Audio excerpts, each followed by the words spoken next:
What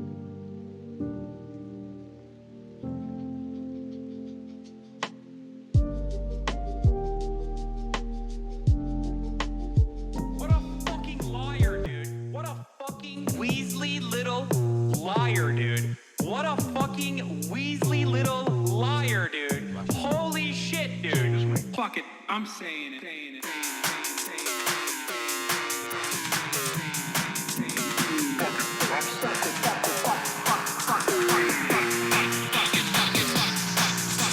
America deserved 9/11.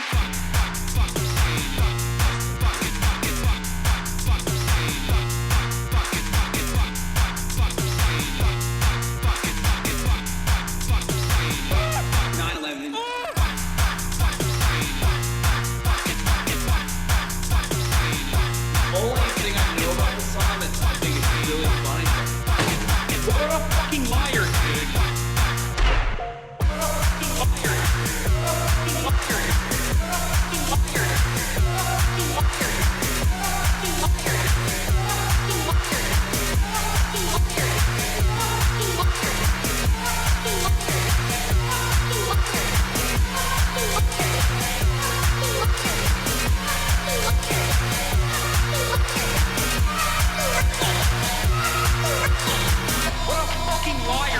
What a fucking Weasley little liar, dude.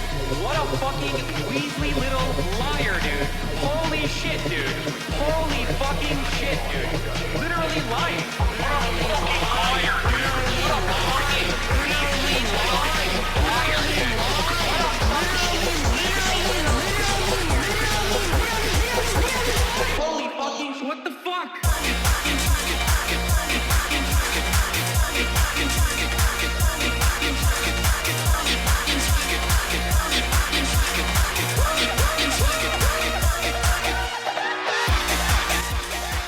What's going on, everybody? I hope everyone's having a fantastic evening, fantastic afternoon, fantastic pre-noon, no matter where you are in the world. I'm Hasan Piker, and this is the Hasanabi podcast coming to you live from sunny California, Los Angeles, folks. Live and alive, and I hope all the boys, all the girls, and all the MBs are having a good one. Obviously, unless you are a boy, girl, or an MB in Ukraine. We're going to get right into it.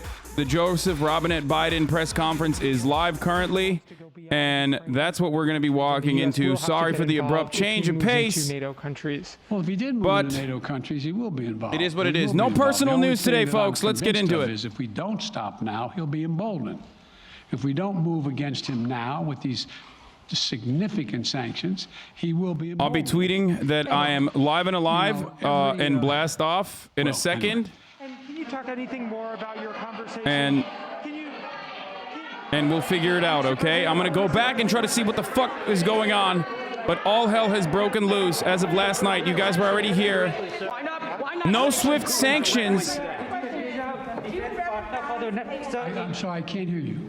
Sir, India, which is a major defense partner of the United States. World War III, potentially. India fully with you on the issue of Ukraine and Russia? Does the Defense Department of the United States... Sir, India is one of your major defense partners. Is India fully in sync with the United States on Russia? We're in consultation with India today. We haven't resolved that completely. One more question.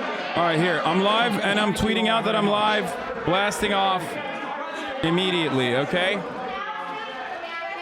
My press colleagues certainly hungry for questions and answers, and a lot, frankly, to go through here. The president addressing the nation one more time, announcing a whole new round of sanctions. He calls them significant sanctions that will make it difficult, designed to make it difficult. The most significant sanctions would be SWIFT, marketplace and make financial and also stopping them from trading energy with Europe and everywhere else. Things that would maximize alongside their fucking their main bank, their main banking system. G7 leaders suggesting there's not a lot of daylight between the partners as they approach next steps toward Russia, although acknowledging that the idea 20 minutes ago I wasn't here because I was fucking showering so I could actually... Intermediary that allows banks to transfer funds between... Don't need to announce your announcement. People are here. No, I announced my announcement that I'm here so people can fucking retweet it so other people can know as well.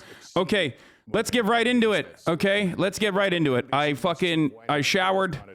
I'm sorry. I was going to start at like 10, but I worked out and then I fucking showered, and that's why I'm fucking late. Okay, so last night, Vladimir Putin officially came out with a statement saying that he was going to invade Ukraine.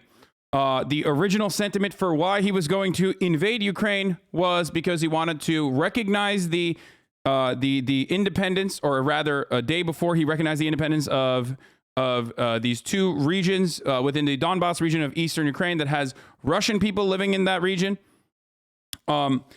He did a bullshit like we're recognizing the independence of this region, these two like independent republics, these independent people's republics, and then recognizing their sovereignty, and then brought in a peace trooper, a peaceful battalion. Okay.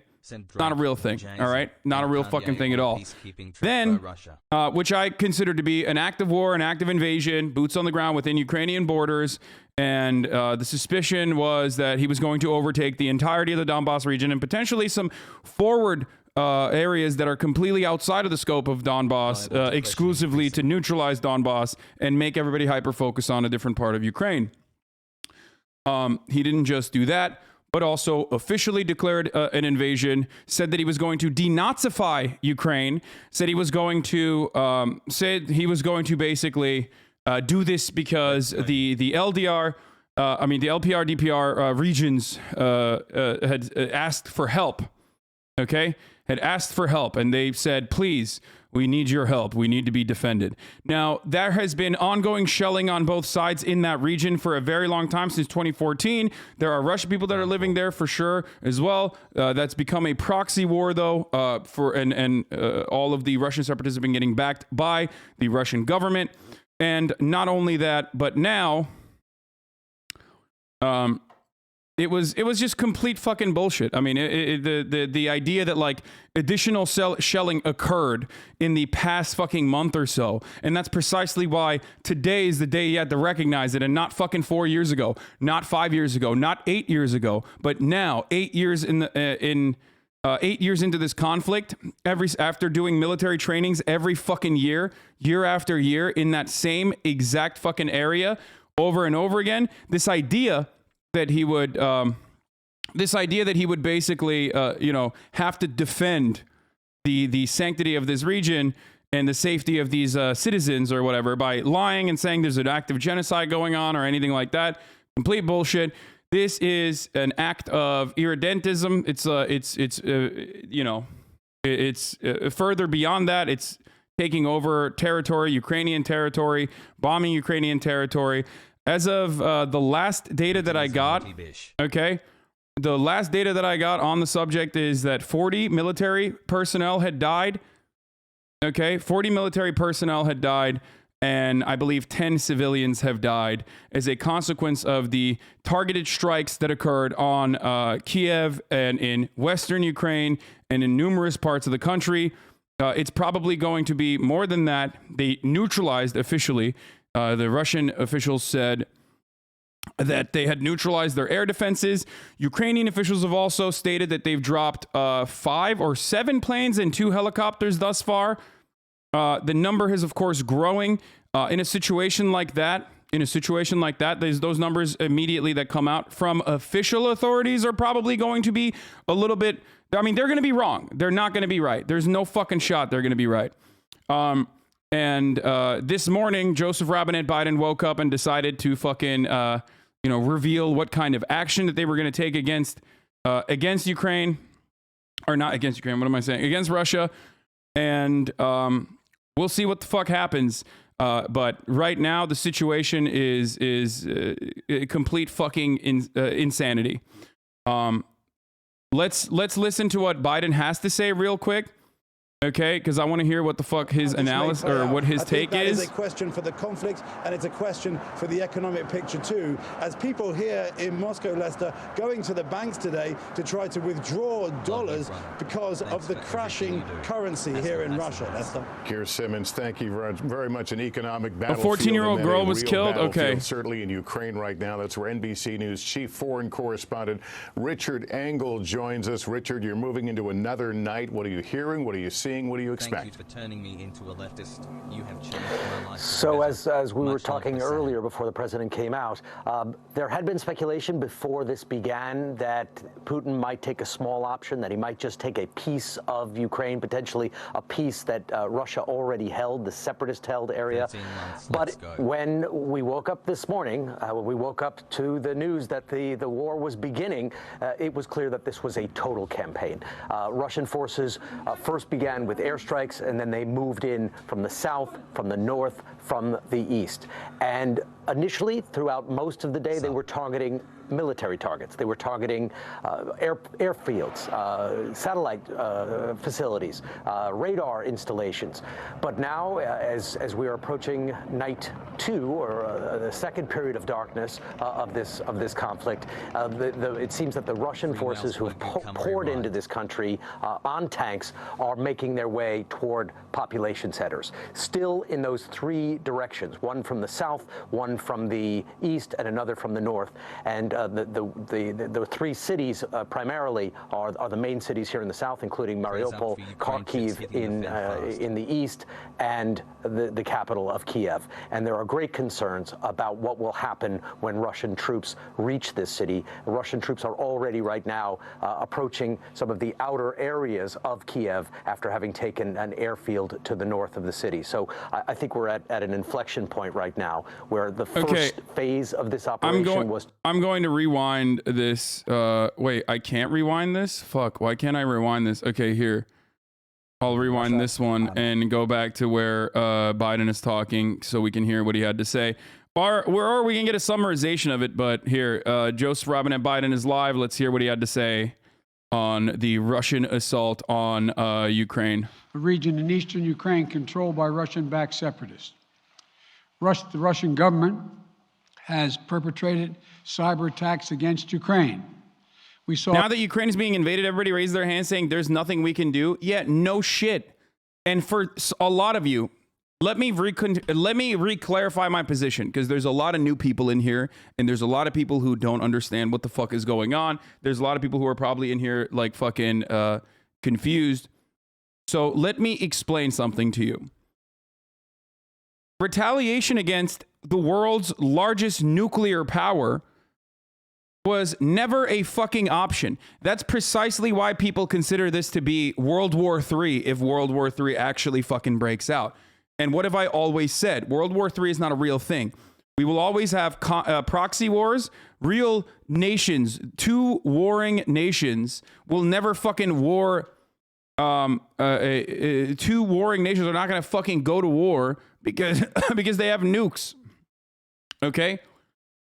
That was the whole point. That was also kind of the point that that was also kind of the fucking heart of the conflict and heart of the reason why Germany, France, other than their trade relationships, including America, other than their trade relationships, did not want Ukraine to join NATO either. They dangled it in front of Ukraine or said that they were going to continue the open door policy without actually ever fucking addressing that, like, that open door policy is not really an open door policy because of what just happened yesterday. Okay? Now, the entire reason still, or the overwhelming majority of the problem, and the reason is caused by Russia, okay? I want to fucking point this out because a lot of people think like I'm a fucking fan of Putin or something, despite the massive banner that I've had on my fucking stream for the past month or so, or for the past week or so, sorry, and numerous times that I've clarified my position, okay? Russia is responsible. Russia is the one who fucking invaded Ukraine. Russia is responsible. Russia is not just saber rattling. They're not just posturing. They absolutely targeted strategic military positions, but they absolutely fucking bombed Ukraine. It's over. It's done. It's Russia's fault, okay? And not only that, but it also was done in a way that confused analysts in fucking Moscow, confused Ukrainian leadership, confused analysts in Ukraine that weren't immediately fucking, repeating whatever they were hearing from the American government, because it made no material sense. It made no sense beyond Vladimir Putin just saying, I have like an interest in Ukraine. You could say you have an interest in Ukraine, but when your public is not interested in you invading Ukraine, as it is a deeply unpopular idea, and the counter insurgency that you have to launch would be absolutely devastating for your economy, and the sanctions that are coming would be devastating for your fucking economy, It's just not worth it, right? So this is, and I hate to fucking say this, this is a situation where it's madman bullshit, okay? It's actually behaving in a fucking, in the most maddening and unacceptable, brutal, violent, but more importantly than that, like a way where rational analysis is almost impossible to fucking do, okay? Completely fucking ridiculous to do this. So, 11 months the fear that I have, and this is a legitimate fucking fear, is the meeting that Vladimir Putin had with Pakistan and China before engaging in this. Well, Imran Khan was there today and yesterday. But what I'm fearful is that Vladimir Putin, I don't know what the fuck they talked about with China, but it almost feels like, I mean, they had to have let China know, right? Like, there's no way. That's the only fucking, like, major power ally that they could possibly have in this circumstance. So, and China also has its own urges, on China has its own nearly identical to Ukraine circumstance with Taiwan. Obviously, there's differences there, but still. So that is a legitimately terrifying. China literally said, unlike the USA, we will not arm our allies. So we'll see what happens. We'll see what happens. But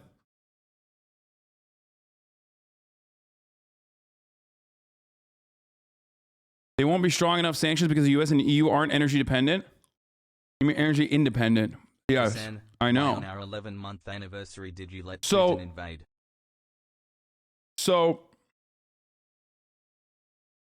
like, this act of war is, like, all war has consequences. There are competing interests in a government, right? 19 months, You're not supposed to Salabi say, almost oh, this holding up person's the train fucking at this crazy, and point. that's why they're behaving in a crazy way because they're bad. Or this person is good, and that's why they're behaving in a way so because they're good, right? Governments don't operate that way. Countries don't operate that way. They operate on behalf of their personal interests, their material interests. The military-industrial complex makes money. Everybody ends up making money when the war machine starts kicking, right? There's also economic and geopolitical interests. And Vladimir Putin has baffled his own fucking analysts, his own people, his own side. Everyone but Vladimir Putin is shocked in this situation, at least on the other side, for the reasons that I've laid out thus far, which is that it fucking does not make any sense whatsoever. Okay? It does not make any sense whatsoever for the reasons that I laid out. War would be too horrible for the Russian economy. Having an Afghanistan in their fucking backyard would be awful for the Russian economy. And the benefits, the material benefits that you gain from, like, invading Ukraine is not even marginal. When you could have postured, okay, and then forcibly brought America and other regions to the table for a neutralization agreement. If your goal for Vladimir Putin, and your goal is to delegitimize NATO and routinely reference how fucking NATO is awful and expansionist and imperialist and a threat to your safety, doing this is the worst thing you can do, because you absolutely, one, legitimize NATO for everyone, and not only for everyone in, like, the Baltic region, or not only for, like, fucking, you know, all the other countries that were like, we told you so, Latvia, Estonia, everyone else that's like, oh yeah, we've been fucking saying this for a very long time, Poland. But you also literally get countries that you have successfully neutralized historically to say, wait a minute, we don't want to fucking be a part of Russia. This is bullshit, like Finland, okay? That's the real fucking issue. If your goal is to come to the table and, like, purge NATO influence in the region and make sure that Ukraine has sovereignty and make sure that Ukraine is, like, still dependent on you as a dependent on on the Russian economy, doing this is the exact opposite. Just like if your goal ultimately, as Vladimir Putin, is to denazify Ukraine, which is what he stated, okay? then why the fuck would you bomb Ukraine? Why would you bomb Western Ukraine? The only thing that happens in a situation like that historically is that you now have given legitimacy to the Nazis. Now the fucking 500 Azov battalion is going to grow to 1,000, if not tens of thousands. So good luck and good job. Because all you've done in this situation, when you bomb fucking military positions that are couched within civilian pockets, is legitimize a country's genuine fears against you. Okay? So good luck to that. It makes zero fucking sense whatsoever. Obviously, the lesson I should learn from all of this is what? Like, that I should take the American government's intelligence every single time, despite their fucking track record? No, of course not. I'm still going to fucking maintain my skepticism. I'm still going to maintain my my critical analysis. Is the goal, is what I should learn from this, the lesson I should learn from this, the fact that like I should assume that foreign leaders are just madmen and they're behaving in like a fucking crazy way? No, of course not. All right. The only lesson I should learn from this, the only humbling moment in this circumstance, because I've apologized a million times over at this point. Jesus Christ. I've publicly came out and said, I was wrong. I'm sorry. I was wrong. I'm sorry. My predictions were fucking wrong. Even though people are still maintaining the fucking cope and seethe bullshit, right? Because it shows that you're not really interested in anything except for dubs and L's on the internet because you're a fucking weirdo debate lord. The only thing I should dial back on is the certainty in which I deliver information. Okay, that's it. My position on NATO has not changed. I don't get why you have to apologize for being wrong. I'm not even apologizing. You're right. I'm not apologizing for being wrong because my point is my point is still overall. My point is still correct. I've always wanted Putin not to invade Ukraine. I have been anti-Putin invading Ukraine. I've been anti-Putin since day fucking one. It literally does not matter. These people that keep saying I'm coping and seething and I'm a Russian propagandist have been lying about my positions, including saying that I am literally a Hitler supporter. Okay, so that's it. Yeah, I mean, according to the people in Moscow, yes, I know. I retweeted this earlier this morning because people are still fucking like goading and trying to dunk on me, being like, dude, you were so wrong. You were so wrong. I mean, I did admit that I was wrong. And I'm not, yeah, I'm actually not even fucking sorry. Like, it's stupid.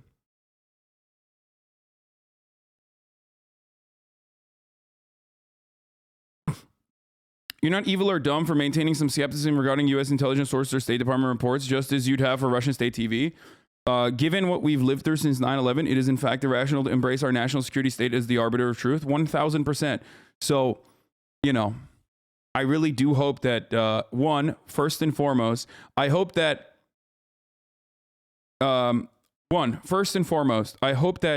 people in Ukraine are safe. That's number one. I hope that the Russian people do not suffer. You admitted that you were wrong about an uncertain event immediately. Exactly. And by the way, I'm not doing like I'm just a himbo, I'm just the entertainer bullshit. This is my bread and butter. This is what I know best. This is what I do best. Okay? Foreign policy especially. Okay? So I'm not doing I'm just a dumb himbo bullshit. I'm not a fucking dumb himbo when it comes to this. I mean, I am an idiot overall. I'm a dumb person, but I'm saying that like this is not an area where I think that I should fucking say, oh, I'm just a comedian. I'm Joe Rogan. Like, no, fuck that. No, this is something that I was incredibly certain on. And also the reason why I was incredibly certain on is because I was looking at not just the American State Department sources, which I was skeptical of, but more importantly than that, I was looking at Russian sources. More importantly, I was looking at Ukrainian sources. So there it is. And I'm going to keep doing that for the record. Sometimes you get shit wrong. America gets shit wrong way more than I do. So, you know, still on a pretty good fucking track record. And ultimately, I did not want war. And ultimately, I was not ever a fucking fan of Putin. So, so now that, why are you making this about yourself? Well, it's another thing that I have to like repeat over and over again. So I just wanted to make sure that people understand my position before we continue on, because you'll probably see a lot of people just like gloating about me being wrong. I've seen so many people. I've seen so many people like post older tweets of mine that I refuse to delete because like, why would I delete them? Like, that's worse overall. I think to delete your wrong tweets in the past. You know what I mean? Like, I would rather fucking quote retweet it and face it head on, as I have. You know what I mean? As I did like this past week. So,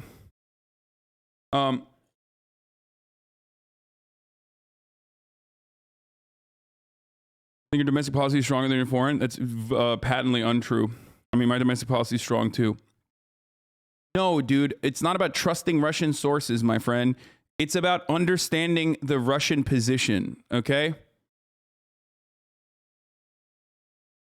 Anyway, you looked on Russian sources on Russian war? No, you look at Russian sources to see what kind of propaganda they're doing. Just like you look at fucking Fox News to see what kind of propaganda the right is doing. But when I do Fox News analysis, you understand my position. But when I'm looking at Russia and I'm trying to fucking figure out what they are saying and what the Russian analysts are thinking, okay, then you operate on this black and white fucking perspective where you're like, if I don't immediately say like Russia is an evil villain and they're just like violently fucking lashing out at everyone, you're like, oh, that must mean you're a full blown like fucking Russian propagandist, when that's not the case. Because that's the reason why I had that fucking baby brained dickhead fucking this up the entire fucking time when I was talking about this, because people cannot comprehend. Okay? People cannot comprehend because they're so used to being like, you're a villain. Anyway. So, where is this information out of Russia about genocide coming from? It's all completely fabricated. It's bullshit. It's fucking bullshit. They're lying. And I said they were lying when they first said it too. Of course it's bullshit. It's an active war between separatist forces and Ukrainian National Guard. They've been shelling each other for 8 years. 13,000 people have died. More Russians have died. But it's like a fucking 55 to 45% weight distribution of casualties, okay? So like this idea that it's an active fucking genocide is ridiculous. And even if there was a fucking genocide, and that was Vladimir Putin's like reason for why he had to invade and defend, the people's republics there, okay, that he recognized the independence of. But if that was the fucking case, why didn't he do that 4 years ago? Why didn't he do that 5 years ago?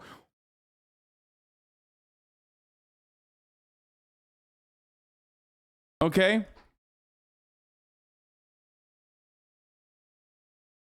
So there it is. Let's continue.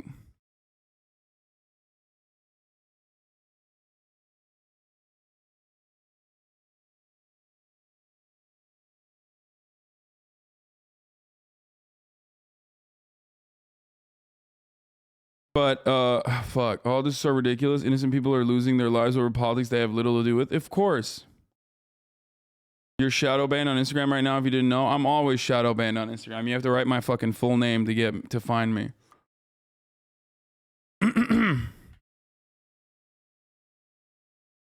Appreciate your coverage. Keep up the great work. I don't think you need to keep defending your position / aggro to stupid comments in the chat. Just keep doing your best, providing analysis and news. My family's in Ukraine and I'm glad there's someone shedding light on the situation.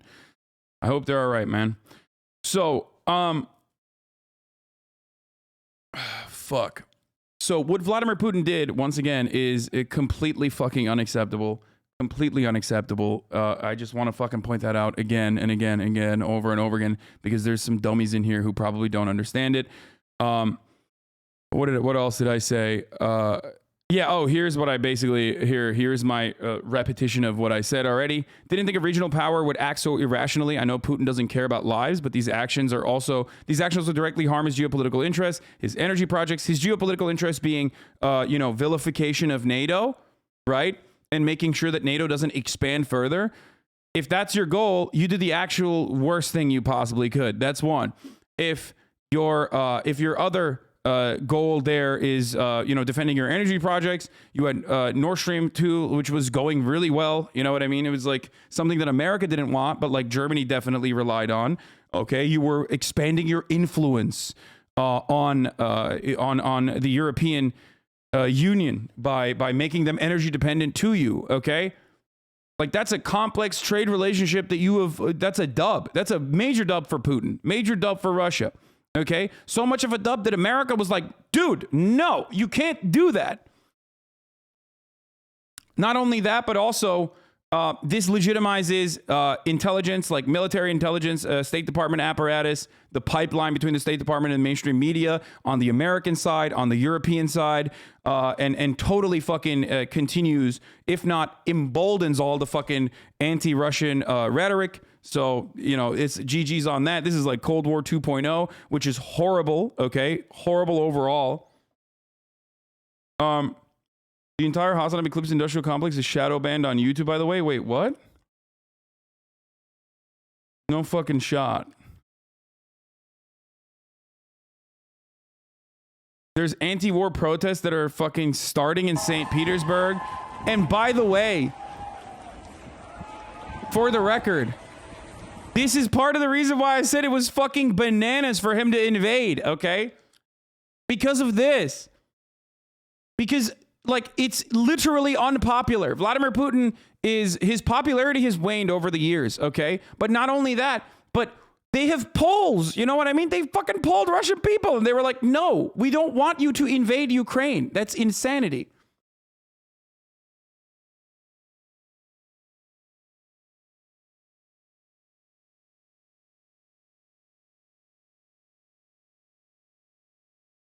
So this is like he can't do that. This is the reason why I'm saying this is not like Crimea. When Crimea was annexed, first of all, no bloodshed. When Crimea was annexed, no bloodshed whatsoever. Referendum is bad, whatever, but like polling shows consistently year over year that like people are happy being a part of Russia. People were celebrating in fucking Russia. He got a major dub on Crimea, okay? He did. He got a major dub on Crimea. Anyone who says, I'm not ascribing whether it's good or bad, okay? My personal position on Crimea does not matter in this circumstance. But Crimea was a major foreign policy dub for Vladimir Putin. He was emboldened, nationalistic rhetoric rose through the ranks, and people actually people liked that decision. Ukraine is not like Crimea. Even Donbass is not like fucking Crimea, okay? So every single fucking action that he takes beyond that makes it so much more difficult for him, okay?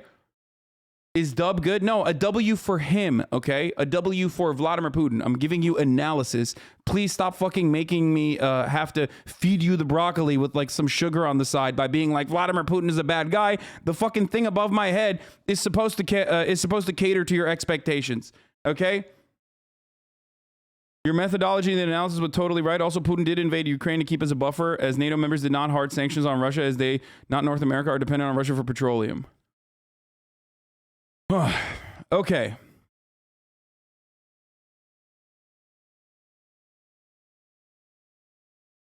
Swedish news said there were only 8 people protesting in Russia. Thanks, Hasanabi, for the give me this. Wait, what?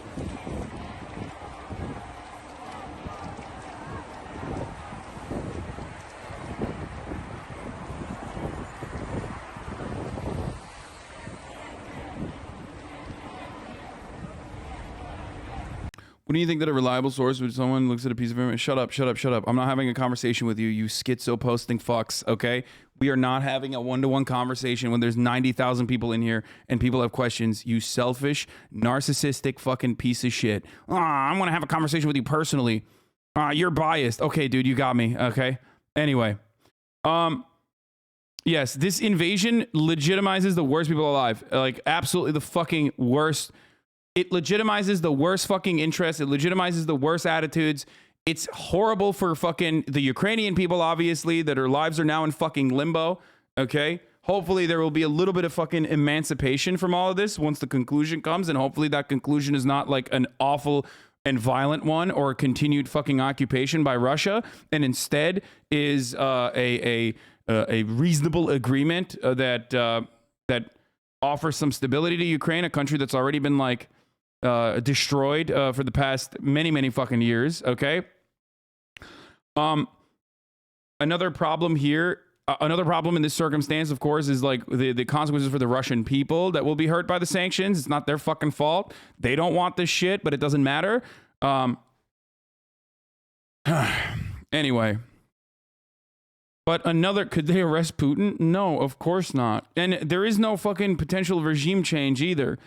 Vladimir Putin is too powerful and has like too tight knit of a state apparatus to be able to be overthrown. Maybe, but you know, it's incredibly unlikely for it to happen. So, you know, the port of Rotterdam here is worried about resources we usually get to Russia to keep up industry like petroleum, gas, earth, metal ore. This shit hits so many of us. Yeah, I mean, this is.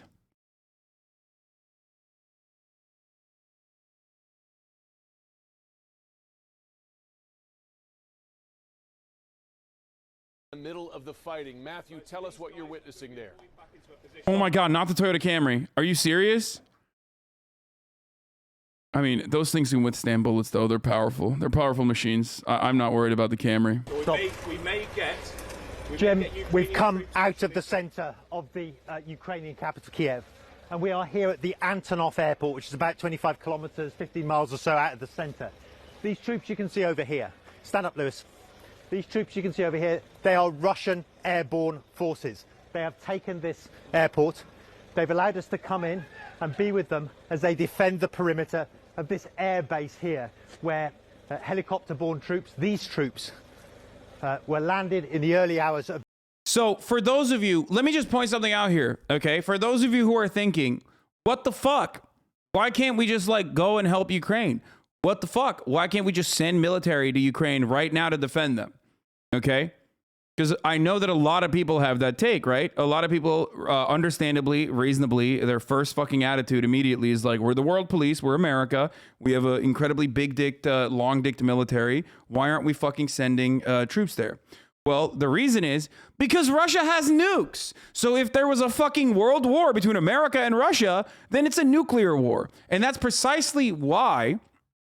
That is precisely why, because of Article 5, you could not have fucking NATO accept Ukraine into NATO. That's why Germany would never allow Ukraine to be in NATO. That's why America would never actually allow Ukraine to be in NATO. And that's why they fucking lied and dangled it in front of Ukraine, who was understandably and rightfully concerned by Russians encroaching on their fucking territory. And now all they're going to get is fucking guns, okay? All they're going to get is guns. That's it. You're going to get some guns, and it's GG's, okay? After that, it's like, go ahead, grandma, trained by some fucking CIA-trained Azov battalion guys. Go ahead, shoot at some fucking Russian paratroopers. Like, it's horrible. This was the worst possible fucking outcome of all. And the unfortunate problem here, to make matters worse, is that like there's no reasonable way to deal with Russia. If Russia says fuck diplomacy, or rather, you're not giving me anything I want. You're not even fucking giving me any concessions, and I'm a world power. I'm not like fucking Afghanistan, okay? They're gonna fucking behave in this erratic way. They're gonna behave in this violent way, and they are. And that's something that we, as like, I guess we in America have to understand and expect from our government as well, which is that like we are no longer the imperial force that could just, like, Russia is no longer the post-Soviet carcass that it once was, okay? That we sacked, that we put some of the worst, disgusting freaks in positions of power as we sacked that entire fucking country, okay? In the aftermath of the end of the Cold War, when America took the dub and capitalism won, okay? It's not that fucking carcass that it once was. It has a profound amount of economic power from all of the energy considerations it has, okay? So we're playing we're playing a different fucking game, and we're treating, it feels like we are, Russia isn't USSR either right now. Of course not, but it doesn't matter. We think like every other country that we are involved with, even if they are sovereign regional power, especially if they have fucking nukes, every country that we involve ourselves with is not like Afghanistan. You can't just like fucking roll over. It's not Libya, okay? You can't do that. So we can't actually help? No, but that was the case. That was literally the case. You could not help last week, and you could not help a month prior. And that's why I was saying this is fucking bullshit. That's part of the reason why Saudi Arabia can do whatever the fuck it wants, even though Saudi Arabia doesn't have the exact level of power that Russia has even. Okay? We are energy dependent. Why? Because no one wants to pay $100 for fucking gas.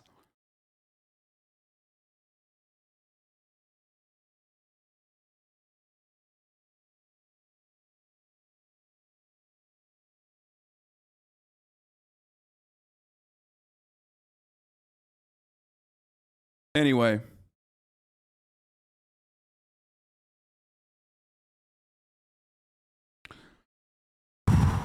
So,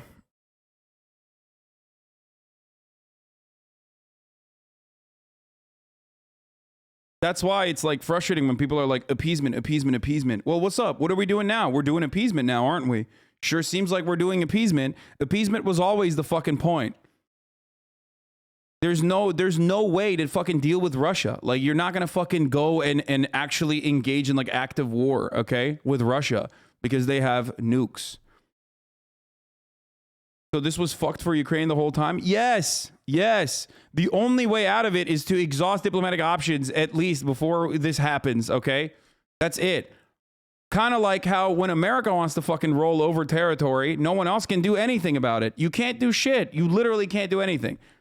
If America wanted to invade Ukraine tomorrow, what the fuck are you going to do? You know what I'm saying? What are you going to do? Are you going to say no? No, you can't. Not saying that they would, obviously, but you can't do anything to a fucking territorial, regional fucking power that has a gigantic nuclear arsenal, okay?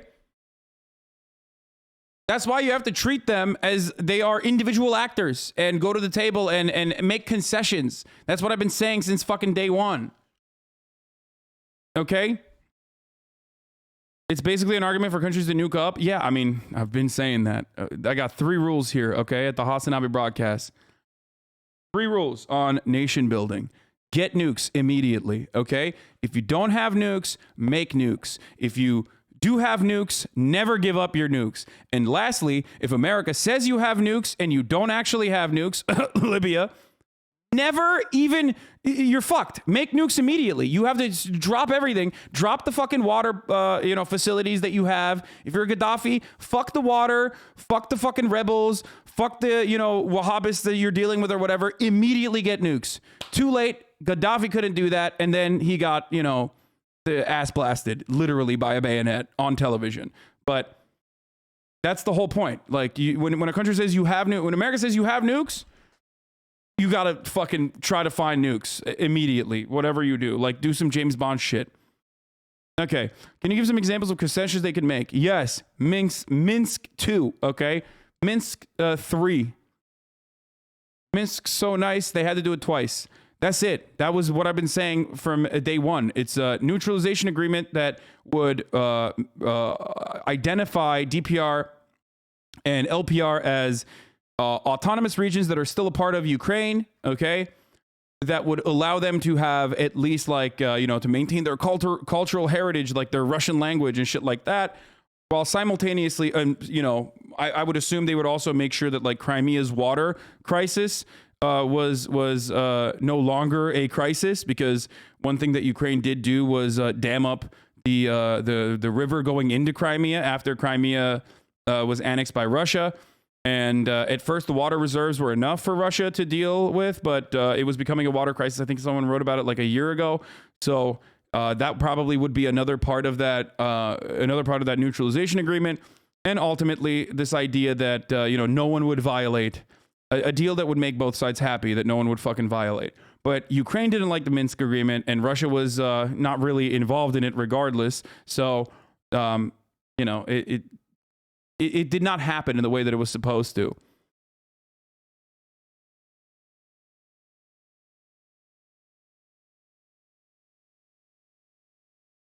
Okay? You don't think that's completely off the table? No shot Russia will give Donbass territory back even if they retreat from the rest of Ukraine? I mean, right now, I don't know what's on the table. I don't think anything is on the table. Right now, I think like it's attrition. You know what I mean? It's about how much I think right now it's about how much the Russian economy can handle and how much Vladimir Putin can handle potentially. Are there going to be assassination Are there going to be assassination attempts on Putin? You think there aren't assassination attempts on Putin? That motherfucker is literally a KGB agent, bro. Why do you think? I mean, look, this is too much conspiracy shit, and I don't like to engage in it. But Vladimir Putin is a fascinating individual, okay? Like an actually fascinating individual. I don't mean that in a good way. I mean that in a bad way. And like, a lot of people state that his circle has gotten smaller and tighter. He's become really paranoid in recent years. I mean, this is like palace intrigue that happens with Erdogan all the fucking time too. I like to watch it, but I'm not like, I never, base my analysis off of it. But people say that he is, his circle has gotten smaller. He's very scared. He's scared of the fucking vaccines because he's scared that like whoever gives him the vaccine might actually poison him or whatever. So the suspicion is that he's actually not like even vaccinated and he's terrified of COVID. And that's why he does like those insane, those insane fucking COVID tested conversations with like leaders like Macron. Remember that big ass table that they were on? Part of that is because the delegation refuses to get COVID tested, like whenever he's talking to leaders, foreign leaders and whatnot, and he does not want to be near them because he's worried about fucking COVID. Like he's terrified of COVID. There's a conspiracy that he lives in a vault. Yeah, I mean, a lot of it. Yeah, there's also another conspiracy that he might have cancer. That's another one with Recep Tayyip Erdogan as well. Okay. But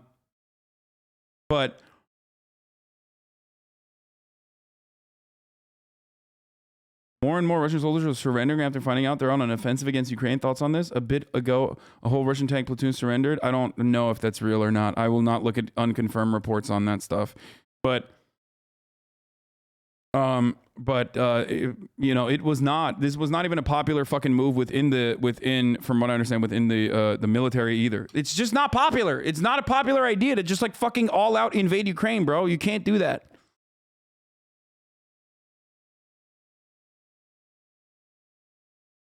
It's like if America invaded Canada, you know what I mean? Like, and there is no historic like ties or associations that you could point to about like America or Canada being a state. But like it is kind of like that, we're very similar. They're just like a little bit more European, you know what I mean? And that's not like if you were like, oh no, we're invading Canada, like fuck that, okay? They've built a deal with like they've done a deal with China. Or China wants to build a military base in Canada, a forward operating base in Canada into the United States, and we're like, no, fuck that, we're gonna invade. In that situation, like a lot of people will be like, well, what the fuck? We don't want to do that. You know what I mean? I wouldn't want to, fucking fight a war with my Canadian viewers who I love.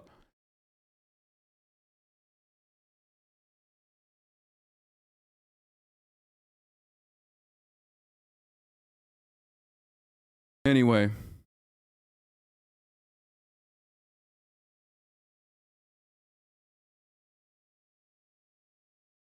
Think you underestimate the power of Russian propaganda here in Russia? No, there's always dumbasses, man. Remember, my friends, if you're Russian, you watch me shit on the American K-Konas all day, every day, the American hogs, right? What, do you think Russia doesn't have hogs? Of course they do. They have fucking nationalists. They have hogs. They have fucking conspiracy theorists.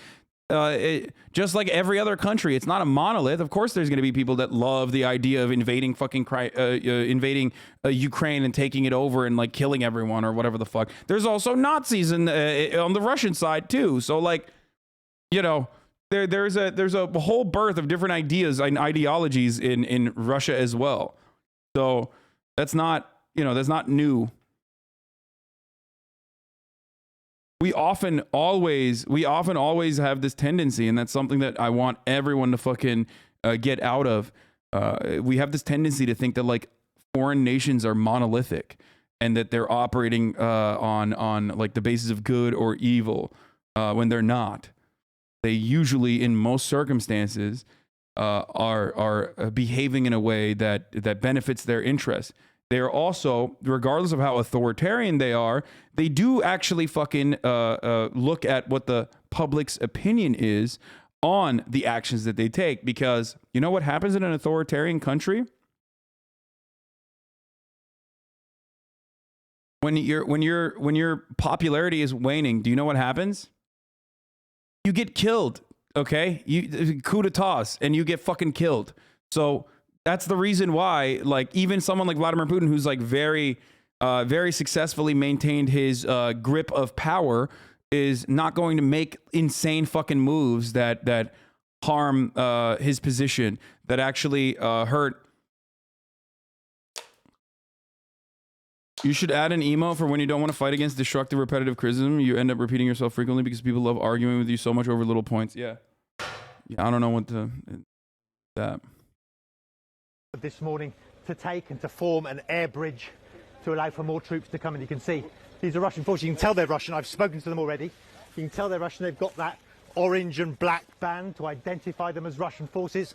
I've spoken to the commander on the ground there within the past few minutes, and he said they are now in control of this airport. And within the past few seconds, just before you came to us, they were engaged in a firefight, presumably with the Ukrainian military, which says it is staging a counter-offensive to try and take back this airport. We can tell you now, I'm standing outside the...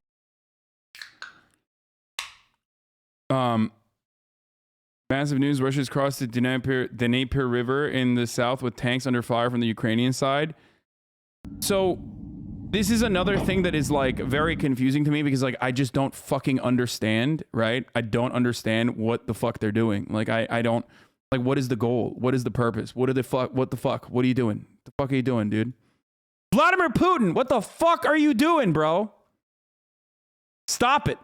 Okay, I'm trying again. Okay, I'm like the UN Security Council. You stop it right now. Sick and tired of it.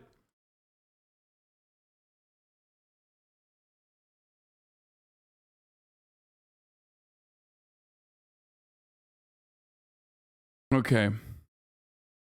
They're securing the water because Ukraine cut Crimea off from the water and it still suffers from a drought. I know, I already mentioned that. But it just, again, it is fucking ridiculous. Like, you can't do that. Anyway, this was a really, here, I'm gonna show you like some really funny tweets and then we'll look at Joe Brandon, okay? Air raid sirens ring out on Ukraine's capital.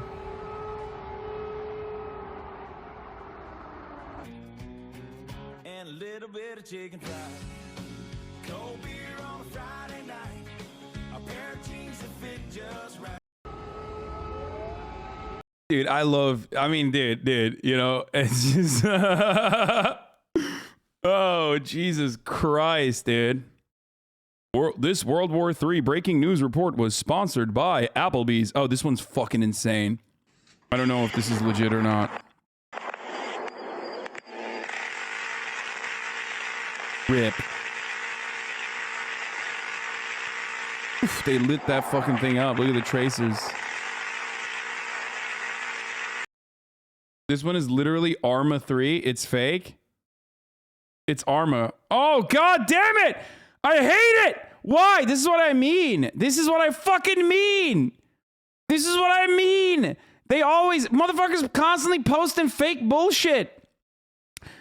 One of the things that you gotta always look for, one of the things that you gotta always look out for is one, people constantly posting old footage. Okay.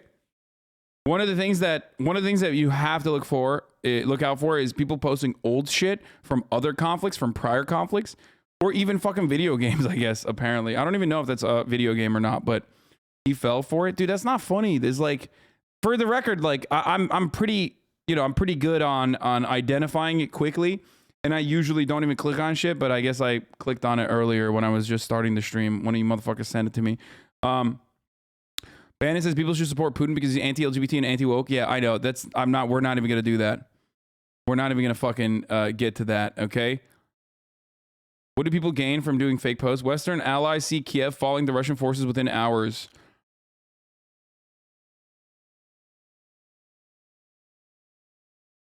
I mean, from what I understand, the Ukrainian internal ministry has already talked about like arming everyone that needs guns inside of Ukraine, like the civilian population.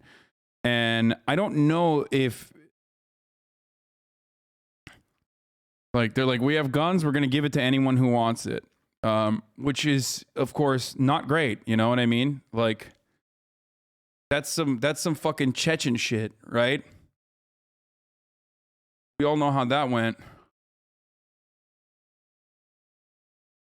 It's just never good to have to put your fucking civilian population in harm's way like that. But also, there is nothing else that you can do in a situation like this where you have to launch an insurgency against a much, much larger superpower. You know what I mean? Like,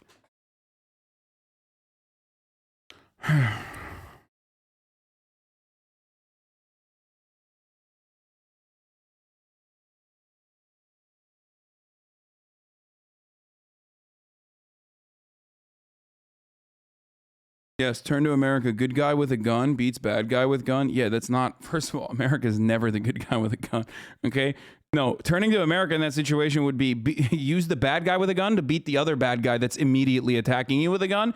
But even in that situation, it doesn't matter because you can't fucking do that. You can't do that because both of the guys have nuclear guns. Okay.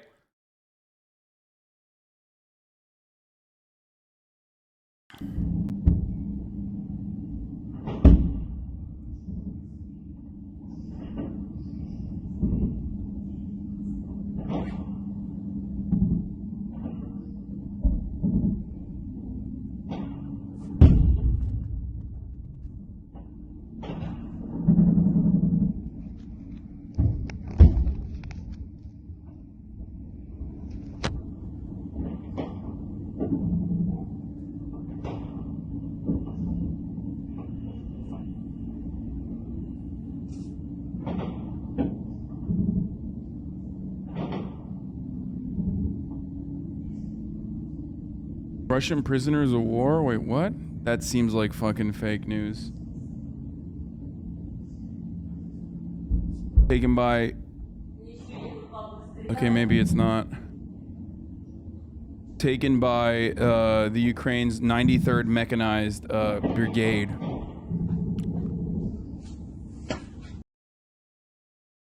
No, that does seem real. No, that does seem real here. Russian prisoners of war taken by Ukraine's 93rd Mechanized Brigade today.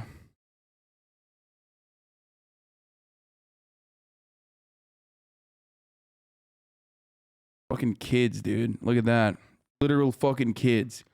Like, these motherfuckers should be wearing, you know, Adidas tracksuits and dancing the Tripolowski, but instead they're fucking literally, like, you know, driving tanks and shit into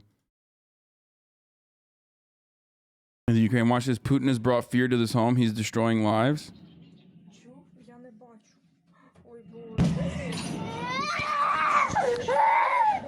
Dude, fuck, man. Okay, listen. I mean, this is everyday existence for Palestinians, for example. And this is how life was for a very long time for Iraqi people, people in Afghanistan. Still, life, it kind of is similar like that. Kind of similar to what's going on here. This is the everyday existence for people living in Yemen currently. There's so many places on the planet where this is happening. So remember that. This is not whataboutism. Howaboutism? First of all, it's whataboutism. I'm not even saying whataboutism. This is completely morally abhorrent, completely unacceptable.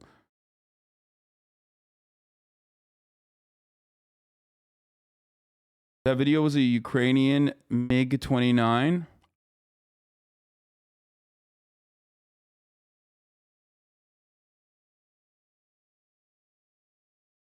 Oh, really? It was a Ukrainian jet that did this? In Donbass, is that... Or no? No shot. I don't think Ukrainians fucking... I don't think the Ukrainian jets, like, ever... I think there was shelling. I don't think there was ever, like, fucking air flight or anything like that. I think it was evading anti-air missiles.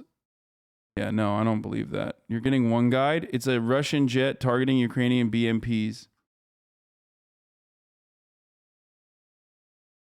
Praising Azov is not back on the menu. Oh yeah, this is another thing that I mentioned. Facebook is temporarily permitting users to praise the neo-Nazi Azov regiment of the Ukrainian National Guard if it defends against the Russian invasion. Azov forces were previously banned from free discussion under the dangerous organizations policy. So it's an air-to-air missile that was misfired at a house.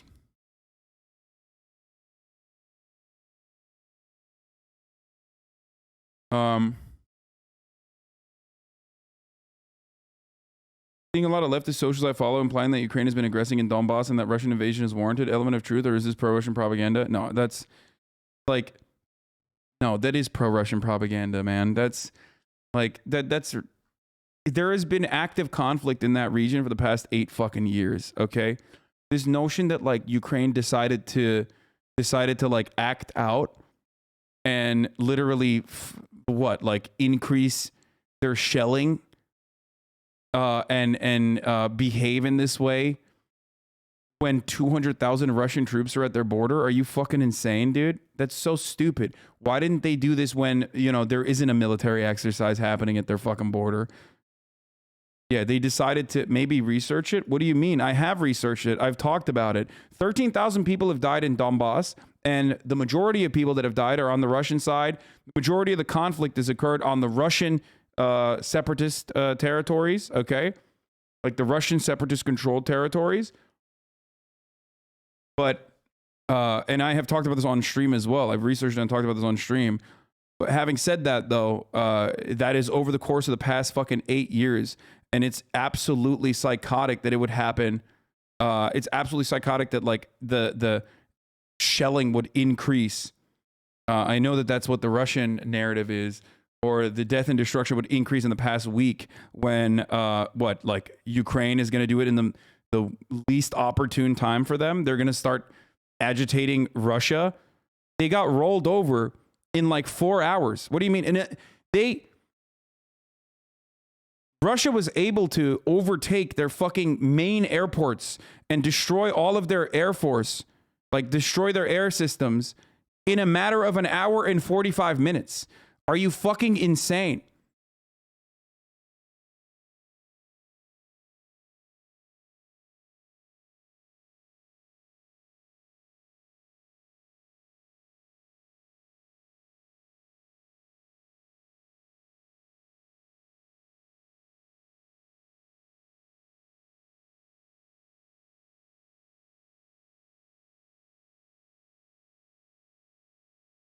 Yeah, they decided to fucking, Ukraine was like, this is the best time for us to do this. This is the best time for us to fucking really like, you know, really get our ass kicked, dude. Great fucking time for us to do this. The worst possible time. The best time to fucking, you know, poke the bear is when the bear and all of his fucking bear homies are literally outside of our house. That's when you got to do it. No, that's stupid as fuck. Obviously, that's a bullshit Russian propaganda. It makes no sense. You know, I'm calling the fucking balls and strikes here on this one. This is funny. I remember this well. Wasn't a sorry you're not NATO, good luck. Remembering another invasion 32 years ago when Saddam invaded Kuwait. Then the US rallied a big international coalition under the auspices of the UN and took it back.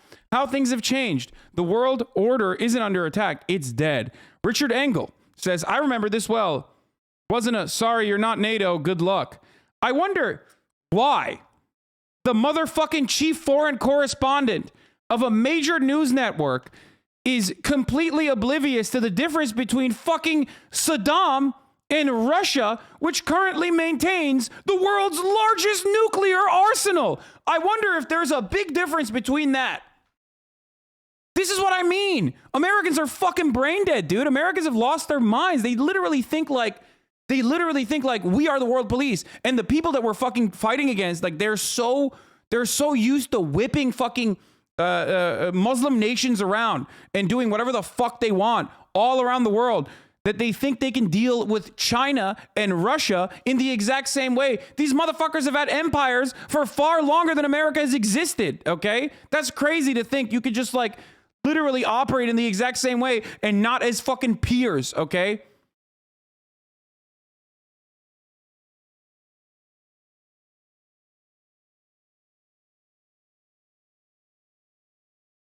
They go from being scared of Russia to thinking we're in charge of the same damn sentence. Yeah. Bro, we're done. If a motherfucker wants the nuke, I'm just going to run to the nuke. I can't live in Fallout. Dude, yeah. I don't... My friend, it doesn't matter if you fucking run to the nuke or not. We're all dead if that happens, okay?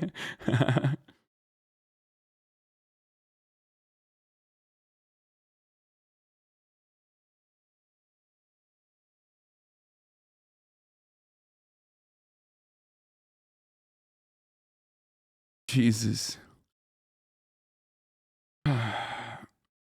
Anyway, it's fucking, you know, silly shit. What if I run sideways? Yeah, you got to zigzag, like running from a crocodile. You know what I mean? When you're running, if a crocodile's attacking you, you got to start zigzagging, okay? Because the crocodile has to follow that pattern. Okay? It can't go straight.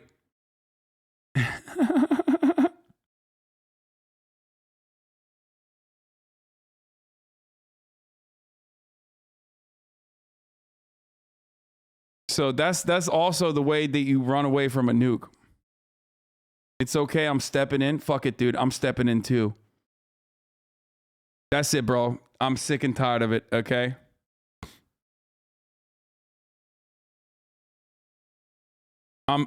It's done. You know, it's done. I'm stepping in, boys. I'm gonna handle it, okay? I'm going in there. You seem to be right about the nukes. The Telegraph on Twitter tweeted Putin will use nukes on any retaliating nation. I can't post links because I'm not sub, though. It was just...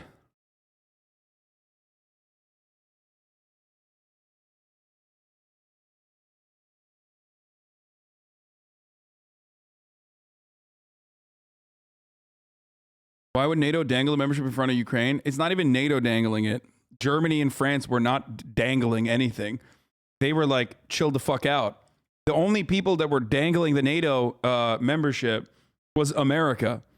It was like, oh no, we're not going to fucking say that Ukraine can't join NATO, even though we have no interest in allowing Ukraine to ever join NATO because of what literally just happened, possibly happening.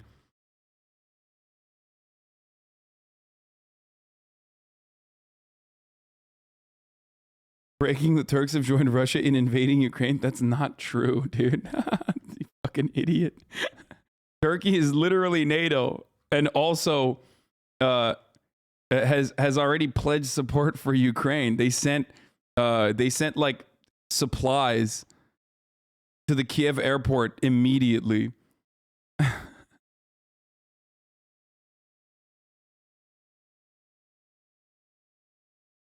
Anyway.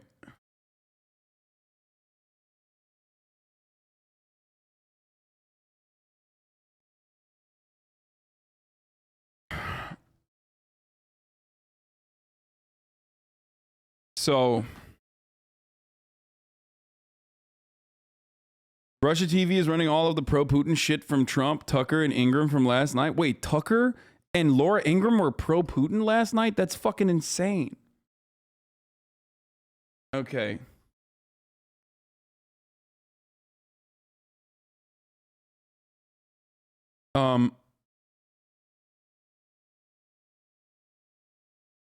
Will Kyle Rittenhouse be defending the Ukrainian businesses from Russia? Yeah, send Kyle Rittenhouse out there, dude. See how he does. All right, let's watch staged political theater in Moscow. Let's watch what fucking Brandon has to say finally, okay? Jesus Christ. Probably gonna fucking, I mean, I don't know what the exact, like, limitations on the sanctions are. I've heard that it's not gonna be SWIFT, but everything but SWIFT or some shit, and said that it's worse overall. He also said he's going to put a sanction on the stream at the top of the hour, every hour, where there's a 60-second ad break. And said if you no longer want to see those ads, all you need to do is subscribe, Jack, and you could do that for $5. 5 rubles. Or you could do that for free with a Twitch Prime, if you have a Twitch Prime, you know what I mean? You can get a Twitch Prime by connecting your Amazon account to your Twitch account. You get 1 free Prime subscription a month. Okay, I'm going to invade your house because of that. I'm sorry. Well, the ad break is going to invade your eyes if you don't fucking subscribe. You can also get gifted a sub, like from Sepharix, who just gifted 10. And if you're lucky, that's another way to avoid the ads. Here's the 1 minute ad break now, and then we're doing the Mac attack. Baseless claims that Ukraine was about to invade and launch a war against Russia, that Ukraine was prepared to use chemical weapons, that Ukraine committed a genocide without any evidence. We saw a flagrant violation of international law in attempting to unilaterally create 2 new so-called republics on sovereign Ukrainian territory. And at the very moment that the United Nations Security Council was meeting to stand up for Ukraine's sovereignty, to stave off invasion, Putin declared his war. Within moments, missile strikes began to fall on historic cities across Ukraine. Then came the air raids, followed by tanks and troops rolling in. We've been transparent with the world. We've shared declassified evidence about Russia's plans and cyber attacks and false pretexts so that there could be no confusion or cover-up about what Putin was doing. Putin is the aggressor. Putin chose this war, and now he and his country will bear the consequences. Today, I'm authorizing additional strong sanctions and new limitations on what can be exported to Russia. This is going to impose severe cost on the Russian economy. The moment that Vladimir Putin fucking brought troops inside of Ukrainian borders, Brandon was right. Okay? Straight up. No cap, on a stack. The moment that Vladimir Putin went from like doing his fucking military exercise at the border and doing the same shit that he's done year over year over year, the moment that he actually was like, yeah, we're fucking recognizing the independence of LDR, or LPR and DPR in the Donbass region, and then we're fucking doing a peacekeeping mission there. It's over. It's a wrap. It's GG's. Okay? Straight up. So, you know, he is right. Russia in that circumstance is absolutely the aggressor, absolutely the fucking violent force, absolutely at fault, 1,000%. Both immediately and over time. We have purposely designed these sanctions to maximize the long-term impact on Russia and to minimize the impact on the United States and our allies. And I want to be clear, the United States is not doing this alone. For months, we've been building a coalition of partners representing well more than half the global economy. 27 members of the European Union, including France, Germany, Italy, as well as the United Kingdom, Canada, Japan, Australia, New Zealand, and many others, to amplify the joint impact of our response. Shut the fuck up. I just spoke with the G7. No. Oh, wow. Switzerland resists imposing own sanctions against Russia. Switzerland condemns the Russian invasion of Ukraine in the strongest terms. We urge Russia to immediately cease military aggression, and withdraw its troops from the Ukrainian territory. This is a gross violation of international law. International humanitarian law must be respected. We are very concerned about the danger to civilians. I mean, they have a good track record on that. Oh no. I mean, it doesn't, to be fair, like, it doesn't even fucking, you know, the entire world coming down upon Russia and implementing sanctions is, you know, I don't know how successful that will be in deterring Russian aggression, further aggression. I think at this point, it's like, is international law a joke, though? It is, of course. Bro, I don't give a fuck about international law. I wipe my ass with international law. Well, just kidding. That's not me. That's America that does that regularly, okay? Like, obviously, international law is bullshit. I don't give a fuck about international law. What actually sucks in this situation, what I do give a fuck about is, like, people dying, okay? Wars happening, people dying. The endless and unnecessary fucking violence that people are subjected to for no fucking reason other than, I don't know, living in an area. It's so stupid. And also, you are a child if you think that, like, you're a child if you think that international law is a legitimate fucking thing, okay? Because every single thing that Russia has done so far in Ukraine, Israel has done as well. And international law is dog shit in that circumstance. Saudi Arabia is currently doing that. And America recently, on top of Saudi Arabia fighting fucking the Houthis in Yemen, America, instead of fucking applying any sanctions to Saudi Arabia, which is currently doing a genocide and a famine, a man-made artificial famine in Yemen, they literally fucking sanctioned the people, the Houthis, which are not good, certainly, but they are still the government. It's like Hamas. Okay? In Gaza. They fucking added additional sanctions to the Houthis. In Yemen. We sanctioned Yemen this week. Okay? So, you know, miss me with this fucking international law bullshit. Okay? What about Ukraine's nukes? Ukraine does not have nukes. Ukraine actually had nuclear arsenal, but they were Moscow's nukes, and they did not have any way to, they didn't have the launch code, so they had no way of actually launching those nukes, even though, what do I always say? They shouldn't have given those nukes up. You had the warheads. You should have kept them. You fucked up, Ukraine. You should have kept them. You should have been like, no, niet, we're keeping this.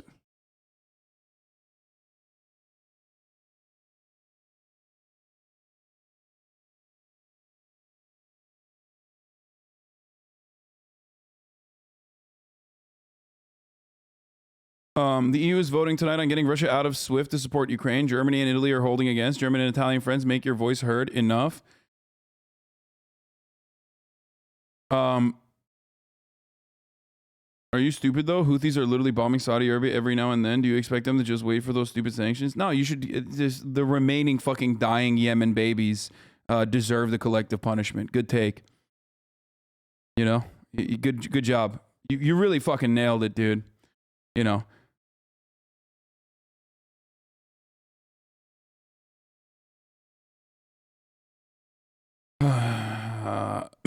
Breaking news, Ukraine says it has lost control of the Chernobyl nuclear site after a fierce battle with Russian troops. Chernobyl was the site of the world's worst nuclear disaster in 1986. Fucking dope, dude. Great. Awesome. Sick. The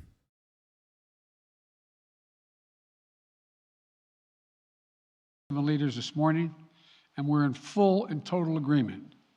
We will. Yeah, I thought it was going to be escape from Tarkov. Turns out it's going to be Stalker instead. Limit Russia's ability to do business in dollars, euros, pounds, and yen to be part of the global economy. We'll limit their ability to do that. We're going to stunt the ability to finance and grow the Russian military. We're going to impose major, and we're going to impair their ability to compete in high-tech 21st century economy. We've already seen the impact of our actions on Russia's currency and the ruble, which early today hit its weakest level ever in history.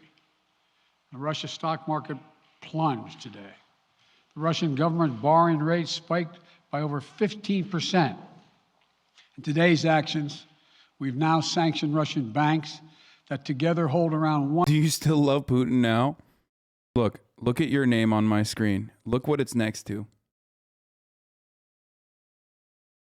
I have never loved Putin, you fucking idiot. $1 trillion in assets. We've cut off Russia's largest bank, a bank that holds more than 1/3 of Russia's banking assets by itself. Cut it off from the U.S. financial system. And today, we're also blocking 4 more major banks. That means every asset they have in America will be frozen. This includes VTB, the second largest bank in Russia, which has. How does that work? Like when fucking, like, is Chelsea Football Club now owned by the fucking people? Like, how does that work? Is Chelsea Football Club now a part of giving back to the people of Chelsea? Like, how does that fucking work when you freeze their assets and shit? You know? What's happening to footy, bruv? What's going on with footy? Simple as, oi. This is not even a fucking joke, by the way. This is like actually a serious question. Like, when you seize the assets of Russian billionaire oligarchs, okay, which control the vast majority of the Russian, not the vast majority, but like the majority of the Russian wealth. What do you do in that situation? Like, how do you do that? They have so many fucking assets in United States of America and also in the UK and in Europe, you know? What are you going to do about that?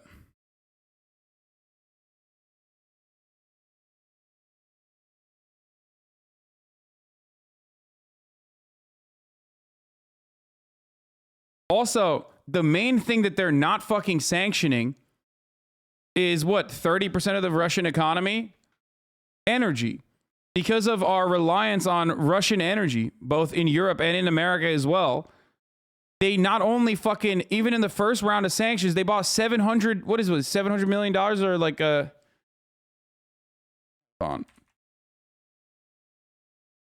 Yeah, I mean, here, how do I fucking avoid this? How do I skip through? Oh, wait, they actually didn't fucking paywall me this time. Here you go. Oil, gas, and commodities aren't being weaponized for now. This is from 2 days ago. Okay, this is from 2 days ago. But this is after the sanctions. In 24 hours after Vladimir Putin signed a decree recognizing 2 breakaway territories in the European Union, the UK and the US bought a combined 3.5 million barrels of Russian oil and refined products worth more than 350 million at current prices. On top of that, the West probably bought another 250 million worth of Russian natural gas, plus tens of millions of dollars of aluminum, coal, nickel, titanium, gold, and other commodities. In total, the bill likely tops 700 million. How does that make you feel when you fucking come in here and you say, like, Hasan, you're so stupid for fucking constantly talking about, like, NATO this, NATO that. America actually wants the safety and security of Ukrainian people. How does that make you feel? Does that make you feel good when you find out that, like, they don't give a single fuck about Ukrainians and never have and never will and literally fucking gave money to the country they're supposed to be fucking sanctioning?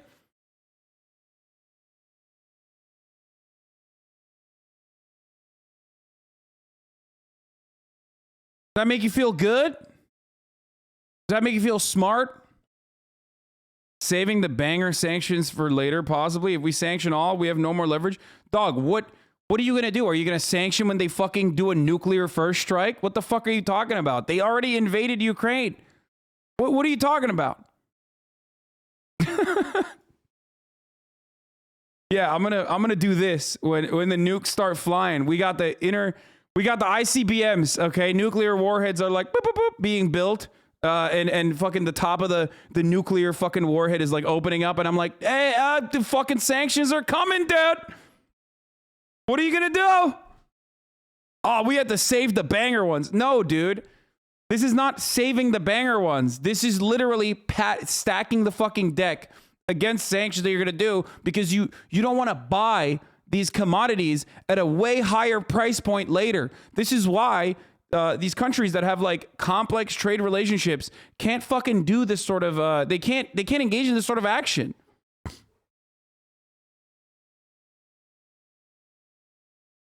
Yeah, I'm gonna sanction my neighbor by giving them more money, okay? And then I'm gonna be like, here, you take this money because, you know, the prices are gonna be really high when I sanction you.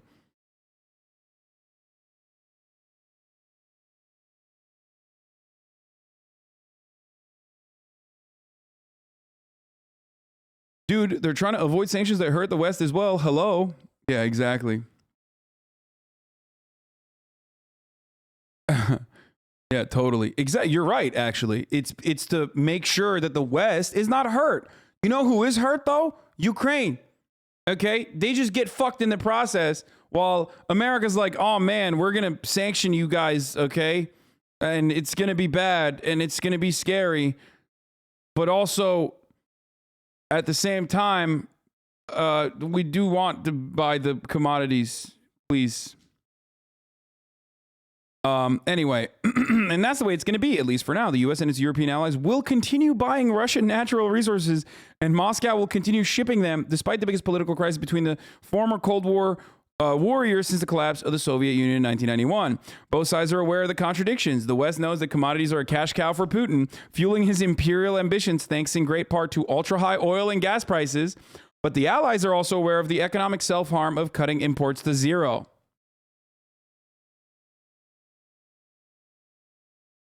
Doesn't that make you feel weird? Like a little bit? You think that this is like black and white?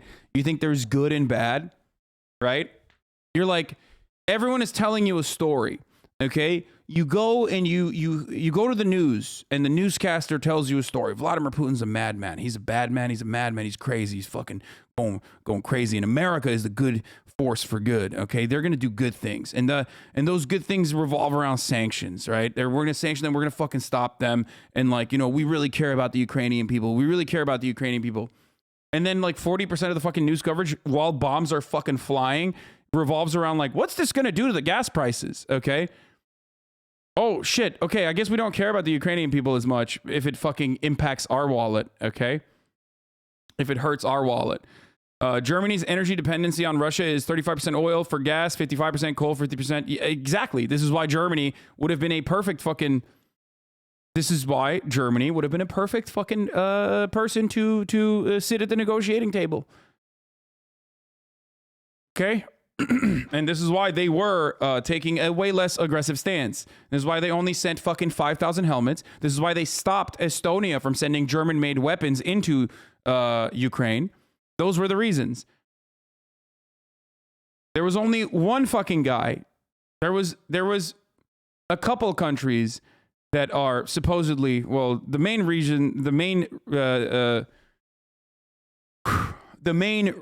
people that did not want any sort of fucking conversation to take place and refused to have any sort of conversation take place that would, treat the Russian expansionist attitude seriously and meet them halfway, make concessions, get Ukraine to make concessions. The only country that would not do that was America. And Canada and the UK, but obviously mostly led by America.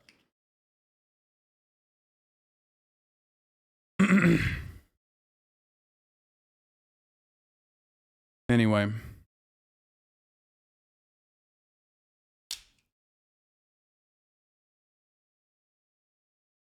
Canada is being 100 times more aggro than Germany? Yeah, no shit.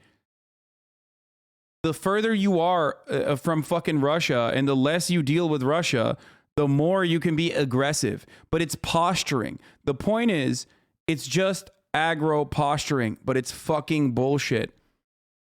I mean, dude, come on. This is just a contradiction? Oh man, what an insane contradiction. That we're putting sanctions, but not on things that would actually make our leadership in the West look bad. That would make life worse for Americans and German people and make it more expensive. And it would make it more expensive, right?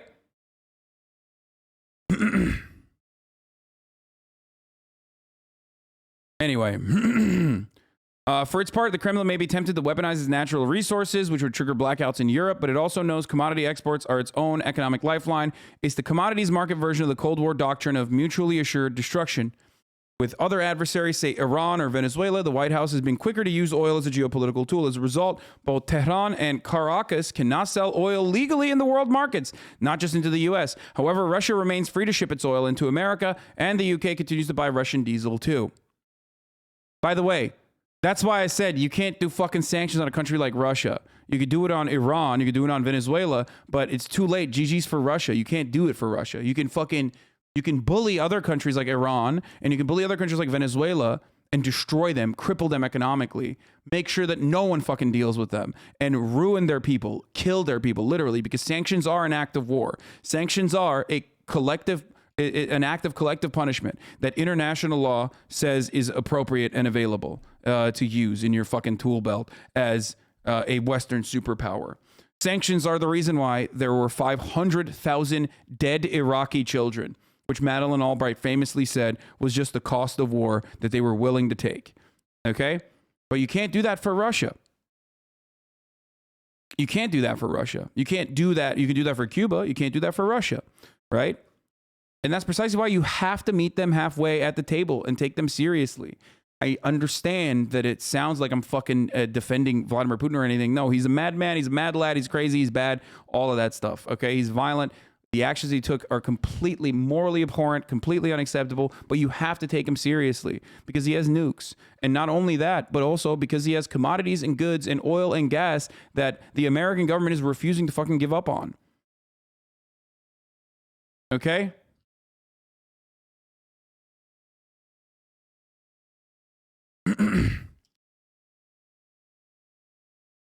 Because ultimately, you're not going to actually, you know that you're not going to actually defend Ukraine. You're not going to help Ukraine. You're just going to give them guns and you're going to give them weapons. And then Ukraine has to fucking deal with like endless war against an occupying force and turn Ukraine into fucking Afghanistan. That's devastating. That's bad for Russia, right?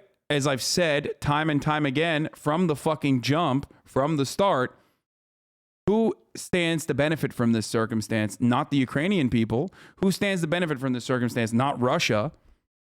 The only people that stand to benefit in this situation are the people that are selling guns, giving money as a loan, conditional loans to Ukraine, offering training and guns to Ukraine, that are far away, that won't even fucking accept Ukrainian refugees. Okay? Millions of people will be displaced if this matter is not resolved immediately.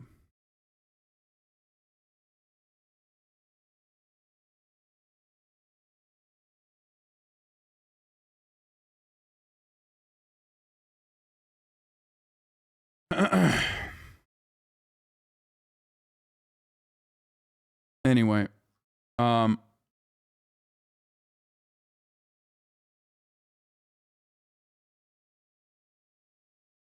is meeting with him halfway? Is that giving up Ukraine and then rediscussing because this feels like Cold War when we just stand off and threaten nukes? Yeah, exactly. Can you explain again what Putin meant by denazification, even though the president is Jewish? Yes. Zelensky is not a Nazi. That's fucking ridiculous. And I don't even think even Russian propaganda tries to say that. There are Jewish Nazis in Ukraine. Of course, they are a part of right sector. Ukraine has a history of aligning with Nazi Germany. Some Ukrainians align with Nazi Germany. Others obviously fought in World War II alongside the USSR, and there were heavy fucking casualties on the Ukrainian side, major casualties. But there were also some, they were also the right sector, for example. You meant Ukrainian Nazis, not Jewish? No, there are Jewish people in Ukraine that are in right sector right now. There are Jewish people in Ukraine currently that are a part of a neo-Nazi brigade called the right sector, okay? That's what I mean. They're not all Jewish, obviously, but there are some Jewish people in Ukraine that are working with right sector or a part of right sector. That's the truth. Also, Israel itself has armed and given guns to the right sector, for the record. So, you know, understand that this is not black and fucking white, okay? Guys, the whole point of this, the fact that Slavs are fucking Nazis is also insane, considering the fact that the Nazis did not consider them to be human, okay? It's not just, you know, it's not just Jewish people that were fucking murdered by the Nazis. Slavs were murdered by the Nazis too. They were not considered human. They were considered subhuman. And there are still Slavic Nazis, plenty of them. Okay? Anyway.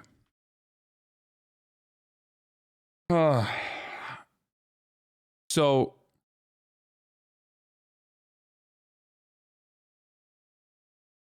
but as far as denazification goes,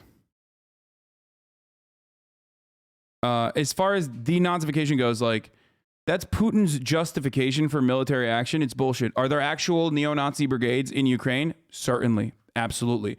Have they now been a part of the National Guard of Ukraine, especially in the front lines in Donbass? Absolutely, certainly. Okay.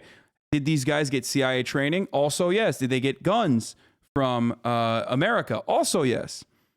Okay. That's just you know, that's just the way America operates. Wait, hold on.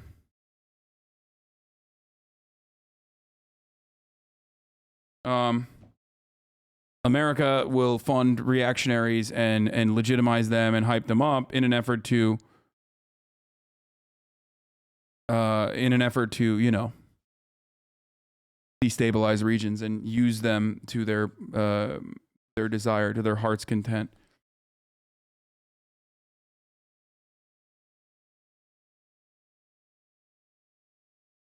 I mean, also, yes, Russia has Nazis as well. The Wagner dude and his brigade is like straight up fucking Nazis. I mean, there's plenty of fucking nationalists in Russia as well. And I've talked about this before as well many times. Like, the denazification angle is like bullshit because what? You're fucking sending your Nazis to go kill the other side's Nazis? Like, what the fuck? What do you mean? And then it's just the denazification is an excuse because it's a part of Russian. It's a part of Navalny is a confirmed Nazi. Yeah, I mean, Navalny is like hyper nationalist. But there are a lot of nationalist reactionary brigades. I mean, the Chechen forces that Russia uses regularly are also, they're not Nazis, but they're also extremist, reactionary extremists.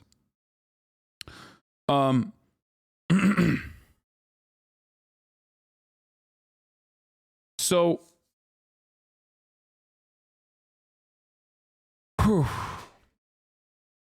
but the denazification argument is a double entendre. One, because he was triggered by the decommunization that Ukraine was engaging in, as in he was destroying, like, as in, you know, Ukraine was becoming neoliberal, open markets, all that sort of stuff. It's all of the things that you have to do as a country if you want to get IMF loans, if you want to fucking work with the West. It's a way to basically rip apart your country and reconfigure it at the behest of foreign capital, Western capital.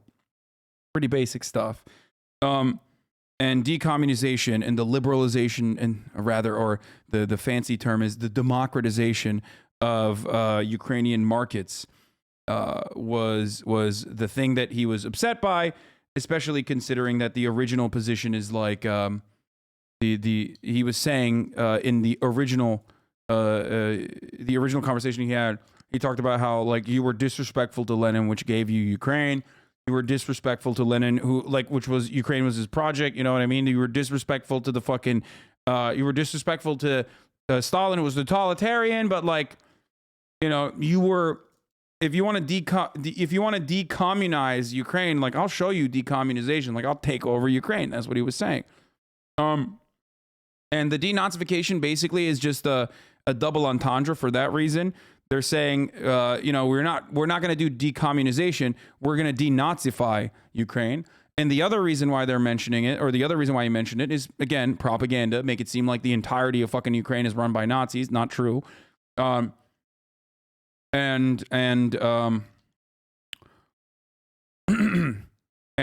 fight back against the Azov Battalion and Azov Battalion style troops that are unofficially a part of the National Guard in Ukraine, in the Donbass region specifically, especially.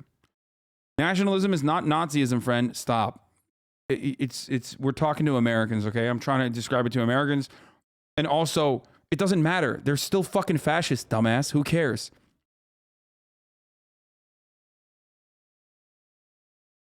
Oh, dude, yeah, you're right. They're not as anti-Semitic. They just want to murder, like, Roma people, okay? Oh, got it. Okay. Like, they're still fucking fascists, dude. What do you mean?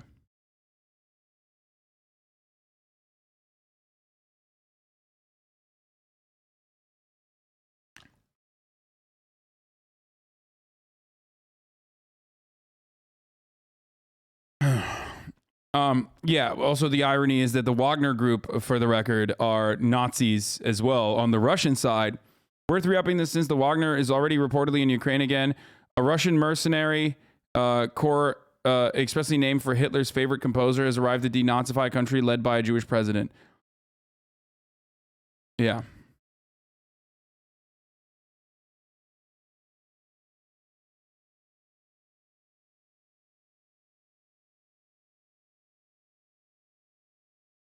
Anyway, am I an asshole for not giving a single shit about the war going on? I don't know. I feel bad for the people, but I just don't care enough. I mean, it's I don't know. I mean, dude, there's so much pain and suffering happening all around the world at our hands as well, as caused by others, like in the case of Russia and Ukraine. that it's probably fatigue at that point. I'm trying to be as charitable as possible, but like, it's just a lack of empathy because you're like, well, what the fuck? It's hard to keep up with everything. I don't know. I mean, I care, and I try to get people to care, but I don't know if ever I can get everybody to care. Keep bootlicking Russia. Wait, what did he say? Hassan will not explain what? Oh, fuck.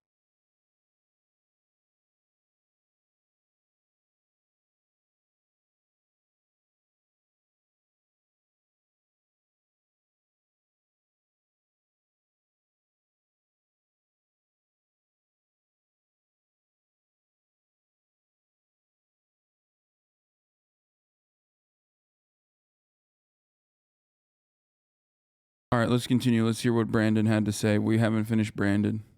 $250 billion in assets.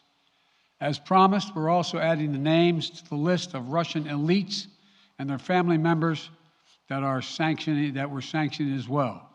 As I said on Tuesday, these are people who personally gained from the Kremlin's policies, and they should share in the pain. We will keep up this drumbeat of those designations against corrupt billionaires in the days ahead. On Tuesday, we stopped the Russian government from raising money. You talking about it, even to give context, is exactly why Putin brought it up. They're going to hear Ukraine and think Nazis. Dude. I'm explaining to the chatter why Vladimir Putin brought up denazification while simultaneously claiming that it's literally propaganda and bullshit. I am addressing why Vladimir Putin is bringing up propaganda. Do you want me to fucking lie? It's a false justification, which I am describing. That is what I do. This is what I do. I'm offering context. What is wrong with you, man? Like, people are so fucking strange. From U.S. or European investors. Now we're going to apply the same restrictions to Russia's largest state-owned enterprises, companies with assets that exceed $1.4 trillion. Some of the most powerful impacts our actions will come over time as we squeeze Russia's access to finances and technology for strategic sectors of its economy and degrade its industrial capacity for years to come. Between our actions and those of our allies and partners, we estimate that we'll cut off more than half of Russia's high-tech imports. It'll strike a blow to their ability to continue to modernize their military. It'll degrade their aerospace industry, including their space program. It'll hurt their ability to build ships, reducing their ability to compete economically. And it will be a major hit to Putin's long-term strategic ambitions. And we're preparing to do more. In addition to the economic penalties we're imposing, we're also taking steps to defend our NATO allies, particularly in the East. Tomorrow, NATO will convene a summit. We'll be there to bring together the leaders of 30 allied nations and close partners to affirm our solidarity. Hostomel has been recaptured by Ukrainian forces to further strengthen all aspects of our NATO alliance. Although we provided over $650 million in defensive assistance to Ukraine just this last year, let me say it again. Our forces are not and will not be engaged in the conflict with Russia in Ukraine. For the record, he said that already. He said that before, and he kept repeating it for people who are like, oh, what the fuck? For people who like yell at me and talk about like appeasement. My anger in this circumstance stems from not fucking bringing Russia to the negotiation table to exhaust diplomacy before this action took place. I don't even know if Russia would have actually followed through on that, or if they would actually. I don't know if Vladimir Putin would have literally been like, "Oh, okay, you know, you're giving us concessions. You're saying that Ukraine won't join NATO, which you weren't going to fucking let them join NATO anyway. Then you know it's fine as long as you recognize the independence of like DPR and LPR, right?" They did though. That's not true. They never actually had a full-blown fucking. They never actually got together and had a diplomatic conversation. They only had the German chancellor speak to Vladimir Putin, and they had Macron speak to Vladimir Putin, but can't get to that without Blinken, and you can't actually get to a full-blown deal without Blinken and the big man Brandon, okay? Have to have America at the table. You have to allow America to be at the table at a diplomatic summit where they won't fuck the shit up. Okay? Negotiating with terrorists at that point? No. That's the main difference. ISIS, you can fucking wipe out. A lot of civilians will die, but you can just fucking laser them, okay? You find their strategic positions and you fucking destroy them. This is a state with nuclear warheads. That's entirely separate. You can't fucking deal with them like you're dealing with terrorists, okay? You just can't do that. And the reason why you can't do that is because they have nuclear warheads. It's the same exact reason why Ukraine, or rather the Western powers that dangled NATO, Ukraine, allowing Ukraine to join NATO, actually never intended for Ukraine to join NATO, because that would imply that Western powers have to go to war with Russia, a nuclear power. Okay? You have to understand that there's a difference between the world's largest fucking nuclear warhead owning state and ISIS.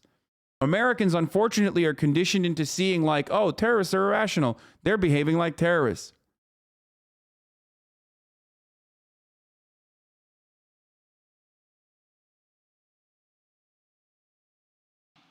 Our forces are not going to Europe to fight in Ukraine, but to defend our NATO allies and reassure those allies in the East. As I made crystal clear, the United States will defend every inch of NATO territory with the full force of American power. And the good news is, NATO is more united and more determined than ever. There is no doubt that the United States and every NATO ally will meet our Article 5 commitments, which says that an attack on one is an attack on all. Over the past few weeks, I ordered thousands of additional forces to Germany and Poland as part of our commitment to NATO. On Tuesday, in response to Russia... This has been going on for months/years, Lemafau, not just last week with the Chancellor of Germany or whatever law. I mean, yes, I know. I agree. Aggressive action, including its troop presence in Belarus and the Black Sea. I've authorized the deployment of ground and air forces already stationed in Europe to NATO's eastern flank allies, Estonia, Latvia, Lithuania, Poland, and Romania. You are so dumb thinking this operation wasn't planned deeply for months or maybe years. You couldn't give less fucks about those meetings. It literally does not matter. You can have contingency plans regardless. You can have contingency plans. Every country does war games for that reason. They've been doing war games at the border for the past 8 fucking years, okay? Yeah, of course they were, of course they're ready to do things like this. That's why they're doing war games. That's why war games are aggressive posturing, okay? I know.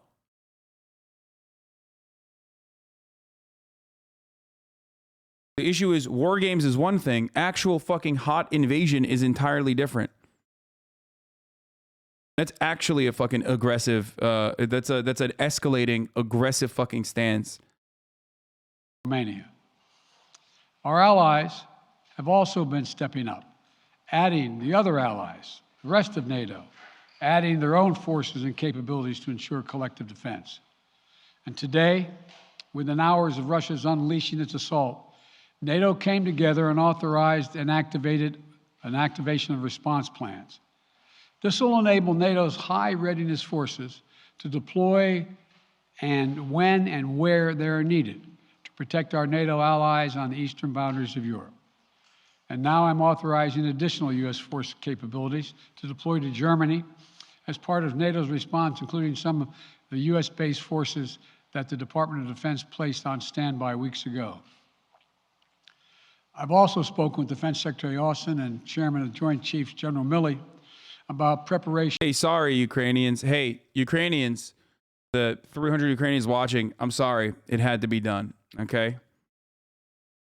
There was just no way to do it, you know? You know, you gotta think about the bright side, you know? I know your fucking home is being shelled. I know that, like, you had to leave your house terrified in the fucking middle of the night. And try to get into Poland. But also, defense contractors' stocks are doing really well. So here, take some AR-15s, okay? And if you want, you can try to fight against Spetsnaz or Russian paratroopers. Insanity. just absolute fucking insanity. This is literally the worst case, the complete, your incoherent babbling is hilarious, the complete worst case fucking scenario that could have ever happened.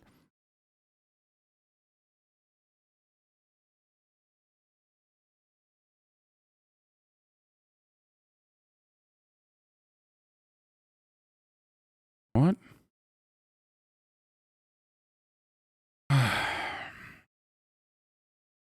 Russia invading Georgia in 2008, literally the same shit going on right now. Yeah.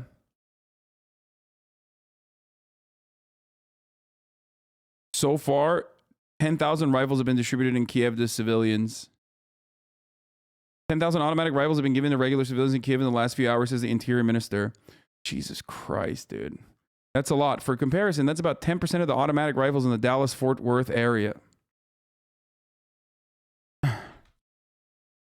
I don't know if that's true or not, but something to consider.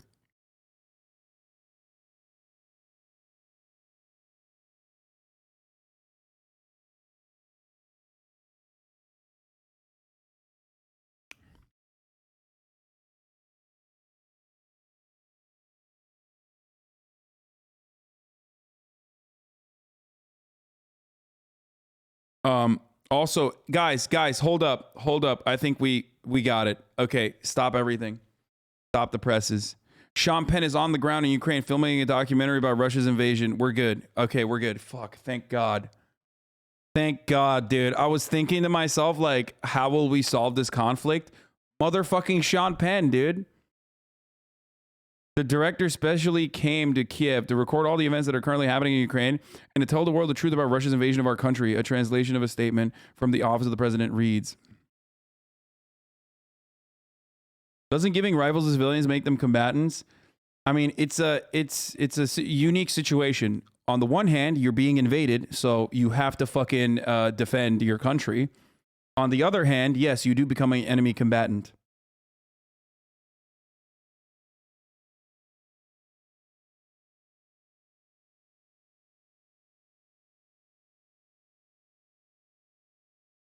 We need Spec Ops Steven Seagal. Well, Steven Seagal will be on the Russian side, so.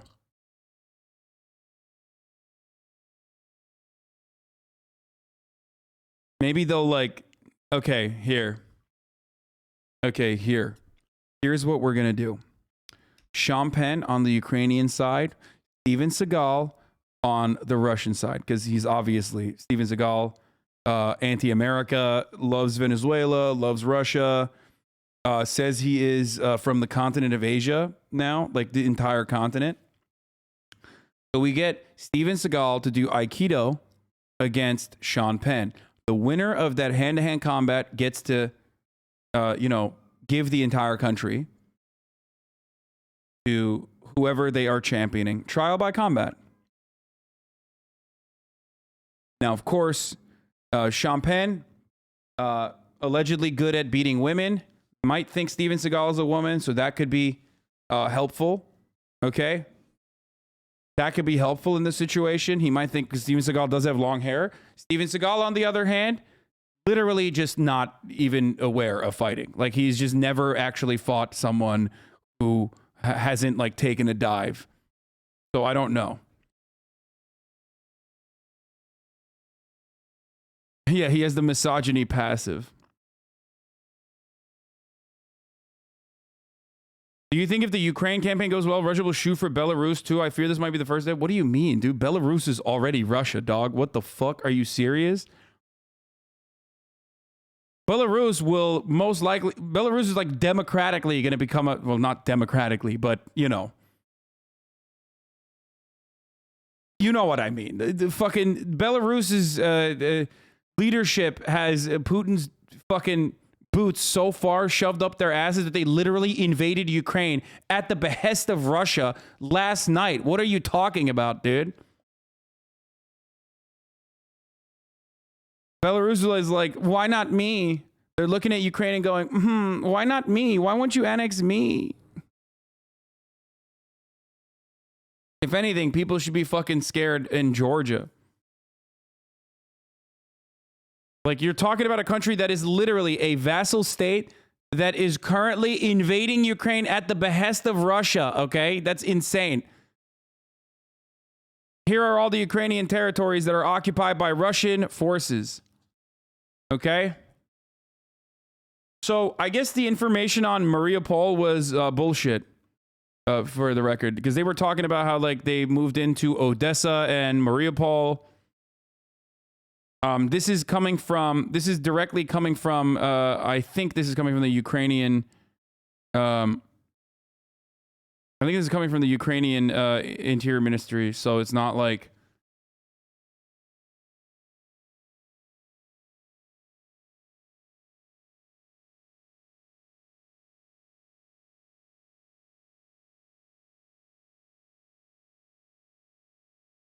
Belarus didn't even tell the troops they were going to be fighting?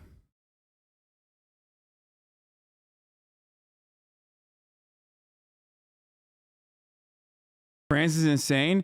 France says Putin needs to understand NATO has nuclear weapons. What the? Wait, what? Uh-oh. Okay, let's fucking chill. Okay, let's be chill. What? You can't tell me. What? I'm sorry. What?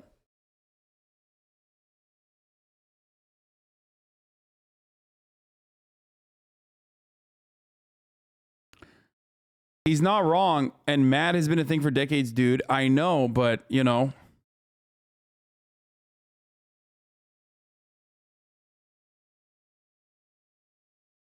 What a comically terrifying headline.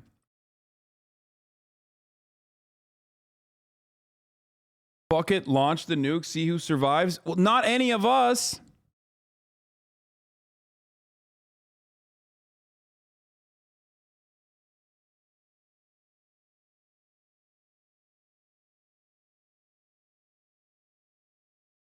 In Slovakia, there are people who are Nazis, but also Slavs, but also support Putin.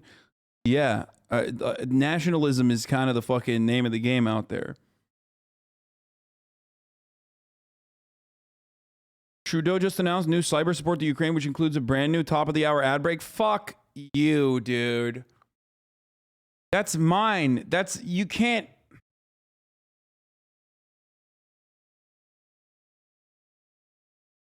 At the top of the hour, there's a 60-second ad break. If you no longer want to see those ads, all you need to do is subscribe. You can do that for $5. You can do that for free with the Twitch Prime if you have one. You can also get gifted a sub if you're lucky. You know, DPR and LPR gifters have been quite silent in these past couple days. Secodon, thank you for the 5. AMDZ23, thank you for the 5.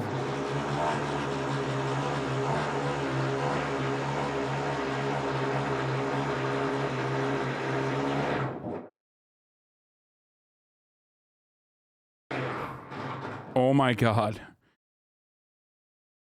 That was fucking terrifying.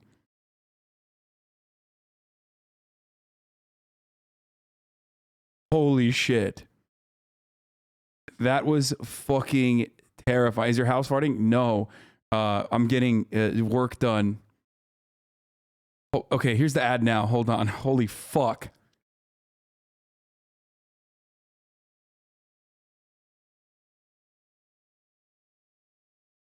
Thank you, VG Robert, for the 10 give the subs. What? Britain could expel all Russian citizens from the UK? What? We can expel Russian citizens, all of them. We can make a choice to defend our interests, to defend the British people, and defend our international partners. Wait, you can't do that. What the fuck are they saying, dude?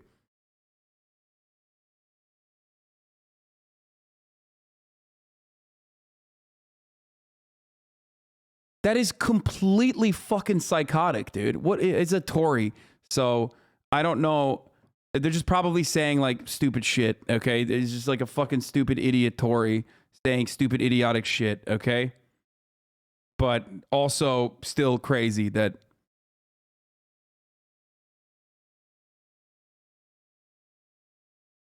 No, ones that have proven ties to Putin. Watch the press conference. Yeah, your data. Okay, steal all my data, daddy. Senior conservative MP has said the government could protect Brits by expelling Russian citizens from the UK in response to Vladimir Putin's invasion. The Russian president announced in early hours Thursday morning he could invade Ukraine. US, NATO, and EU leaders have responded with a new wave of punitive measures. Boris Johnson announced a fresh series of 10 main sanctions targeting around 100 Russian individuals, including Putin's former son-in-law, entities, subsidiaries, and banning any business with them in the UK. Other measures include the government freezing all assets to the major Russian banks, including the country's second largest VTB, totaling 154 billion quid. In Parliament on Thursday afternoon, Conservative MP and Foreign Affairs Select Committee Chair Tom Tugendhat, what a fucking last name, called for tougher consequences on Russian individuals to protect Britain. A hostile state has launched an act of war. We can act now, he said. We can freeze Russian assets in this country, all of them. We can expel Russian citizens, all of them. We can make a choice to defend our interests, to defend the British people, and to defend our international partners. Or we can do, sadly, what we've done too often in the past. Watch until it's too late and the British people have to pay a much higher price. Speaking in the House of Commons as he announced the sanctions, Johnson said it was vital Putin is seen to fail. Above all, the House realized the hard and heavy truth that we now live in a continent where an expansionist power, deploying one of the world's most formidable machines, is trying to redraw the map of Europe in blood and conquer an independent state by force of arms, he said. Okay, that's crazy. The expelling, he said all Russian citizens, by the way. No, he didn't say like some, that fucking Tory psycho. Belgian Secretary of State said made similar comments. Belgium is not a real country, so it doesn't matter. It doesn't exist.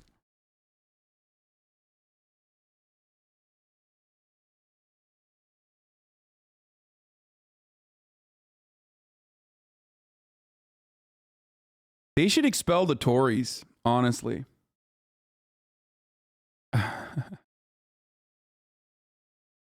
It's a meme, okay? New chatters that don't know. I have a Belgian mod. Not even here right now because he's not from a real country. Dispel Hassan, a Putin royalist? Yeah. I am a big fan. Talking from your ass. I love when I say stuff like Belgium is not a real country. It doesn't exist. And motherfuckers will be like, I'm going to take that seriously. And assume that you're being serious and not making a joke right now. And I'm going to literally be like, you're a stupid person.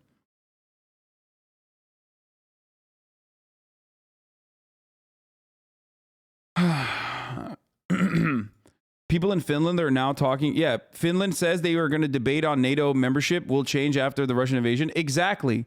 Yeah, good job, by the way. If your goal is to like fucking, if your goal, okay, as Vladimir Putin is to like stop NATO from further expanding, you literally took countries that had already had neutralization agreements with you and you decided that they are now justifiably going to be fearful and straight up fucking join NATO. So good job. Fox News is inching towards an embrace of Vladimir Putin. The most influential primetime host is already fully in the tank, and the rest of them simply prefer Putin to Biden. Yeah, that stuff is weird, man. I don't know what the fuck. I don't know, like, what their point is. I don't understand it. I know that a lot of people think, like, I have the same point of view as, like, Tucker Carlson or whatever. Because, you know, I have a more critical approach to like American influence and American involvement in foreign affairs. But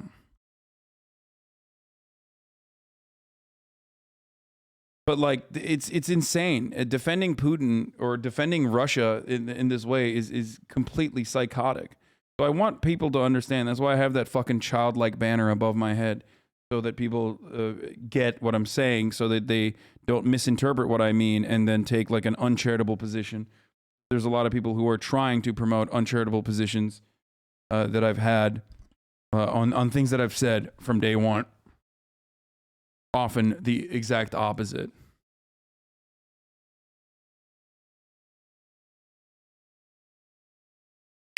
If Donald Trump were president, none of this crap would be going on, says Lindsey Graham. Oh my fucking Lord, dude. All right, let's watch the rest of fucking Brandon. I'm going to finish the Brandon thing, I swear. For additional moves, should they become necessary to protect our NATO allies and support the greatest military alliance in the history of the world, NATO. As we respond, my administration is using the tools, every tool at its disposal to protect American families and businesses from rising prices at the gas pump.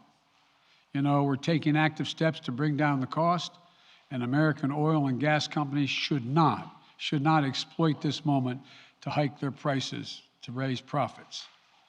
You know, in our sanctions package, we specifically designed to allow energy payments to continue. We are closely monitoring energy supplies for any disruption. We've been coordinating with major oil producing and consuming countries toward our common interest to secure global energy supplies.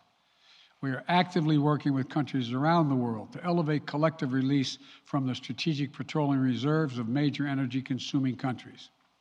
And the United States will release additional barrels of oil as conditions warrant. I know this is hard and that Americans are already hurting. I will do everything in my power to limit the pain the American people are feeling at the gas pump. This is critical to me. Oh, dude, listen, the real victims of this situation can't be Americans. I thought he was going somewhere very different with that, okay? Like, he loaded that up to be like, we're really out here trying to defend Ukrainian sovereignty and the Ukrainian people, like, we're going to be looking out for them. It's like, listen, not a single American is going to feel the pain at the gas pump.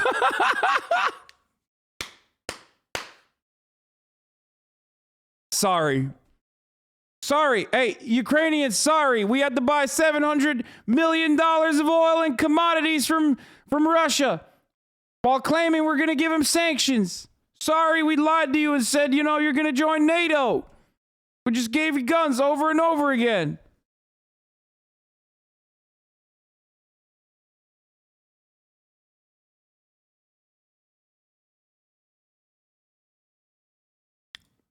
But this aggression cannot go unanswered. If it did, the consequences for America would be much worse. America stands up to bullies. We stand up for freedom. Yeah, that's bullshit. Does anyone fucking believe this? I'm sorry, dude. Like, anyway, look, Russia bad, okay? Literally, like, the worst person in this situation is Vladimir Putin. Russia is the worst country in this circumstance, okay? They're the ones who are fucking bombing Ukraine. At this moment, in this situation, with respect to Ukraine, Russia's the worst fucking actor, okay? Please do not misunderstand what I'm saying. America has never, ever given a fuck about anyone else. Like, who believes this? Who believes this? Are people like, yeah, we always stand up to bullies. That's right, dude. That's what America does. When? We are the bullies, motherfucker. We've never stood up to, like, that's not a real thing. This is who we are. Let me also repeat the warning I made last week. If Russia pursues cyber attacks against our companies, our critical infrastructure, we are prepared to respond. For months, we've been working closely with the private sector to harden their cyber defenses, sharpen our ability to respond to Russian cyber attacks as well. I spoke last night to President Zelensky of Ukraine, and I assured him that the United States, together with our allies and partners in Europe, will support the Ukrainian people as they defend their country. We'll provide humanitarian relief to ease their suffering. And in the early days of this conflict, Russia propaganda outlets will keep trying to hide the truth and claim success for its military operation against a made-up threat. But history has shown, time and again, how swift gains in territory eventually give way to grinding occupations, acts of mass civil disobedience, and strategic dead ends. How much diplomacy would have satisfied you then, and how do you measure this? Do you truly think more diplomacy would have dissuaded Putin from war? I don't know, dude. I don't know. But if it's fucking inevitable, if literally, like, violent action is inevitable, then why wouldn't you try to exhaust every option? Because all we did in this situation is not even do a fucking half-hearted appeasement. Like, we literally didn't even get to the appeasement point. We just did nothing, okay? We were just like, yeah, shut the fuck up. Here's some guns, Ukraine. Fuck off. Fuck off and die, okay? Here's some fucking guns. Deal with it on your own. Yeah, you're not going to join NATO. Just say. They're not going to join NATO anyway. Just fucking say. Just say it. Bring Russia to the fucking table. Rebuild the Minsk agreement while also recognizing Russia's interests, okay? You have to do that. You have to. And if that doesn't work, then it's over. It's going to happen regardless, okay? It's going to happen one way or the other, then it's going to happen. But at least try something. And instead, instead of trying anything, instead of trying to do any fucking diplomacy, anything like that, you were just like, here, take guns. You know, it'll be great. You can fucking deal with it on your own. Who cares? You are so cringe. Jesus, save everyone in this chat, please. Hey, Hasan. Oh, dude. Also, you want to know who the fucking worst pig dogs are in this situation? People who literally get incredibly butthurt about me shitting on America in a situation like this, when clearly Russia is still the fucking worst actor, okay? Why are you defending the integrity of American empire, you piece of shit motherfucker? What is wrong with your fucking brain? America fucked over Ukrainians too, okay? God damn, you are such a stupid fucking bitch, dude. There is perhaps no better indication that you do not give a single fuck about Ukraine or Ukrainians or anything of that matter, and simply are like protecting American integrity like you yourself, like your life depends on it, than trying to fucking get triggered and finding a way to get triggered by my sentiment in this circumstance, when clearly Russia is the worst actor here, okay? It's so weird. You're like, America number one, you better not fucking say shit about America. You fucking asshole, fuck you. Like, who cares? Who cares about your fucking feelings, you dumb American bitch? Shut the fuck up. Putin and Macron just spoke. Sounds like it got heated. They had a serious and frank exchange of views about the Ukraine situation, the Kremlin says. Vladimir Putin gave extensive explanations of why a decision was taken to launch a special military operation. Motherfuckers lose their mind. They're like, what about us? What about us? It's like, I'm not even saying, what about America? Okay. I'm literally saying, like, it's Russia's fault.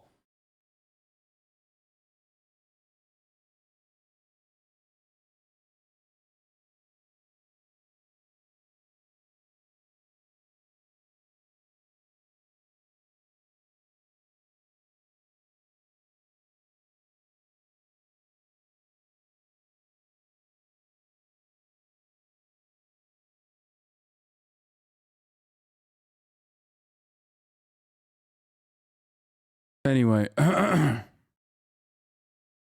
it's just so fucking strange to get so butthurt when America gets like lightly fucking criticized in any situation.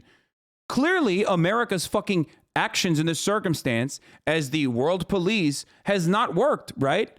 Because currently Russia is shelling Ukraine.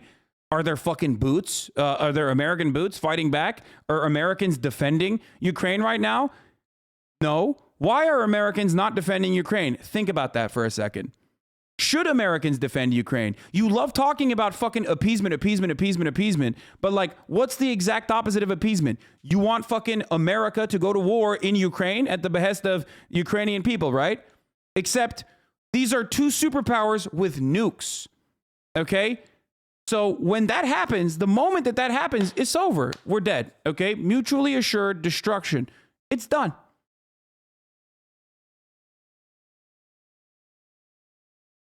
Shut the fuck up, pussy. What are you even saying? I don't think you understand what I'm saying. The moment that like American troops walk through Ukrainian borders and gear up and go to fucking war, I don't know where that goes. Okay. I do not know where that goes. I don't know how it extends beyond just like accidentally fucking blowing up a fighter jet that belongs to Russia in a proxy war. You know what I mean? That has happened in the past. But that's entirely separate than like, we are going to go into Ukraine and defend Ukraine with our military members. The entire purpose, the entire reason why America, Germany, and other NATO countries did not want Ukraine to be a part of NATO was because of what just happened yesterday. The likelihood of what happened yesterday happening, okay? because Article 5 would mean if what happened yesterday, if Ukraine was a part of NATO and what happened yesterday happened, they would all have to go to war with Russia. Nuclear superpowers would have to go to war with Russia, another nuclear superpower. Okay?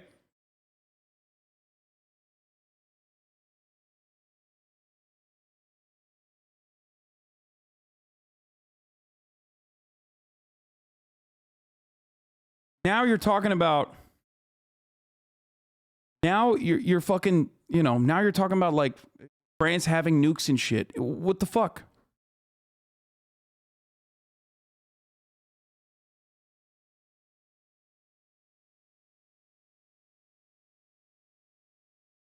Don't you think Ukraine being a part of NATO would have prevented the invasion from happening? If Ukraine was, there's a reason why Ukraine and Georgia being brought up as potential fucking NATO countries by George W. Bush way back in the day kickstarted a lot of these conversations, a lot of the fucking tensions. I need people to understand, okay? There's a reason why Finland already has a neutralization agreement. Right now, Finland could potentially join NATO and destroy that neutralization agreement. I don't know the exact details. Okay, I'm going to be honest with you. I'd have to read more into it. But right now, all that other countries can join NATO, Finland, which already has a fucking neutralization agreement with Russia, which would be horrible for the interests of Vladimir Putin. Not saying it's good or bad, okay? I'm simply stating that NATO or Finnish people could destroy their neutralization agreement that they had with Russia and join NATO. But Ukraine is not like Finland. Okay?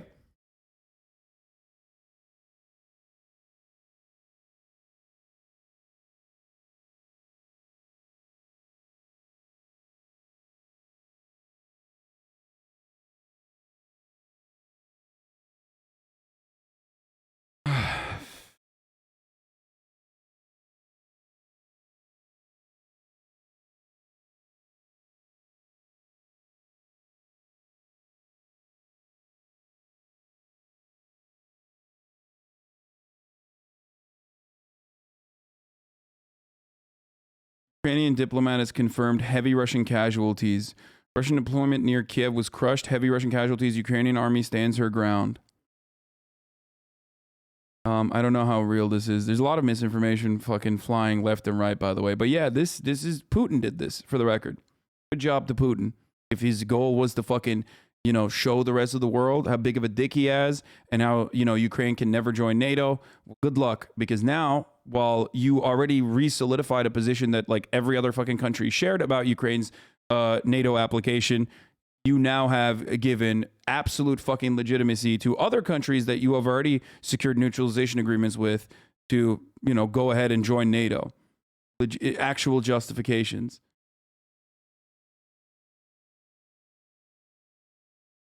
Anyway, Russia can't allow Ukraine to join NATO and potentially have NATO missiles stationed there the same way U.S. could not allow Cuba to have Soviet missiles on its soil. We already covered all that stuff. Okay?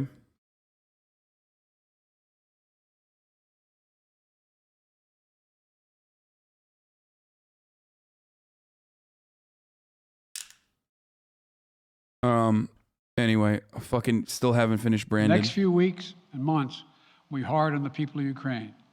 Putin has unleashed a great pain on them. But the Ukrainian people have known 30 years of independence. And they've repeatedly shown that they will not tolerate anyone who tries to take their country backwards. This is a dangerous moment for all of Europe, for the freedom around the world. Putin has committed an assault on the very principles that uphold the global peace. But now, the entire world sees clearly what Putin and his Kremlin allies are really all about. This was never about a genuine security concerns on their part. It was always about naked aggression, about Putin's desire for empire by any means necessary, by bullying Russia's neighbors through coercion and corruption, by changing borders by force, and ultimately by choosing a war without a cause. Putin's actions betray his sinister vision for the future of our world, one where nations take what they want by force.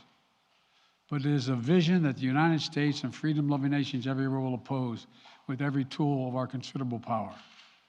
The United States and our allies and partners will emerge from this stronger, more united, more determined, and more purposeful. And Putin's aggression against Ukraine will end up costing Russia dearly, economically and strategically. We will make sure of that.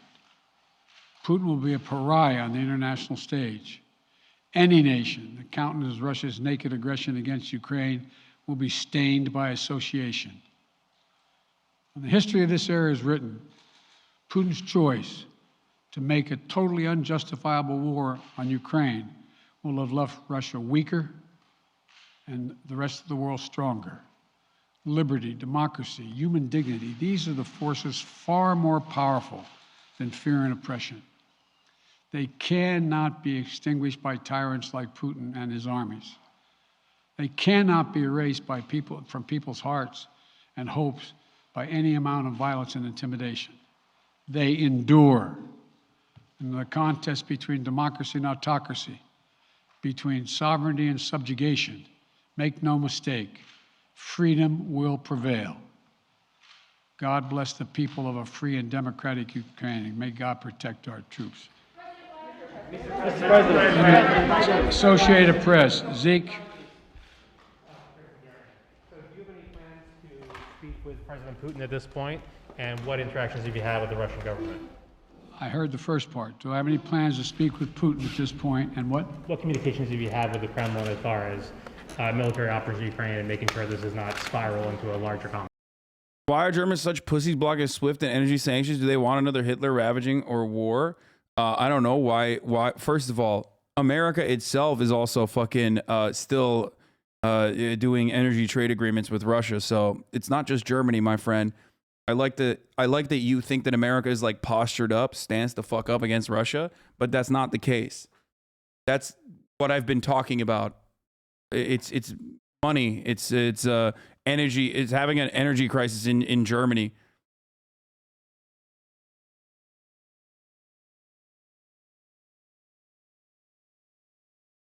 U.S. is respecting Putin? No, they're not. There's no like. It's not like respect or anything. It's just, they don't want fucking global collapse. Part of the reason why doing this kind of invasion in the winter is strategic because you have more need for gas. And they get like they get half their coal and gas from Russia. It really seems like you hate America.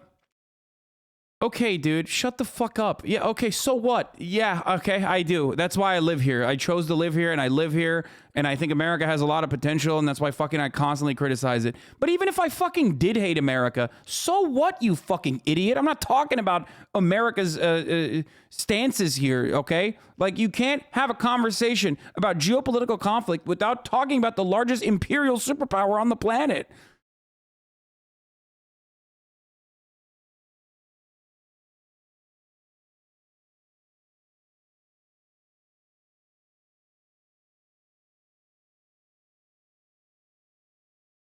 It's so weird. Like, imagine in this circumstance when I'm covering every fucking angle and the one thing you hear is like, seems like you hate America.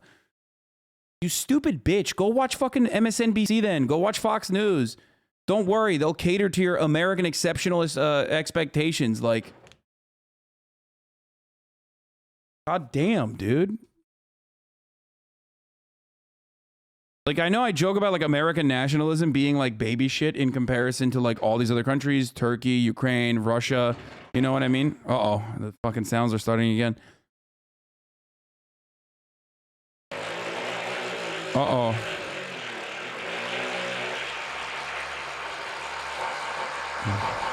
It's a large conflict already. The way we're going to ensure it's not going to aspire to a larger conflict is by providing all the forces needed in the Eastern European nations that are members of NATO.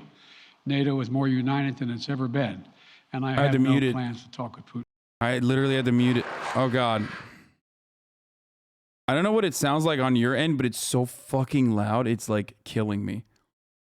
not gardener stuff. It's like, is there someone's underneath my house right now drilling, like underneath my studio. Wall Street Journal, Tarina. It sounds like Mr. farts. President, you didn't mention SWIFT in your sanctions that you announced. Is there a reason why the U.S. Isn't doing that? Is there a disagreement among allies regarding SWIFT and whether Russia should be allowed to be a part of it? The sanctions that we've proposed on all their banks have of equal consequence, maybe more consequence than SWIFT number one. Number Then why two, don't you take them off SWIFT always then? an option, but right now that's not the position that the rest of Europe wishes to take. Cecilia Vega, ABC. Sir, sanctions clearly have not been enough to deter Vladimir Putin to this point. What is going to stop him? How and when does this end? And do you see him trying to go beyond Ukraine? And a second question I'll just give to you now. This statement that he gave last night, the threat that he gave, the West will face consequences greater. Biden is defending the CSGO economy by refusing to take Russia off SWIFT. By the way, that's what it is. They're like, no, sorry, Jack. There's a lot of knives. People have been selling a lot of knives on the second markets. Jack, we take Russia off SWIFT, all of a sudden, that's global collapse. You know how many sweet knives I got? Look alive. SWIFT is the international financial banking system. Society for Worldwide International Financial Telecommunications is based out of the fake country of Belgium that handles payment requests and messages between 11,000 financial institutions across the world, delivering 42 million messages per day in 2021. The Washington Post likens the system to the Gmail of global banking, and the Financial Times notes that while Russia and other countries can still conduct banking transactions with other countries without SWIFT, it would be much more labor-intensive and expensive. Cutting Russia off from SWIFT would have a significant economic impact when the U.S. weighed booting Russia from the platform in 2014 due to its annexation of Crimea.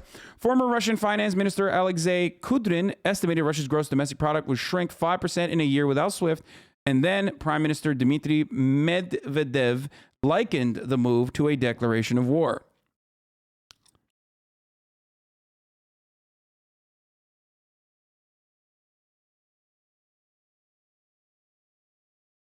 Financial Times also notes that the move would harm Russia's ability to profit off the oil and gas exports that make up 40% of the country's revenue. That is, remember, it's a lose-lose situation. It's a catch-22 where if you shut off oil, if you put sanctions on oil and gas like Venezuela, like you do on fucking Venezuela and Iran, okay, all of a sudden you're destroying 40% of the Russian economy. Okay? But if you do that, you're also destroying Europe. Because they need it. Because they need the oil and gas. You're destroying your own fucking gas prices in America, and you're destroying gas prices in Europe. Which is the reason why, while we aggressively posture and claim that we are doing... the Belgium is fake country is a joke. Please, everybody chill the fuck out, okay? Don't worry. Russia's not going to invade Belgium because they don't believe it's a real country. Anyway...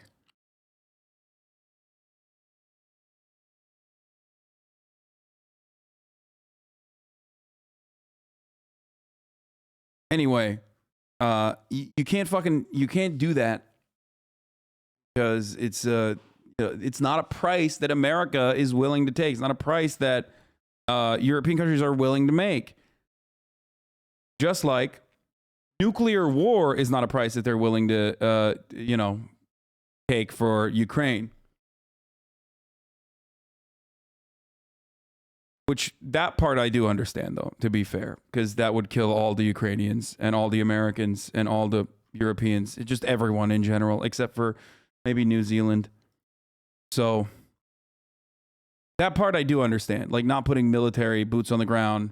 But if you know that, and if you're working with that knowledge, then, why wouldn't you have a conversation ahead of time before it got to this point?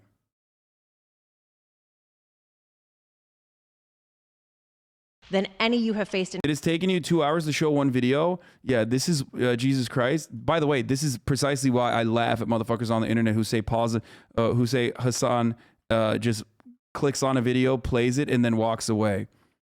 Welcome. You must be new here. This is literally what I do every day. That's why they call me Hasanabi, which is why it's so funny when people are like, dude, you don't even react hard. You don't even react hard. In history, is he threatening a nuclear strike? I have no idea what he's threatening. I know what he has done, number one. And number two, no one expected the sanctions to prevent anything from happening. Wait, why'd you do it then? This is going to take time. What the fuck? So wait, why did you do it then? Just for funsies, dude. What do you mean? What the fuck? We just like to give sanctions off sometimes, Jack. What a question. What an answer to that question. Incredible. To show resolve, so he knows what's coming. And so the people of Russia know what he's brought on them. That's what this is all about. This is going to take time. It's not going to occur. He's going to say, oh my God, these sanctions are coming. I'm going to stand down. He's going to test the resolve of the West to see if we stay together. And we will. We will, and it will impose significant costs on him. Will he go beyond Ukraine, sir? Do you see him going beyond? Yes. Two topics, just really quick. First, market. Oh, fucking douchey, dude. Oh, let's hear what Fox News' question is going to be here. President Biden, sir, people are saying that Vladimir Putin fears how large of a penis Donald Trump has. And therefore, what do you have to say about your penis being smaller than Donald Trump's, sir? Finally, a real journalist. You know what I mean? Let's go, Brandon. Rates are down and gas prices are up. I know you always stress the difference between Wall Street and Main Street, but everybody seems to be in for some economic pain. How economically painful is it going to get for people in this country? And I do have one more question. First of all, there's no doubt that when a major nuclear power attacks and invades another country, that the world is going to respond, and markets can respond all over the world. So there's no doubt about that, number one. Number two, the notion that this is going to last for a long time is highly unlikely as long as we continue to stay resolved in imposing the sanctions we're going to impose on. But not all of them. Not like the main ones, because that would hurt us too much. Again, there is one way out of this. Reopening diplomatic talks. I know it sounds fucking insane. Russia is engaging in a violent action. Absolutely unacceptable, immoral, violent action. But if it's a fucking nuclear superpower, you literally have to, at some point you have to try to fucking actually have this conversation. Either you shut off the tap and Americans take a fucking fat L on gas prices, okay? It goes beyond that. It's like a national security problem, blah, blah, blah, all this other shit. It's same for Europe. Or, you know, you try to fucking renegotiate. Oh, Christ, Russia doesn't care about diplomatic relations, you hope. It doesn't matter, guys. I don't know why you keep saying Russia doesn't care. Okay, so then don't do anything then. Okay, you got me. Do this, okay? Instead, do this. Where is that fucking poem? This is how surely this is what will stop Vladimir Putin. Okay, hold on. Where is it? Where the fuck is the poem that I was going to show you the nuclear cringe? Oh, here. I think personally this is what we should do instead. Here, let's put the Ukrainian flag in our bios, okay? And then let's do this. Dear President Vladimir Putin, I'm so sorry. You wanted this. You wanted this to happen. I'm going to have to show this to you. I was hiding it. If I was your mother, you would have been so loved, held in the arms of joyous light.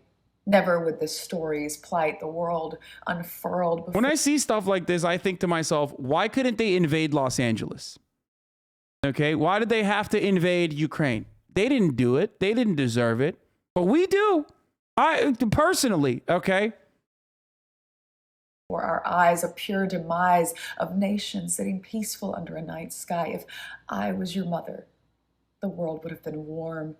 So much laughter and joy, and nothing would harm. I can't imagine the stain. For the record, this is the liberal version of what every Republican is doing right now, which is like, Vladimir Putin hates trans people, so maybe we should align with Vladimir Putin. This is the liberal version of that, okay? Which is like using, like trying to take something and then like fit it into your narrow worldview. It's like Vladimir Putin is exhibiting a lot of toxic masculinity energy. He's such a West Elm Caleb. He is such a male manipulator. Typical, dark triad male manipulator trait from Vladimir Putin. Ooh, Vladdy. He has mommy issues. It's like, what the fuck, dude? What are you talking about? He's gaslighting. He just love-bombed Ukraine. Okay, bomb-bombed, but also love-bombed Ukraine. Have you thought about that? Yeah, no, you didn't. Exactly. Get fucked. The soul-stealing pain that the little boy you must have seen and believed, and the formulation of thought quickly taught that you lived in a cruel, unjust world. Is this why you now decide no one will get the best of you? Is this why you do not hide nor away shy from taking back the world? Was it because so early in life, all that strife racked your little body with fear? If I was your mother, if the world was cold, I'd have died to make you warm. I'd have died to protect you from the unjust, the violence, the terror, the uncertainty. I would have died to give you life. Cash App, thank you for the 69 gifted subs, which magically, automatically means you agree with this video, okay? Thank you, Cash App. Cash App put his fucking name next to this video, okay? Cash App wants this kind of poetry, straight up. Cash App is like, this is how we're going to stop Vladimir Putin. This is great. This is a good time to give 69 gifted subs. Oh, dear Mr. President Putin, if only I'd been your mother. I mean, look, at least the one thing that's cool about this is that, like, the more you watch it, the more you go, maybe nuclear holocaust is not so bad. You know what I mean? Maybe we do not survive the nuclear winter, but it's okay because, this gets wiped off the planet as well. You know what I mean? Like, just one way of coping with inevitable mutually assured destruction is by watching this video and then thinking to yourself, perhaps it's not so bad if civilization is wiped out. Perhaps the torture of unwrit youth would not within your heart imbue ascription to such fealty against You are taking this too far. I love when normies come in, like, from all these, like, other communities, and they're like, you're taking this too far, sir. World that you thought was so cruel. Perhaps you would hold dear human life, and on this night, instead of Mother Russia, you would call me, and I would set your mind quite free with the... Bro, she wants to fuck Vladimir Putin, dude. I swear to God. Love.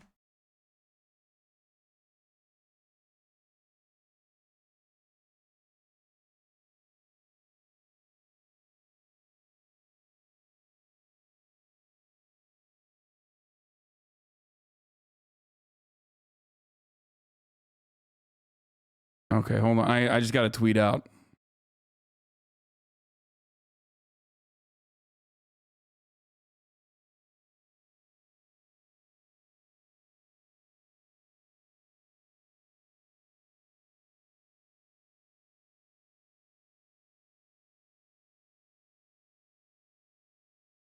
She tried so hard, though, Sag. That Y'all are only simps. a mother can give, and only a mother can take away.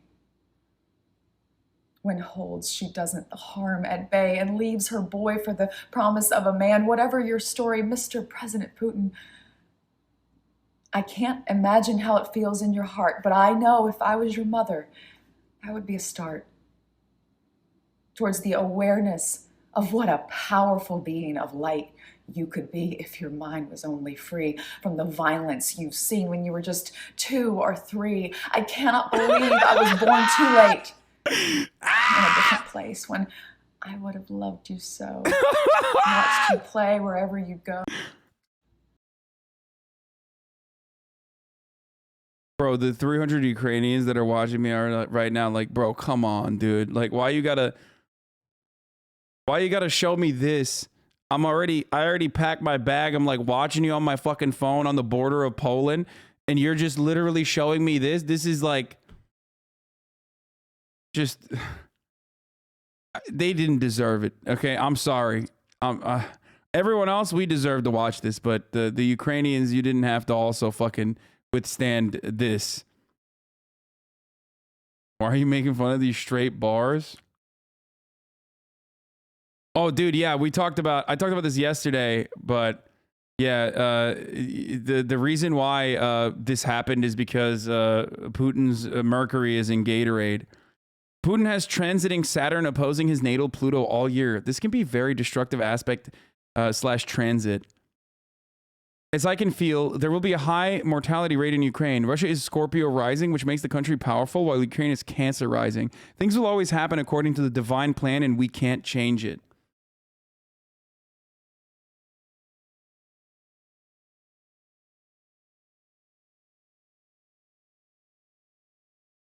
Brilliant stuff. Brilliant takes all around. Pretty good. Oh, fuck. Brilliant. That's brilliant. Incredible. Brilliant. Stunning. Stunning analysis. Damn, damn, damn. Oh, here, let's see what the fucking other idiotic Americans have to say about this. So, you know, Russia is a Christian nationalist nation. They're actually Orthodox Christian and Russian Orthodox. So, you know, I actually support Putin's right to protect his people and always put his people first, but also protect their Christian values. I identify more with with Putin's Christian values than I do with Joe Biden. So, you know, like there is that, you know, that there is that there, and, you know. Bro, that's like straight up. Like, I mean, this is like the American Bund. You know what I mean? Not that I hate the fucking like the Putin is Hitler fucking shit, but like it's not actually all that different, you know, than what historically what Americans did when we were like, yeah, let's fucking join the Nazis, you know, let's do the fucking Madison Square Garden. You know, 30,000 Nazis marched on Madison Square Garden, and we're just like, yeah, no, it's sick, like. Actually pretty tight. You know, Christian nationalist countries also are a threat to the global. Also, what about Ukrainians, you fucking idiot? You think they're not Christian? Like, oh, they're nationalists too. She's like, oh, actually, I'm siding with the I'm siding with the Russians on this one. Okay, well, fucking don't worry. Ukrainians are Christian too. Do you not care?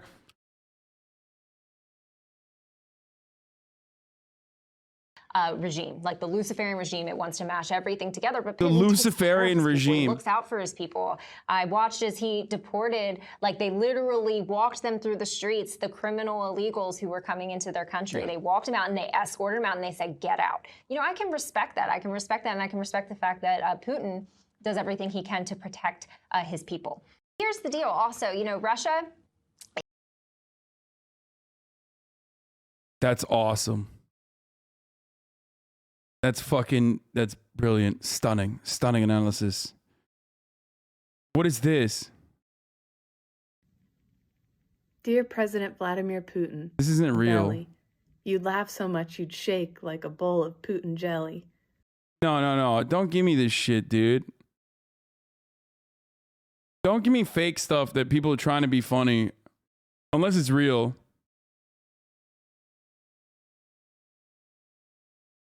I'm from Czech Republic, and I have to say there's no nationalism in our republic, like 30% maybe, people supporting Putin in some way. And the sad thing is that if Russia invades Slovakia, our brother, or our republic, they will just run away, or they will remain hidden but will not fight. There's still support in these post-Soviet countries. Sadness. Sad Twitch emote. Yeah, I don't want to watch the fucking comedian for Barstool. I want real shit. Okay. Yeah, I don't want the parody. We're finishing up the Brandon Russia, saga. Period. What's your next question? I'm sorry. The next question is, did you underestimate Putin, and would you still describe him the way that you did in the summer as a worthy adversary? At the time, he was, I made it clear, as an adversary, and I said he was worthy. I didn't underestimate him. And I've read most of everything he's written. Did you read I shouldn't, I'm not being a wise guy. You heard the speech he made, almost an hour's worth of speech, why he was going into Stop being a Ukraine. wise guy, Jack. He has much larger ambitions in Ukraine. He wants to, in fact, reestablish the former Soviet Union. That's what this is about. And I think that his ambitions are completely contrary to the place where the rest of the world has arrived. You're confident that these devastating sanctions are going to be as devastating as Russian missiles and bullets and tanks? Yes, Russian bullets, missiles, and tanks in Ukraine. Yes, I am. Thank you, President Biden. Oh, that's If a terror. Sanctions cannot stop President Putin. What penalty can? I didn't say sanctions couldn't stop him. I gotta pee. You've been talking about the threat of these sanctions for several weeks. I mean, he did say that. You literally just said that. You said the early sanctions that you implemented were not gonna stop Putin. He did say that. Now, Yes, but I gotta pee. I'll be the back. threat of the sanctions and imposing the sanctions and seeing the effect of the sanctions are two different things.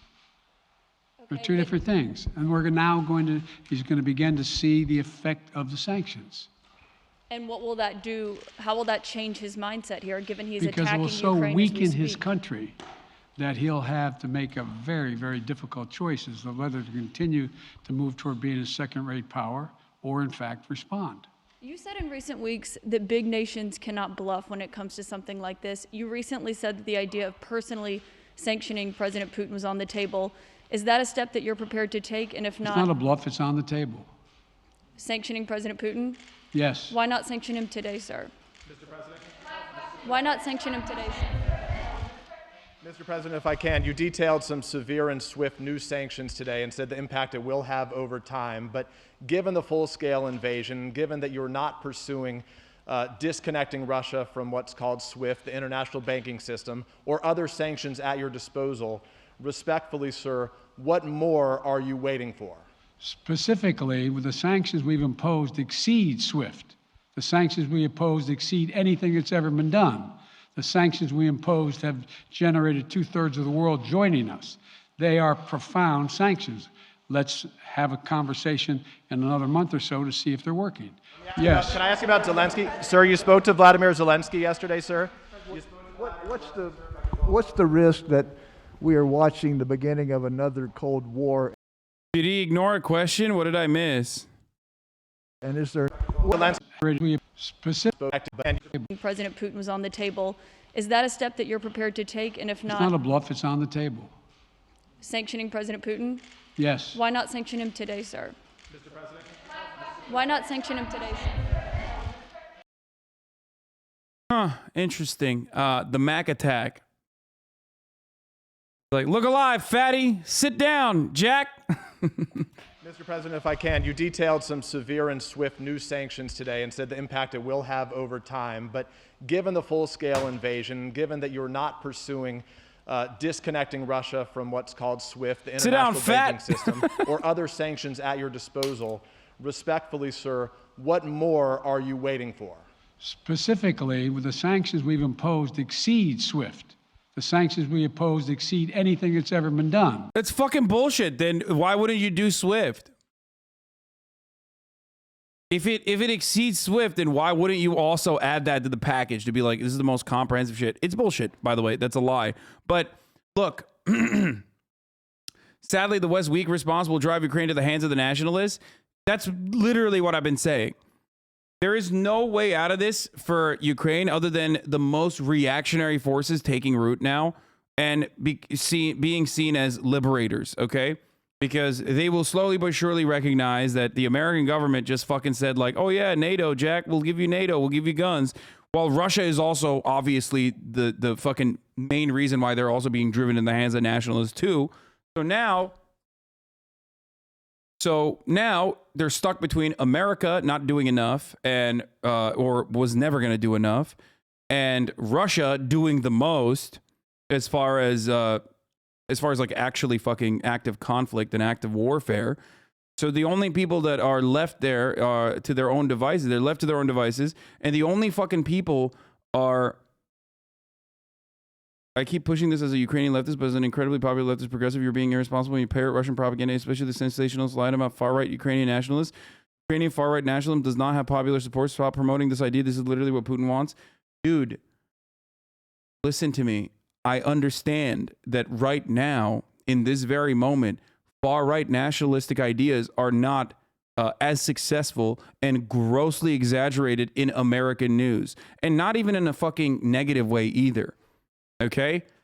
When I say what is going to end up happening is that what is going to end up fucking happening in this situation is far-right ideas, nationalist forces, reactionary forces are going to be seen as the only emancipatory force for purging Russian influence and purging the Russian invaders and the Western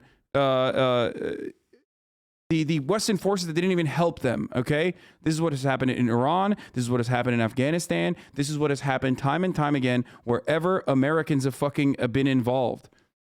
Gorbachev, I'm a Ukrainian leftist, lived in the United States in 2nd grade. My opinion is something you need to listen to. You are silencing important POC voices.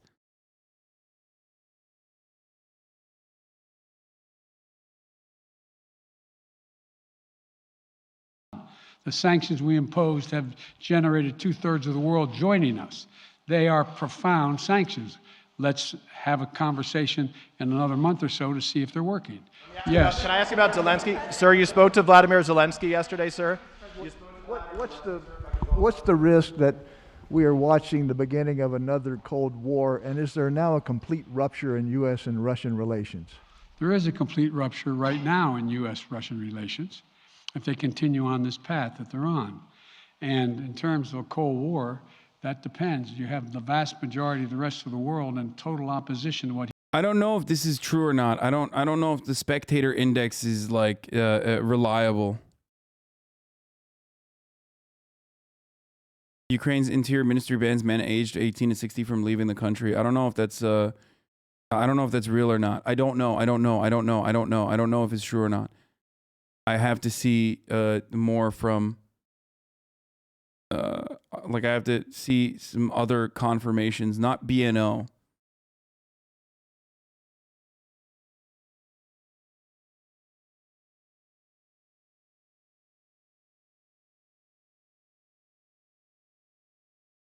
It could be. I'm saying it could be. I just. But if there are other sources, then show me other sources. And no, not BNO News either. No, like fucking. Like the Ukrainian Interior Ministry, like actually.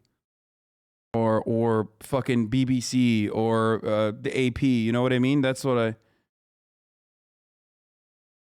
It can be real, but you have to always in these situations when there's like constantly shit that's developing. Okay. Ukraine bars Russian men 16 from entry?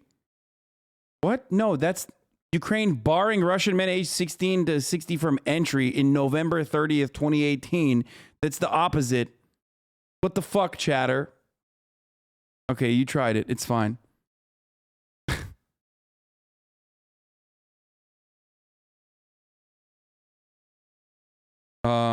Citing martial law signed by Zelensky today, Ukraine's interior ministry says state border guard service of Ukraine is prohibiting men aged 18 to 60 from leaving the country. Okay, this is reliable. Okay, Christopher Miller is a BuzzFeed news guy. He's good. This is a reliable source. So thank you. Okay.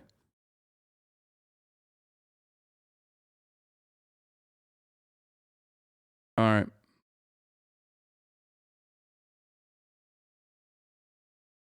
We'll look at Russia Today's POV in a little bit, but I want to finish the Brandon Mac attack. From Asia to South America to Europe to around the world.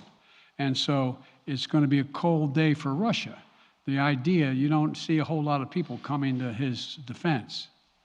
And are you, if I could follow up, sir, are you urging China to help isolate Russia? Are you urging China to help isolate Russia?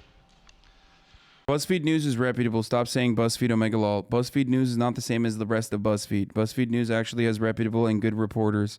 Also, another fucking move from why we need to ban Zoomers.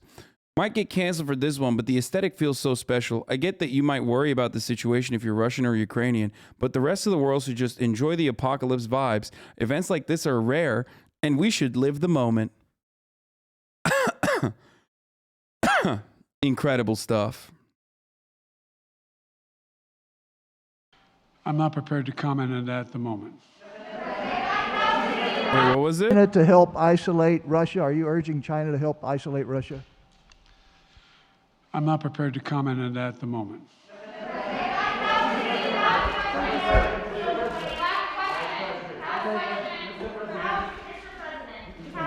No. Yeah. No. He's had his hand up a long time. Thank you, Mr. President.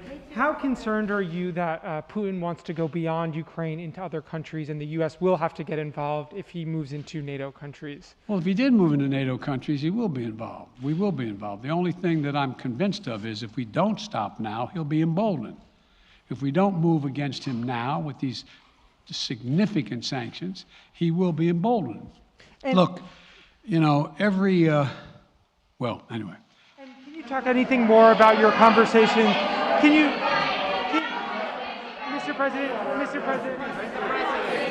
Bro, they're going buck wild, dude. Why are you smiling, motherfucker? What is happening, bro? Is war, dog? Like possible World War III, and he's just like fucking, oh yeah, Jack, oh. It's just like I'm having vanilla ice cream today. Ooh, it's gonna be good.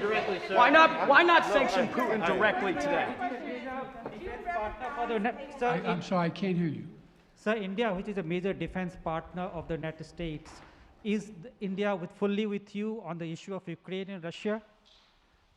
Does the Defense Department of the United States? Sir, India is one of your major defense partners. Is India fully in sync with the United States on Russia? We're in consultation with India today. We haven't resolved that completely. One more question. Okay, thank you all very much. That's it. Thank you.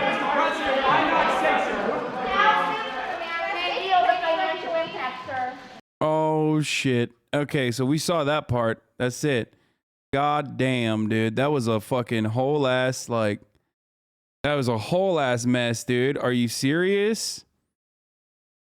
Holy fuck. Okay. From international politics. All right, let's fucking look at. We got Al Jazeera.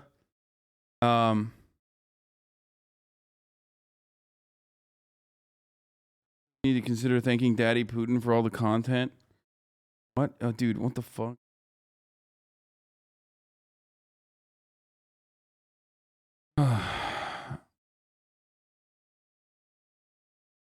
I'm hearing reports.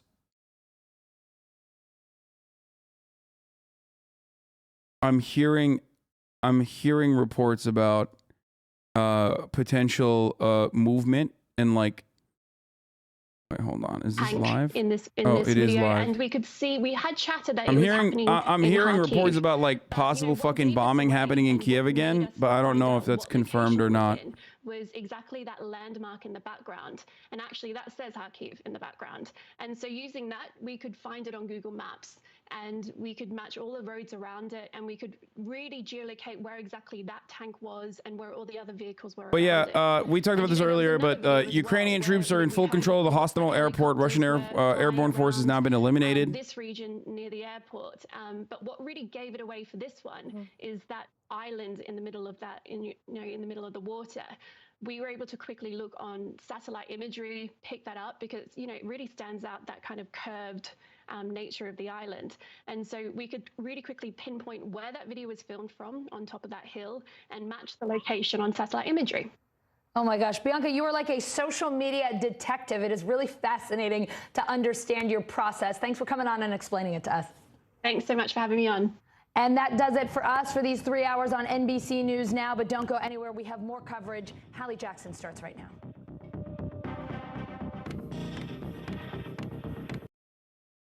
Ukrainian forces appear to have retaken the airport outside of Kiev. Yeah.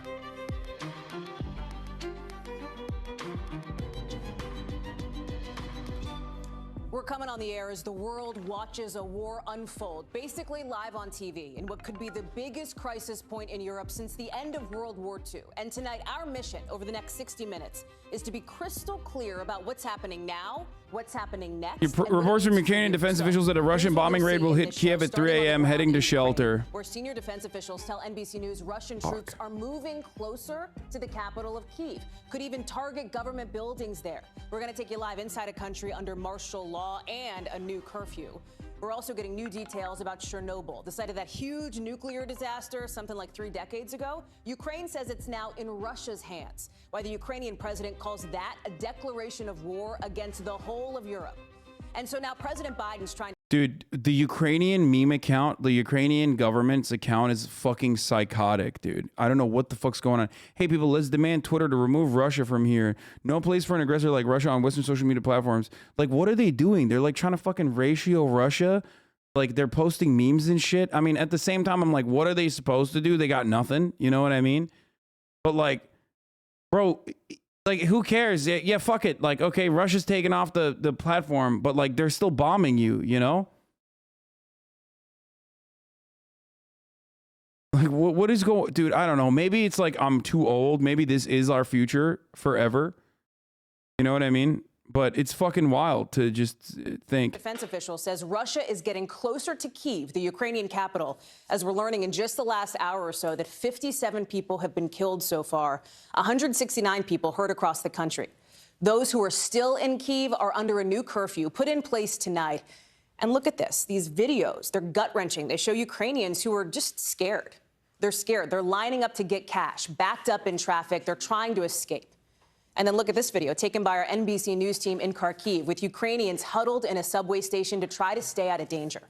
One place Russia has now captured, Chernobyl. Ukraine says it's lost control of the site of the world's worst nuclear disaster. Tanks at the scene, although I got to say, we cannot confirm here at NBC News whether those are Russian tanks or Ukrainian. And then in Washington, President Biden says he's sending another 7,000 troops forward to Germany, and he's laying out more economic punishments against Russian banks and some of its wealthiest elites. And listen, experts say these penalties are tough, but the president still has some tougher cards to play, with questions now about whether he's got to play them sooner.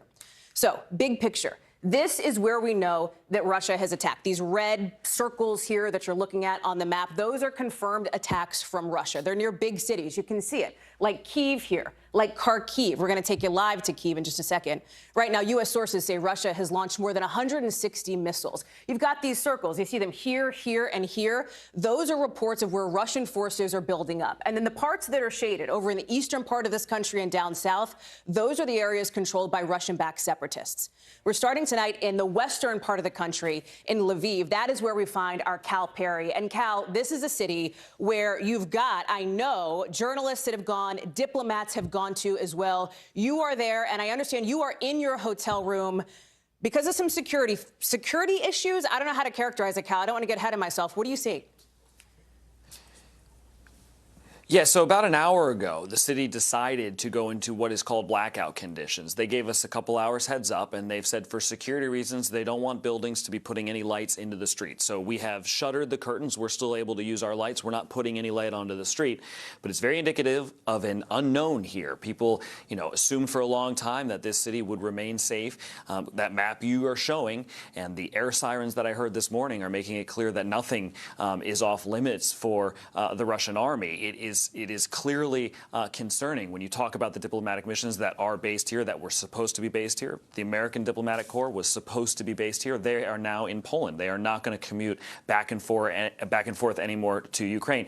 It just serves to sort of the point that you're making. We don't know where the goalposts are on this conflict. We don't know how far the Russian army My buddy is one of those so troops stationed in Germany. That Ukrainians assumed would be safe may no longer be safe, Hallie. What are you hearing from the Ukrainian government, Cal? Because there have been updates coming in fast and furious. I mentioned the number of people who have been killed so far. Right now, 57. There's real concern that that number could get even higher, depending on what Russia does next. As these defense officials are telling us, yeah, they're getting closer to basically encircling Kyiv. And I talked to one top member of Congress who said, Putin's not going to stop at just encircling it. He wants it.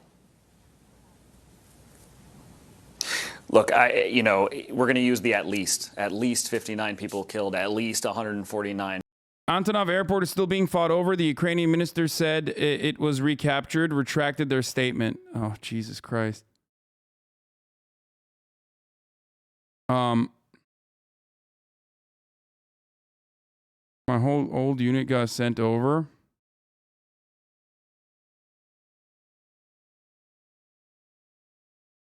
This is fucking insane, dude. But it gives you an idea of the fighting that is taking place in all of these different areas of the country. And look, you know, let's be clear to our viewers.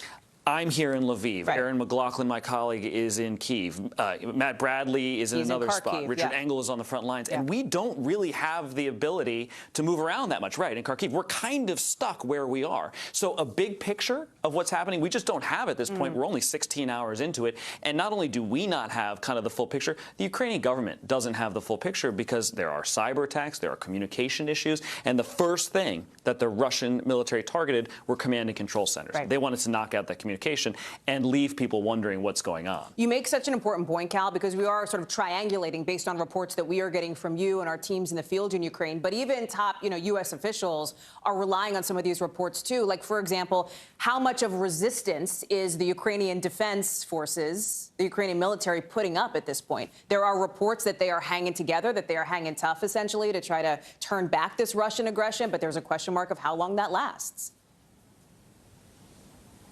Yeah, and look, we can count on the Ukrainian government. Bro, I feel like things have just progressively gotten worse. Right, trying to keep morale up. As you bring reservists up, you want more people like, to come. Just worse and worse and worse. So you're not going to spin it. It's just all the time. I don't know what else to say other than just like it's progressively getting worse always. A column of Russian armored personnel carriers was hit and was taken out. And then shortly after that, we heard from the Ukrainian ambassador in Washington saying there was a platoon of Russian soldiers that surrendered to Ukrainian forces. And she claims that these forces didn't know why they were there, that the Russian government didn't tell them that they were going to be in combat, that they were going to have to kill Ukrainian civilians. And when they realized this position they were put in, they surrendered. So you can see this information war playing out. And certainly on Russian television, you have a very different story of events. It was fascinating last night when the Ukrainian president went on Telegram, which is an instant messaging app, and he spoke to the Russian people in Russian. And he tried to counter what they're seeing on state TV by saying, we are not Nazis and we are not trying to attack you, because that's what the Russian public is hearing.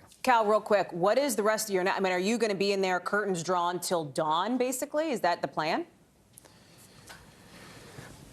We're trying to figure that out. You know, we're keeping an eye on outside. The street lights are off. The building lights, I'm sorry, the street lights are still on. The building lights are off. We want to respect any security concerns that happen, and we're obviously concerned for our own security at the same time. We do want to show people what's going on outside, so we're walking that fine line. Cal Perry in Lviv, Ukraine. We're so President Volodymyr Zelensky signed a decree that orders mobilization on all conscripts and reservists in the Ukrainian regions. Holy shit. This is a war of choice for Vladimir Putin, and now Russia will pay. Watch.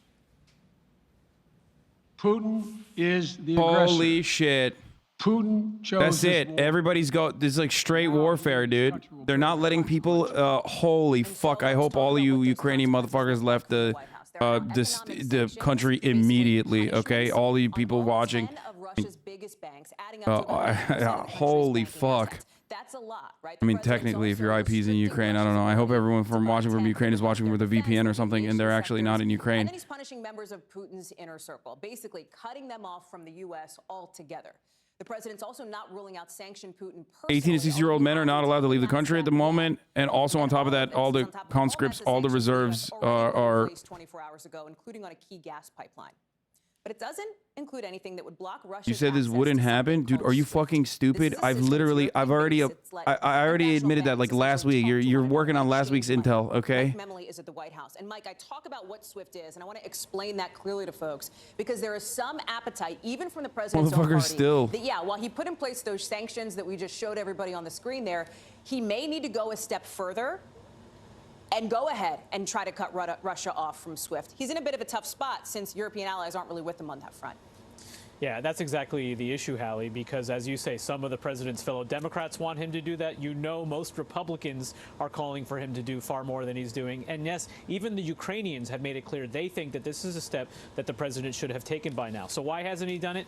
The president has been very clear throughout this process that he's moving as far as he can with unanimity among our allies. So he's taking the strongest steps he can while bringing everyone along with him. I think the big question, of course, is what happens next? If Putin escalates further, is there more political pressure to be borne on him, on our allies to go further? I think that's part of the calculation here as well. You want to always keep some options in reserve so that if Putin continues to escalate, you have other weapons to play here. But this is the clearest illustration yet of where some of the disconnect remains among our allies about how to respond. So the president delivered these remarks to the American people this afternoon after I think many people were up kind of all night long watching these developments. It turned into kind of a news conference, and our own Peter Alexander, our friend and colleague here at NBC News, pressed him about, I think, an important question. I want to play that exchange. Respectfully, sir, what more are you waiting for? Specifically, with the sanctions we've imposed exceed SWIFT. The sanctions we imposed exceed anything that's ever been done. The sanctions. Okay, we've already covered this part, but the part that we actually did not cover is the top of the hour ad break, which is coming right now. I apologize. Obviously, you know, the stream's going to continue. There's more to. Yeah. Top of the hour. There's a 6-second ad break running right now. If you no longer want to see those ads, all you need to do is subscribe. You can do that for $5. You can do that for free with the Twitch Prime, or you don't have to watch the ad. At least this way, when I announce my ads, it's like not like fucking Applebee's. This war is sponsored by Applebee's. Or if you're lucky, you can get gifted a sub. But here's the 1-minute ad break. Now. Fuck, dude, my computer. No, it's not my computer, but like my Twitch. My Twitch is like melting right now. I don't know why. Yeah, can't wait for the U.S. Army ad. Fighter from Mars, thank you for the 5 the subs. One that is very challenged in Russia, escalating slowly, the pressure building. There are some indications today, even some protests on the streets this is in fucking Moscow crazy. And I don't know if this is real Russia or not. Today, that Putin may have some consequences. Slowly building sanctions continue to grow and continue to affect more Russians. Thank you, it's Heroic unclear if Vigilant, that'll for the 10 ever gifted. lead an autocrat to lose his hold on an autocracy, but it's part of the White House's calculation at this point. Bro, is that Louis C.K. shit real, by the way, or is that a fucking meme? Yo, is that Louis C.K. shit real, or is that a meme? I saw this. My friend sent me the fucking the photo of this. Like, he's actually in Kiev right now tonight. No fucking shot.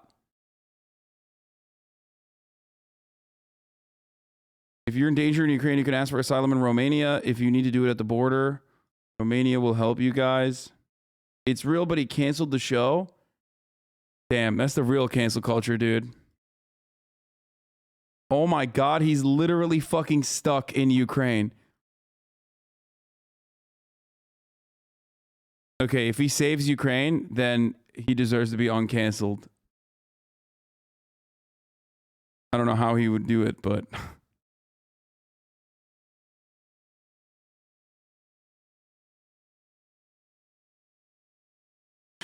Sorry, let's continue. On Tuesday, you have these 3 incredible presidential moments. War Some of over the quick masturbate in front of Vladimir Putin. Here at home, and a speech that's meant to sort of kick off the midterm election for this White House and for Democrats, all converging at once. And the president's been trying to grapple with it, toggle back and forth, having all these meetings at the same time. It's a real incredible moment for this president, for this White House. What's the biggest thing you're looking for over the next, let's say, 12 hours, Mike, before, you know, folks wake up tomorrow morning, basically? I'm interested in seeing more of what the White House thinks can be done to ramp up the pressure on Vladimir Putin. Are there steps here that we haven't been talking about? Because primarily we've been talking about economic sanctions, the issue of cyber warfare, and the possibility of the U.S. taking some action in retaliation or in preparation for what Russia might be doing also in the cyberspace. This has been called sort of the Wild West of warfare in the 21st century, and we've heard some rumblings about it, but I'm curious to see if this becomes more public. Mike Memoli, live for us there outside the White House. Mike, thank you. I'm sure we'll see you again fairly soon. I want to come back to Chernobyl, something we talked about right at the top of the show, and why the Russian takeover of that site is so devastating psychologically to folks, not just there, but around the world. You probably know the name Chernobyl. It's that power plant. And if it's hit, right, if it's struck, it could release radioactive dust over Ukraine, over Belarus, other parts of the EU. And if that name, again, Chernobyl sounds familiar, it should. It was the site of the world's worst nuclear disaster, which happened in 1986. So check out this map here. It shows you exactly where Chernobyl is, north of Kyiv, close to the border with Belarus. Keep that in mind. A botched safety test there caused an explosion which sent clouds of nuclear material across much of Europe. The aftermath was awful back then. Radioactive contamination released into the air for 10 days. Dozens of people died. There are still lasting effects there. Russia reportedly wanted to control the Chernobyl nuclear reactor to send a message to NATO not to mess with their military action. And Zelensky is calling the Russian takeover of this site a declaration of war against all of Europe. And keep in mind that map we just showed you, it's close to Kyiv. Right, it's another signal that Russia's getting closer to the Ukrainian capital. Keir Simmons joins us now from Moscow. And Keir, what's interesting about this is it is a site that perhaps while not strategically essential to Russia's invasion here, is symbolically important. Symbolically important, perhaps not symbolically important in the way President... I'm not entirely sure on what the fuck they're going to do with Chernobyl. Like, are they just gonna fucking dig up nuclear waste and like blow it up or something, and then fucking, I don't know, use like leaf blowers to fucking blow the clouds over to the rest of Europe? What is happening, dude? I can't. What? Chernobyl was part of the decline of that empire. Now, of course, we're hearing that Russian troops have taken it over, so it's back in Russian hands again. You know, Hallie, I've actually been there to Chernobyl. Yeah. It is a desolate place. There, you walk into classrooms where there are still children's toys lying around. You go to houses where there are copies of Pravda, the old Soviet newspaper, just lying on the floor in dust. There is a fairground that's not been used for decades.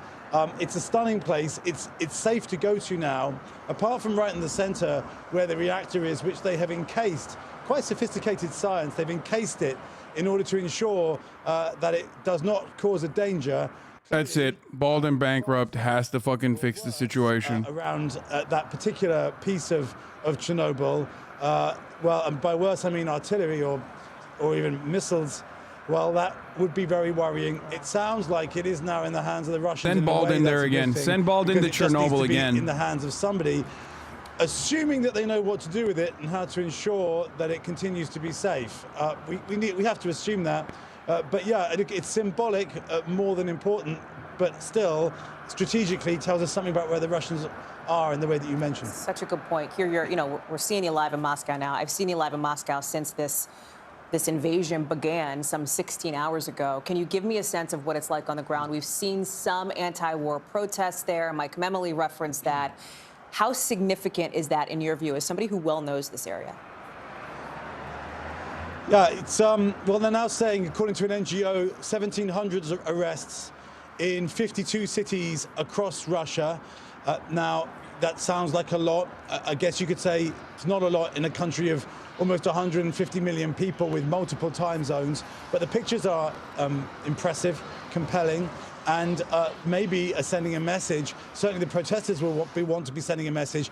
And by the way, any protests in Russia have a certain kind of impact because everybody knows the work that has been done to crush any opposition, including, of course, Alexei Navalny, who continues to be in a prison in Russia, and actually just before this conflict started was back in court facing a potential extension of his prison sentence of 15 years. So, yeah, protests, sending a message to President Putin.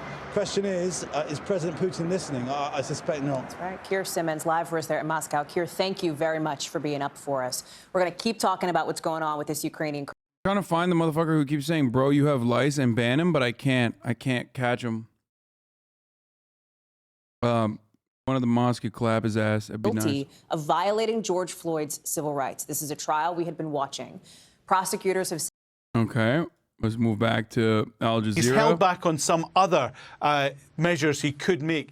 Now, in his news conference just a couple of hours ago, he was asked, why aren't you personally sanctioning Vladimir Putin? And he didn't give a clear answer on that. But clearly the Americans are hoping that the sanctions they put in place will be enough to give Vladimir Putin pause for thought.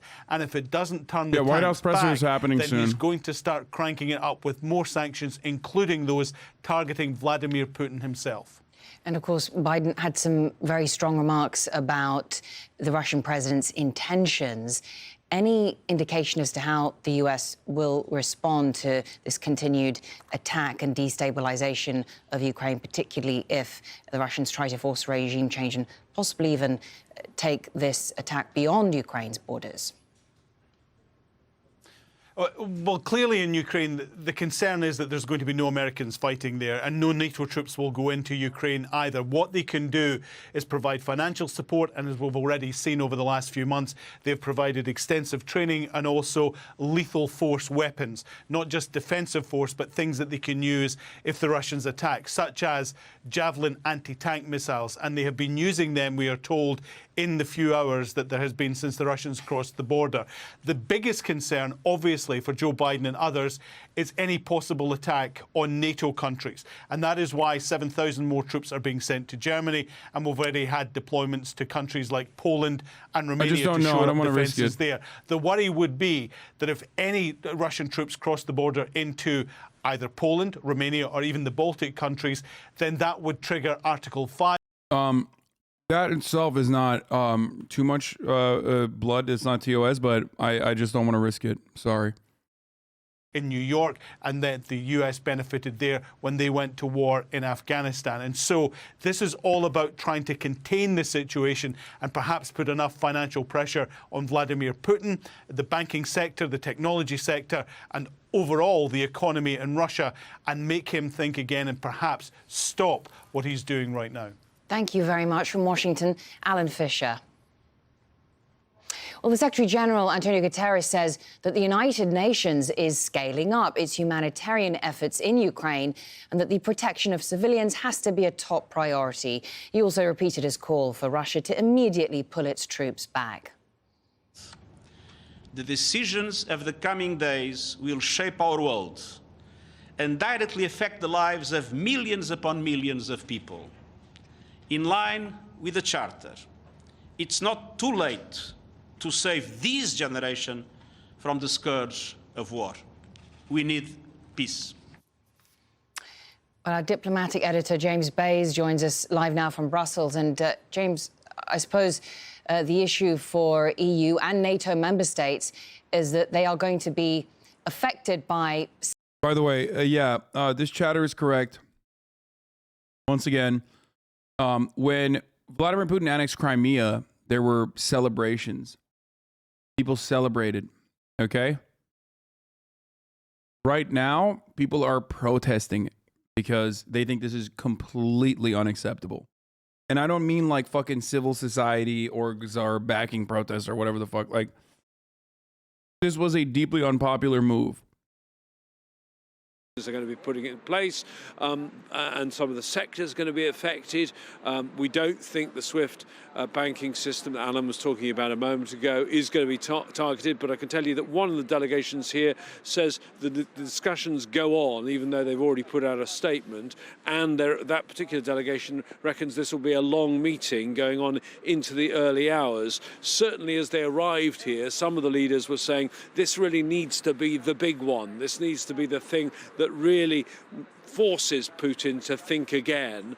Others are saying, no, we need to leave something in reserve. We need to have a next phase of the sanctions ready for whatever could be coming next. So a difference of opinion, although all of them certainly have the same opinion in terms of the scale of what has happened in the actions of President Putin, that he's crossed a line, that he is breaching international law, that he's breaching the UN's charter, and they feel certainly it's the time to send a strong message to the Russian president. We were just hearing a clip from UN Secretary General Antonio Guterres, a great deal of concern about the humanitarian impact of an attack on Ukraine.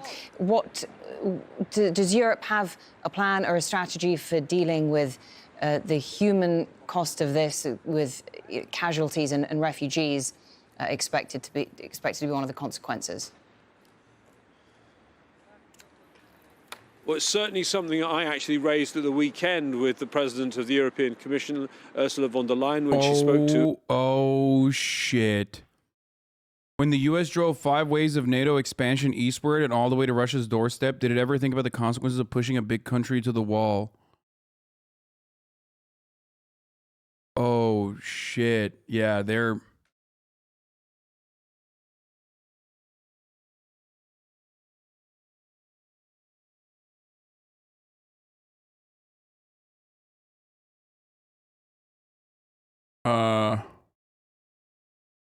Wait, when is this? Is from yesterday. This is not from today. This is from yesterday. I didn't even fucking know that this was the take.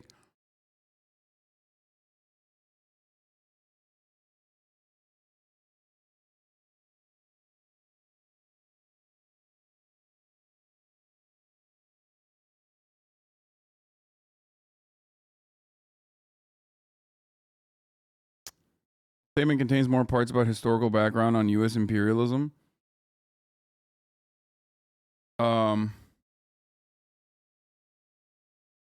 They're saying they cornered a wounded animal. China isn't going to do anything. I mean,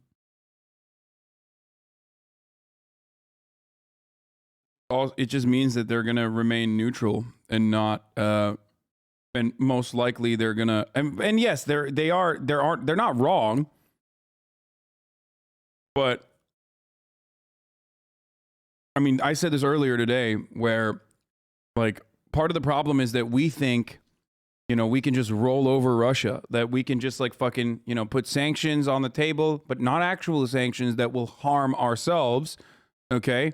Like sanctions to a degree that would like genuinely hurt the American economy or genuinely hurt the European economies. Okay. Obviously we're not going to go to fucking war, like active war, because that would mean nuclear war.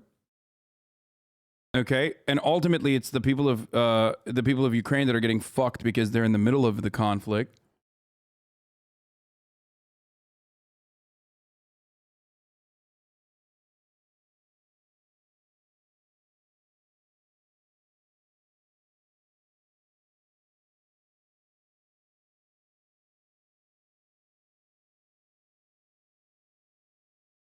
Yes, they are wrong. The situation has nothing to do with NATO. This is a Russian propaganda point. Stop promoting it.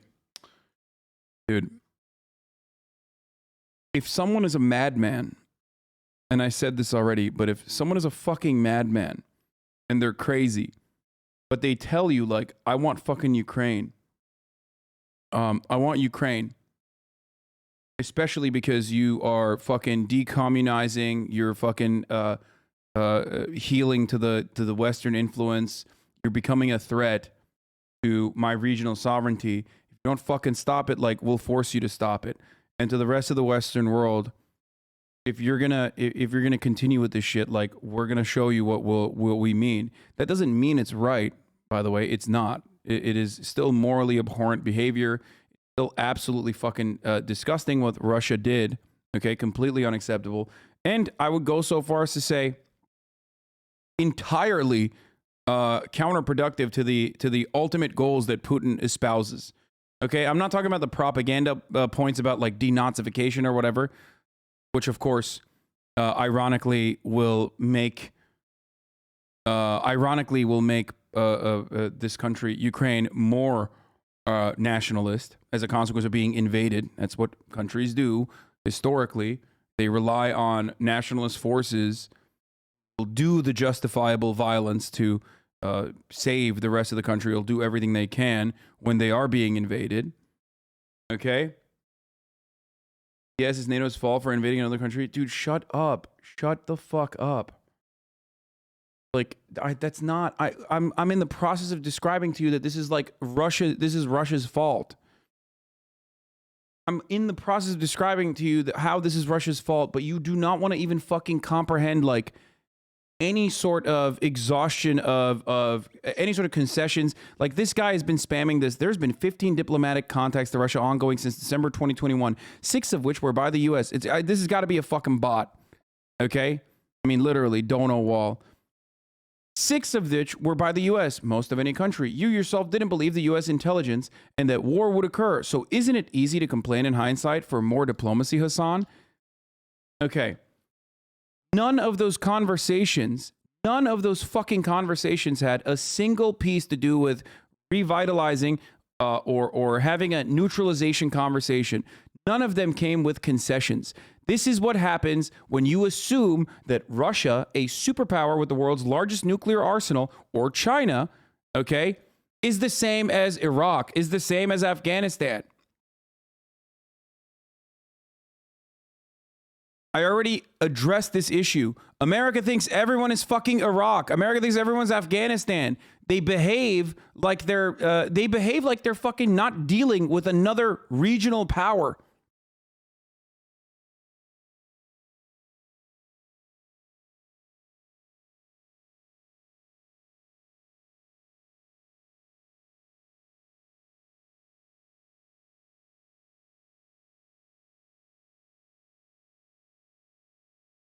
You think Russia would invade a NATO nation? I don't think so. I don't think Russia would invade a NATO nation.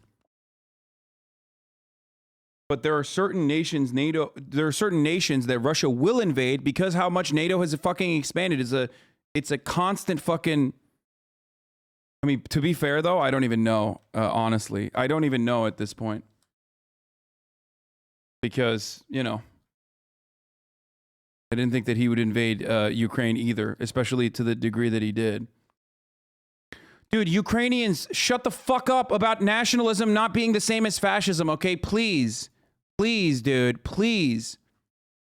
Like, you make yourself look fucking stupid when you say that, okay? The person who's claiming to be fucking Ukrainian over and over again in my chat, like, nationalism is not the same as fascism. Yeah, dude, tell me. Yeah, no, you're right.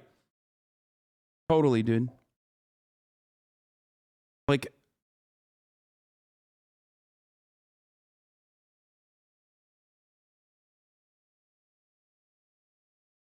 you're being invaded? Dude, you think that person is actually fucking, like, literally being invaded at the moment in Ukraine and typing in my chat to defend nationalism, to defend the distinction between nationalism and fascism? Shut the fuck up.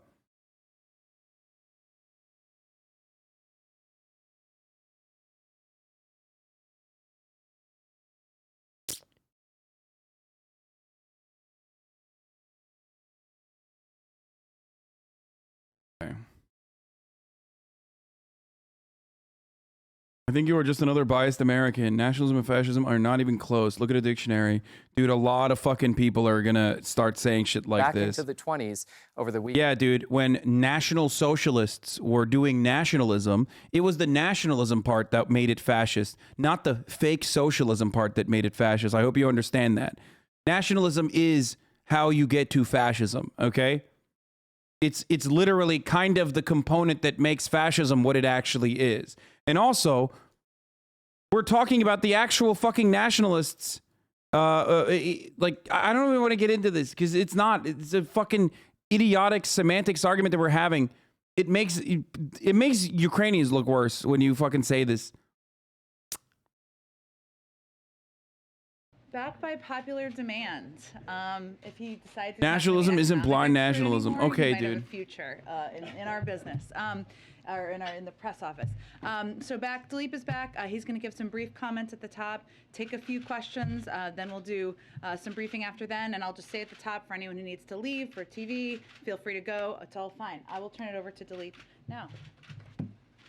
Thank you, Jen. There's Irish nationalism, okay, as an emancipatory force, and then there's fucking nationalists that are like likening themselves to historic far-right figures that literally collaborated with the Nazis. From the start of this crisis, if Putin chooses to invade, the cost to Russia will be immediate and profound. To its financial system, to its economy, to its technology base, and to its strategic position in the world. As the world has now witnessed, Putin has made his choice. He rejected diplomacy and chose war. And today, the president has announced our response. Because of Putin's choices, his flagrant violation of international law, and his utter disregard for the principles that underpin peace and security across the world, we will now ensure his decision is remembered as a strategic failure.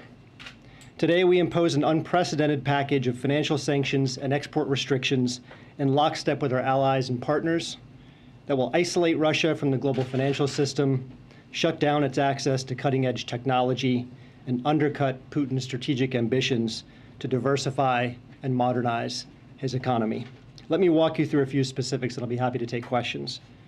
On financial sanctions, I stood at this podium on Tuesday and said we would impose the most severe sanctions ever levied on Russia if Putin proceeded with the invasion. Today, we're following through. We will impose sanctions on Russia's two largest financial institutions, Sberbank and VTB, which together hold more than half of the Russian banking system's assets, over $750 billion in total. For VTB, we will freeze all of its assets touching the U.S. financial system and prohibit U.S. persons from doing any business with the bank. For Sberbank, we will sever its access to the U.S. financial system. We'll also freeze the assets of and prohibit any business dealings with 3 additional Russian banks with combined assets of over $70 billion. We'll also restrict U.S. investors from providing debt or equity financing for 13 of the most critical Russian state-owned enterprises, which combined have estimated assets nearing $1.5 trillion.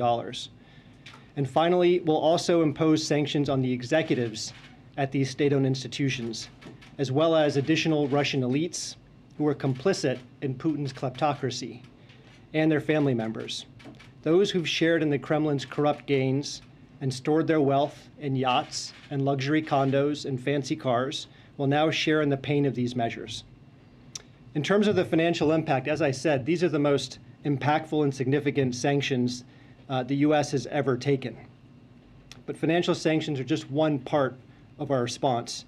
We're also unveiling today an expansive and unprecedented set of export restrictions developed in historically close coordination with the European Union, Australia, Japan, Canada, New Zealand, the United Kingdom, and Taiwan. These new measures include sweeping restrictions on Russian military end users to impair Putin's military capabilities, and will also deny exports across Russia to sensitive cutting-edge technology, primarily targeting Russia's defense, aerospace, and maritime sectors. In total, the United States and our partners will effectively be cutting off more than half of all high-tech imports going into Russia. This includes curbing Russia's access to advanced semiconductors. Taiwan is huge because semiconductors. Technologies that Russia needs to diversify and modernize its economy. Working in tandem, these financial sanctions and the export controls will undercut Putin's aspirations to project power on the world stage. And those impacts intensified dramatically just today. The Russian stock market plunged over 30% at one point before being halted by local regulators. Russia's currency, the ruble, weakened to its weakest value on record against the dollar before the central bank intervened. And the price the market is charging the Russian government to borrow is now above 15%. These impacts over time will translate into higher inflation, higher interest rates, lower purchasing power, lower investment, lower productive capacity, lower growth, and lower living standards in Russia. To be clear, this is not the outcome we wanted. It's both a tragedy for the people of Ukraine and a very raw deal for the Russian people. But Putin's war of choice has required that we do what we said, and to ensure this will be a strategic failure. Finally, let me just say a few words about the impact of Russia's choices on the U.S. We've intentionally scoped our sanctions to deliver severe impact on the Russian economy while minimizing the cost to the U.S. as well as our allies and partners. To be clear, our sanctions are not designed to cause any disruption to the current flow of energy from Russia to the world. We've carved out energy payments on a time-bound basis to allow for an orderly transition of these flows away from sanctioned institutions, and we provided other licenses to provide for an orderly wind down of business. Let me just stop there and take your questions. Literally 40% of the Russian economy and the revenue comes from energy. Take some time before it affects the economy and inflation. What's the timetable? How long do you think it will take until you have demonstrable results? Well, look, these are costs that build over time. And as I mentioned, I think last Friday, any leader, whether you're an autocrat or a small d Democrat, has to pay attention to the living standards of your country. And already we're seeing the effects of these measures and the signaling that we provided over the last 3 months. Before these sanctions were implemented, inflation in Russia was 8.7%. The government's borrowing costs had spiked above 10%. The ruble had lost almost 15% of its value. And today, those costs escalated dramatically. Now, it's going to be up to President Putin to decide, ultimately, how much cost he's willing to bear. But what we control is to make sure this will be a strategic failure, not just because of the sanctions, but also because of the export controls, because of Europe's accelerated diversification away from Russia in terms of its energy supply, due to our fortification of NATO's eastern flank, and due to the renewed energy and unity and determination by the West to stand up for our values and advance our principles. But to confirm, you're in it for the long haul, right? I mean, you're until you see the results that you want. We understand that these costs will accumulate. Guys, okay. People are going to get really fucking mad for me saying this, so gear up for this, but I'm about to say it regardless. If Vladimir Putin is a madman that you cannot exhaust diplomatic relations with, which is the opinion held by many, and he is certainly doing everything in his fucking power to make it seem like that is the case, then you have to deal with him in any capacity that you can, okay? And that means not a fucking half-assed sanction shit, not half-assed sanctions, but like full-blown, like removal from SWIFT, actually fucking stopping them from actually stopping energy. Because then the alternative is war, right? Now, I personally believe sanctions are, again, collective punishment brought about the entire country. Like collective punishment that is going to hurt the entirety of Russia, right? A lot of the targeted ones are whatever, but ultimately, sanctions are collective punishment for the Russian people that don't deserve it, that don't actually need to suffer. They should not suffer at all, but they are going to. But if they are supposed to be the only alternative that we're using in avoidance, in war avoidance, then it's kind of wild that they're not fucking, it's kind of wild that they're not going the full Monty.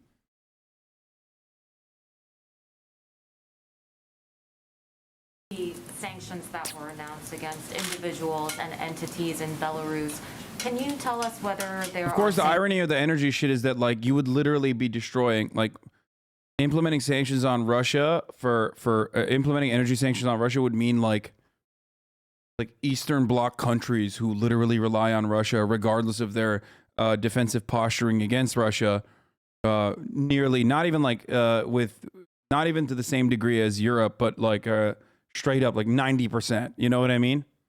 Over reliant on Russia, they would be destroyed.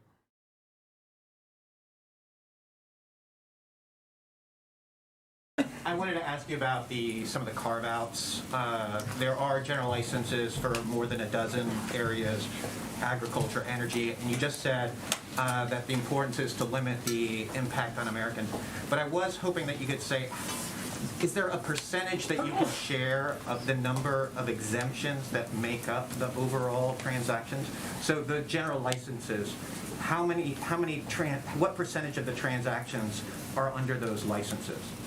I would refer you to Treasury and OFAC for the details on what exactly is being exempted and the percentage of business that would be included. I mean, could you say, is it a third? Is it a half? I mean, is it a small percentage? Is it a high percentage? I would go back to the principles of our design. The measures themselves and the exemptions are balanced so that we can deliver overwhelming costs while not having unintended consequences. And so that's the principle. But as to the specifics, I'd refer you to Treasury. Wouldn't the oil be a large percentage? I mean, considering how important it is to Russia's bottom line. Well, look, where we have an asymmetric advantage is in foreign capital and cutting-edge technology. So that's where we're delivering the most concentrated impact. When it comes to energy, this is the one area. Yeah, bro, they're going to be devastated when they can't get their 3090s. We know it's the second largest natural gas producer in the world. It's also the second largest crude oil producer in the world. I mean, it's still important That's because not you to use say it in that we have a everything. But dependence on Russia. Russia depends on those revenues just as much as the world needs its energy. But we're not going to do anything which causes an unintended disruption to the flow of energy as the global economic recovery is still underway. Thanks. Two quick questions, Philippe. One, if Putin takes Kyiv, does that trigger additional sanctions, specifically that scenario? Not going to speculate on particular hypotheticals. And you mentioned the timeline. You've been asked about the timeline. The president said in one of the answers to his questions today, he said, let's have a conversation in a month to see if these sanctions are working. But my question is, what happens in the meantime? Russia is taking over parts of Ukraine, major parts of Ukraine, as we speak. So the world just sits back and watches that happen until these sanctions take effect. Look, we can't dictate Putin's actions. What we can do is what's within our control, and to make sure this is going to be a strategic failure for Russia. And so over the course of the next month, what you can expect is that we'll see an intensifying negative feedback loop in Russian markets. bro, this is literally like they're gearing up for a month-long occupation. That's what that means when they say for the next month. You'll see a weaker currency. You'll see higher inflation. You'll see lower purchasing power. You'll see lower investment. And that negative. Do you want feedback nuclear loop, war? No, of course not. That's why I'm talking about like Putin's own actions. people get super mad, but that's why I'm talking about like exhausting literally every outlet and making concessions to Russia, despite the fact that Russia is in the wrong here. Atrophy Russia's capacity to diversify outside of just oil and gas, and to modernize the strategic sectors that Putin himself has said he wants to develop: aerospace, defense, IT, lasers, sensors. These sectors all depend on foundational technologies designed and produced by the West. You will begin to see a chilling effect take hold in Russia as those inputs are denied. Thank you. For weeks now, administration officials have repeatedly said, yourself included, that these sanctions are meant to deter and prevent Putin from moving forward, from acting. Can you help us understand why the president said today that no one expected the sanctions to prevent anything from happening? And then secondly, on a quick one on Putin sanctions, without talking about when you might trigger them, can you help us understand what harm they would do to him personally if you were to sanction Putin? Look, on your first question, we don't usually engage in hypotheticals up here at this podium, but let's play this out. Had we unleashed our entire package of financial sanctions preemptively, I think a couple of things might have happened. Number one, President Putin might have said, look, these people are not serious about diplomacy. They're not engaging in a good faith effort to promote peace. Instead, they're escalating. And that could provide a justification for him to escalate and invade. Secondly, he could look at it as a sunk cost. In other words, what do you explain? What do you mean when you want the world to cave into Russia? Do you mean we should give up our country to Russia? No hate, just curious? Which is Ukraine's freedom. No. What I mean by that is like, what I mean by that is trying to fucking build a favorable agreement that offers concessions to Russia in the form of like the recognition of, the recognition of Donbass as like an autonomous zone or whatever the fuck they want in this situation, because it is, the rest of Ukraine is held hostage. Like Ukraine is currently being held hostage. There's not going to be military warfare. So they're currently under siege. So there's only two ways of dealing with this conflict. You either have to de-escalate by making concessions, the big bad bully, and Russia is the bully in this situation. They are the violent, awful, conquering bullies here. Okay? Concessions like solidifying that like NATO is not getting fucking Ukraine is not joining NATO, which it wasn't going to happen anyway. Just say it in writing. Appeasement, literally appeasement, because the alternative to appeasement is war. The alternative to appeasement is going into battle, sending American troops. Okay, sending American troops and sending NATO troops into Ukraine and fighting Russia. And the problem there with war is that it won't be regular war, it will be nuclear war. And even if appeasement doesn't work, because people say fascists take appeasement as weakness and push further, even if it doesn't work, then you've already exhausted everything that you could. In which case, then you have a more reasonable, you have more reason to even push for additional sanctions if that's all you have in your tool belt. That's crazy. Russia is not interested in these concessions.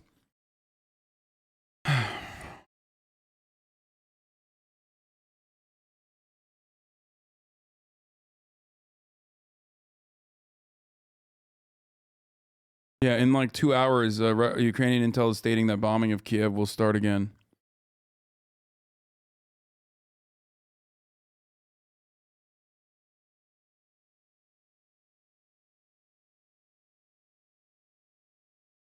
The number of casualties has risen to 137.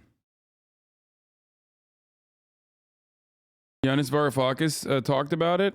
This is Democracy Now! I'm Amy Goodman. As we continue to look at the Russian invasion of Ukraine, we go to Greece to see what this means for the continent of. Okay, we'll talk about that in a second. Let's watch this though. The road to diplomacy is always open.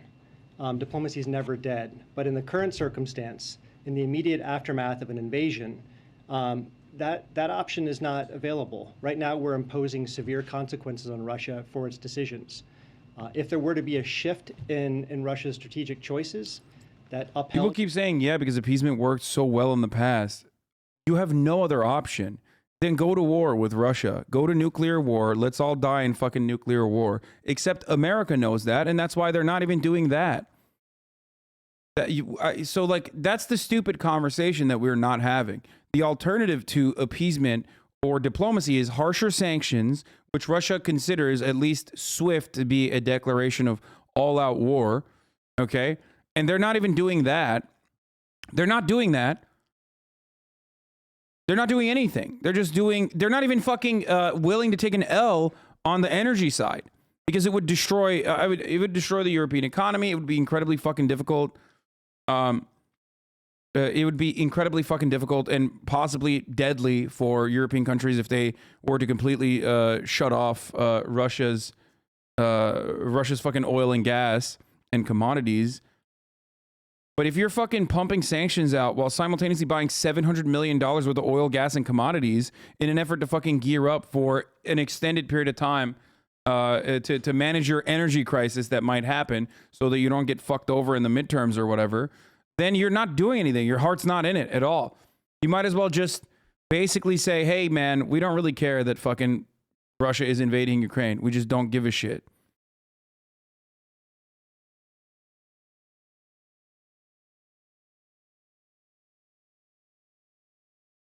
Clipped? What do you mean clipped? I didn't say anything wrong. I'm saying this is what America and the EU are doing.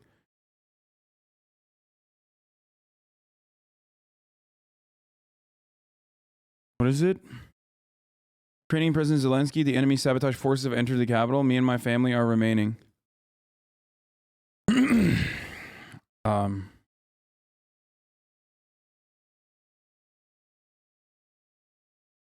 Let's see what Pisaki I just wanted to bomb. note a couple of things at the top for all of you. One, USAID put out an announcement that they've deployed a DART or Disaster Assistance Response Team to respond to humanitarian needs in Ukraine. This DART team, which is currently based in Poland, is working closely with European allies and partners who will be on the front lines of the response. The team will lead the U.S. government's humanitarian response to help address critical needs caused by Russia's invasion of Ukraine.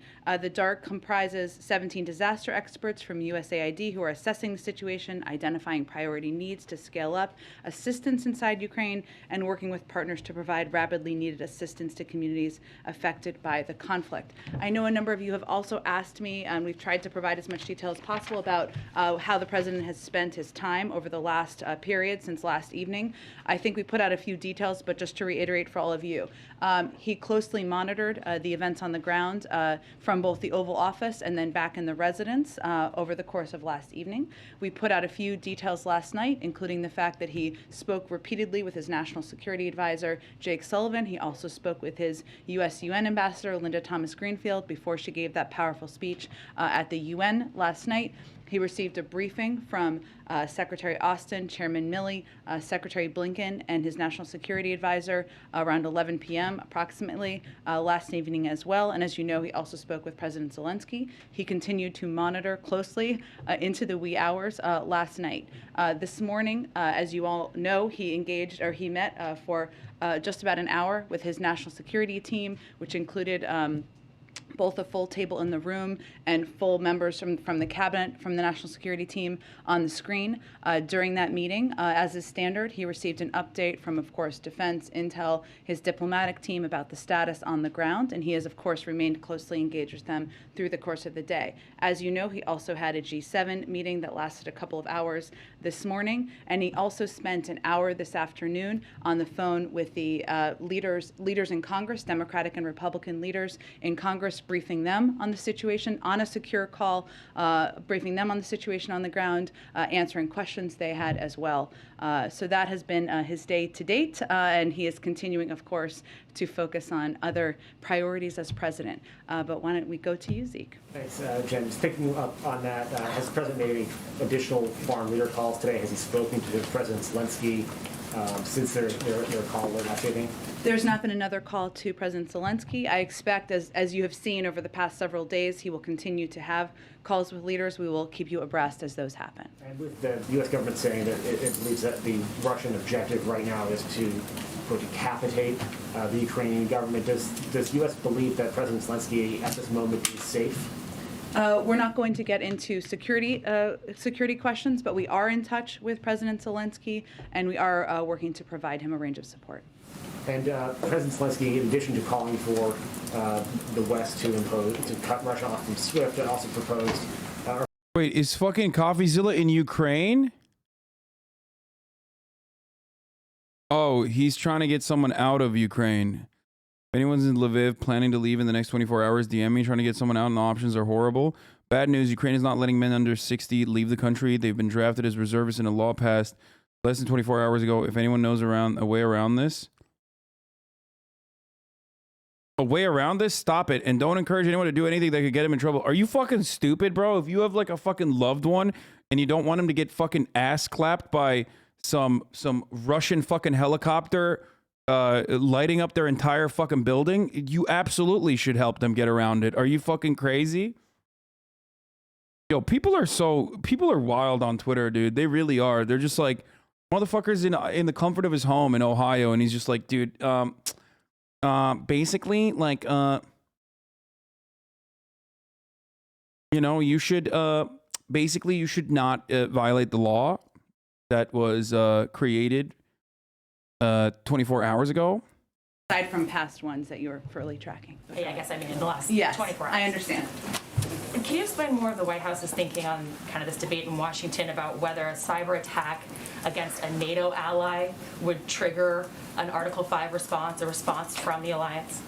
Well, that again is up to the NATO alliance to determine, but obviously a cyber attack does constitute an attack, so that would certainly be a point of discussion among the NATO members. Okay, one more really fast. On the USAID disaster response you just mentioned, a 17-person team. Is that enough? I mean, we're talking about, we've heard you guys talk about the potential of hundreds of thousands of refugees. You're absolutely right, and I think that's an important point. But what we're trying to do here is provide any incremental update on the status of what our work is.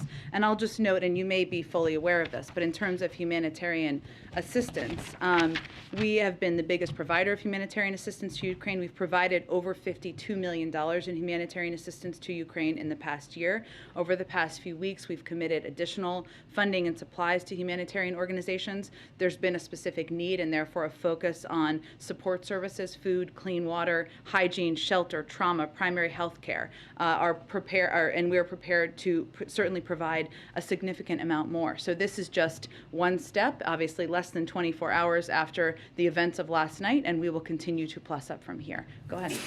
Jen, there are a number of protests within Russia itself. Are you monitoring this? What's your message to them?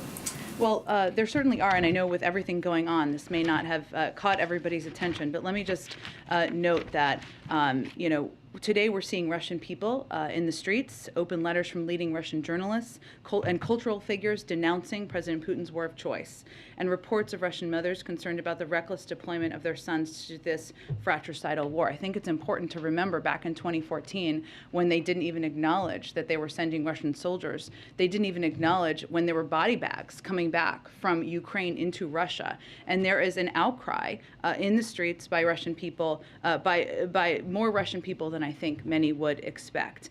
So despite Putin's crackdown at home, dissenting views remain. And I think that's important to note. To publicly protest against President Putin and his war is a deeply courageous act. Their actions show the world that despite the Kremlin's propaganda, there are Russian people who profoundly disagree with what he is doing in Ukraine. One more. Speaker Pelosi's talking about sending $600 million in lethal aid to Ukraine. Is this something you support? We are in conversations with Congress, and I mentioned the president spoke with leaders just earlier this afternoon. I don't have an exact number, but those are ongoing conversations about what needs the Ukrainians have on the ground in a variety of categories: security, humanitarian, other economic assistance. Go ahead. Does the U.S. have any analysis to indicate that there is dissent or division within Putin's government, or is it your understanding that Putin's government is united in this war?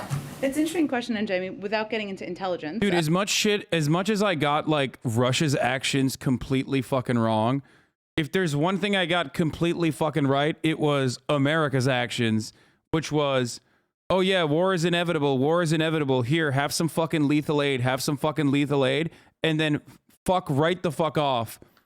Like, that was the one area at least I was completely correct on, which is exactly what's going on. It's fucking Afghanistan, dude. Straight up. Straight the fuck up Afghanistan. It's like, hey, have some guns, dude. We'll just fucking drop ship some AR-15s for you so you can defend yourself against like a well-trained, well-oiled machine of a fucking military in a insurgency war that God knows how long will happen. Maybe it'll go on for a month. I don't know. The sanctions will really start hitting soon, though. Also, we're going to keep fucking buying energy from Russia because there's no one else. There's nothing that we could do.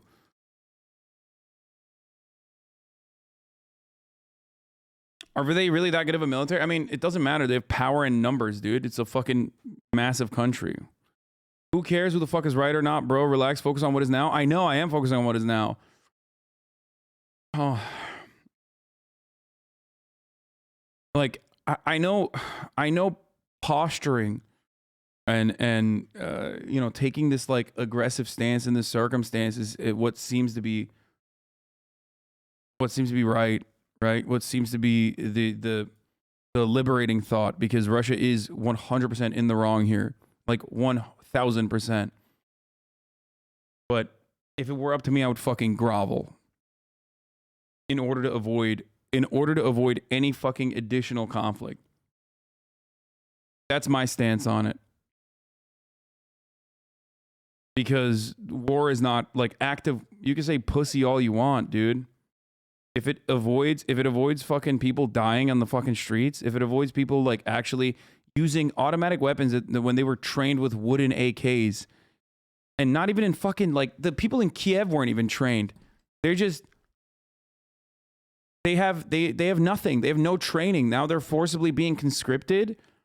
What the fuck are they going to do? Do you know what happens historically? A lot of you talk about appeasement. Do you know what happens to fucking forcible conscripts? Like, do you know what happens to conscripts matched up against the fucking state military? They die, dude. They're enemy combatants and they fucking die. You can be an internet tough guy all you want. They get fucking slaughtered.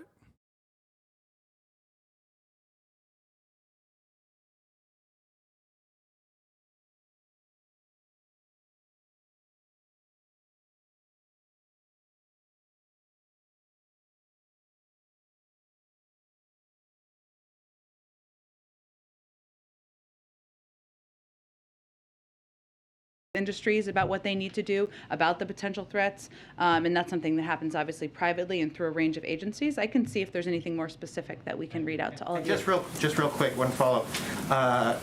President Biden said that the U.S. is prepared if an attack comes there. He said prepared to respond. Would that response be a cyber attack? A cyber attack, yes. Would that be an equivalent cyber attack against Russia? Well, I would say that the president reserves the option to respond in any manner of his choosing, overt or covert, seen or unseen, as we like to say in more available English. But I'm not going to get into specifics of what that looks like. He has a range of options. Go ahead.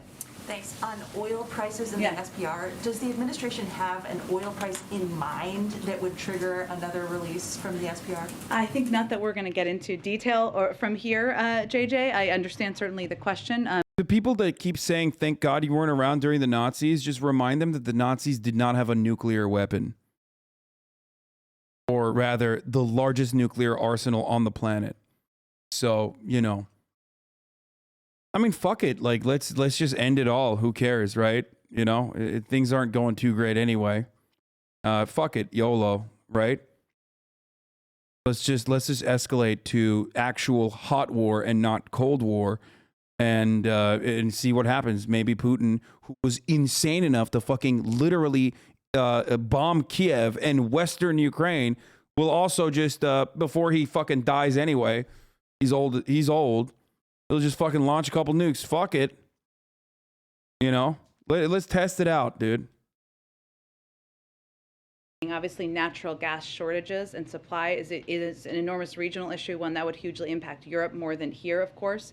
One of the steps we've been focused on and been Isn't that what you were saying, for the USA to attack rather than do nothing? No, dude. Who may have excess LNG supply, like countries in Europe, Japan, for example, where we're planning to give them some, and now they're going to divert it to Europe. So we've been working to help mitigate any impact of a further invasion and a shortage in Europe. Go ahead. Some of the activity that we've seen today in Ukraine, some of the clashes have been in and around Chernobyl. Does the United States have an assessment of the risk of a radioactive release? So I do have one actual update on that as well. There's also been, there was also a report out, so let me speak to this first, just so I don't forget, about hostages around there as well. So let me speak to that first.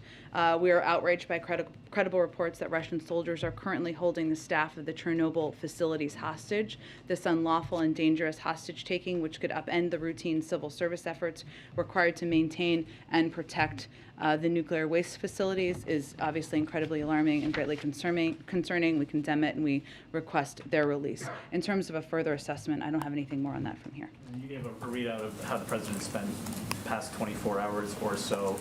First, I wanted to ask about his call with President Zelensky. Did he indicate if he was still in Kyiv? Did he identify his location at this point? We are aware of where he is located, and we are in touch with him. I would say on that call, what they discussed is President Zelensky's request for the president to condemn the actions of President Putin and the Russians and to engage with other global leaders about it, and that's exactly what he's done. We've seen a number of statements today from former presidents, President Obama, President Bush, and also saw former President Trump on television talking about this. Has the president, you mentioned during the Afghanistan drawdown, he had been in contact with his predecessors. Zelensky's address. Has he been in touch with any of his predecessors during this? He has not been today. He is not. Oh, okay, wait, hold on. Let me hear this. He is not talking. In his meetings today, given the situation, his time and focus and attention on the Supreme Court, on Ukraine, will this affect the timing of his Supreme Court announcement? We are still on track to make an announcement before the end of the month. We have to do a lot of things around here at the same time. Business as usual for America, boys. Follow up on the cyber attacks and Article 5 question. I know you said that it's up to NATO to decide, but from a U.S. perspective, would any cyber attack against a NATO ally trigger Article 5, or would there be a measure for what counts? Again, this is a conversation we would have with our NATO allies. What? Of course not. Cyber attacks have been happening to America at the behest of like Russian-backed people nonstop, and that hasn't been a fucking world war. What is she saying? Left. for the end of the month? Not a. This is the same press corps that literally like whipped up Russiagate to a degree that it wasn't even at, and now they're like, "What about cyber attacks on NATO allies?" What do you mean? They've been doing cyber attacks non-fucking stop. Like not them directly, but you know, people that are aligned with the Russian government. President Putin and the oligarchs around him. One of the steps we tried to take is to, you know, as we were contemplating the individuals we were going to sanction, we sanctioned family members as well, because what we've seen the tactics they've used in the past is they've moved money around and resources around to family members, and we tried to address that on the front end. In terms of the banking and the financial sector, I mean, it accounts for such a large percentage of how they do business that it would be a difficult thing for them to plan and plot against. And if you look to just even the anticipation of the potential sanctions, as Dilip was mentioning, you know, the ruble is the worst performing currency in the world right now. Their inflation. So sick, dude. Great. Oh man, it's performing Even seeing terribly. in their markets the anticipated impact even before today, and that's even before the actual squeeze on the financial sector in the country. So it feels to me it would be a little hard to plan around and plot around, given the significance of what was done today and the fact that when we sanctioning 10 of Russia's financial institutions and these export control measures, which essentially cuts President Putin off from semiconductors and access to a range of technology he wants for the future. Those are difficult things to plan ahead for. I guess secondly, But the people who keep saying you do know Russia won't stop after this, okay, then what's your point? Like what do you mean? Are we gearing up? Are we going to war? Are we gonna fucking let the nukes fly? Are we going to do something that didn't happen during the Cold War? Is that what we're going to have? Is that what we're going to do? Like, this didn't happen during the Cold War, but it's going to happen right now. Is that what you're saying?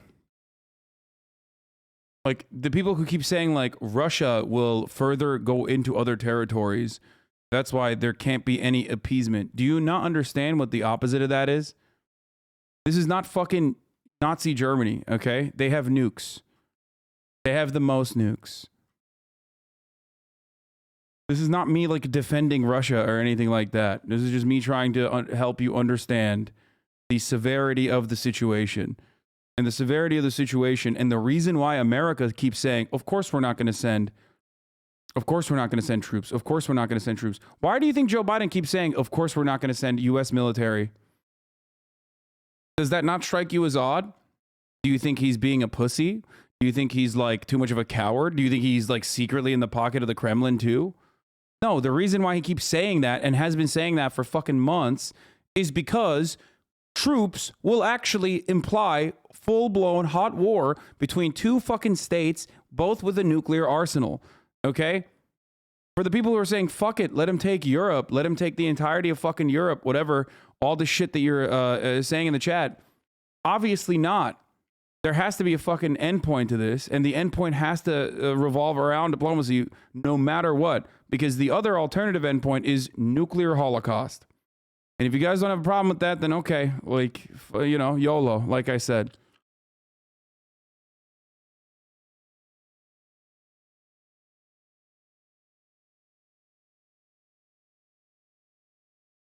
Focus has been on providing up-to-date, what has turned out to be quite accurate and transparent information about what the President Putin was preparing to do, which was invade Ukraine. And we have been very clear with American citizens who are there. We have been clear with our European partners 4 months now, including Ukrainian leadership. People think a tactical nuke is like when you get 25 kills on Call of Duty. Like, they don't realize the devastation.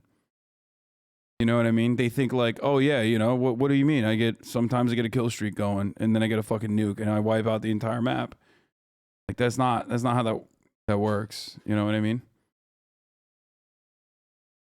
Just, there's nothing you can do. There's no like bomb shelter you can go to. Do you expect this slate of sanctions to prevent any further advancement or aggression from Russia? Well, I would say that later in the back and forth or the press avail, he also said when asked, if sanctions cannot stop President Putin, what penalty can? And he said, I didn't say sanctions couldn't stop him, which leads me to believe that's not exactly what he meant. He also went on to say the threat of sanctions and imposing the sanctions and seeing the effect of sanctions are two different things. And the way we look at this, broadly speaking, and Dilip touched on this a little bit, is that we do see them as having a deterrent impact, right? It doesn't mean they're 100% foolproof. But if you, if there's a 95... Like, nukes are so fucking powerful that America using them basically solidified their permanent, like, basically gave them a major fucking leap above all other superpowers in the aftermath of World War II. Like, part of the reason why America is the imperial superpower on the planet is literally because they were like, oh yeah, we have nukes. Look at what we did to Japan. We didn't even have to drop that shit, but we did it anyway. Shut the fuck up. Okay? That leg up was so severe, it gave America hegemonic global superpower status immediately. Part of the reason why those 2 nukes were dropped is to do that, to solidify that position. Okay?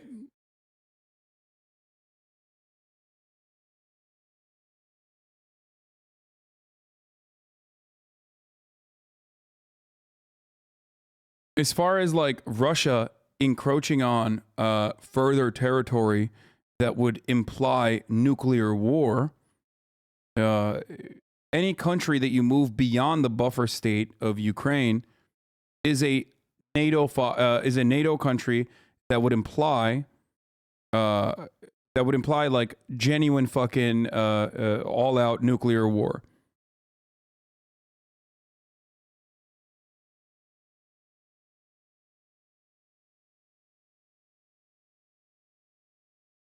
Why do you assume we or any other country would use a nuke, though? I mean, dude, well, I don't know. You calm the viewers down by telling them no nukes? What?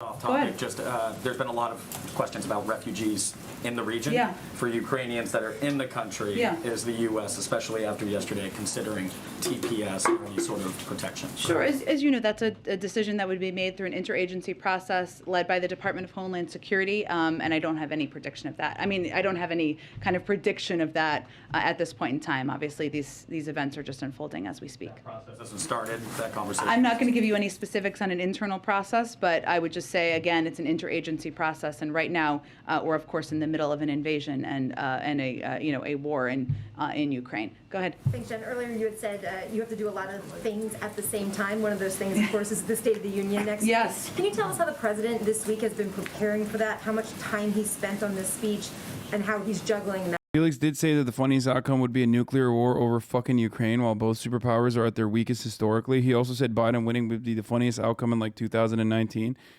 Yeah, if shit pops off, it's Felix's fault. Remember that.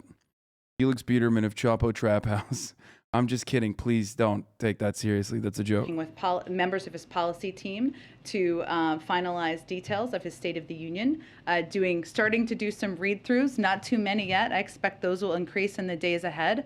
I expect we won't have too much of a preview for you, maybe tomorrow, but maybe more likely this weekend. He's also been engaging with his COVID team, talking about where we are in the state of the pandemic, what's next in the pandemic. He's been working closely with his economic team on and receiving updates on the supply chain, the implementation of the infrastructure bill. So even as we have all been understandably focused on the conflict in Ukraine, the president has been very hard at work on a range of issues that are vital to the American people. You touched on my follow-up. ABC is reporting that the White House is revamping the COVID strategy now that hospitalizations are on the decline. Should we expect the president to roll that out in the speech next Tuesday? I don't have any preview for you on timeline or format, but the president has been working and engaged with his COVID team for some time now, and we're making strong progress on moving toward a time when COVID is no longer a crisis. 60 Russian battalion tactical groups between 30,000 and 60,000. Wait, what the fuck is this? Is this real? Outside government, local public health officials, Sky and News governors, reporting and this citing work is Ukrainian broader Armed Forces than statement. one piece of guidance. How we look at it is we're preparing to stay ahead of the virus, protecting our most vulnerable, keeping our country open, and that is going to look at everything from the CDC's obviously reviewing mask guidance, but also how we're going to ensure that vaccines, boosters, tests, treatments, and other important components of our medicine cabinet are available to the American people. Go ahead. Thanks, Jen. I had a couple of questions. Sure. And then I'll go to you next. Go ahead. Thanks. I had a couple of questions. First, a follow-up about some of the humanitarian needs you've been talking about. Sure. You've talked about how much money and supplies are going to be going, but how are you going to ensure that those supplies get to the Ukraine? Yeah. Is there going to be some sort of airdrop?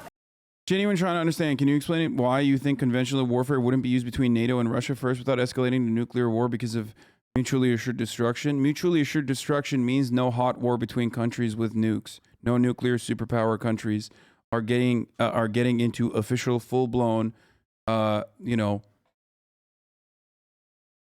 war. That's what mutually assured destruction means, because states fighting one another, that's not what it means. Okay, well, it means that they can, I guess, get into war, but it doesn't matter but one will use it and the other won't. Except when one side is doing insane shit, you don't know that. You don't know that if they will or if they won't. And also, NATO has mutually assured, NATO has nuclear capabilities. NATO nations have nuclear capabilities.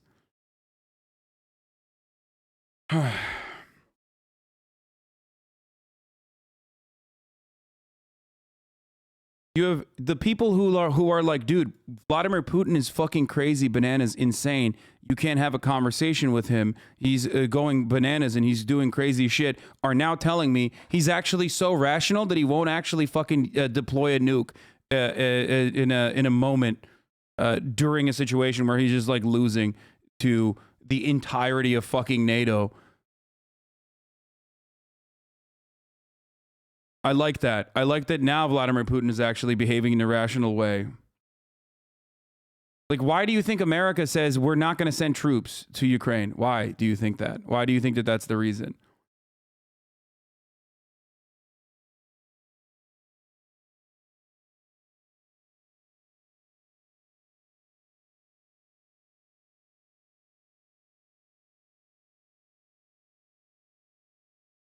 Why? What do you guys think? Like, what do you think is happening? Why do you think America is not sending troops to Ukraine? Or America was never interested and Germany was never interested in like actually allowing Ukraine to join NATO? Think this through. Not because it isn't profitable for us. No, that's not the reason. It's because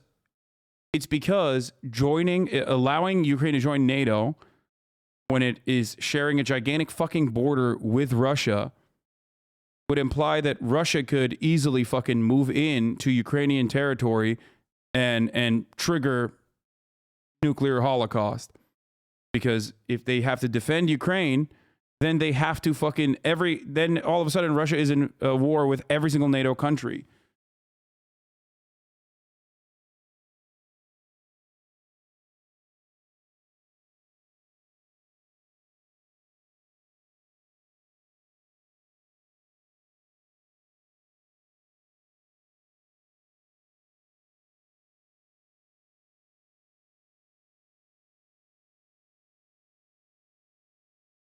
That's why most of the wars that you have with Russia are proxy wars like Syria.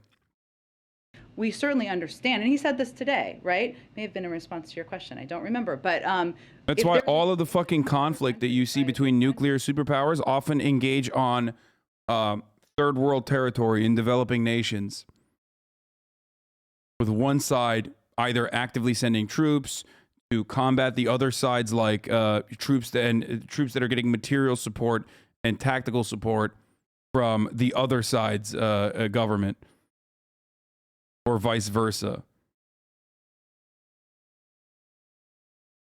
Per day. Would the president ever consider ordering U.S. companies to stop importing Russian oil? I don't have any prediction of that at this point, Peter. We announced some significant sanctions today. Our objective is to ensure there is the greatest economic pain on Russia and not on the Russian people, but on President Putin, and to minimize the impact on the American people, including companies here in the United States. All right, thanks everyone. See you tomorrow. He said that he thinks that Putin's going to go and try to expand back the Soviet Union. So is this, do you all think this is Act 1 in a multiple country invasion? Well, I'm not going to make a prediction of that, but we certainly think he has grander ambitions in Ukraine. To clarify that same point, does he believe that President Putin is going to absorb Ukraine into Russia when he says that President Putin wants to reestablish the Soviet Union? Is that what he's saying? I think he believes that, as we all do, that President Putin has grander ambitions in Ukraine. Hence, the military campaign is continuing. Thanks, everyone. Thank you, everyone. All of us from now on. We'll do this more tomorrow.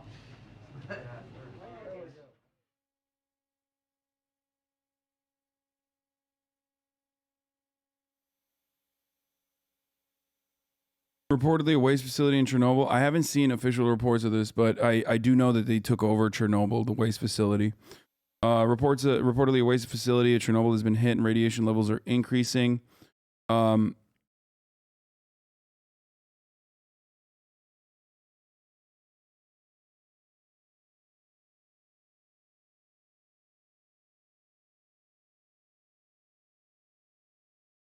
There were multiple nuclear close calls during Cold War, and there wasn't any active military action. Chatters need to understand that a hot war will not end well.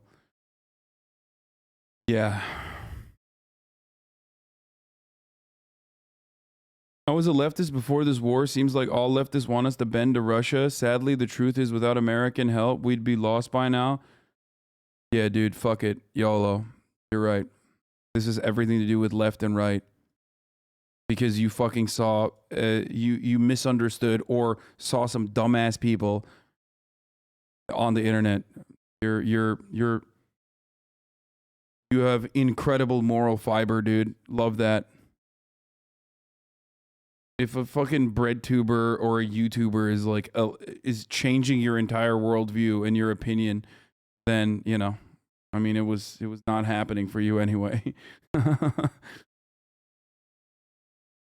Okay, let's see what this is about. We're joined now by Yanis Varoufakis, member of the Greek Parliament, former finance minister of Greece, latest book titled Another Now. He's also founder of Progressive International with Senator Bernie Sanders. I love Yanis Varoufakis. Welcome back to Democracy Now! Your response as you saw what unfolded over the last hours with this broad Russian invasion of Ukraine. What can I say? Almost 7 decades of game theory and study into mutually assured destruction from tacticians at the top of their constituent nations versus chatter staring at a monitor with a keyboard saying, nah, Putin won't nuke. Yeah.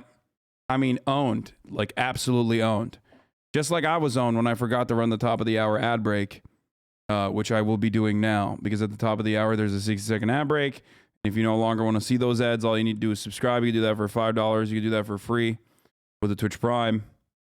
You can do that by getting gifted a sub. We're going to now hear from...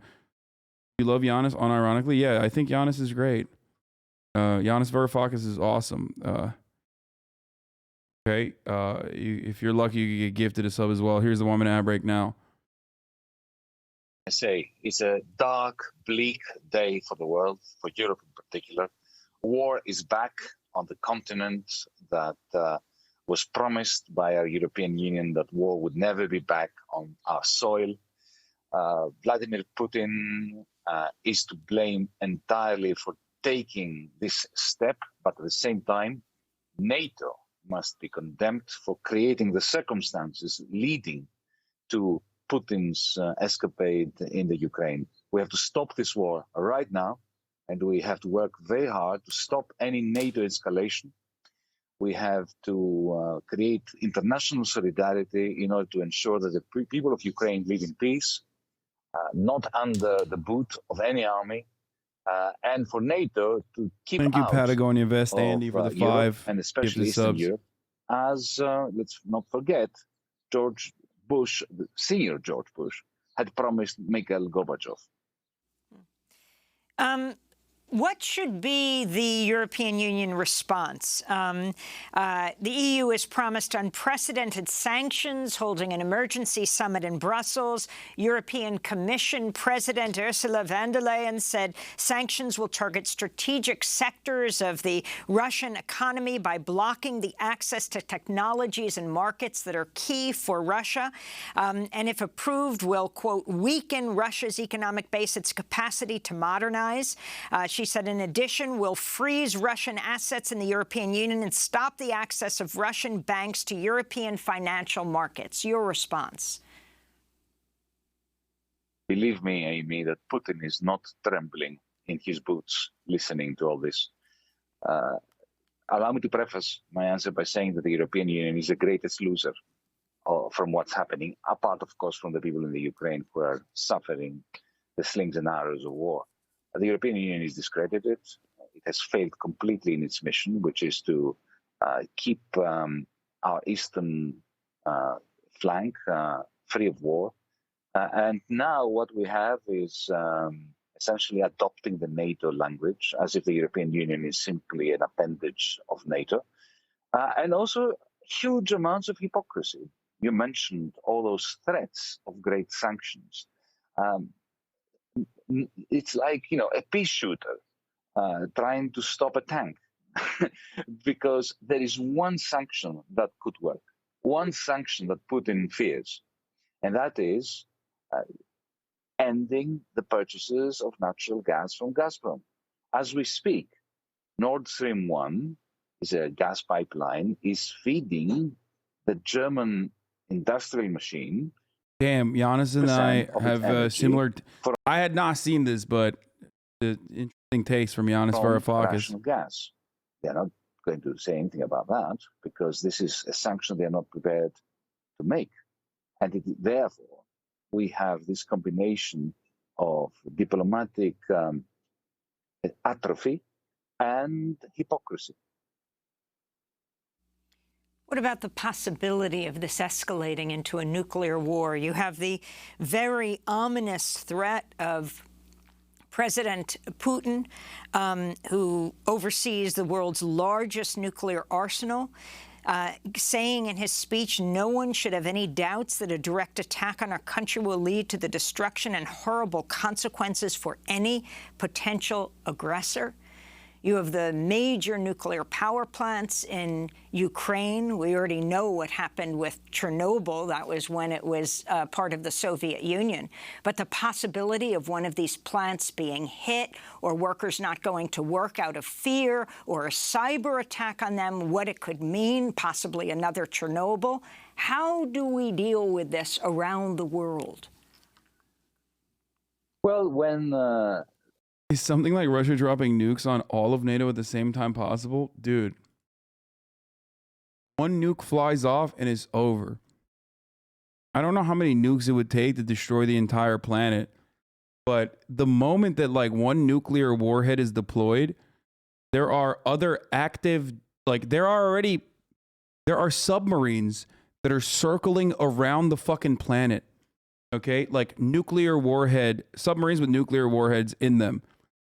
Circling the fucking planet, okay, as a deterrent measure and as a protective measure, I guess. Waiting for the opportunity. The moment that a fucking nuke is launched, is done. We have way more than Russia alone has like 1,000 fucking nukes, 1,000 times the nukes that you would need to destroy the planet. Maybe not 1,000, but like 500 times the nukes that you would need to destroy the entire planet.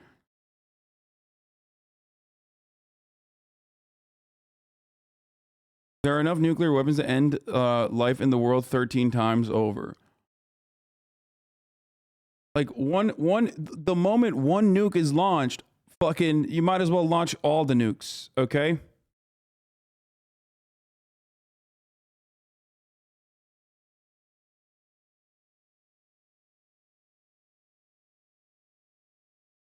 Japan's prime minister says they will stop delivering PlayStation 5s to Russia. Okay, dude, come on.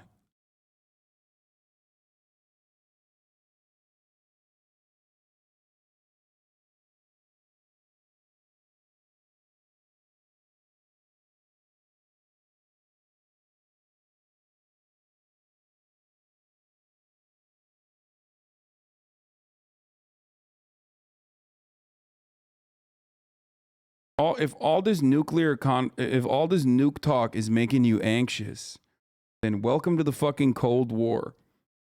Because this ideologically is like exactly where Americans and Russians were in leading up to the complete destruction of the USSR.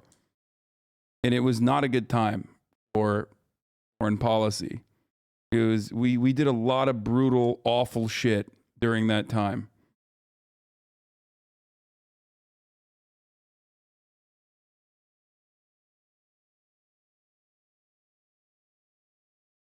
Oh.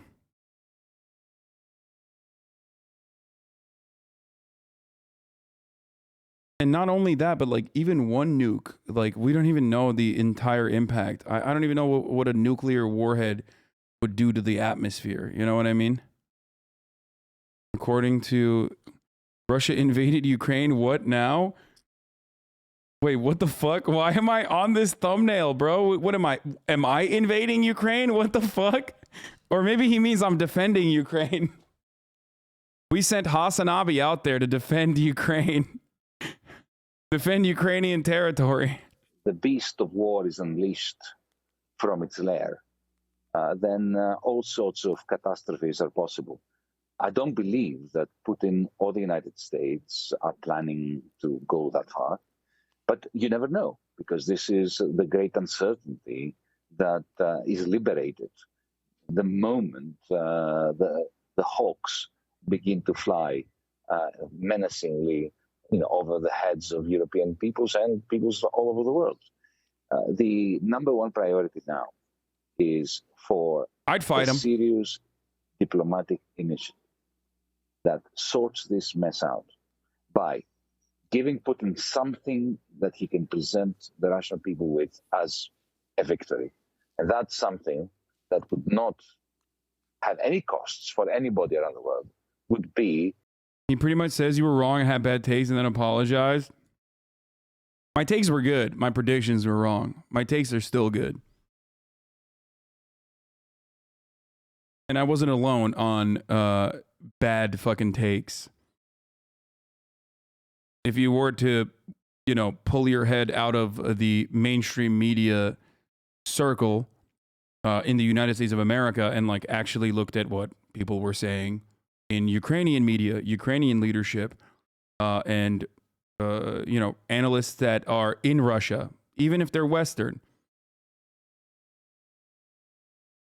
Anyway, let's continue. For a declaration by NATO, by the United States, that Ukraine will not become a member. Me and Zelensky had the same fucking predictions, for the record. Like I was, relaying information from the Ukrainian fucking president. Not like I was, pulling this data out of my fucking ass. The issue with your takes wasn't that they were wrong, that they were lazy. No, they weren't lazy, dude. They weren't lazy, okay? They were not fucking lazy. I backed it up by showing you actual fucking sources. For troop withdrawal from the side of Vladimir. It's okay to be wrong, but, remember that there is a particular reason why. I don't know why I'm fucking doing this again. It doesn't matter. It's just so fucking stupid. For the past, 2 months, I've been fucking talking about just clickbait is fine.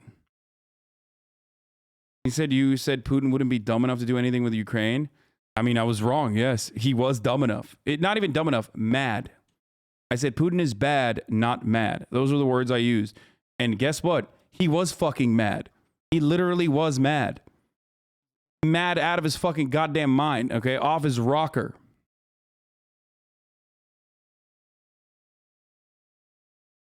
Anyway, let's continue. Putin, that he takes back that he stops, seizes all hostilities and removes all troops from Ukrainian soil. I believe that would be potentially the foundation for a peace deal that would be in the interest of humanity, not just of the Ukraine. Hold on. I'm going to pull this back. Planning to go that far. But you never know, because this is the great uncertainty that is liberated the moment the hawks begin to fly menacingly, over the heads of European peoples and peoples all over the world.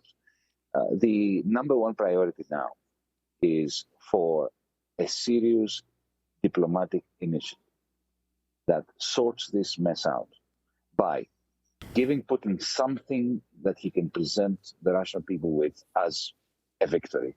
And that's something that would not have any costs for anybody around the world, would be for a declaration by NATO, by the United States, that Ukraine will not become a member of NATO, in exchange for troop withdrawal from the side of Vladimir Putin, that he takes back that he seizes all hostilities and removes all troops from Ukrainian soil. I believe that that would be potentially the foundation for a peace.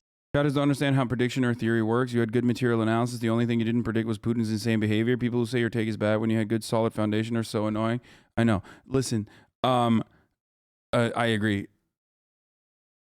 So Giannis's theory, or Giannis's opinion here, is nearly identical to mine, but there is no, like, he needs a W. Like, there has to be a fucking dub here. Okay. It's going to be relentless if there is no W for using terminology that you understand. But if Putin doesn't see a fucking W out of this, it's not going to happen. And if you don't actually stress Putin harder by, I don't know, going around him and possibly fucking trying to gear up other OPEC nations, which that's a whole complicated sequence of events that might not even happen, most likely would not happen. To gear up oil production, to normalize energy prices. There is no way out of this. Either you have to literally escalate sanctions to a degree where it actually does fucking hurt the Russian economy severely, like in a way that he can't fucking manage. He can't continue to fund his military operations and all that. But the other thing I wanted to also mention is like even the madness of Vladimir Putin is calculated. Like, we watched the Adam Curtis video last night. You were 100% right that OPEC would not increase production. By the way, this isn't even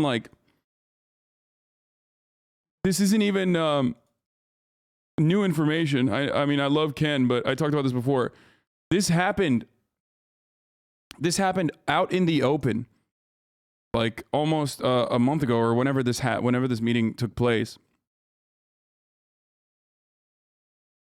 Like, and America tried to increase oil production, or urged OPEC countries to increase oil production, but not to a degree that like sidelines Russia.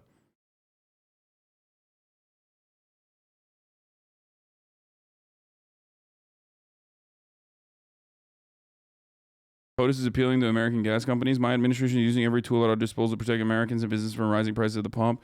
We are taking active steps to bring down the cost, and American oil and gas companies should not exploit this moment to hike prices just to raise profits. Yeah. Hey, man. Sounds a lot like fucking communism to me, brother.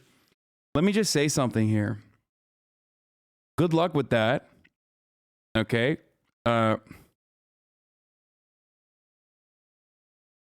What is this? Snake Island? Audio from Snake Island. Russians, this is a Russian warship. I propose you lay down your arms and surrender, avoid bloodshed and unnecessary victims. Otherwise, you'll be bombed. Ukrainians, Russian warship, go fuck yourself. They were all killed. Holy shit. President Zelensky confirmed the events and said the border guards died bravely defending the island and would be posthumously awarded the Hero of Ukraine medal. Terrible, man. When Hassan started to work for Fox News, lol? Guys, you're talking about people that have historically literally worked with the Axis. Okay? The Koch brothers, for example. Not many know this, but the reason why the Koch brothers are so fucking wealthy is because the main guy, the father of the Koch brothers, the old Koch, originally created this this piece of technology that would make drilling easier. Okay, I forget what it is. But they also famously, at the time, worked with both sides during World War II. Also, saying that I am, a Fox News commentator or whatever is really fucking stupid, considering that, I'm expressly anti-Putin, whereas they seemingly are pro-Putin. I don't know what's going on there. It's kind of weird. Doesn't seem very America first to me, but what do I know?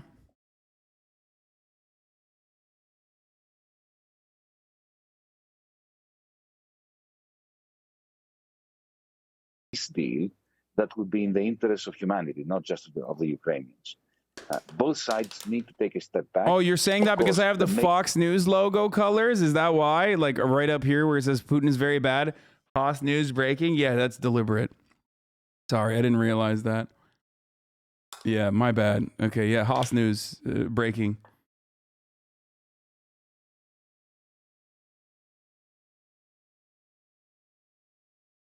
The only reason people think you're pro-Putin is because you kind of come off like you're both sizing the issue. Yeah, I know. I don't know how else to fucking describe it. If you want, like... Listen, I've said this from day one. If you want coverage that's just like, Vladimir Putin is really bad across the board, which he is, okay, and no one else, and like nothing else, and he has no intentions, let's not even try to understand what the reasoning is behind why he's engaging in these sorts of actions. It's because he's like fucking crazy and bad and wrong, which he is, again.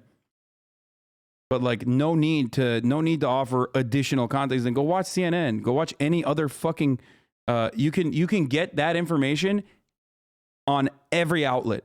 Not only that, but people will literally fucking say that anyone that goes beyond that. And anyone that even mentions anything outside of that is actually technically pro-Putin and, deserting America or whatever, or anti-America and anti-Ukraine. So,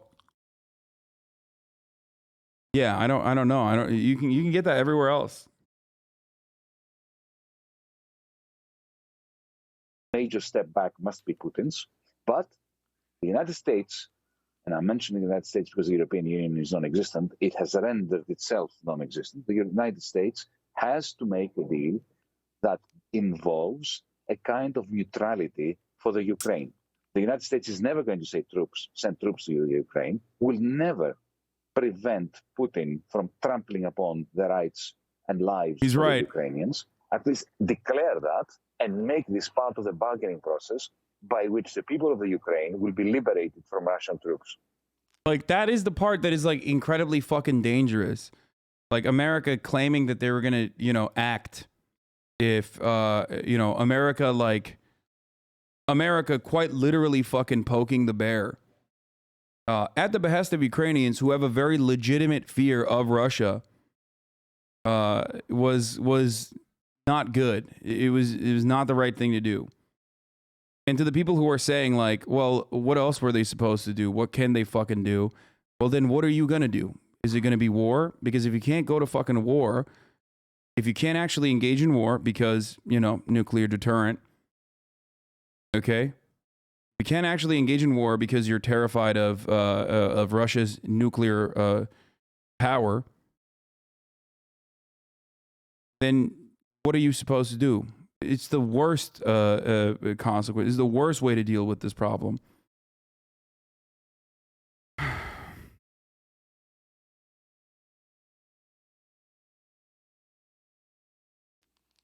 Let me ask you about the role of the UN. I want to play the speech of UN Secretary General Antonio Guterres speaking last night at the United Nations Security Council in New York. This is the saddest moment in my tenure as Secretary General of the United Nations. I started this meeting of the Security Council addressing... Might as well hand over Europe, Hasanabi, if that's your conclusion. Well, there is an endpoint to the madness, and that is the endpoint where he meets a force that has also nukes. I hope. I don't know. President Putin, and telling him from the bottom of my heart, stop your troops from an offensive to the Ukraine, give peace a chance, because too many people have already died. During the meeting, President Putin announced a special military operation in the Donbass and required the Ukrainian troops to lay down their arms. So in the present As of 2022, Russia had about 4,447 warheads, 1,500 of which are deployed on ballistic missiles and heavy bomber bases, with another roughly 977 strategic warheads. What the fuck? According to the Bulletin of Atomic Scientists 2 hours ago. circumstances, I must change my appeal. And I must say, President Putin, in the name of humanity, bring your troops back to Russia. In the name of humanity, do not allow to start in Europe what could be the worst war since the beginning of the century. What is clear for me is that this war doesn't make any sense. It violates the principles of the Charter, and it causes, or will cause, if it doesn't stop, a level of suffering Europe has not known since at least the volcanic crisis. That is the UN Secretary-General Antonio Guterres speaking last night at the UN Security Council, an emergency meeting that was called as Russia then began the invasion of Ukraine. Yanis Varoufakis, your response to his comments, do you think the UN has any more power than what you're saying is now an eviscerated European Union? Afraid not. Antonio Guterres made a moving speech, a good speech. But he mentioned the Charter of the United Nations and the need to respect it. Well, there's no doubt that Putin is not respecting it. And we should do our utmost to make sure that he does respect it, or that he pays the price for not respecting it. But at the same time, let's not forget, Amy, now we are old enough to remember how the United Nations Charter was absolutely violated, turned into a piece of paper with no value whatsoever by George W. Bush when he invaded Iraq without any permission or any due process involving the United Nations. Even before that, in 1999, NATO bombarded Yugoslavia, and the Clinton administration back then dismissed the United Nations, bypassed the United Nations, effectively rendered it inoperative. So the United Nations is a fine idea. Internationalism is the only way forward. But I'm afraid that Antonio Guterres is, the chief in an empty tent. I'm looking at a tweet from New York Times reporter. Anti-war solo pickets like this are popping up in cities across Russia. It's not much, but they're arrested almost immediately, often upon leaving their homes when the cops know to expect them. Here's Sofia Rusova, co-chair of Russia's trade union of journalists, and a handful of anti-war protesters has gathered outside of Ukraine's embassy in Moscow, and they're arrested. What about the population inside Russia? Who stands to gain from this and who loses? In fact, won't the sanctions strengthen the hand, even though some of Russia's billionaires are targeted by the sanctions? If they're cut off from the rest of the economy outside, it is those billionaires' businesses inside that Russia will have to depend on. Well, I'm ever so glad that you mentioned the anti-war movement within Russia, because our best comrades our best friends and collaborators in bringing about peace, are the Democrats in Russia, the Democrats in China, the Democrats in the United States of America, small d Democrats. I'm not referring to the ruling party. And it is always important that we ask ourselves the question, whenever we do something or suggest something or propose a policy, what effect is this going to have on the Democrats in Russia? And I very much fear that the West is behaving as if with the sole purpose in mind to strengthen Putin against the Democrats in Russia. Because when you encircle Russia with NATO troops and NATO nuclear weapons, you are giving Putin very powerful arguments within Russia to effectively continue the oppression of Democrats in Russia. This war is the result on the... This is the classic dichotomy all the time. This is why I know people get super triggered when we bring up like the West's involvement in this circumstance. And this does not mean that Vladimir Putin is not a bad guy or anything. And it's not Vladimir, like the West is not goading Vladimir Putin exclusively or urging him to take action or anything. But this has happened time and time again. America goes in or Western nations go in somewhere, okay, and they fuck shit up. And the people in that country, that are progressive, people in that country that are fighting against their oppressive authoritarian government now have to focus on the external factor, okay? And that's precisely what happens all the time, okay? One of the immediate examples I can give you from this is when in Turkey, when the coup d'etat happened, okay, the last coup, where America's very own CIA asset, Fethullah Gülen, was able to launch a failed coup in Turkey. And the country basically got together and supported Erdogan, despite the fact that Erdogan was not popular at the time, despite the fact that his popularity was waning, despite the fact that there were plenty of fucking people who despised Erdogan. There are plenty of people in my chat who fucking despise Erdogan. I hate Erdogan, right? But we all certainly hate Fethullah Gülen even more than Erdogan. Thank you. Okay? Fethullah Gülen is a CIA asset. He lives in the Poconos. He's a fucking religious cleric. And he had his tentacles basically in all of like the Turkish criminal justice system, police force, army. Okay?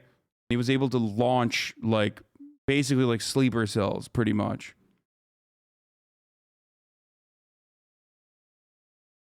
Okay? And he would never have been able to do that without America's support. Now, that created a system where Erdogan was able to then declare martial law and do a referendum on changing the constitution of Turkey and changing Turkey from a parliamentary system to a presidential one, basically creating a system where he had even more power. He had awesome powers. Okay? And extend his regime and the lifeline of his regime, despite the fact that he is authoritarian. And that happened because of Western involvement in the country. I'm giving you information that is near and dear to me from my life, okay? And from my personal experience and from what I know. And when that happens, and when that happened in Iran, the identical situation occurred. Okay? You always are going to make it so much harder for a country to deal with these issues on its own when America gets involved with it, with the country's affairs. Okay? When NATO encircles Russia, in the eyes of the Russian public, which otherwise would protest Vladimir Putin, they will see NATO as a legitimate Western force, nuclear superpower that is surrounding their country with military bases. I know people say it's a defensive pact, but that is how it's seen. Okay? And it's also not so much of a defensive pact when NATO ends up not being so defensive in other countries. Maybe not Russia, but proxy war with Russia over Libya, over not NATO in this situation, but Syria. Okay? And I'm talking about people who would otherwise despise Vladimir Putin. You're weakening their resolve whenever you meddle in this country's affairs. Okay? That's just how it happens historically, and that's how it will continue to happen. Just like when Vladimir Putin invades Ukraine, when Vladimir Putin invades Ukraine, you are galvanizing some of the worst, most reactionary fucking forces and their impact. Even if they are unpopular in the eyes of the Ukrainian people, they will no longer continue to be unpopular in the eyes of the Ukrainian people because now they are seen as an emancipatory force. They are the liberators now. Okay? And that will be remembered. Zelensky will be remembered as a weak leader that needs to that needs to be replaced with someone else who actually is going to show a strong force against Russia. And the same goes for America as well. That makes the country overall way worse.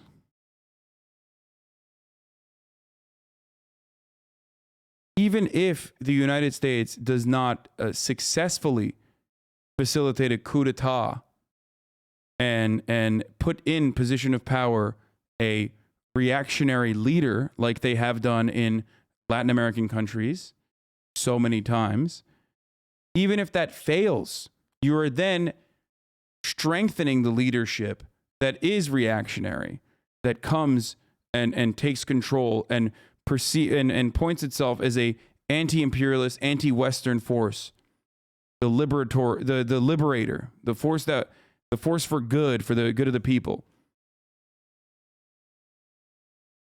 Okay? That's what's happening. Western involvement is causing that legitimate, that Hassan is chud. You are so off point, always talking about NATO. Shut the fuck up, okay?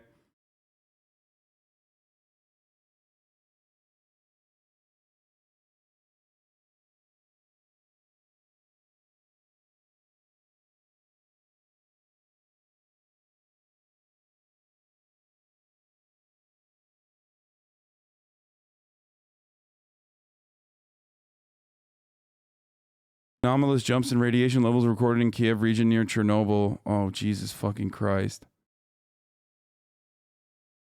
Not 3.8 Röntgen. Not great, not terrible. Sorry.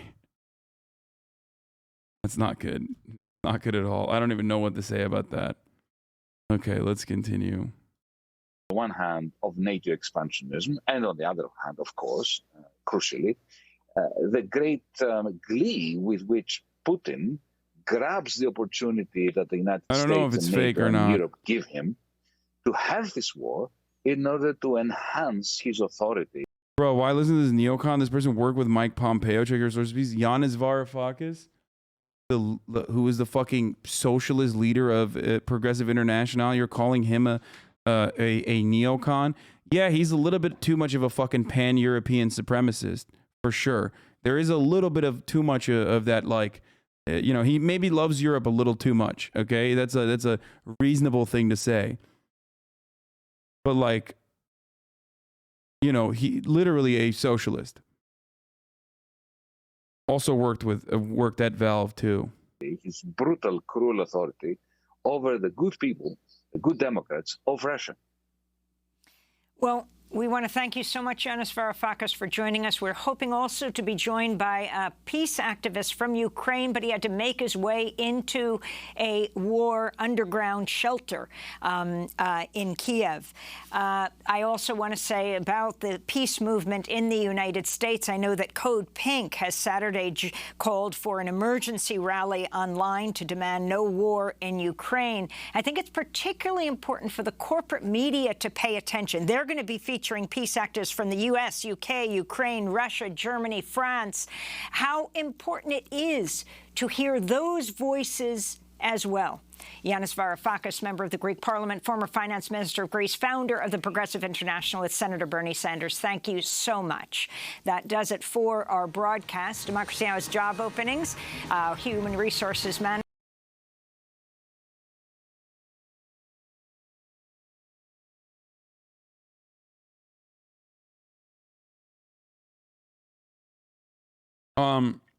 I don't know where we're at with the Kiev strike that was reportedly going to happen. Wait, what the fuck? The Russian military offensive follows a carefully choreographed strategy of Russia's President Vladimir Putin. He unilaterally recognized two... This is the exact same take that John Mersheimer has, who is a respected foreign policy scholar and was almost alone in opposing Ukraine's decision to give up its nuclear weapons in 1994, predicting that it would inevitably face Russian aggression without a nuclear deterrent. People saying you're clueless are Pepega. This is the 1 hour and 40-minute lecture that he gave on this thing that he wrote. But I've refused to fucking watch it because it's way too long to watch on stream.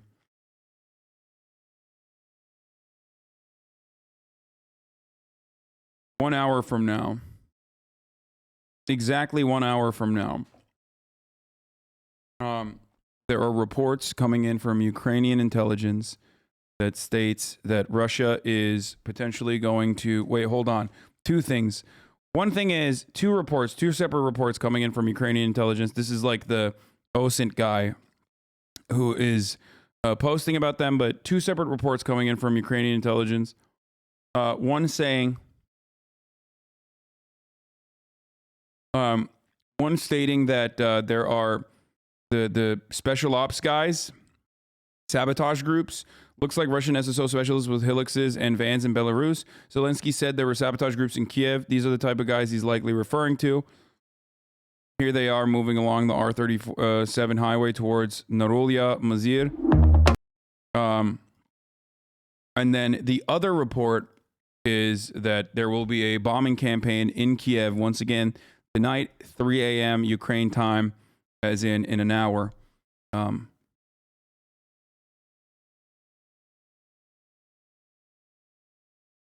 didn't say R34, I said R37. Did I say R34? Anyway.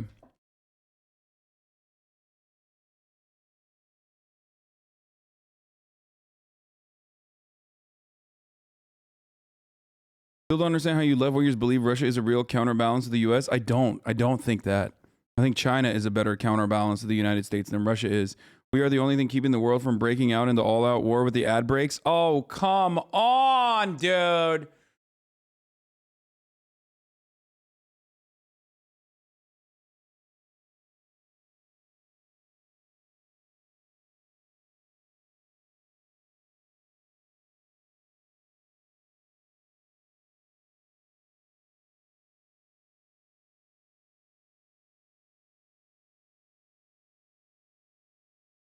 I'm going to stop. I live 10 kilometers from the Ukraine-Polish border. We're already receiving migrants. I fear there's going to be a big movement in Poland against letting them in because of Ukraine's endorsement of Bandera. And I get where they're coming from, but right now Ukrainians need help, and I hope most of us will get that. Bro.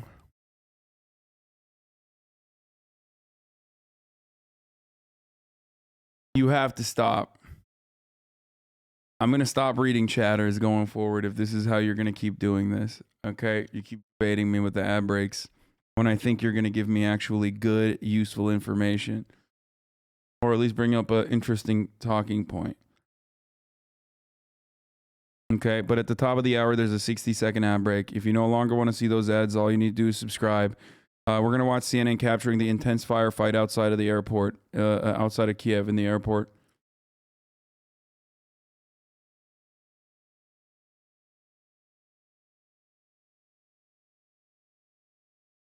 Okay. If you no longer want to see those ads, all you need to do is subscribe for $5 or for free with a Twitch Prime.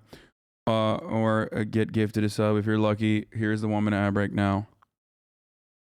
Joining us now live from Kyiv, CNN's Matthew Chance. And Matthew, you and your team exclusively witnessed a confrontation today at an airfield outside Kyiv. Tell us what happened and what it tells you about Ukraine's chances of keeping control of its own capital. Yeah, I mean, it was astonishing. Thank you. Arno is okay for the 10 of the subs. Because we were making our way to an airfield near the capital, Kiev, just on the outskirts of it, that had been attacked. We knew there had been fighting there over the course of the previous hours. It's an essential airbase that the Russian special forces, we understood, had been dropped there to seize in order to establish a bridgehead so they could bring in more forces. So we went there. There was a checkpoint at the gates. I was told by Ukrainian officials that the Ukrainians had it back under control after fierce fighting. And I spent some time talking with the soldiers outside. Wait, what the fuck? Russian saboteur has been reportedly arrested by Ukrainian forces inside Kiev? Dude, I just like we're getting like, bro, this is like, I don't know if this is real or not. I don't know if this is from this year. I don't know if this is from last year. I don't know which year this is from. I don't know if this is like actual fucking immediate footage.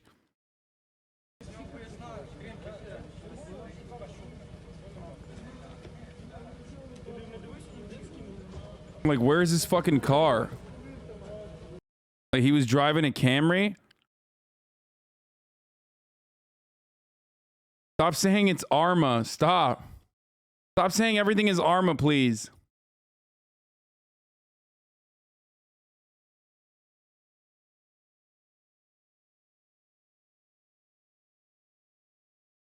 Russian saboteur has been reportedly arrested by Ukrainian forces inside Kiev. This comes after the speech of President Zelensky about him being a target by saboteur groups. Like, we don't fucking know if that's this is related to the events or even from this year, okay? At least this guy Rob Lee is like a little bit more fucking legit, like the OSINT Twitter guy.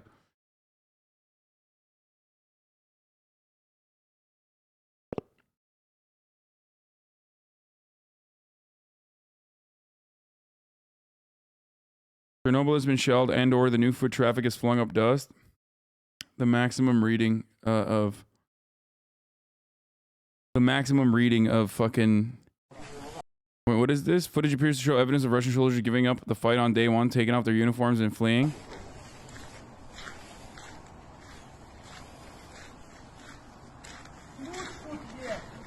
Okay. Stuff like this is also very sussy, okay? Whenever you watch something, okay? Whenever you watch something that feels too good to be true,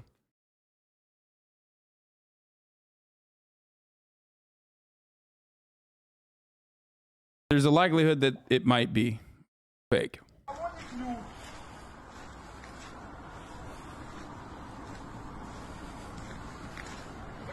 Not saying this is.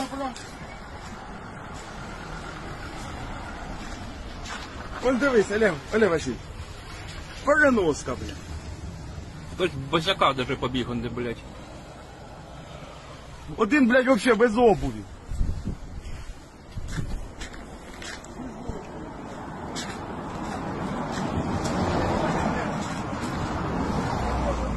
Так, от того.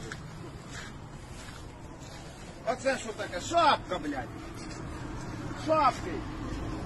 Це шапки, Сергій Іванович. КамАЗ, блядь. Світер, блядь, це мамка дала нам. Що, дала мамка вам кацапи, їбать? А ти хто ж ти маєш підходити, да? І що? Ой, що? Ну, де ти, де у тебе Чибін.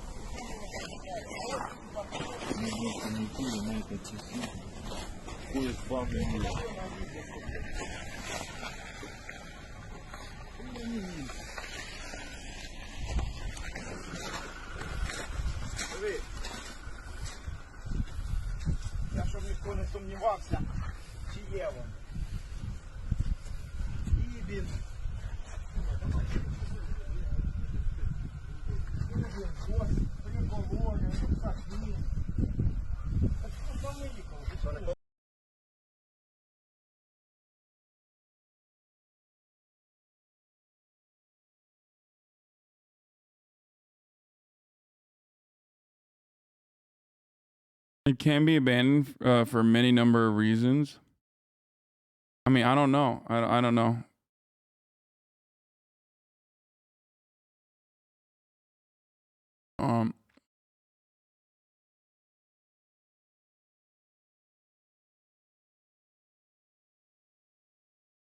I've heard some Russian. I've heard talk about a Russian battalion surrendering in its entirety. I've heard talks about a. I've heard talks about a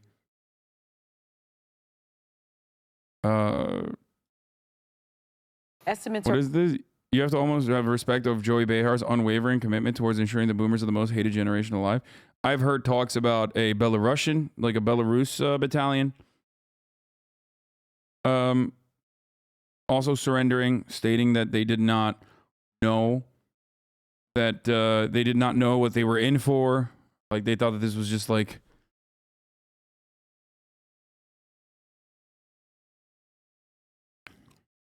Russian soldiers from all across the country were deceived into heading into the Ukrainian border, and some were beaten if they resisted, according to the Committee of Soldiers' Mothers.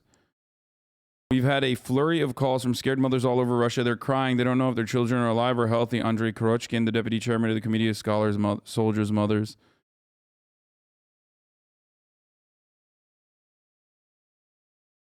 Soldiers from the Taman and Kantemirovskaya divisions have gone without food rations and proper accommodation.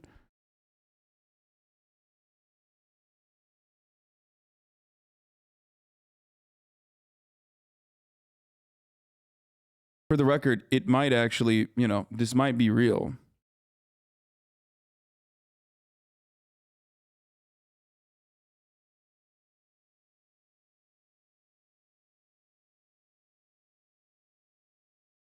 Especially considering how fucking unpopular the war is and how even other generals leading up to this had talked about how unpopular the war is.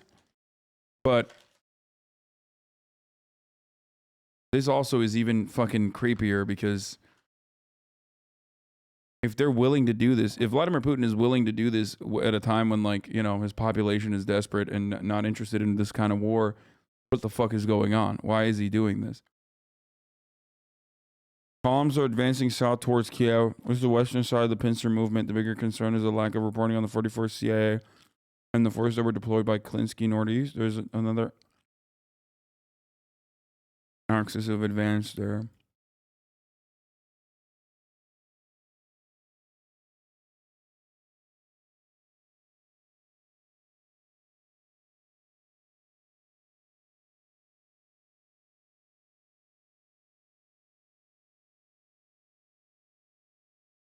More than half of Finns now support joining NATO, although the government is not moving forward with anything at the moment. If Putin's strategy was to halt NATO expansion, it would seem that it's not working. Thoughts? No, I agree.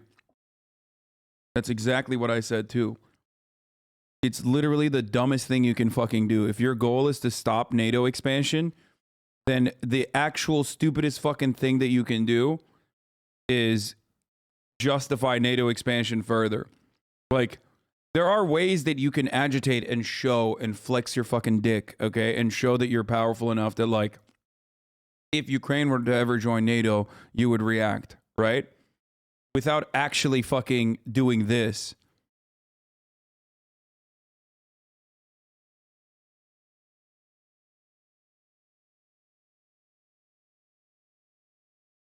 Or 50,000 Ukrainians will be dead or wounded, and that this is going to start a humanitarian crisis, a refugee crisis in Europe. We're talking about 5 million people that are going to be displaced. I mean, it's heartbreaking to hear what is going to happen. Well, I'm scared of what's going to happen in Western Europe, too. You know, you plan a trip, you want to go there. I want to go to Italy for 4 years. I haven't been able to make it because of the pandemic. And now this, you know, it's like, what's going to happen there? What? Yo! Are you fucking kidding me, dude? What the fuck? Yo, dude.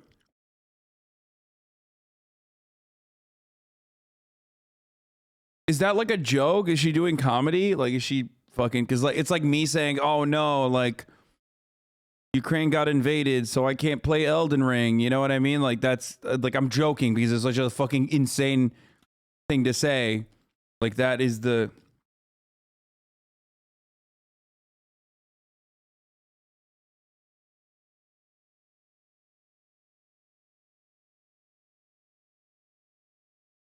Wait, I gotta hear this again. That are going to be displaced. I mean, it's heartbreaking to hear what is going to happen. Like, especially because, like, she tacked that onto the fucking ass of a sentiment that is so, like, that basically summarizes the humanitarian crisis at hand. That makes it even, that juxtaposition makes it so much worse. You know what I mean? Like, she's out here talking about, like, fucking 5 million displaced Ukrainians, and she's like, and Joy Behar's like, oh, I can't go to Italy. Well, I'm scared of what's going to happen in Western Europe, too. Yeah. You know, you plan a trip, you want to go there. I want to go to Italy for 4 years. I haven't been able to make it because of the pandemic. And now this, you know, it's like, what's going to happen there? Yeah. Estimates. These countries do not want to pay billions of dollars more in their military law. Look like Ireland, with Sinn Féin rising as the biggest party in Ireland. They want NATO disbanded.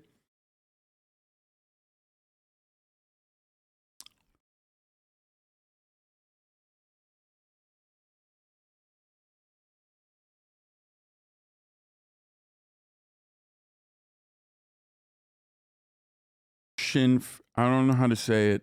Fuck you, dude. Okay. Sinn Féin. Sinn Féin.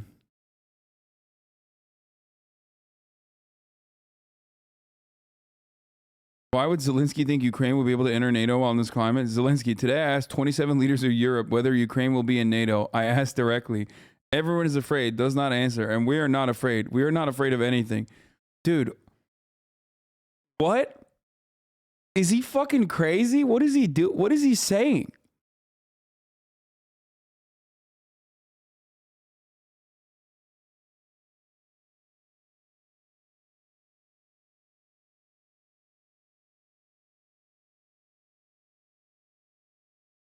Justin AP's reporting that shelling hit radioactive waste repository at Chernobyl and is causing a mass rise of rad levels in the region.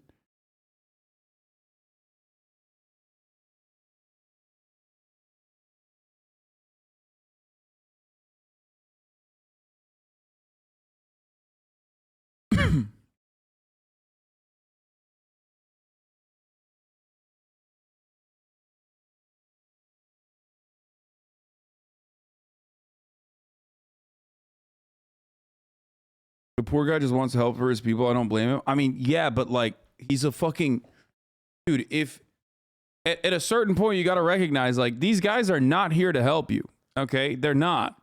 They'll send you guns, but that's it. Like, Biden has said time and time again, like, no, we're not fucking sending troops. We're not sending troops. We're not sending troops. You have to ask yourself, why? Why are they not sending troops? I wonder why they were never going to actually allow Ukraine to be a part of NATO. Ukrainians know that. They want it, but they know that it's not going to happen.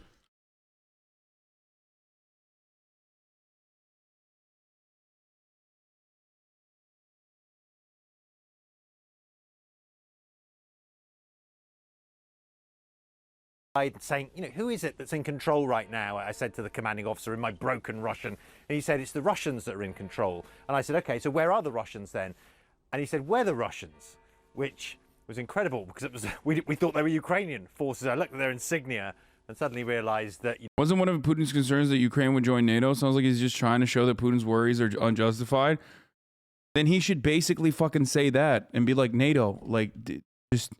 put an end to this conversation, please. Let's get back to the table and negotiate.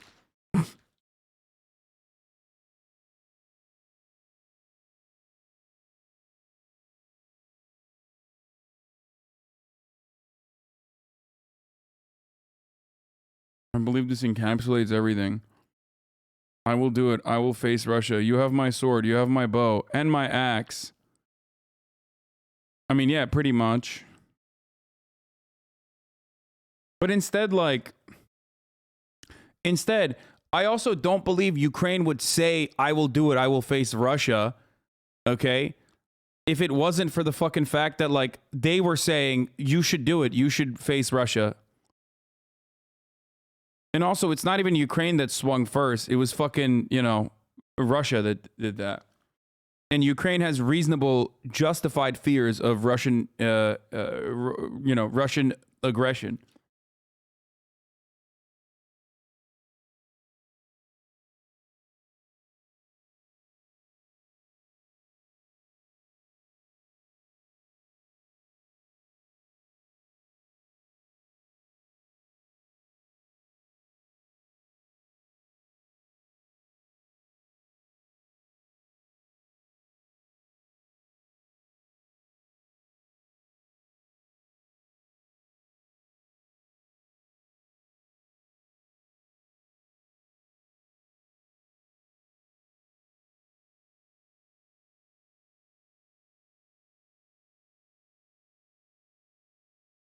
Chernobyl no-go zone targeted as Russia invades Ukraine. An official familiar with the current assessment said Russian shelling hit a radioactive waste repository at Chernobyl. And that's the reason why there's an increase in radiation levels that are being reported. Even though this increase could not be immediately corroborated, senior American intelligence officials said that the U.S. believes Russian forces at Chernobyl were aiming to push to Kiev about 130 kilometers, 80 miles south of the plant, to try to link with the other Russian forces throughout Ukraine. The officials were not authorized to be publicly named during the sensitive matter. Chernobyl exclusion zone, a 2,600 square kilometer, 1,000 square mile zone of forest surrounding the shuttered plant, lies between Belarus, the Ukrainian border, and the Ukrainian capital. Ukrainian President Volodymyr Zelensky said Ukrainian officers fought to defend it so that the tragedy of 1986 will not be repeated. He called it a declaration of war against the whole of Europe.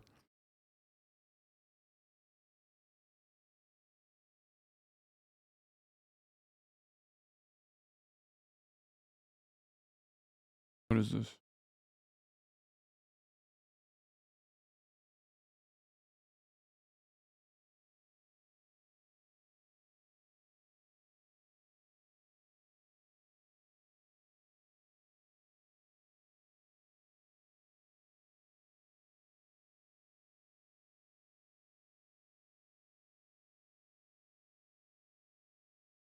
What did you say? I don't get why it's so hard to believe he might stay in his country and try to defend it against a hostile invasion. Did you expect him to be like Ashraf Ghani or something?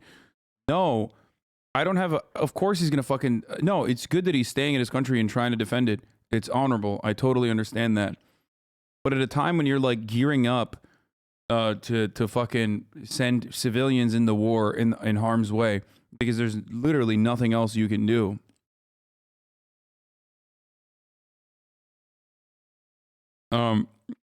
Trying to ask NATO to like allow you to join while you are literally being invaded by the one country that can't join NATO and the one country that NATO is designed against. It seems ridiculous to ask in this circumstance.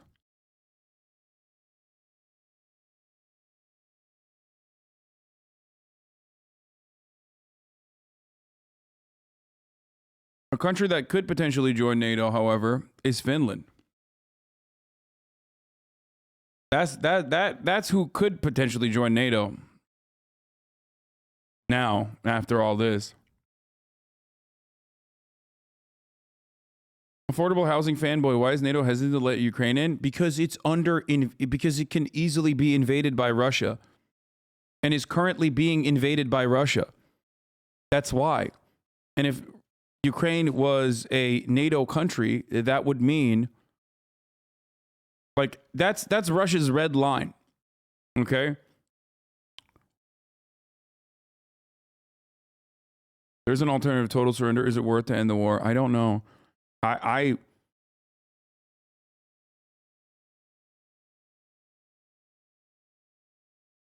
Poland is accepting all those seeking refuge visa-free. They've set up help points, providing medical shelter, food, etc. Ukraine has a neo-Nazi government. No, it doesn't. Shut the fuck up. There are actual neo-Nazis in Ukraine, but the Ukrainian government is not neo-Nazi. You're a fucking psycho.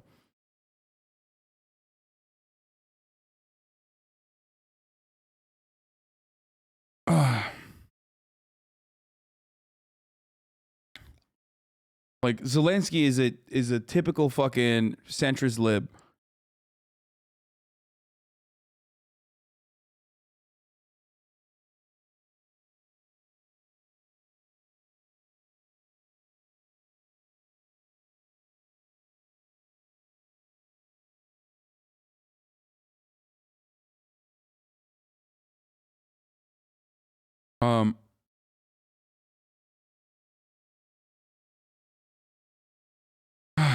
Anyway, let's watch the one thing that I demilitarization of the country.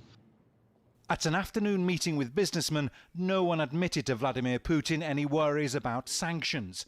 Russia's central bank says it's got $631 billion in cash reserves to cushion the economy if it's closed off from the global financial system. People keep saying Zelensky is Jewish. Like, I know. And also, he's just a centrist neolib, okay?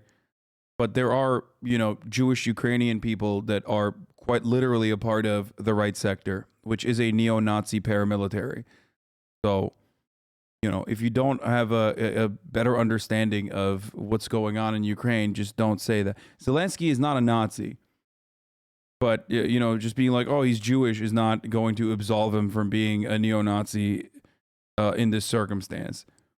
Considering that there are literally, like, actual Jewish people Ukrainian Jewish people in right sector are fucking literally, what the fuck did I just watch? Holy shit.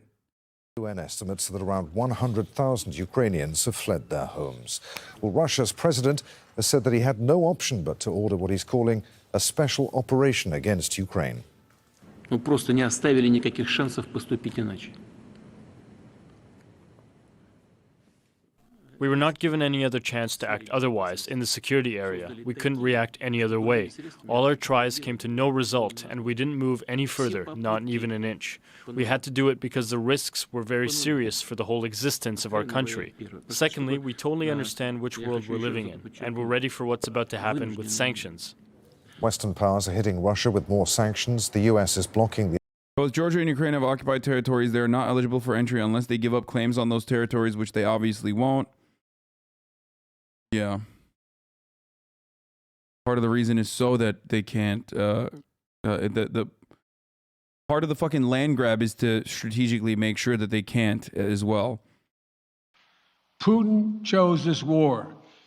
And now he and Which, for the record, like, no disrespect to Warger, no disrespect to the Georgians, no disrespect to the Ukrainians, but, like, the reason why I say the West is fucking part of this, the West is part of the fucking problem, is because leading up to 2008, before the Georgian incursion, okay, guess what? The United States of America's greatest fucking president, the most bloodthirsty administration of all, decided to fuck that up too, and said, hey, how about we get Georgia and Ukraine into NATO? That is literally that in the aftermath of the GWB administration, which was bloodthirsty and psychotic in fucking Iraq, Afghanistan, war on terror, all of that. George W. Bush also was like, let's throw another fucking wrench out there.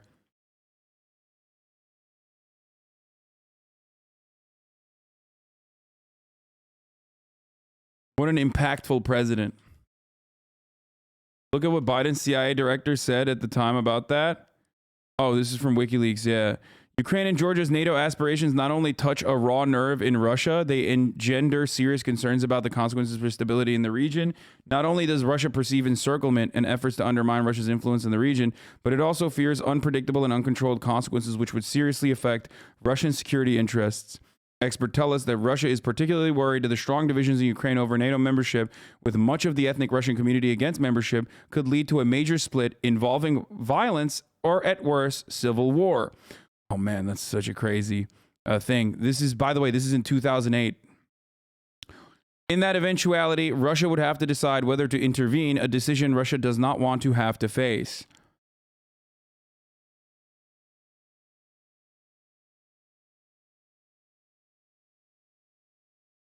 Some of you yelling at me about fucking Russia and NATO and how much of a piece of shit I am for even bringing Western involvement into the conversation were being born at that time, I think.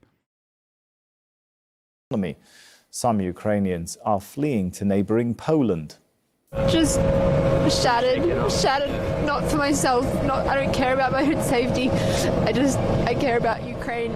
She has family. And Ukrainians.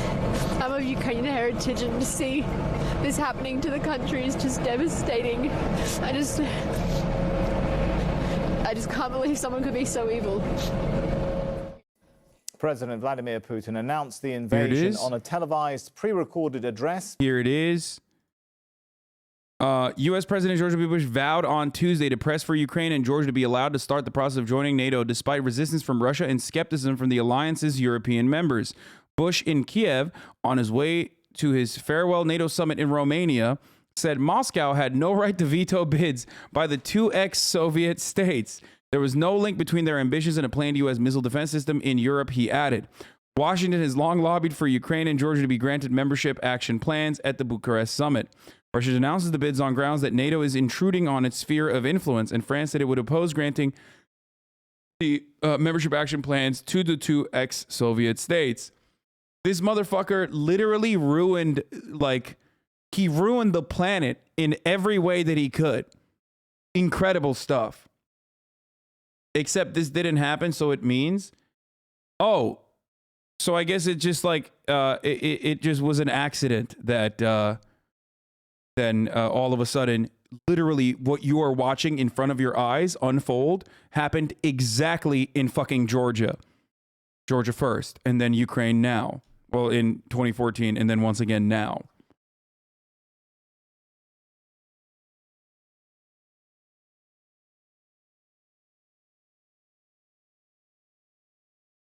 So Bush tried to help Ukraine and he's the bad guy? Lol. Dude, I feel like chatters fucking hear this and they literally go, hey, Russia does not have a red line. Like, there is just no red line. They just do not have the capacity. It's not right or wrong, okay? What Russia is doing in this situation is not right or wrong. I'm not ascribing like a moral value to it. I'm just simply showing you what their reasoning is and why they're operating in the way that they do, if you want to understand why they operate the way that they do.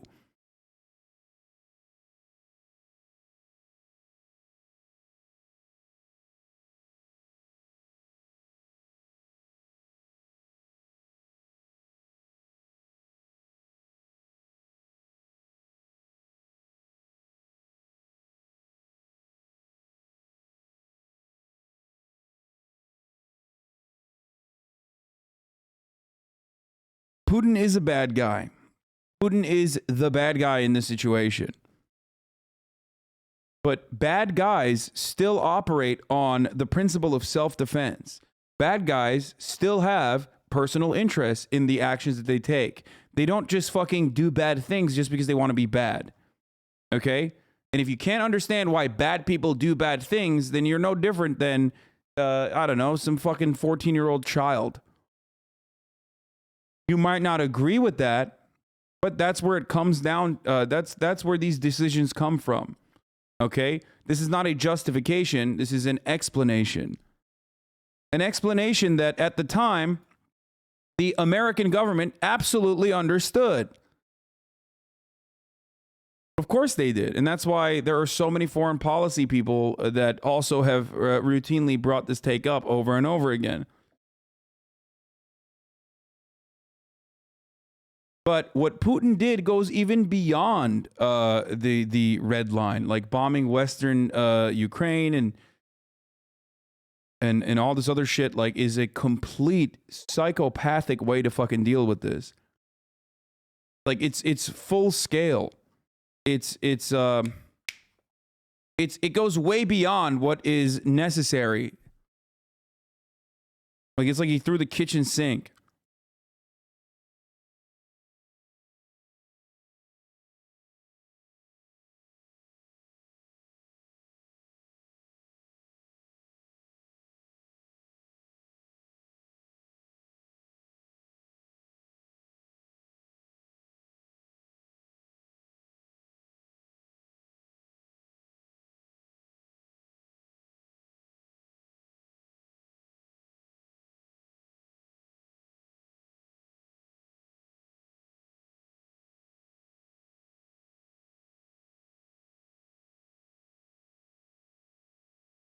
Anyway.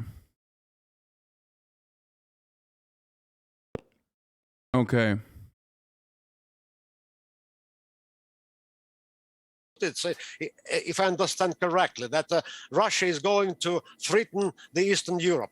So answering your question, I think that I have to pee. I'll be back. demilitarization of Ukraine could be done when all the military units, military units who are shelling the peaceful citizens of Donetsk and Lugansk Republic will be eliminated, and when there will be a situation that nothing would be dangerous for the citizens of Donetsk and Lugansk republics. So the suggestion seems to be then, are you saying, Vladimir, in your understanding, that Putin simply wants to eliminate Ukraine's military abilities? That seems a very difficult thing. I'm not contemplating that. I don't know actually. I'm not a state employee. Understood. No, I don't know. I'm just asking in your understanding or analysis of the situation. This is just my understanding. That's right. Right. Let's bring Lawrence Corbyn. Lawrence, how long? You're always ignoring people from the region in chat because it ruins your discourse. No, I'm not. We know why Russia operates like this, and U.S. involvement is of minimal importance. That's what you do not understand. We have dealt with this for 7 decades. If it wasn't for NATO, it would have been EU. Russia does not want us to live like we want. Dude, I don't know why you keep fucking bringing this up. Like, if you're at a moment's notice, if you're about to be fucking invaded by Russia, why are you defending the sanctity of the United States? Like, it's a very strange fucking take to just be like, I know that like my country is being shelled by Russia right now, but what I need to do is defend American interests. Even though you're showing Americans who are comprehending that saber rattling in this way is 1000% going to be used as a justification by Russia. Like, what a weird thing, dude. That's why I don't believe that you're like actually who you say you are.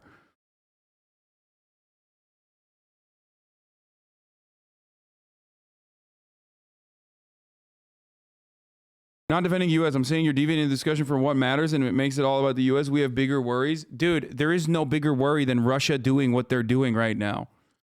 But there is no alternative. There is no alternative to like this Russian encroachment in this circumstance. There is no alternative because Russia is a nuclear power, and America is not going to do anything other than dangle fucking NATO membership in front of Ukraine and then pump you full of fucking guns so that all the grandmas that learn how to fucking use AR-15s can be fucking murdered brutally by Russian troops if this conflict continues. Of course there's no bigger worry than fucking Russia invading your country. We've been covering it for fucking nonstop.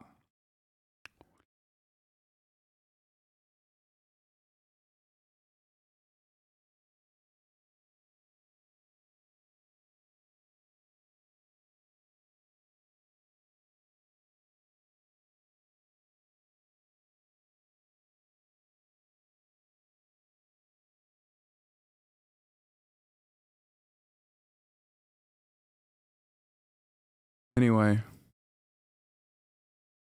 Is rise is the Russian Federation, and the president of Russian Federation and his militant friends, they should be put to international tribunal as criminals against criminal things that they do. Why would the U.S. want grandmas to die? You know, and no, dude, the United States is indifferent to grandmas dying. That's the point. They don't give a shit if grandmas fucking die or not. That's the issue.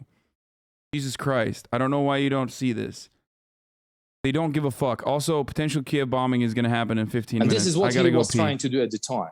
So this is very similar what President is Putin doing now. And only 1 year after 1938, the Second World War began. So this is what the whole world needs to remember now. So we are very close. We are on the brink of something similar. So they need to back down and they need to apologize to the whole world, and they will have to be put to prison. All right, let's see how this goes. Let me bring Vladimir back in, and once again pointing out, Vladimir, I know you're not an official spokesperson, you're not an official for the Russian government, so I'm just asking you for your analysis. Does it look like we're going to be looking at the sort of scenario which a lot of Western intelligence agencies were warning about, that there'll be an initial period of strikes, airstrikes, missile strikes, followed maybe a week or so later by a wider deployment of ground troops? Is that what we're looking at? No, I don't think so, actually. My analysis is that there will be strikes, targeted strikes against military installations in Ukraine. And after that, there will be that is a limitation of all the special operation. And after that, there will be the end of the military operation. I'm not contemplating that there will be occupation, so-called occupation of Ukrainian territory by the just to jump in, Vladimir, do you really think it's possible, though, that Vladimir Putin will pull out Russian troops completely, well, completely out of Ukraine might be a tall order given the situation in Donbass and Crimea, but at least not beyond the Donbass and Crimea region. Sorry for my interruption. Please, sorry for my interruption. We're not talking right now about Donbass and Lugansk republics, because this is independent states who are asking formally for the support and defense from Russian Federation. So this is according to national law, in accordance with Article 51, Part 8. Well, international law, according to international law, a lot would dispute whether Lugansk and Donetsk are indeed independent republics. We know Russia has recognized them, but moving beyond that, let me bring Lawrence back in. I mean, a situation you were hinting at, a la Afghanistan or Iraq. Do you think, Lawrence, Putin would be weary of sending his troops deep into Ukraine, especially as we get towards Western Ukraine? Is it likely that we will see a situation where Russian troops will be pulled back to the eastern and southern parts of Ukraine, at least, rather than getting embroiled into some kind of long-term guerrilla conflict? Well, you could see that, but then what is your goal? Who's going to be running Ukraine? Will you still have Zelensky there? Will you try and put your own, leader in there? And will the Ukrainian people support him and not create an insurgency? That's the real question. Bro, if they put a fucking pro-Russian, if they put a pro-Russian leader at the helm of Ukraine and replace Zelensky, if you haven't achieved your objective. Okay. Today we've seen if they did that, America would never allow that to happen. Like, Ukrainians might actually fight back. Ukrainians might try to fight back and then, like, eventually push back and then fail or succeed, whatever. But America would never, in a million years, America would literally just be like, no shot. No, we are going to put, like, the worst person that you've ever seen, okay? I mean, it already happened once, so. At the moment. What I can state, as a Ukrainian mostly, because my main job is to attract investments and promote economy in Ukraine. But today, I'm an average Ukrainian who was affected. My mom, who is 73 years old, was waking up today in Ivano-Frankivsk by an air response siren. And there was a missile going over the city to hit one of the targets. So this is a crime. I am a lawyer. I'm an international lawyer. This is crime against humanity. So we need to focus on that rather than think about what can be done on the ground or not. Russian military have their plans. Ukrainian military is strong, and we are fighting back. So it's all about military, and they have their own plans. Right. But we need to be clear. The crime has taken place. Okay. Well, let me go back to Lawrence Korb. Lawrence, Western countries have announced another round of sanctions. How effective do you think they'll be? Russia has been under sanctions for a long time, hasn't it? Yes, but never to this extent. And I think one of the big things is when the Germans canceled the Nord Stream pipeline, because Russia makes a lot of its money by selling energy abroad. And if they can't do that, that's going to have an impact on their economy. Keeping them away from the international banking system will make it more difficult for them to conduct business. They have to export things like wheat. Are people still going to buy that? So they're going to pay a price. The question is, how long is Putin willing to do that, and how long will the Russian people do?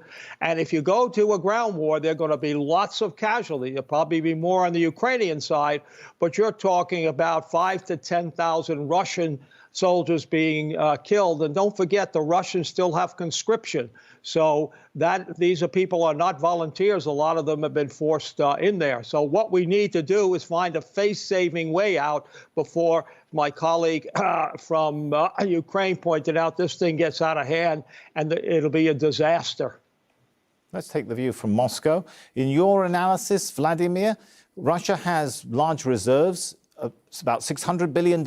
That's about 40% or more of its GDP. That's more reserves than most countries. How far will that go to cushioning the effect of Western sanctions? Do you think the policymakers in Moscow are worried about Western sanctions?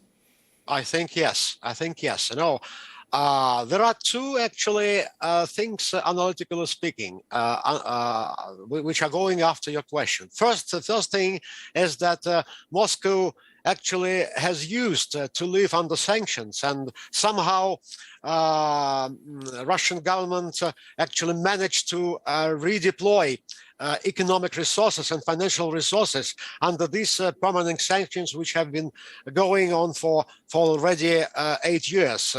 After the 2014. And second element is that I think probably there will be some worsening of economic conditions in Russia, and because of the exchange rate ruble to dollar, you know that ruble is now declining and dollar is rising. But eventually Russia has a lot of so-called sovereign reserve just to make currency intervention, foreign currency interventions, and I think eventually this bad effect will be again eliminated. Let's get the view This is from my Kiev. analysis. All right, let's get Sergei from Kiev. So, Sergei, it sounds like the leaders in Ukraine are not entirely... America left the conversation. And they think Western countries... How analogous to what's going on currently. We are thankful to all leaders for what has been done so far. We're thankful to our neighbors. America was like, yeah, I'm done. Lithuania, I already Latvia, fucked the shit up. I'm or out. other countries that provided weapons to Ukraine. We're also thankful to European Union and American friends for sanctions. But we need to remember that this is a Russian operation under a false flag, as was rightly stated by President Biden. And the one way to affect Russia is to limit economic and stop economic cooperation with Russia at the moment. And this has to be done quick. We need to remember that 1/3 of energy supplies to Europe comes from Russia. And all this money... I like how it was announced that Russia is good and will win. It's important to hear from the Russian side, no matter how fucking psychotic it sounds. To act as a tyrant, you know, in the 21st century, and to make a war in the center of Europe. So this is unacceptable. So, as I said, we want to see very strong international response and very quick international response. What kind of international response do you think most Ukrainians would like to see, Sergei, beyond what the West has already done? Well, we, of course, would be keen to see some military support. But as we have... You mean beyond simply supplying weapons? Because it's unlikely, many Western leaders have already said they're not sending their troops to Ukraine, right? We understand that this is unlikely. The reason that guy's teeth is fucked up is because he's poor. But we also want to see real serious sanctions on Ukraine to break down their economy. Not sanctions for the sake on Russia, of you mean, just to correct there. Yes, on Russia, of course, yes. Not for the sake of bringing kind of, I don't know, bad... I don't know if the Ghost of Kiev story is real, because they've done, not the like fucking, I mean, look, good propaganda. I'm happy for the people who are, you know, trying to find a dub in this madness and horrible situation.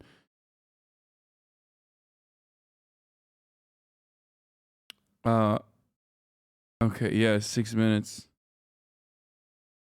I think the tactical unit that surrendered is also Konstantin Buchanev, head of RU tactical unit, surrendered together with his comrades. We didn't want to kill anyone.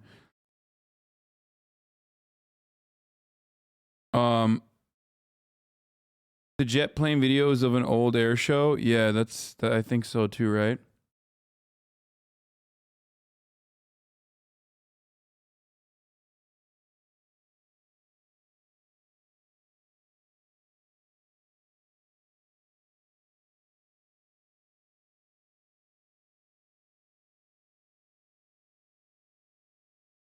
You still topping Putin off? Yeah, dude.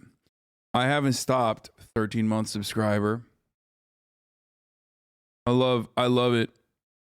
Let me look at this motherfucker's chat. I'm snitching on you right now.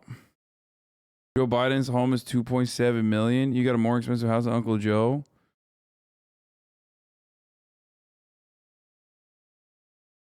What happened to this guy?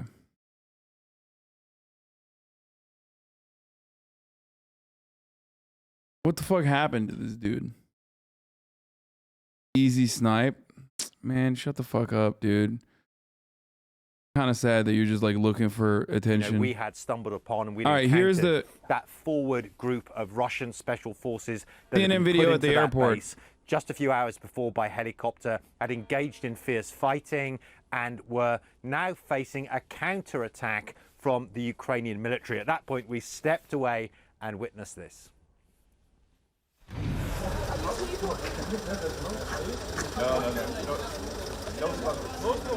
Getting weak on this being scared of chatters, calling you Putin's bitch, you bitch. Don't talk to me. You're gonna be weird.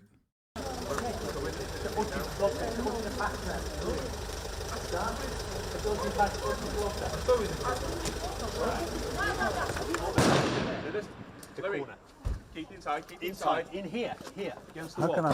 How can I find it? Oh my god. Jesus fucking Christ, dude. That is so fucked up.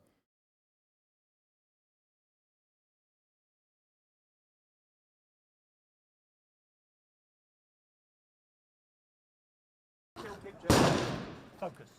Should we run that way? We've got to be mindful of the driver as well, okay? Let's move down this way against the wall. So those are Russian troops that like allowed these guys to film them while they were, I think while they were like controlling the airport. I need to check keep down. I need you to check IFB. It's okay, keep chill.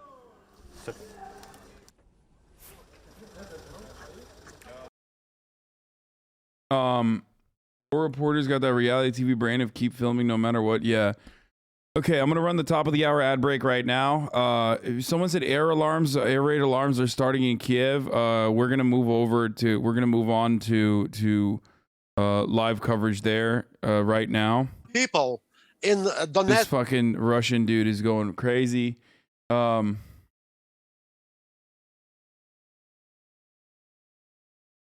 We're gonna move on to live coverage right now to see if there's any updates. But here I have a live view of the Maidan Square in Kiev up. But like I said, if you no longer want to see those ads, all you need to do is subscribe. You can do that for $5, or you can do that for free if you don't have $5 with the Twitch Prime. Here for the ad-free broadcasting experience. Here's the 1 minute ad break now. You can also get gifted a sub if you're lucky. I ran the ad already. Okay. Russian strategic bombers are up. Remember, they earlier in the day, they said, or Ukrainian intelligence stated that there is going to be another bombing campaign that occurs tonight. And they timed it at right now. Hopefully it doesn't happen.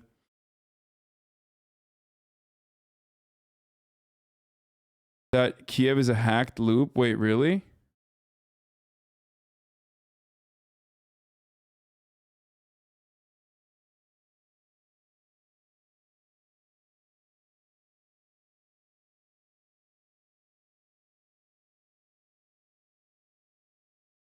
Wait, didn't they say it was, oh shit, what the fuck? It is the same car. Yeah, this Kiev is not, this is like looping.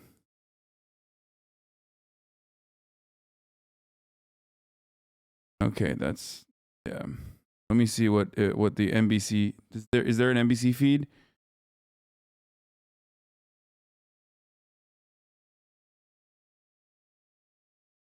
Multicam view of Kiev.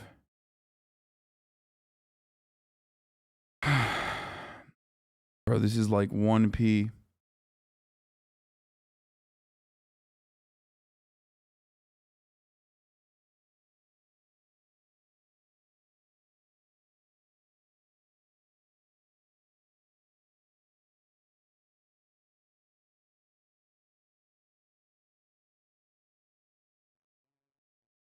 I mean, here, this is not exactly great quality. Oh wait, you can improve it. Never mind.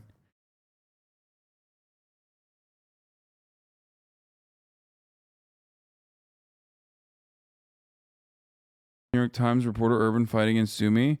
Videos verified by the Times show that the first heavy urban fighting in the invasion in the northeastern city of Sumy, where social media reports said Russian troops had initially been repulsed.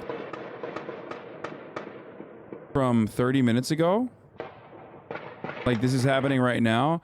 Possible use of banned cluster munitions, weapon remnants from a strike near a hospital in Volodar that killed 4 people and injured 10 shows what analysts say are remains of a Tochka short-range ballistic missile.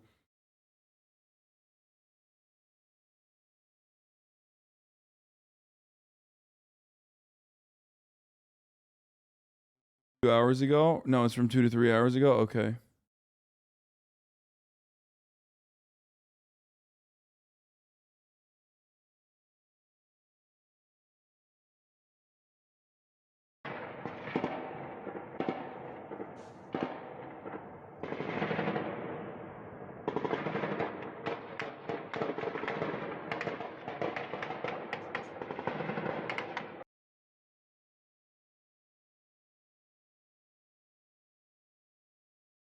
How surreal that people can, from the safety of their homes, look at war 4K. We're in the future. Latest, Ukraine calls general mobilization. That happened earlier today. Zelensky said Russians have entered Kiev. Kiev bombardment is imminent, says CNN. People sheltering in train stations. Ukraine says they destroyed 30 Russian tanks, 6 helicopters. 137 Ukrainians have died. 100,000 have been displaced so far. According to UN, there are protests in Russia and sanctions have happened already. And what? Russia has complete air superiority over Ukraine, says Western intel official. Yeah, they do, because they fucking destroyed their they destroyed any chance that the Ukrainians had at air defense, right?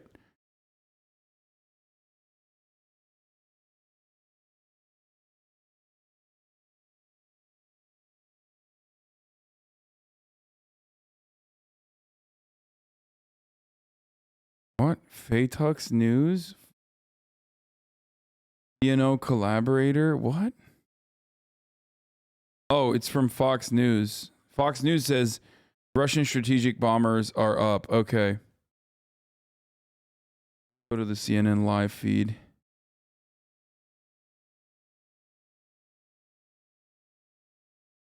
Is there NBC coverage right now going on or no? Is there like or ABC coverage or NBC coverage, like the live one? Oh, they do have it up. Okay. With NBC's Aaron McLaughlin. Aaron, give us the latest on the ground there. Hey, Joshua. Well, in that address you just mentioned, Ukrainian President Volodymyr Zelensky also urged Ukrainians to adhere to the curfew now in place. It's set to last until 7 a.m., part of the martial law order now people here are subject to. And I can tell you, it's looking out at the Capitol, the streets are completely empty. People are listening. It is eerily calm here after a chaotic day in which we heard explosion after explosion after explosion, and then siren sounds starting at 5 a.m. yesterday morning. The attack lasted through the day into the evening hours. A number of military installations were hit, including airfields. Russian soldiers crossed the Belarusian border, and there was a firefight in their Chernobyl area between Russian soldiers and Ukrainian military. Russian soldiers having seized the Chernobyl nuclear reactor plant. This as people here in Kyiv tried to flee by the thousands. There was a traffic jam leaving the city, going in the westward direction, widely seen to be the safest place to be here in Ukraine. There were long lines at gas stations, long lines at ATMs, as people were also hunkering down for their lives inside metro stations and bomb shelters. People here are absolutely terrified. They are urging, though, people to take up arms to... Watching these oligarchs escaping Russia in charter jets on Flight Radar 24, this is just sad. Bro, Putin literally fucking pulled his mega yacht off of the coast of Germany. These motherfuckers are all so goddamn rich. They don't give a fuck. They are going to see none of the consequences.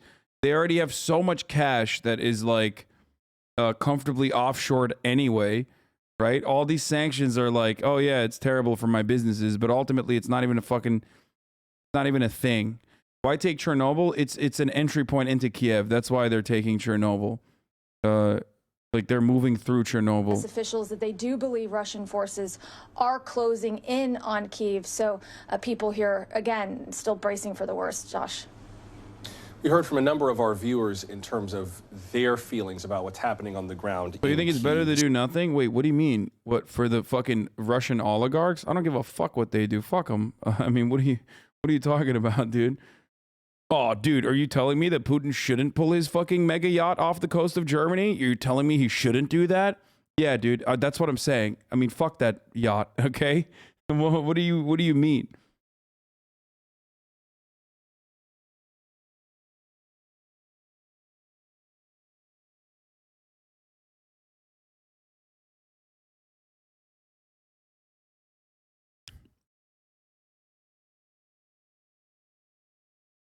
Their resolve. Think back, Joshua, eight years ago to the Maidan protests where thousands took to the streets to overthrow the Russian-backed government. They were being shot at with sniper fire, holding wooden shields to shield them, and they persisted. And it's with that spirit that I sense here in the Capitol. People are adamant that they're going to continue to fight for their country, to fight for their democracy and their freedom. You know, a few weeks ago, I was outside the Capitol at a sort of training camp that was privately organized. Hundreds of people gathered to learn how to shoot a gun, to learn how to evacuate the wounded, to learn how to administer first aid.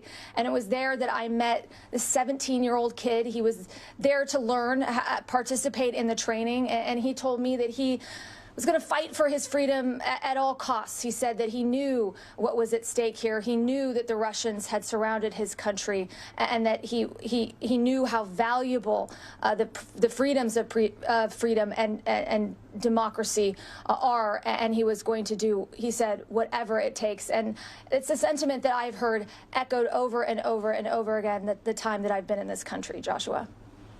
Before I have to let you go, Aaron, are there any other signs of Russian attacks in Kyiv in terms of cyber attacks or disruption to communications or power? We know that there have been cyber attacks this week already, including on a number of government websites and Ukrainian banks. Have we seen any more of that so far, or has it mostly been the conventional military campaign right now? Well, there have still been ongoing cyber attacks here in Ukraine, but frankly, not at the level of what had been expected, warned by Western officials. It was thought that this military assault would be preceded by, say, the power being cut, the internet going down, the cell phones going down. Even one warning had satellite phones were going to go down. But as you can see, I'm talking to you right now. I'm still getting my emails. I'm still getting phone calls. That has not happened. I wouldn't speculate as to why that has not happened.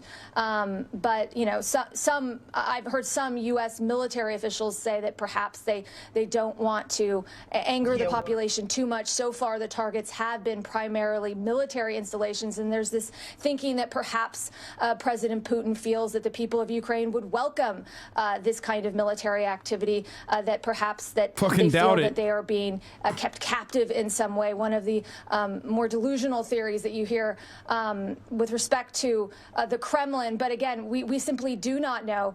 All we do know is that the bombs fell starting in the early hours of yesterday morning, and we expect more to follow. Joshua. Thank you, Aaron. That's NBC's Aaron McLaughlin reporting live for us from Kyiv. And since Aaron was talking about the view from the Kremlin, that's a good place for us to continue. Let's head now to Moscow and NBC's Matt Bodner. Matt, what is the latest word from the Kremlin and from Vladimir Putin?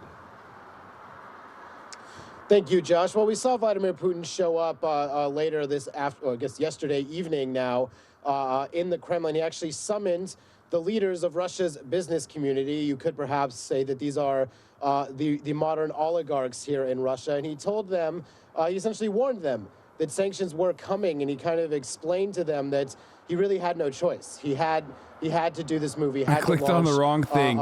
This large-scale military operation against Ukraine, and I want to note the wording here before I move on here.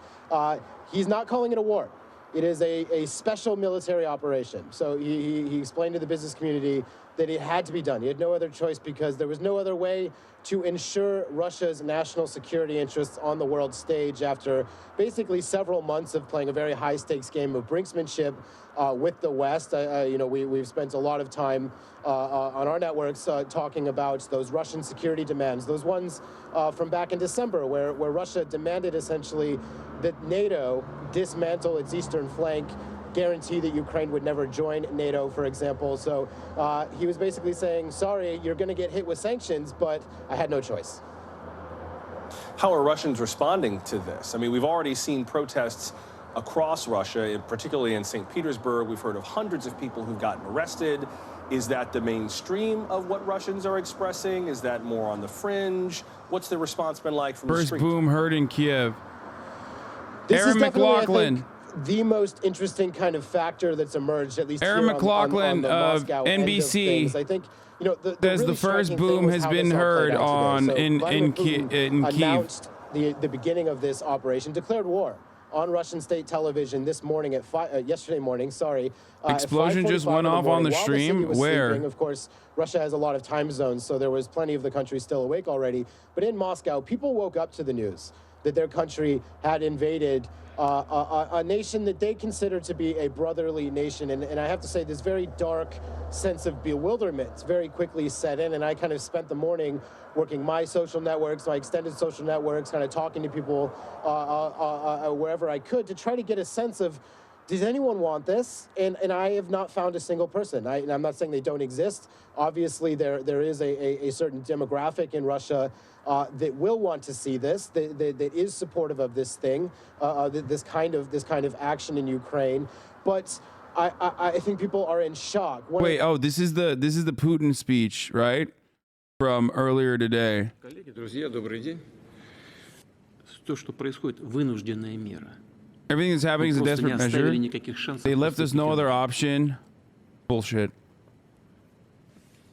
Риски. They've created such security risks that we couldn't react differently. Создали такие, что другими средствами отреагировать было невозможно. Like, here's the thing.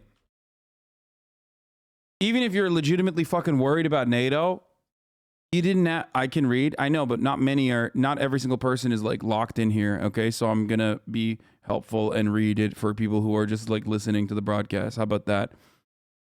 So shut the fuck up. Also, the thing I was going to say is, like, even if you're worried about NATO, even if you're worried about NATO expansion, even if you're worried about fucking, like, genuinely concerned about, like, just like with Georgia or just like with Ukraine, potential fucking potential NATO expansion into these territories. There are a multitude of different ways of going about this, with saber rattling, with even like even comparing what he has done so far, bombing Western Ukraine, bombing the entirety of their fucking air defenses, potentially trying to fucking put maybe someone else in a position of power in Ukraine. That is way more aggro than just overtaking Donbass. I have no clue what NATO is doing. Okay, dude, it's just, please stop. Especially because now Finnish people are gonna want to join NATO. That ruins their point of view. Like, that ruins that, and they have more legitimacy to do so. You've galvanized and legitimized way more support for NATO by doing that. Even if it was a tactical decision to annex certain parts of Ukraine. Someone saw an SOS signal on live stream bottom left. On this one.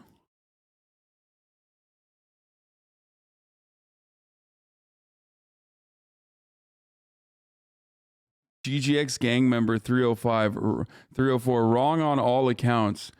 I wonder what GGX gang member has to say about this. Откровенно говоря, честно говоря, даже удивлен. Ну, не на миллиметр. Я хочу еще раз это подчеркнуть. Вынужденные меры. Потому что могли такие риски для нас создать, что вообще непонятно, как дальше страна существовала. They could have created such risks that no one knows how the country was to exist. Тем не менее, и вот то, что Russia is still a part of the global economy, and since it's still a part of the global economy, и в этой связи настолько, насколько we are not going to damage the system in which we participate. Наносить ущерб системе, в которой мы сами чувствуем себя. I think our partners should understand it and stop trying to push us out from the system. Наши партнеры должны это понять и не ставить перед собой задачу выталкивать нас из этой. But still, they will impose those restrictions, sanctions for political reasons. Эти рестрикции будут. Условия функционирования этих активов по сравнению с другими видами финансовых активов. Что касается Government authorities in general should provide you necessary conditions. Конечно, задачу вижу в том, чтобы обеспечить вам условия хорошие. Обеспечить больше свободы. To give more freedoms to business, but definitely within certain limits to have certain. Предпринимательской деятельности.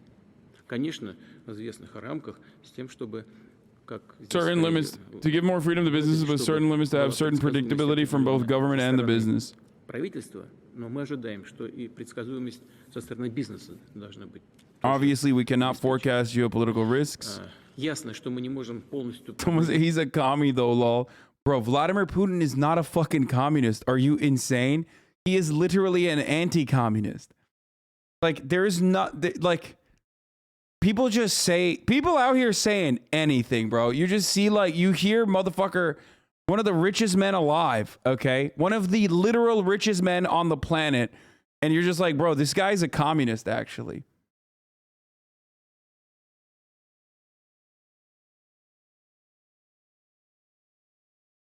Kharkiv siren is going off. Wait, somebody asked Ja and Ja responded. He said, war is not the answer. God damn.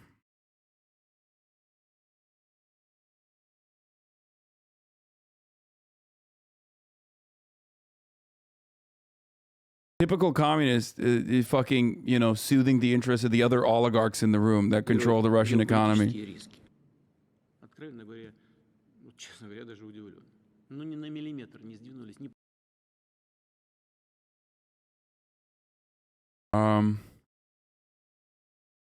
Live camera feeds are not really showing anything right now at this moment. Tragic that here we are with all of the issues that this world faces, and then Putin is doing this to Ukraine.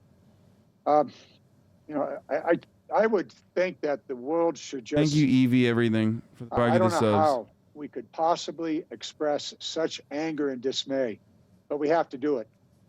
So you were about to ask me a question about the unclassified hearing that we just had? Yes, sir, it was indeed. And just to the point that you made in terms of how the world expresses its response to this, I wonder if you heard anything. Wait, this is Ukrainian. Ukrainian woman confronts Russian soldiers in Henchek, Kherson region, asks them why they came to our land, and urges to put sunflower seeds in their pockets so that flowers grow and they die on Ukrainian land. Jesus Christ, that's poetic. Holy fuck.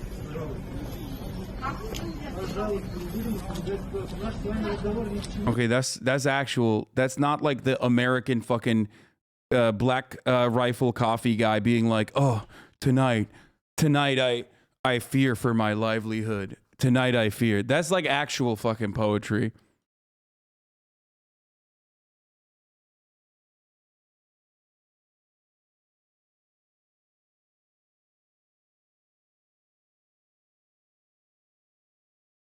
Remember that fucking sunflowers for this absolute badass from Las Cruces, New Mexico? No war but class war, solidarity with Ukrainian workers around the world. Oh, she literally filmed it herself? What are the soldiers saying in response? Who are you? We have exercise here. Please go this way. What kind of exercise? Are you Russian? Yes. So what the fuck are you doing here? Right now, our discussion will lead to nothing. You're occupants. You're fascists. What the fuck are you doing on our land with all these guns? Take these seeds and put them in your pockets so at least sunflowers, the Ukrainian national flower, will grow when you all lie down here. Right now, our discussion will lead nowhere. Let's not escalate the situation, please. What situation? Guys, put the sunflower seeds in your pockets, please. You will lie down here with the seeds. You came to my land. Do you understand? You're occupiers. You're enemies. Says yes. And from this moment, you are cursed. I'm telling you. Now listen to me. I've heard you. Let's not escalate the situation. Please go this way. How can it be further escalated? You fucking came here uninvited. Pieces of shit. That's beautiful.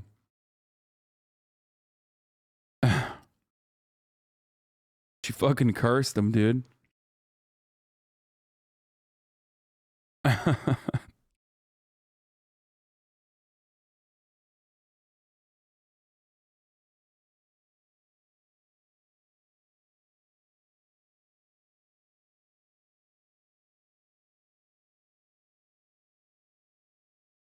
Fact check on some of these pictures. Photos show airstrike in Gaza Strip, not Russian invasion of Ukraine. Oh, Jesus Christ. Following week's attention, Russia invaded eastern Ukraine. World War III, Russia just attacked Ukraine, reads the caption. Photo from Gaza, not Ukraine. Yeah, isn't that shocking? Look at that.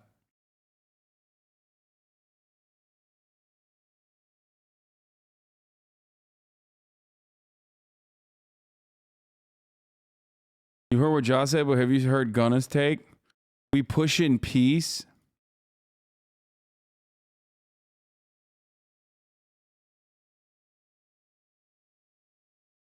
Come on my broadcast and say that, you coward. Okay? Not pushing P when you fucking refuse to come on the Hasanabi broadcast. Please, you got to have him on now. Yeah. We would like to welcome Gunn. Okay, dude. I just we're derailed here. Immediate and long-term pressure on Russia and on Putin's oligarch friends. Those will take a while to play out. The freezing of assets, that has taken place. The freezing of bank accounts of the Russian banks, that has taken place. What effect will that have on the Russian economy? It will be an effect that will take place in the days and weeks ahead. But each week that goes by, those sanctions will have a further impact on the Russian economy. And those men and women that were in the streets of Russia yesterday morning will be back, and this time, I believe, with a vengeance, because their own personal situation has been significantly impacted by what Putin is doing to Ukraine. So the sanctions are designed to take place over a longer period of time. Congressman, briefly, before I have to let you go, I have to ask you about NATO. You met with a number of NATO officials. I know that President Zelensky has been kind of musing as to why more nations haven't helped. He gave a speech tonight saying that NATO is afraid. He asked everyone to take them to NATO, and they didn't. What is your sense of NATO's response to this based on your most recent conversations with them before we go? NATO is unified. Keep in mind that Trump spent 4 years trying to destroy NATO. Oh my fucking God, what a lib take. NATO's unified in not allowing Ukraine to be a part of NATO. NATO parliamentarians from all 30 countries, they were going every which way.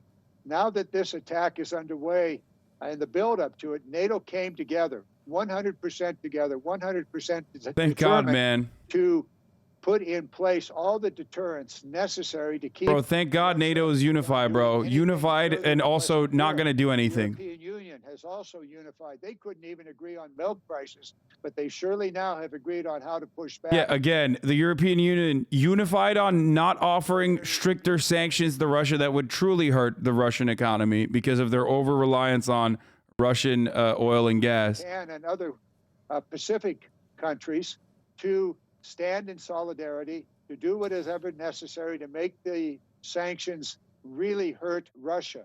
All of that's in place. So the conference that I attended, a bipartisan delegation, was very, very excited, very pleased to see the solidarity that was now in place. Congressman John Garamendi, a Democrat from Northern California. Congressman, good to hear from you tonight. Thank you very much. Thank you. Thank you, Joshua. Coming up, many Ukrainians are contemplating a big question: stay or go? We'll get a view of what life is like right now in Kyiv. Also, we would welcome your questions about this crisis. We've already answered a few of them. And we love your stories about how all of this is affecting you or your loved ones. Ben Shapiro, dumb ideas Putin shouted today. One, economic sanctions work. Dude, economic sanctions literally work. Lamau, economic sanctions don't work. Iran's economy has been devastated by Trump's sanctions. Funding has been cut to Iranian terrorist proxies. Iran's military has been deterred from attacks on Americans by Trump's actions, but somehow it's just Iran being suddenly reasonable. Yeah, economic sanctions do work. They just work in like killing people in countries that you can flex on. Russia showcasing exactly why you can't flex on them with this past week's actions. Like, that's the point. You can do this to Venezuela. You can do this to Cuba. And it's disgusting when you do it to Venezuela. It's disgusting when you do it to fucking Cuba. It's disgusting when you do it to Iraq. It's disgusting when you do it to Yemen. These are countries that are suffering. These are countries that are dying, okay, from these fucking sanctions.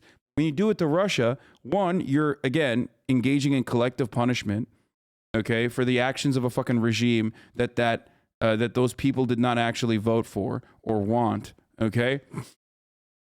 And two, and more importantly than that, like, you're not even engaging in the actual appropriate sanctions because the appropriate sanctions would end up hurting your citizens. Okay? That's the whole point. Is day 2, bro. Sanctions take effect over time, not in 1 week. I know, but it, like...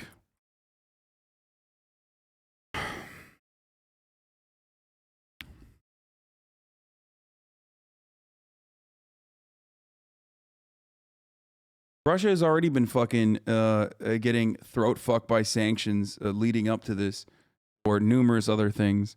Obviously, never to this degree. International law exists, though? No, it doesn't. International law is bullshit. Shut the fuck up. Trade ties with tyrannical regimes moderate those regimes. The UN is a useful institution. The non... Is he being serious? What?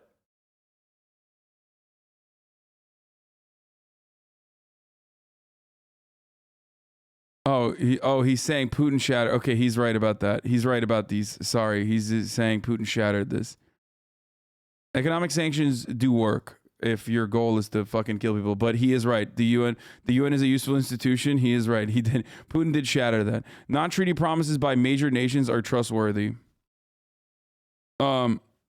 Non-treaty promises by major nations are trustworthy. Putin destroyed that. International law exists. Yeah, I agree with Ben Shapiro on this. I'm not even kidding. Holy fuck, this is a good take from Ben. I was so ready to fucking disagree with what he was saying because it's Ben Shapiro and he usually has a fucking horrible take. But I do agree. But it's not Vladimir Putin that destroyed the concept of international law. Okay, international law was destroyed when it was built. It was built to be destroyed by those who perpetrated upon others. So, you know.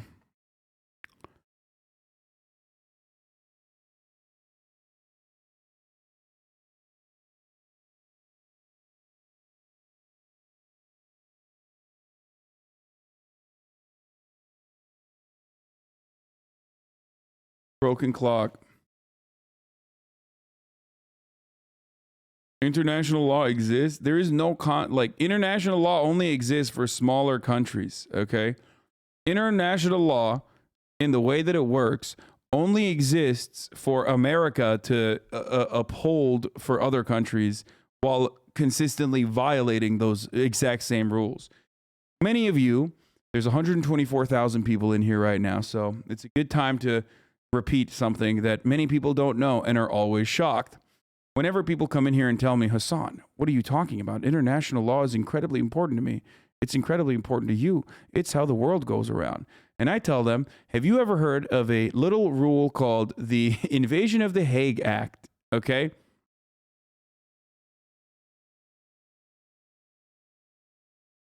There you go. For those of you who don't know, the United States, under George W. Bush, created a law called the Hague Invasion Act. A new law supposedly protecting U.S. service members from the International Criminal Court shows that the Bush administration will stop at nothing in its campaign against the court. U.S. President George Bush signed today into law the American Service Members Protection Act of 2002, which is intended to intimidate countries that ratify the Treaty for the International Criminal Court, which authorizes the use of military force to liberate any American or citizen of a U.S. allied country being held by the court, which is located in The Hague.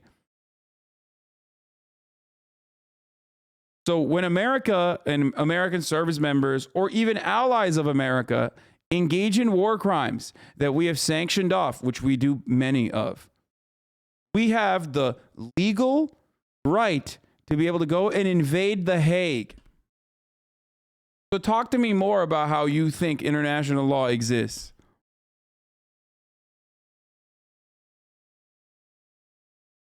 There is a law for that. Now tell me, how is this any different than Vladimir Putin being like, yeah, the fucking, these two territories in Donbass, Ukrainian, I'm signing a law that recognizes that those are independent territories now. And then also I'm signing a law that dictates that we have to go protect them. That's what nations that are powerful do, okay? There is no fucking international law. If you got nukes, you don't need to worry about international law, baby. You can do whatever the fuck you want.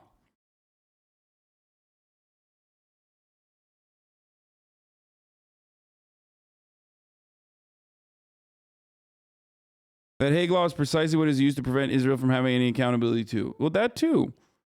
I mean, I don't know if you guys know this, but Israel also annexed territory. And it wasn't even like, it was true, pure colonialist, imperialist territory expansion. Whether it was settler terrorism in lands that were not even allotted to the Israeli government, or whether it be the annexation of Golan Heights. Okay? That's just straight up a violation of international law. What punishments has happened in that situation? Here's another violation of international law: an artificially induced famine upon the people of Yemen. This is done by Saudi Arabia, our other incredibly important ally in the Middle East or in the Gulf region, okay, in the MENA region, right? They are currently doing a genocide in Yemen, straight up, okay? They're doing that with our weapons. Where is the international law there? Where is the fucking anger for any of that? There isn't one. No one gives a shit because, again, and by the way, this isn't to like take attention away from Ukraine or anything like that. This isn't to do like, what about us and what about us and what about us, which is why I love, you know, weirdo American defenders will always come in here and be like, what about us and what about us and what about us? But like, this isn't doing that, okay? I'm simply stating that like international law is not a real thing. not a real concept. It's a concept that like Western superpowers created specifically to force other countries into abiding so they can justify violating international law on their own. Macron is talking now. All right, let's go to that.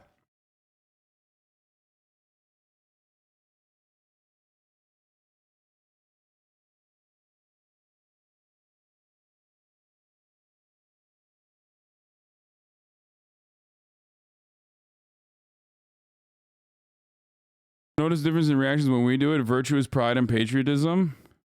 Oh, this was shots being fired now in Baghdad. Yeah, I mean, this was shock and awe. Yeah, of course. This was shock and awe in Baghdad.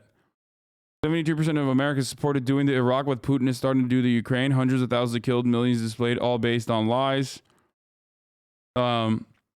Less people support Vladimir Putin doing this to Ukraine, and that is tempered in comparison to what is still unacceptable, still gross, still disgusting, but tempered in comparison to what America did to Iraq.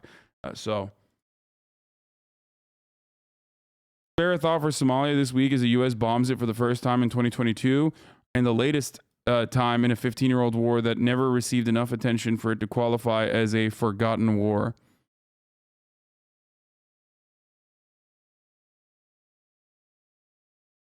I write all this not as facile whataboutism. I don't think there's any whataboutism necessary. You do not, in fact, have to choose between American and Russian imperialisms. The correct choice is to detest and resist both, with emphasis placed on resisting your own state's aggression, since you stand the greatest chance of success against something justified in your name. There's good stuff in Jacobin about this today. Noam Chomsky has regularly talked about this as well. Whataboutism is something that you know, people love fucking bringing up. Every single fucking time you bring up anything that your country is doing. Does anyone have a feed of Macron or what?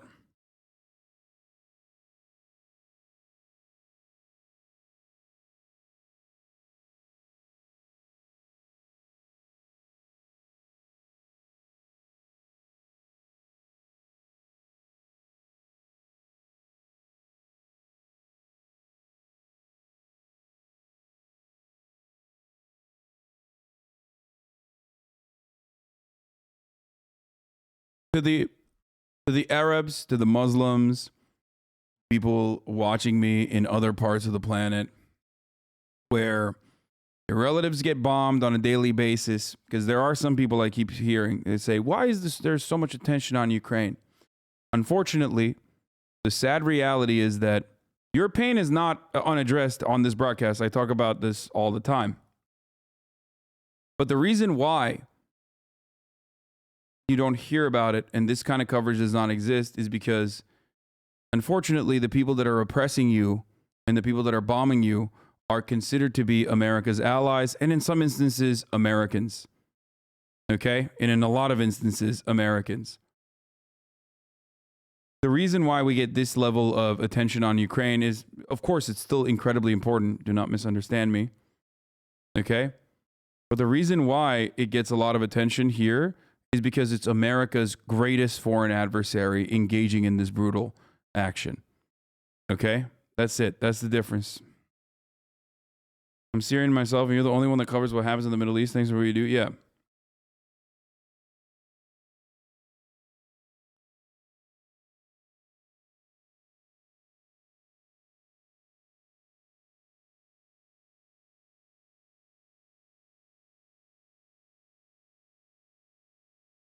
Macron, an EU president with a dubbed feed.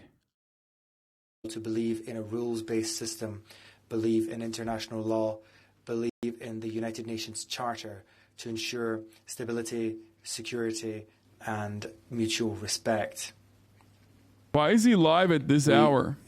We plan to engage with all of our international partners to ensure that the international community is firm and stands up and is mobilized to defend these essential principles. There you have it, a few of the key things we discussed at this evening's European Council. It was anything but an anodyne meeting, far from banal. It was a council which took stock of the gravity of the situation, which could be a turning point It will now fall to our generation in Europe, working with all of our partners around the world, to take wise choices in the immediate term, but also. I was wondering if you could clarify a few points you made earlier. You mentioned that Ukraine joining NATO was an impossibility even before the invasion began because it tempted World War III. You have also stated that any Russian advancement past Ukraine would be stopped by a nuclear deterrent. I'm wondering how you reconcile these two ideas, since wouldn't Ukraine joining NATO effectively provide a nuclear deterrent for their invasion? The difference is Ukraine and Georgia are considered to be red lines for Russia, like openly stated by the Russian government time and time again in perpetuity, whereas other countries were luckier than Ukraine was.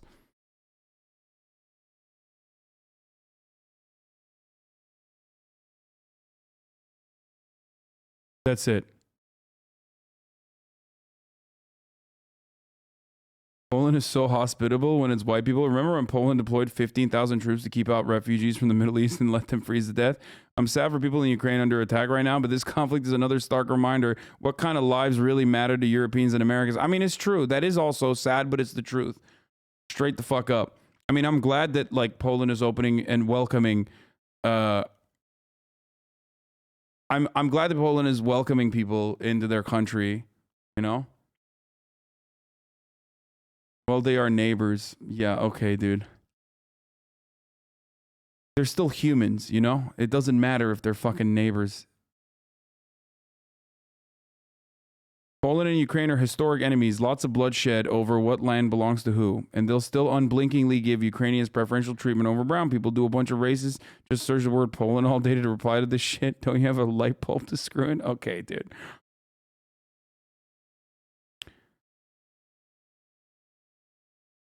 Not only that, but there's also calls for people to ban Ukrainian refugees from entering the West. If they're opposed to Afghan refugees entering the West after what NATO has done to them, imagine what these same people have to say about Ukrainian refugees.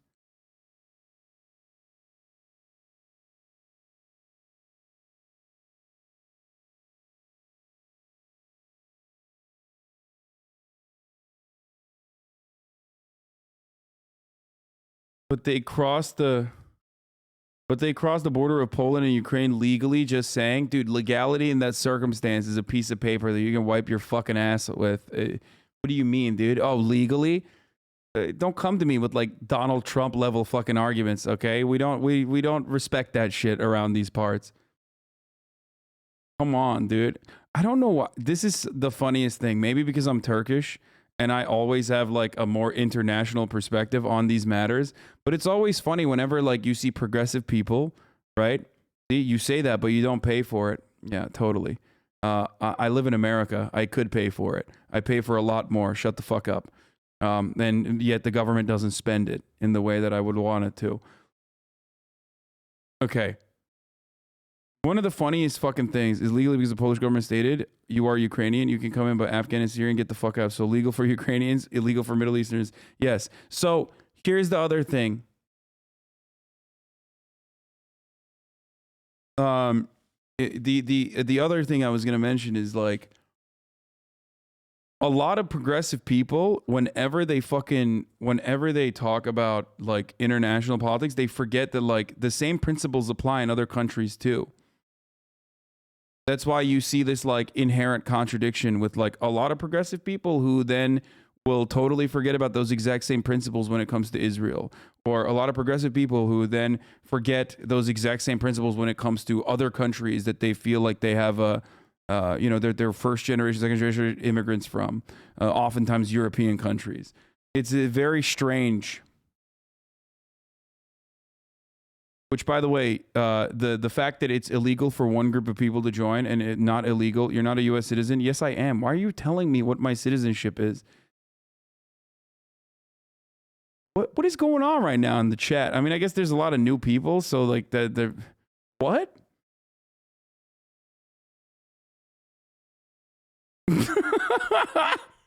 Backseating my fucking citizenship status, dude. What the fuck?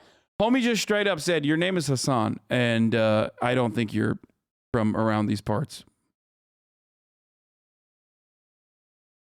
All right, let's continue. Let's watch. Thank you very much. Good night, ladies and gentlemen. Good evening. That's it?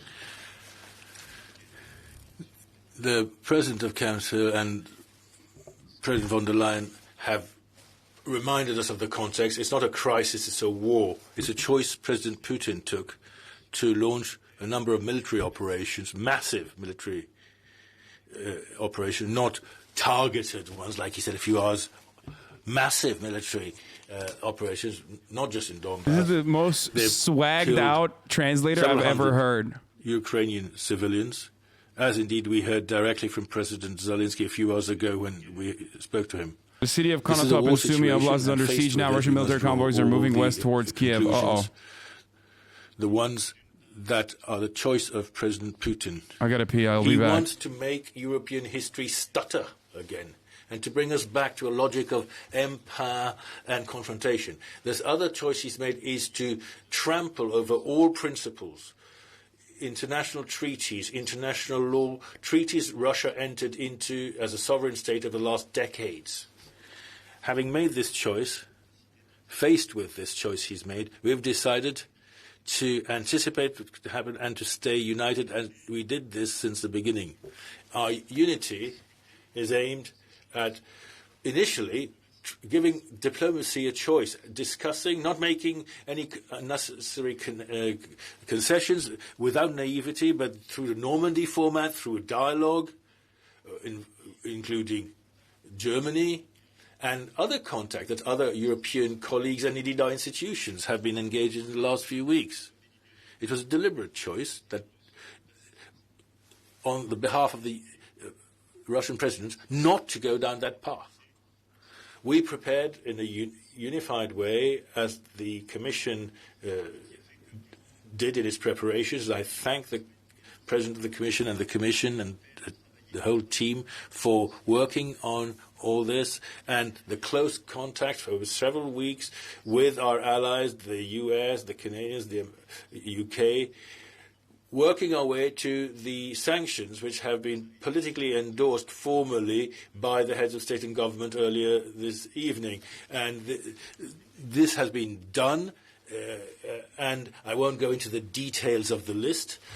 It's a first answer. You heard much from the President of the Commission just now. It's an initial response. We have decided to inflict Ukraine's Air Force says Ukrainian Sukhoi Su-27 down 2 Russian Su-30s in a dogfight. Further measures at a government level will be taken. I asked for a number of things to be put in train this morning on a number of persons and assets as a complement to the measures you just heard about. Belarus is complicit in this offensive, so they will also be targeted in these measures. And I wanted to underscore that because of what's been happening in the last few weeks. The other very important Catch some thing we fucking strays, Belarus. Yet again is our full support to the Ukraine. Unprecedented economic aid has been approved. We have adopted a macro-financial aid package of 1.2 billion euros. It will go even further, and all financial and other means will be mobilized, and France will be putting an extra 300 million euro as part of that extra effort I just mentioned, and we are prepared to go on supplying material for support of the population and for support of the military. And I said that personally to President Zelensky. Thirdly, protection for European citizens and of all nations and people.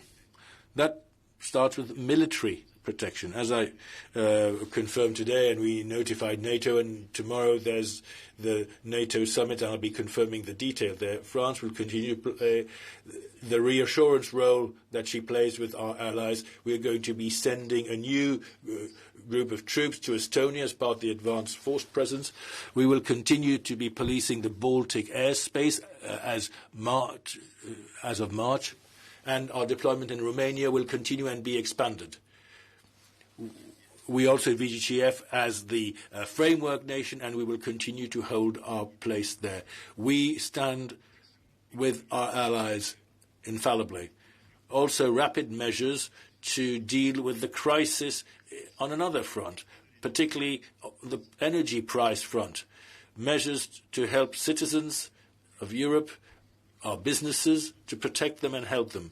But we also take measures to protect democracy and our public opinion in this new context. We will be taking extra measures on the cybersecurity front and also to combat disinformation. Disinformation is being waged on social networks and Russian propaganda. Every time that relays camera and moves, it networks, freaks me the fuck out. On our okay, this shit is national boring soil as too. fuck, dude. Who cares? Oh my god. Jesus Christ. What are your thoughts about these little updates about Ukraine troops holding Russia back? Is this just cope? I imagine Russia's pretty caked out and Ukraine isn't going to match Russia's forces. I think it speaks to the limitations of or the limited scope of the fucking strikes.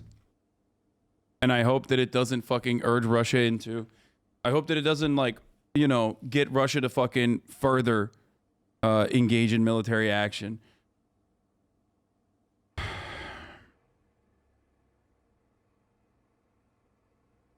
Like, I think that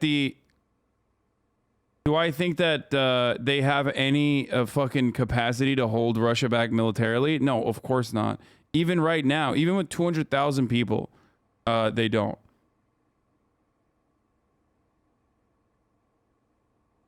Russian forces hold Konotop under siege, moving into Kiev. Sumy Oblast Governor Serhiy, I'm not saying that last name, says a lot of the region's cities have been encircled by the enemy. A large military group is moving from occupied Sumy towards Kiev.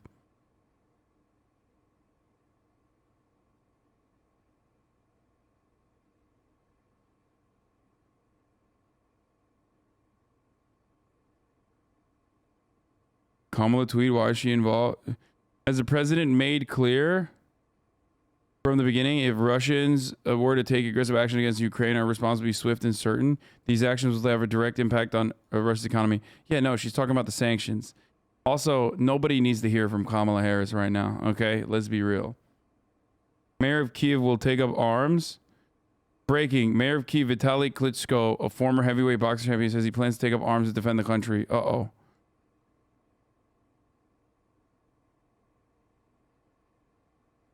I mean, dude, if it's just a fucking airstrike, what are they gonna do?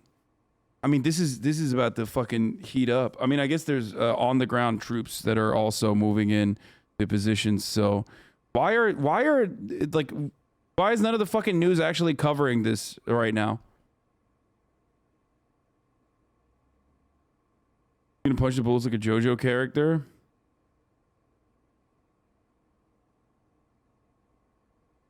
And he stood up in court and denounced the war. And so even though the Putin regime is threatening people with essentially life sentences, they've said that if you participate in demonstrations, it will be on your record, quote, for life. Nonetheless, thousands and thousands of people are demonstrating. And when the Russian boys start coming home in body bags, it's going to get worse. So this is not going to get better for Vladimir Putin as time goes on. And he also got a lot more than he bargained for from the Ukrainians, who, even if their government is toppled and a puppet is imposed on them, they will continue with an insurgency and with a resistance that will be an enormous problem. Wait, they have movement in Odessa? NBC's Keir Simmons interviewed Papers being Mr. burned at the Putin Russian back consulate in June, Odessa. And he described the United Smoke States from the as explosion in the original background. aggressor in the region. I'd like to play this for you first. Body and then covered I'll by ask you blanket about in the it street from where the other bombing side. is claimed to have happened. You had crossed an ocean, brought thousands Helicopters are of moving personnel towards the and thousands airfield. of units of military equipment close to our borders, and yet you believe that we're acting aggressively, and somehow you're not. Just look at that.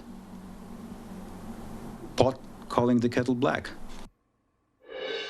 So how much of this is about Washington and Moscow rather than just Ukraine? Is this about Ukraine, or is this about something bigger, a bigger message he wants to send? Well, I think it's about Putin trying to reassemble the old Soviet Union. Remember, he was a KGB agent, and he was tremendously embarrassed, as he told former Secretary of State Madeleine Albright when they first met 22 years ago, when he was first coming into power. He was, quote, embarrassed by the breakup of the Soviet Union.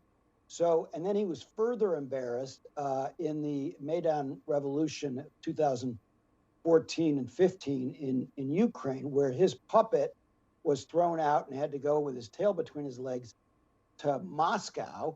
And we had a democratically elected, Western-looking government in Ukraine right on his border. So what he's really concerned about here is that he doesn't have a puppet as a buffer between him and Western Europe. And that's what Yeah, dude, it's the democracy that So he he's fears. trying Like, to, this take is so fucking stupid, dude. I'm put sorry. Humpty Dumpty back together again. This idea that, like, people fear democracy. Oh, my Lord.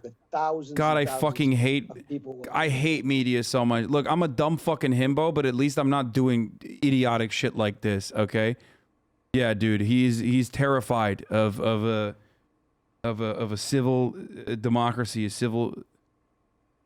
It's just like such idiotic fucking lib shit. Yeah.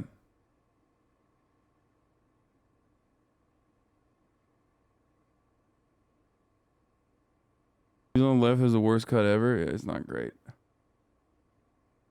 Done sucking Putin dick yet? People love coming in here with the exact same take when I've never sucked Putin's dick.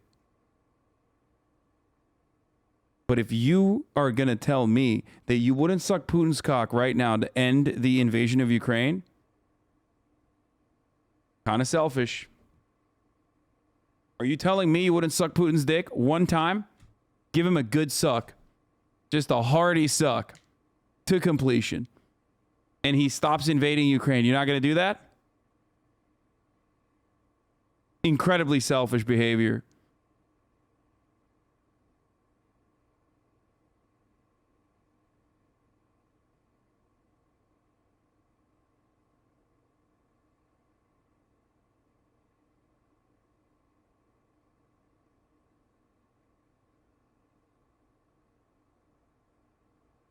I can't believe this is the biggest stream on the platform right now.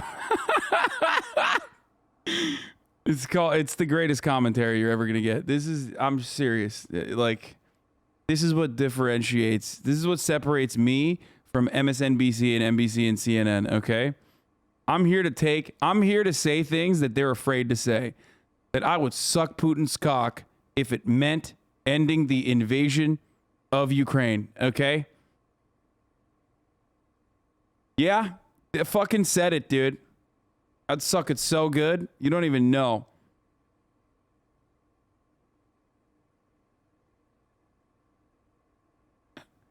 And some of you would not do that. And that's because you're selfish, motherfucker. That's right.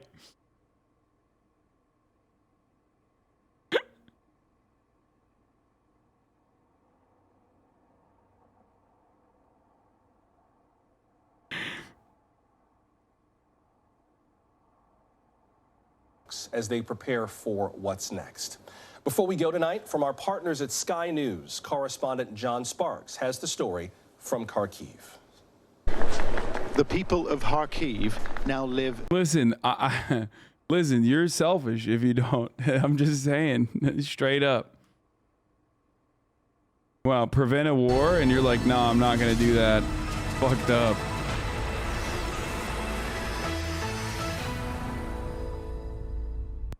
It was an extraordinary story.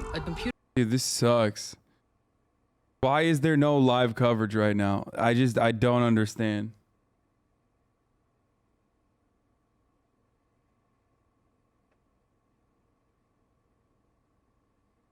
Why would you believe he would not fear democracy? He'd lose the power he's had for 20 years and billions of dollars he's made. Of course he fears democracy. Yeah, totally.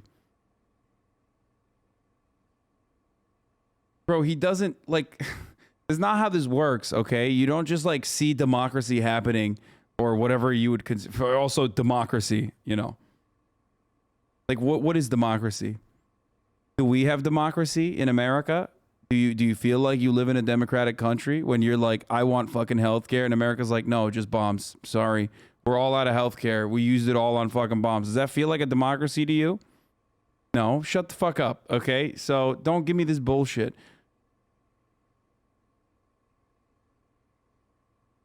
And secondly, like, that's not how this works. People aren't like, oh man, I really fucking did not know how good democracy was until I saw it in Ukraine, right across the border. Fuck, now I want it too, suka blyat. Like, what is the implication that, like, the Russians were simply too stupid to recognize that democracy is a more favorable way of governance than whatever the fuck they have right now, or do you think it's controlled by by mechanisms beyond your comprehension with your puny fucking brain for you know, for a very long time, with all of these people having absolutely zero fucking power to do anything about it? Play a major.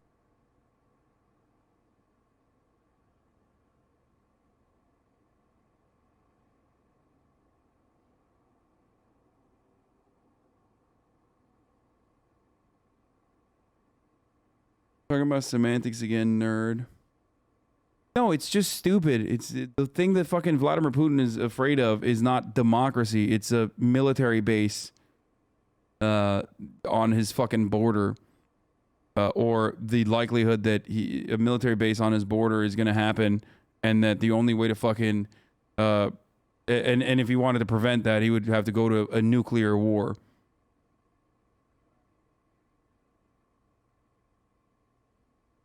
Your favorite Rachel Maddow has coverage? Oh, Jesus Christ. The only thing Vladimir Putin fears is the top of the hour ad break, okay? And little does he know, he could actually avoid those ads. It's not even a big deal. He could easily avoid them. With a $5 a month subscription, or with a Twitch Prime subscription, which is free, by connecting your Amazon Prime account to your Twitch account. Blaring. The warning that oh shit, air raid sirens are on Kiev right now. Yeah, that's what Putin's afraid of, but little does he know he could avoid those ads if he was lucky and got give to the sub. But here's the 1 minute ad break now. Never mind, it's not actually live coverage, sorry.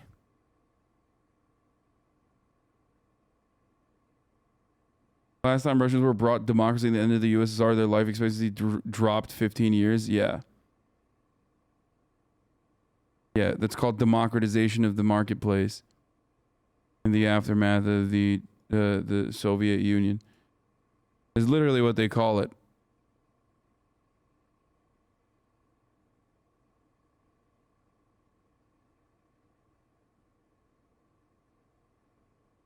That's the other part of the argument, the base and the democracy. It's both. You're being ridiculous, discrediting one reason for another. Dude, you're...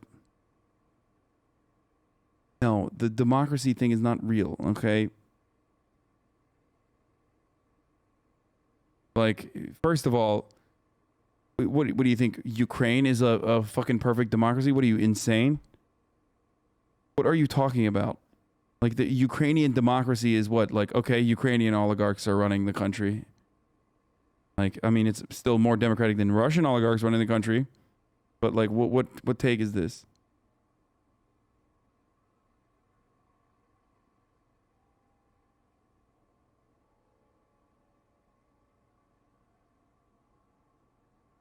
Okay, let's hear what Bernie Sanders had to say, though. Okay. Bernie Sanders had a take. I'm sure it's brilliant. Let's hear it. Bernie wrote a piece for The Guardian that was like 100% in agreement with the thing. It was very similar to my summarization of events leading up to this. Good evening. Right now, as we speak, invading Russian military forces are moving across Ukraine. We are witnessing the most massive military operation in Europe since World War II. There must be no ambiguity in acknowledging that what the whole world is seeing today is nothing less than a blatant violation of international law and of basic human decency. This war will likely kill thousands of people and create millions of refugees. At a time when the global community is already struggling with the COVID pandemic and climate change, this war could plunge Europe into long-term economic and political instability.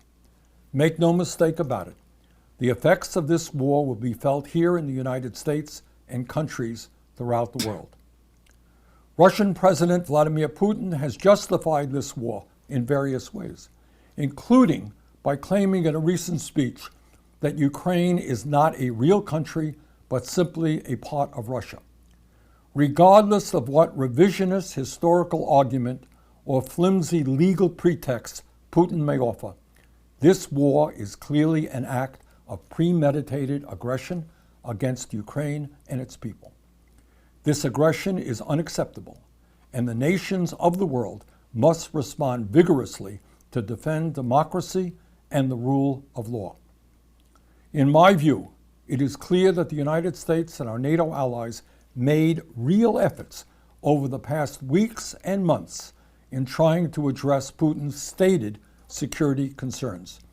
Tragically, those offers were not Okay, this is the part I don't agree with. As a result, but hey, what are you going to do? Now is the time to maintain unity with our allies and impose severe sanctions on Vladimir Putin and his government. Severe sanctions. These moves should not only isolate the Russian economy, but should include freezing access to the billions of dollars that Putin and his oligarch cronies have stashed in European and American banks. At a time when he is inflicting enormous suffering and destruction on the world, Putin, one of the wealthiest people on earth, should not be allowed to enjoy the billions he has stolen from the people of Russia. This man hates billionaires so much, even during conflict, he's like, bro, I'm just going to tackle this issue from the point of view of Putin being a billionaire. Look at that. Constantly trying to get billionaires' money out, dude. He's like, come on. I would also note that today, even as the Ukrainian people are bravely resisting this aggression, anti-war protests have taken place in 40 different Russian cities. Respect. And at least 1,000 Russian citizens have been arrested for opposing the war. Today, I stand in solidarity with these incredibly brave people. In an authoritarian country like Russia, protest is an act of enormous courage. That is why Russian opposition leader Alexei Navalny, who has done so much to expose the corruption within the Putin government, sits in prison on trumped-up charges, having survived an assassination attempt. Okay, Navalny did survive assassination attempts. That's true. Not saying Navalny is great. He's not saying that. He's not saying that. He's just saying, you know, he's in jail for, you know, opposing Vladimir Putin, which, I mean, he's right. That's true. And also, you know, I mean, it's true. He was almost fucking murdered. It's true. He almost died. May rule Russia today, but he cannot hide the truth forever. His day will come, hopefully sooner than later. Today, I hope all of us will stand with the Ukrainian people against this war, and with the Russian people who are demonstrating against their corrupt, reckless president who started it. The images of war that we are seeing are painful. Cancel this man. He's got 2 houses, bro. 3, actually. Fuck it. We're fucking canceling Bernie, boys. And I fear that worse may yet be coming. In the midst of all this horror, one area where American leadership can be very helpful is in providing aid for those refugees fleeing war. The United States must work closely with our international partners in providing humanitarian relief for the Ukrainian people, and we should also commit to accepting more refugees here in our own country. Many of you are no doubt wondering what you can help do to end this terrible conflict. In my view, the most important thing that we can all do right now is stand in solidarity with the Ukrainian people against this war and with the Russian people who are risking so much to demonstrate against their corrupt, reckless president who started it. Putin and his oligarch friends seek a divided world and the destruction of democracy. Our worldview is different. We want to see robust democracies in every country on earth, including Russia. Jesus Christ. Oh, God. Bernie used to have really good, I mean, the energy I understand and agree with.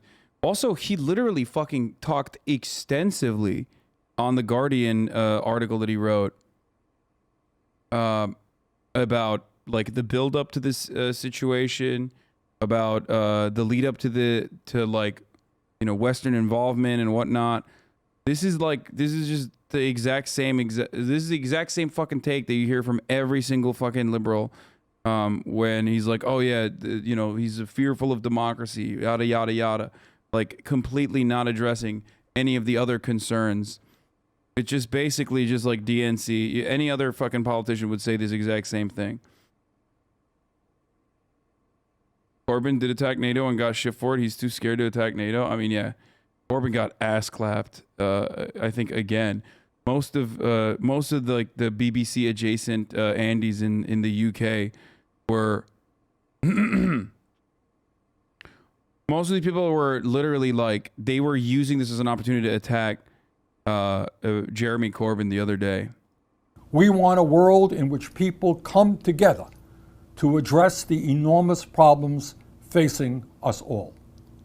At the end of the day, it will be that common humanity based on the principles of justice that brings us together and enables us to prevail.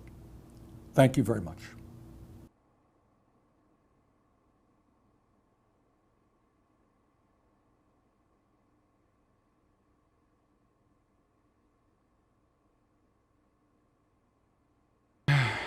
I mean, to be fair, it's almost impossible to fucking address other concerns unless you're a fucking idiot like myself. Once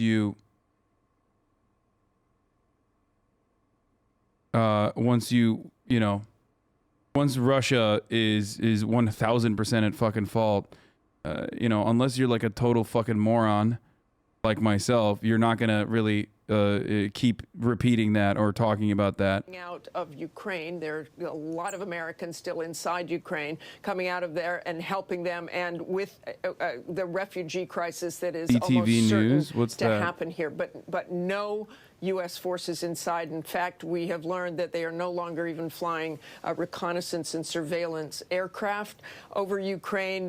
Those flights, manned and unmanned, have taken place over the last month, many flights, but no longer. So the picture on the ground here is not as clear as it was. Lindsay? And last night you reported that a senior Pentagon official told you, quote, you are likely in the last few hours of peace on the European continent for a long time to come. How are military officials, as well as Ukrainians, they're reacting to just how quickly all of this is unfolding? That was such a sobering text for me, for all of us last night to read that. The official captured it so well about what is happening. For military officials, this is an incredible UK Ministry of tragedy, Defense says Russia did not achieve its day one objectives. To look at the What does that even significance mean? of what has happened here on the European continent. For regular Ukrainians, we talked to several people this morning. They're lining up in banks. They're lining up to get water. They're lining up at pharmacies. There is no sense of panic, certainly here, but wait, is this? They're lining up to get water. They're lining up at pharmacies. There is no sense of panic, certainly here, but they are worried. I mean, they were stocking up on sleeping bags. They talk about arming themselves. But I also was in touch with a U.S. official tonight, and their fear is people who are talking very bravely today may get injured in trying to fight Russian troops, but most likely they will lay down their weapons. Lindsay? All right, Martha Raddatz once again on the ground for us in Ukraine. Thanks so much, Martha. You bet, Lindsay. Let's bring in our chief White House correspondent, Yeah, Cecilia we already talked Vegas. about Cecilia, this. you pressed President Biden at the White House today. If those sanctions are working, let's take a listen. Sir, sanctions clearly have not been enough to deter Vladimir Putin to this point. What is Anthony Blinken on ABC tonight? Oh, shit. This is from tonight? All right. 20 miles from the capital of Kyiv. Do we know who's in control of that airfield tonight? And is it possible Kyiv falls in the next 24 hours? I'm not in a position to comment on exactly what's going on the ground at this moment. But what we do know, and part of the Russian plan has been to put Kyiv in danger, to assault the capital, to go after other major cities. We're seeing forces come in from the north, from the east, from the south, and that's all part of the plan that we've laid out for the world in recent weeks. You're convinced Putin's going to overthrow this government? I'm convinced he's going to try to do that. I want to ask you about the fight. They're starting a blitz invasion on Belarus right now. Or, I mean, I think, from Lindsay, the world Belarus. watches What? and waits, and in the meantime, as you've been saying, all of these lives, these millions of lives are on the line. Look, the politics of all of this and the reality here on the ground at the White House, President Biden is saying two competing things. He's saying if Putin isn't stopped, he could be emboldened enough to move beyond Ukraine. What is that noise? And at the same time, you heard him repeatedly. He says that, on the other hand, these sanctions issued today aren't going to stop Vladimir Putin overnight. The White House says they concede they don't know how to stop Vladimir Putin. They cannot control what his next move is going to be. That is out of the realm of the possibilities of everything they can do from this White House. But they say these sanctions that they've issued today are going to isolate Moscow over time, and that will hurt Putin's bottom line. They hope that is enough to stop him. They say that these are the most significant and impactful sanctions ever issued. But, Lindsay, the reality is you also heard President Biden clearly say today, check back with me in a month and we'll see how they're working. Yeah, we'll see how it goes. Cecilia Vega Watch reporting this clip of in from the White House. Ukrainian being Thanks so much, forced as to always. leave. Joining us now is Louisiana Republican Senator Bill Cassidy. I'll just drive to my family and I will see if I can do any streams from them, or I will keep you updated, at least in text or in Discord, guys. Holy shit. Yeah, you got Discord, Bob. You're good. I will be able catch to you around, leave man. compound in 10 minutes. It's 6 a.m. morning, so the military hours is finishing. Guys, stay safe. Stay safe, Bobby.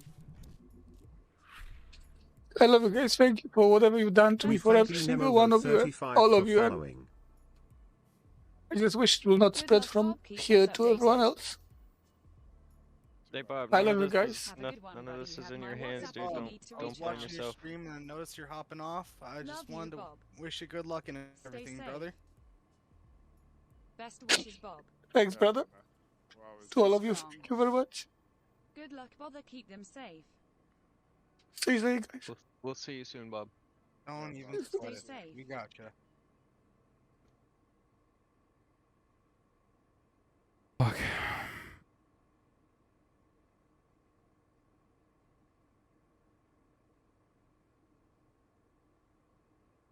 What happened to him? He's in Ukraine. He has to evacuate. Streamer in Ukraine who has to fucking evacuate. My man just wants to play Escape from Tarkov, and now he's fucking, you know, having to do that in real life. The world with cheap oil. That's why the Soviet Union fell. They didn't have the revenue to maintain their war machine. Now they're supplying 40% of the world's natural gas. Wait, I hope he's not. It might be conscription as well. I don't know. Consulate, thank you for the 5 gifted subs, and Big Ev, thank you for the 5 gifted subs.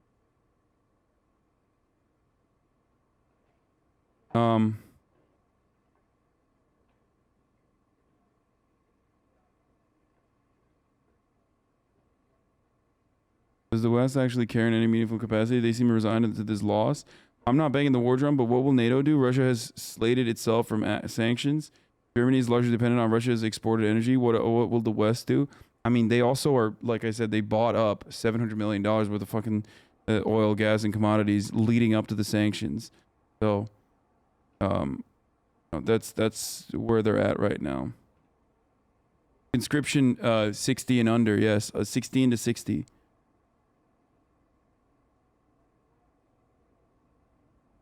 So, he's going to the family. He's going to family in the clip.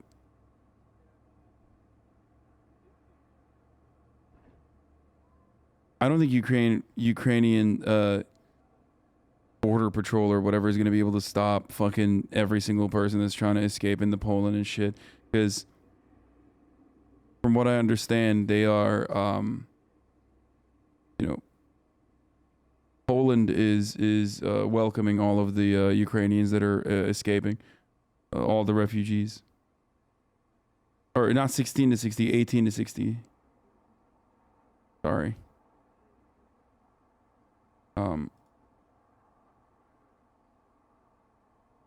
Another Ukrainian streamer. Here's the deal. There will be no stream. The situation is pretty bad, judging from unofficial sources. I just probably will use this opportunity to let you know. We're packing up. It's unknown when we're gonna leave. We might leave now or in the morning, but I thought it would be a bit stale so I could just chill and stream, and then decide in the morning. But that's my face, and yeah, we'll be doing emergency preparations, and Because my buddy's literally stuck at the border right now. deciding our next moves. Dude, thank you, dude. Yeah, we'll try to stay safe, and I'll catch you all. Not tomorrow, probably. All right, I love you all, dudes.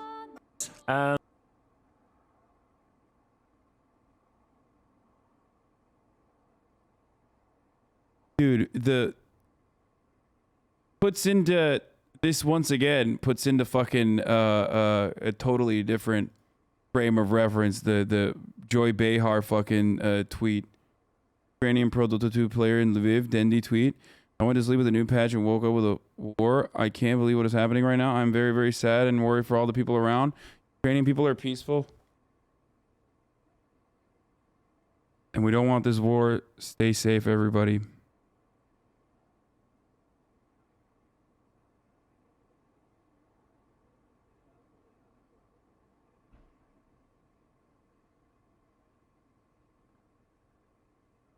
Okay.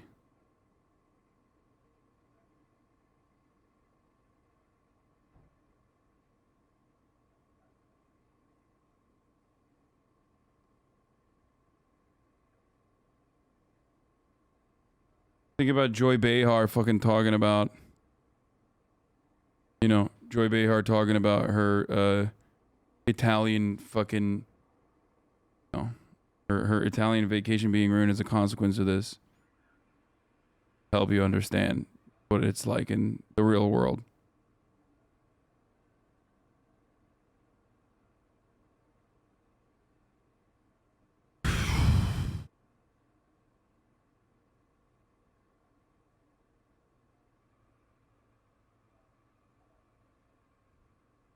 Wait, let's get back to it.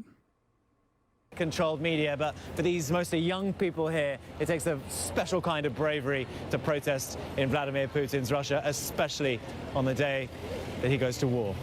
So, why are you here, ladies? Why have you come? We would like to support our friends in Ukraine, and not only we're just against the war in any kinds of this. That's why. That is the reason. Do you feel scared being here? Yes, a little bit. I mean, Shame for our government. Last night, blasts were heard around Kiev as Russia launched its major invasion into Ukraine.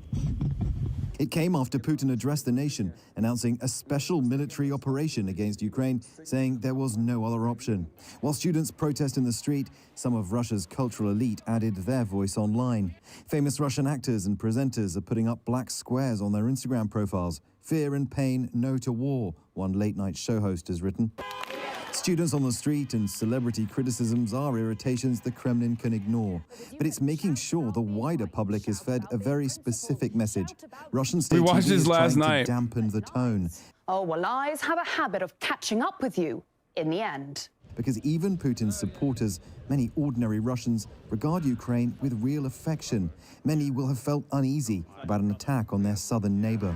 so would you be upset if there was an invasion? Yes, definitely, yes. That's why the messaging over this war has been so tightly controlled. It's not being called an invasion. The government says only Ukraine's military is in its sights, and there's a pledge not to kill civilians. Wait, bombs are blowing up here? Oh shit. Sounds like planes on the Kiev feed. Uh-oh.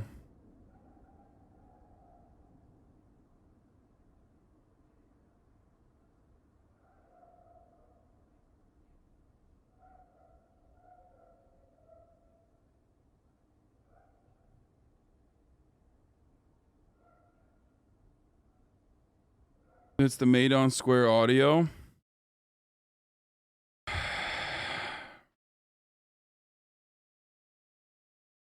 I don't know why they're not going into live coverage like of what's going on right now. I don't know why they're not going to live coverage.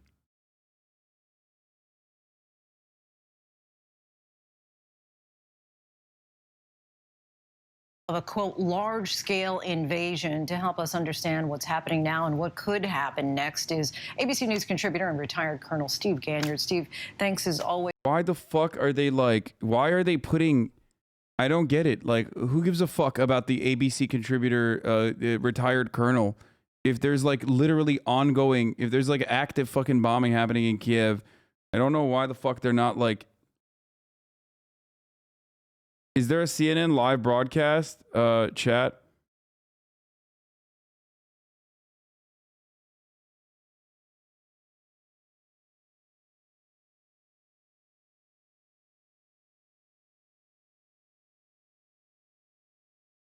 They had this last night. Wait, is that live? Shoots on their light vehicles. So the Ukrainians are worried about this next wave about to start. Some of the good news we did hear, the Ukrainians retook the Antonov airport, which is one of the major airports right outside of Kyiv. So that's good. They're coming back. They had lost it earlier in the day, and they've taken it back. We do know, though, that there's heavy fighting going on north of Kyiv, that the infamous Chernobyl nuclear plant apparently has been overrun by the Russians. So about only 60 miles away from Kyiv now. So we'll see if the Ukrainians are able to sort of fall back and begin to defend more vigorously the outskirts of Kyiv. And in the south, we know that the Ukrainian defenses were quite weak, and so when those forces came up from Crimea up to is this like fucking TOS or what the I mean, it's still up on Twitch, so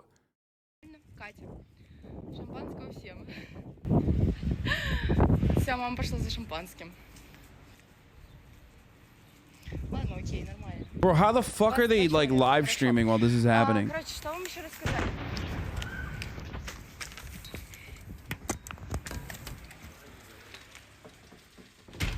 Здравствуйте. Мамочка.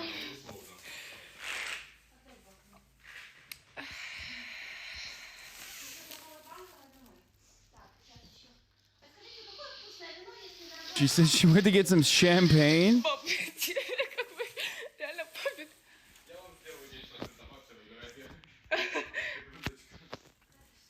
Люди повылезали с окон. Вон те, кто живут. Это прям над нами было. Это прям над нами было. Да. С кем? Нормально, нормально. Катя. What is happening right now? Explosions are happening in Kiev. I mean, is that...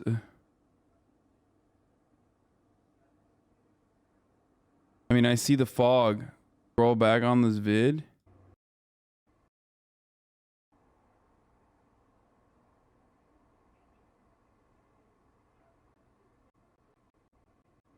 .420 bottom right camera. Okay, I'm going. Gonna happen on the bottom right camera.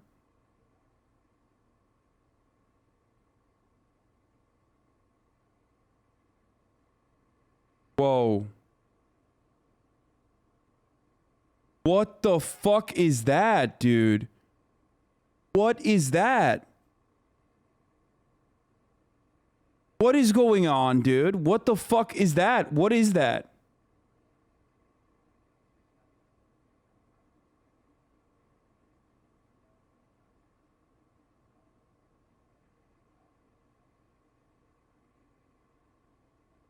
More views, just saw some insane flash in the middle. What?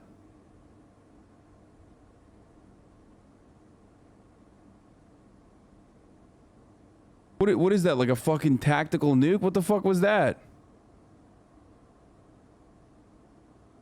Could have been a flare defense system.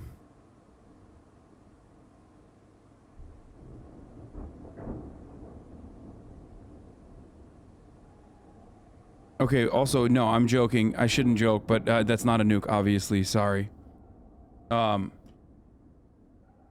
It's not. If it was a nuke, it would literally destroy this feed. Everything would have been wiped out. Sorry. I forget that there's, like, people who are...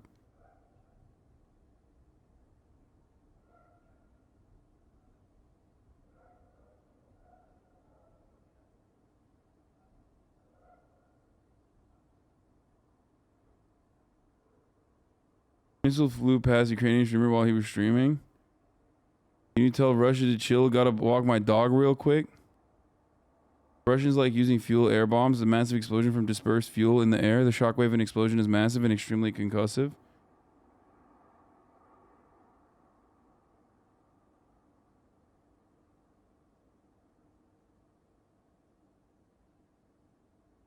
Streaming Ukrainian attack points live for Russia.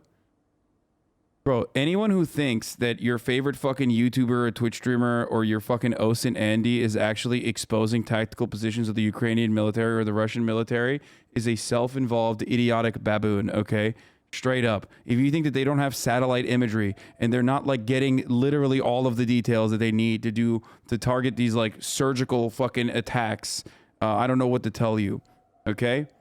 Like these people that are you know, filming this shit or streams He's compelling are firsthand. not like you know, they're not exposing strategic positions for Russia to attack. They know where everything is, okay? Trust me. Heavy explosions in Kiev. We saw that.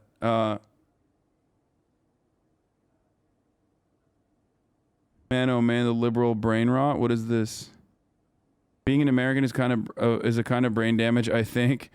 Look at them wearing masks because they aren't delicate snowflakes like U.S. conservatives. Dude, what is wrong with liberals, dude?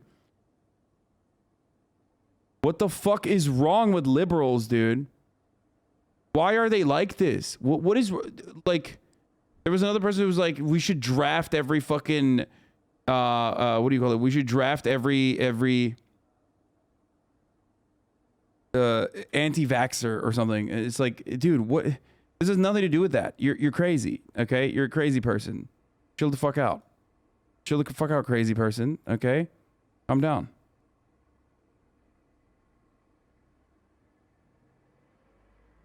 The National.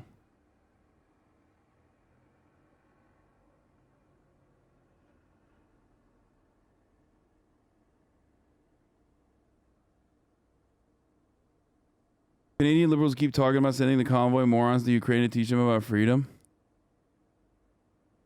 I've run all the simulations. I'm calling it now. Gandhi is going to invade. Yeah. Does anyone have a CNN live feed? CNN live, the fucking, where is the fake CNN live feed or the pirate CNN live feed? What was it called? Oh, this camera is buffering, I think, or maybe not.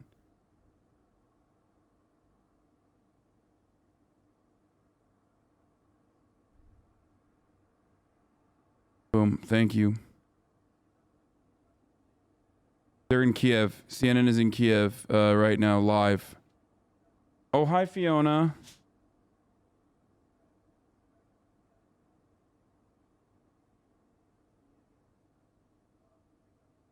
But it's not working.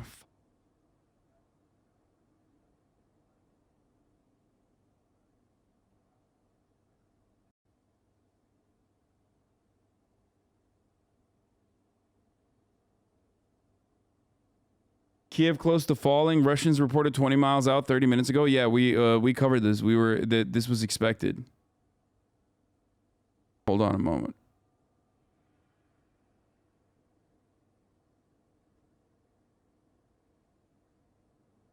Another one, Live News World, right? This is in the okay. Strategic positions around this city, and you know the concern is, and the belief is amongst Ukrainian officials, is that within within a short period of time, the Russian plan is to encircle Kiev, to capture the city, and to target the leadership of it. President Zelensky, the Ukrainian president, issuing a sort of national statement on his social media platforms earlier today, saying that this, according to our information, the enemy has marked me as target number 1, and they've marked my family as target number 2. They want to destroy Ukraine politically by destroying the head of state. He also said there's information that they've got of enemy sabotage groups that have already entered I believe it. Kiev. And so a lot of concern, even amongst the Ukrainian leadership right now, from including the top person, the president of the country, that they will now be targeted by Russian forces in the capital, Kiev. Wolf. Yeah, and U.S. officials for days now, as you know, Matthew, they've been saying that the Russians, that Putin has a Camera hit 4 list is or a down kill on the list, feed. not just of Zelensky and his family, but of many other Ukrainian officials that they want to go after and either kill or send to camps and put them away. We're going to watch that, obviously, very closely. Be careful over there, Matthew. We'll stay in very close touch with you. Our breaking news coverage of the war in Ukraine continues. Retired Lieutenant Colonel Alexander Vindman, there you see him. He's standing by live. We will discuss, and I'll ask him what he sees as Putin's endgame. We'll be right back. Eliminating grays is as easy. This one's better, dude. It's too much. Or well, I guess not. It's not too many fucking points of coverage. The other ones were.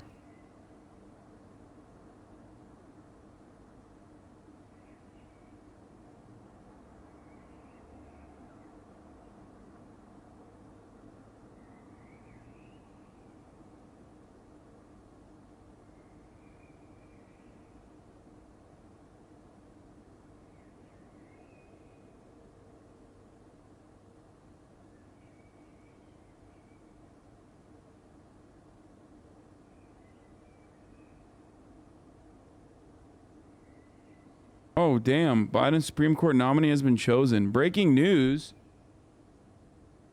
President Joe Biden has made a decision on his first Supreme Court nominee, sources tell CNN, and his pick could be revealed as soon as Friday. There you go.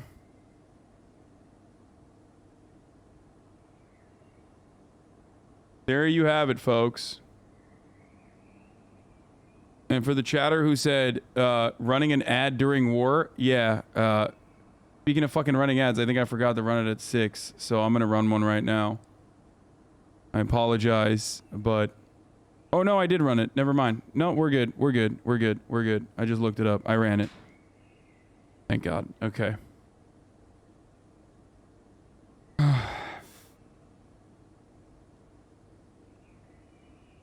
People are saying that a nuclear missile just hit Odessa. Shut the fuck up, dude. What do you...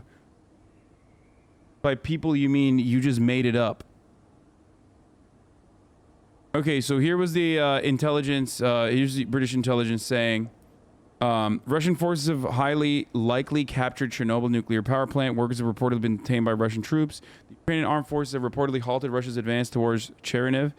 Fighting probably continues to the outskirts of the city. It is unlikely that Russia has achieved its planned day one military objectives. Ukrainian forces have presented fierce resistance across all axes of Russia's advance. I mean, they must have assumed that there was going to be some fucking pushback, right? There's no shot that they literally were like, oh no. Like, not at all.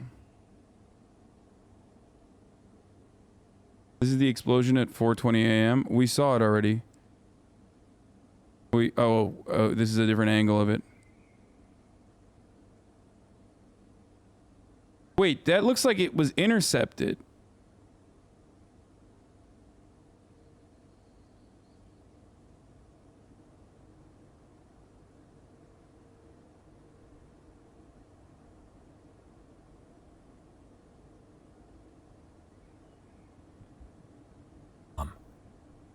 We are. CNN is not back on. They kept reassuring me that nothing was going to happen. This modern world, who's going to drop bombs in another place that's quite developed, or where there's lots of children and families, but it's happening. They're bombing places and they're hurting people. Motherfucker's like, I've been watching the Hasanabi broadcast. He was like, I'm a father. I have a 2-year-old, and I don't know who has the heart to do such things like that. Kids are innocent. They have no idea of what's war, and they're being dragged into this. And it just I'm joking about this because, like, that was the Ukrainian government's position as well. That was the position of Ukrainians, and also the position of people in like the analysts in Russia as well. I can say yes. I can't complain. They did warn us several times. They gave us. I would receive. Like, that's an American in fucking Ukraine saying that. And as far as I'm concerned, there's a welcome center at the border in Poland. And they also updated us with information on how to cross the borders, all from Romania, Moldova, Slovakia, and Poland. So they were doing a good job keeping us informed. They were doing what they could. I think it was our responsibility. If we chose to stay for our own reasons, then, it was our responsibility. And they accepted that, and, they understood that we took that responsibility. Most of us, because we have families here. I'm not the only American here who has a Ukrainian family. I know another one who's also near Kyiv who couldn't get out. Because I would say, bro, we don't have to see every fucking missile, okay? Shut the fuck up, chatters. Go back and see the missile, okay? Calm down, okay? It's fine. With the shortage of gas, the gas stations are closed, or they're just not. There's not enough gas, or the buses aren't operating. And the Russians wanted to use the airport to land 18 to 20 IL-76s. We saw families stranded. But Ukrainian air defense were too strong, shooting down 67 Russian helicopters, preventing parachute jump to consolidate Russian control of the airport. It's just these type of sites are just really quite bleak and depressing, and just frustrating as well. And just really make you angry. Do you have enough gas to make it to Poland, do you think? I kept the tank full for over a week and a half, ever since I was concerned. So it was ready, it was full, and I just filled it up again not too long ago. And now I'm back down to half a tank because of all the traffic. The gas just runs out really fast. So I might just make a line here and get some more gas, actually, since this traffic is not going anywhere. Just to be sure, because the last thing I want to do is run out of gas. I've seen several cars that are stranded. And I'm assuming they either run out of gas, they have engine problems, but you don't want to be stranded when it's cold outside and cars are just passing by. What do you say to your fellow Americans who say, look, this conflict is in Ukraine, it's not our problem? I think we're all humans, and if you have sympathy for people who are just trying to live a regular life, who want to have a family, who want the basic things like security and a future and leisure time, and just basic human needs. I think this is everybody's war, to be honest. This is a violation of human basic rights. We here, most Ukrainians, they work hard for what they have. They earn it. They want to raise good families. They want the best education for their kids. My students were bright, and all this is just disrupted because of political reasons that really just makes my blood boil. Because now look at this. You really think people really want to be in this situation with whatever their minimal, the things that they value the most, they pack it up in these cars. We packed as much as we could in our car. We left a lot of things. Everybody left things. All these people, and they're moving on with their families, with their kids, and they're doing it. They're willing to sacrifice this because they really care about their families. And I think in the U.S. they would be able to sympathize with that too. If everybody loves their family, if such a thing was happening, you could only imagine if you can only graph what you can take and what would matter at that moment.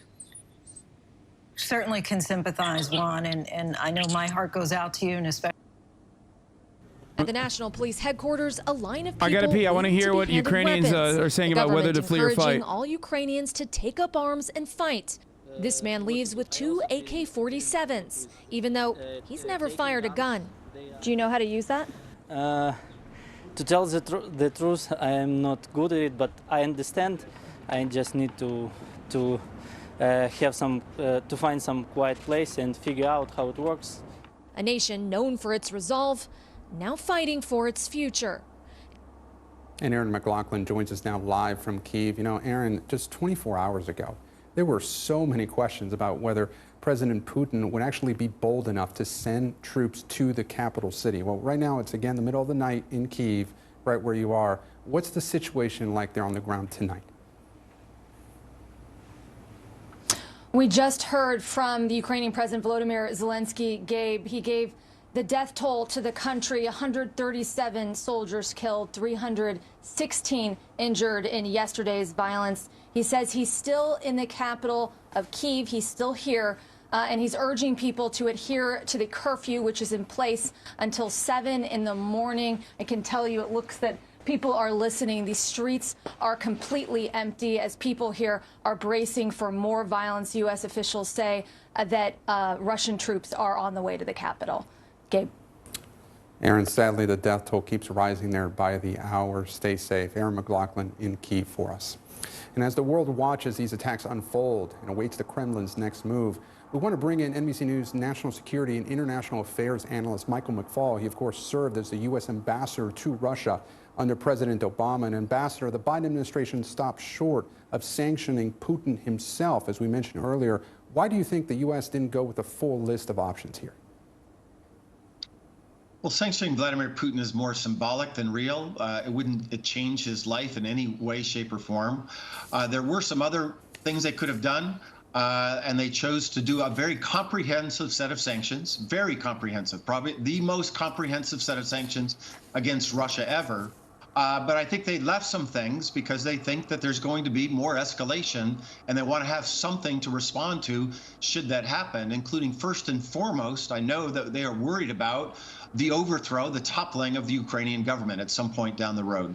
And Ambassador Putin has been trying to rewrite history, of course, and essentially denying the existence of Ukraine as an independent country. So do you think that gives us any indication of his broader ambitions in the region?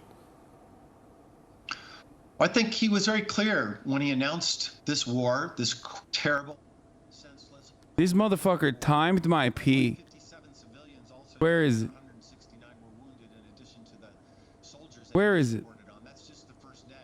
Just straight up timed my pee. Warrior for the win. Look at this. Insanity. The military of Ukraine, and that's why you see him targeting the military. And he said, I want a denazification. Listen, bro, when we have like 30, 40,000 people in here, when we're amongst ourselves, you can do that weird shit. But when you do it, when we have company with 122,000 people, they're going to be like, oh, that's weird. This is a weird community. This guy has weird fans. Okay. And he's right. I do have weird fans. You guys are weird. Yes, I get my piss timed in this community. It's great. It's wonderful. They took control of the area surrounding the Chernobyl reactor plant. Conference CPAC kicking off in Florida. Many Republicans. I do not give a fuck about CPAC right now. What is happening?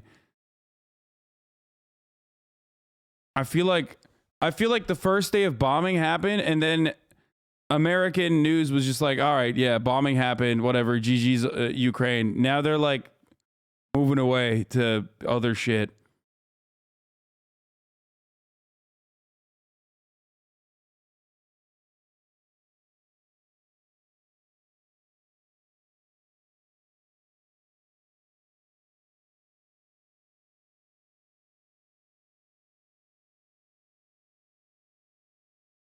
That was a plane explosion, right? Yeah. The second, the other one made it seem like it was a plane explosion.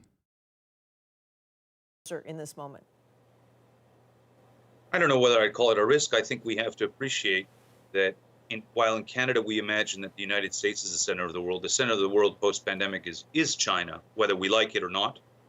China is the biggest country in demographic terms, and Russia is the biggest country in territorial terms. Thanks, man.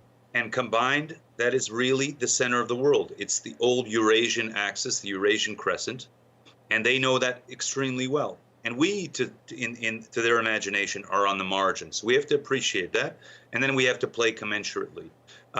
They're very pragmatic between the two. They're less ideological than we might imagine. They have a history of bloodshed and conflict and opportunistic friendship. They have huge borders. Russia, in my view, is the most complex country in the world with 14 land borders and 3 maritime borders. And China is the most... Doesn't Russia have like 10 time zones or 11 time zones or something? Out of the pandemic. So combined... Like something insane. I don't know how many time zones it has. To take them at face value. In a way, though, could China also be potentially useful to pulling Putin back? Absolutely. I think 2 segments ago on the National, I called for Asian intervention. That Asian intervention would be, I think, well received both in Kiev and in Moscow because it is less ideological than we are in the West. Yeah, they are respected by both capitals, and they have cards to play. They have economic cards, they have diplomatic cards. So here I'm thinking about Beijing, New Delhi, South Korea, Pyongyang, Seoul, Pyongyang, and Israel. So those are key Asian countries, East and West, that have cards to play that we don't. Okay. All right. Thank you for sticking with us tonight. Urban Student, Editor-in-Chief of Global Brief magazine. Now, the invasion of Ukraine could hit the global economy hard at a time when the cost of living is already going up. Central bankers are going to be more concerned about this further price pressure. Coming up, what it could mean for rising prices here in Canada.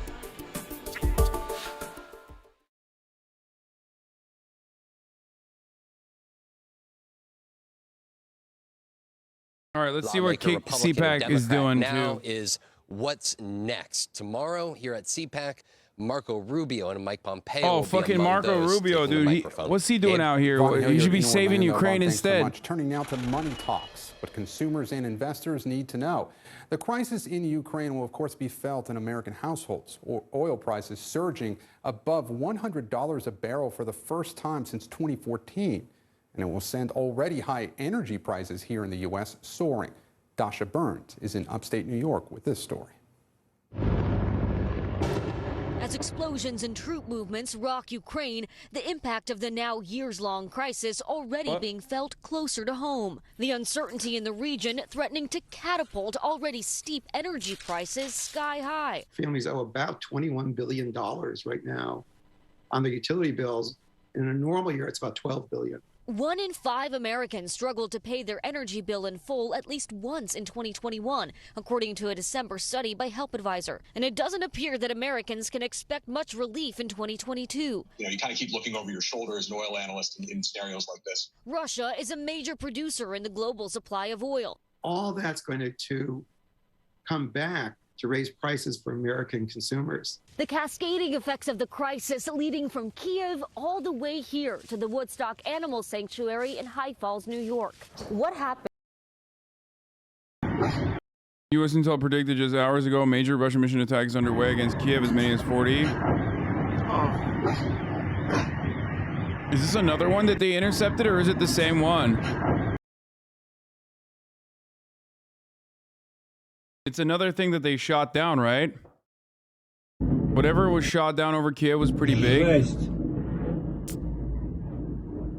Самолет, ёпта.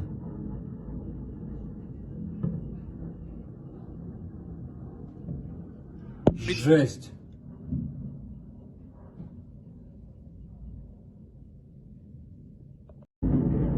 Жесть. It's the same one that we've seen already.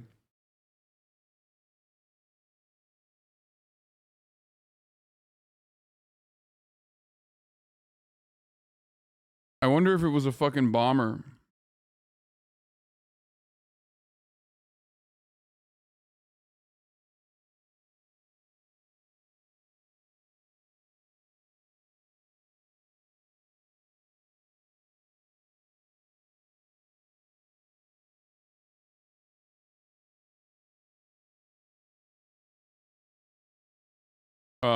But I don't know. I have no idea. But we've seen that already. Every time you guys send the same video, you're sending the same exact video over and over again. To help folks pay their energy bills. There bro, are CNN is only ads, bro. At the state and local levels as well. Like just so folks ads. that are having a hard time right now should take a look at that, because right now it does not look like these prices are coming down anytime soon. Gabe. Dasha Burns in upstate New York. Dasha, thank you. Now to Top Stories news feed. 2 assistant vice principals at a California high school have been arrested for failing to report sex assaults on campus. The 2 administrators were arrested at the high. You have residents post videos of multiple large explosions. The Russian Silovik Telegram channels boast of over 40 ballistic missiles launched at the city. Ну ебать, началось, сука, машина, блядь, паникует. Ну ебать, началось, сука. Oh, that one.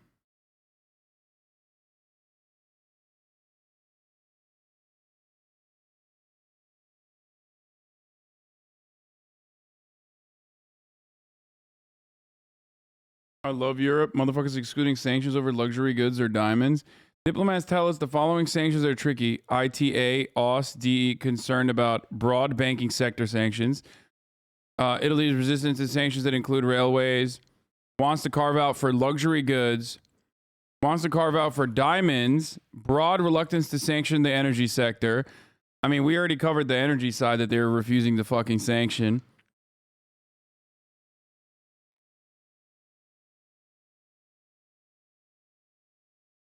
Record, that's how little they give a shit about the Ukrainians, for the record. I just want to once again point out that they like, oh man, these guys, like, they truly care about Ukraine. That's why they wanted to do fucking NATO or all this shit. No.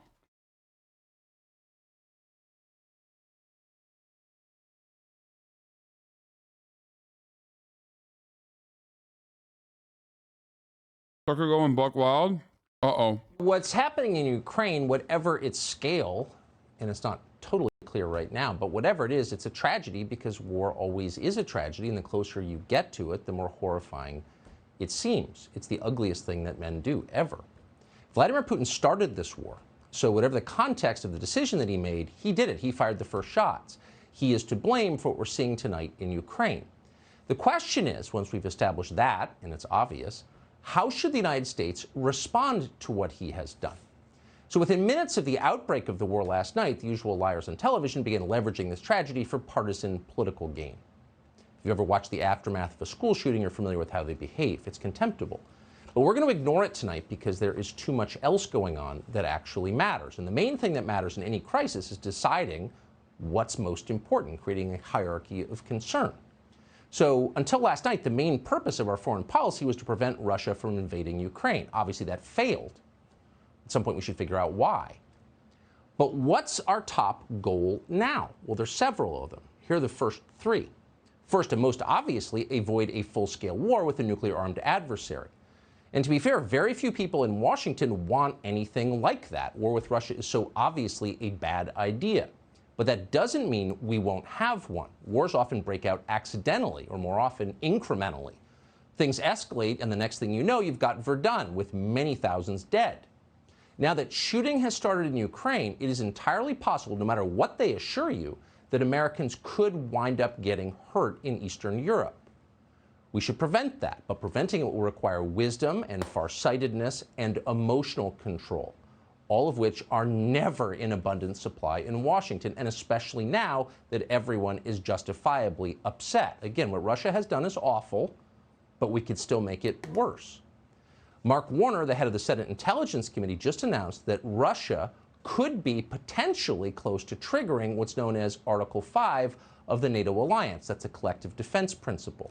So if Russia were to launch a cyber attack on Ukraine, Warner explained, an attack that affects nearby NATO members like Poland or Lithuania, then possibly every NATO country, including ours, the United States, would be obligated to declare war on Russia. Here he is explaining.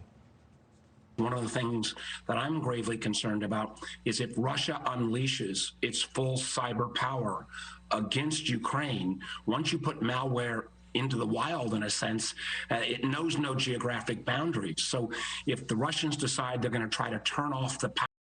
I fucking hate that Tucker Carlson. This is his bread and butter, okay?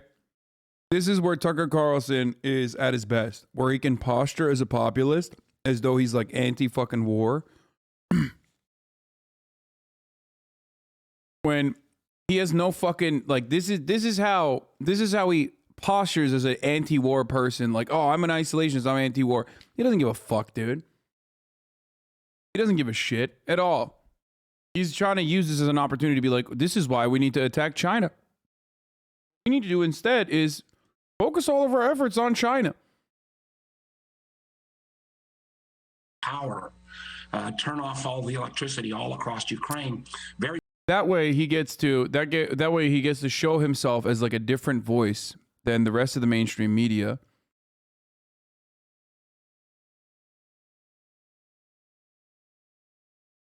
This dude Mark Warner got caught wearing women's underwear in a mall. Yeah.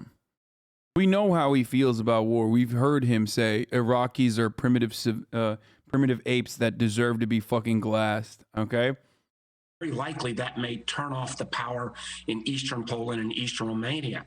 That could affect our troops if suddenly hospitals are shut down, if those NATO troops, American troops, somehow have a car accident because the stoplights don't work.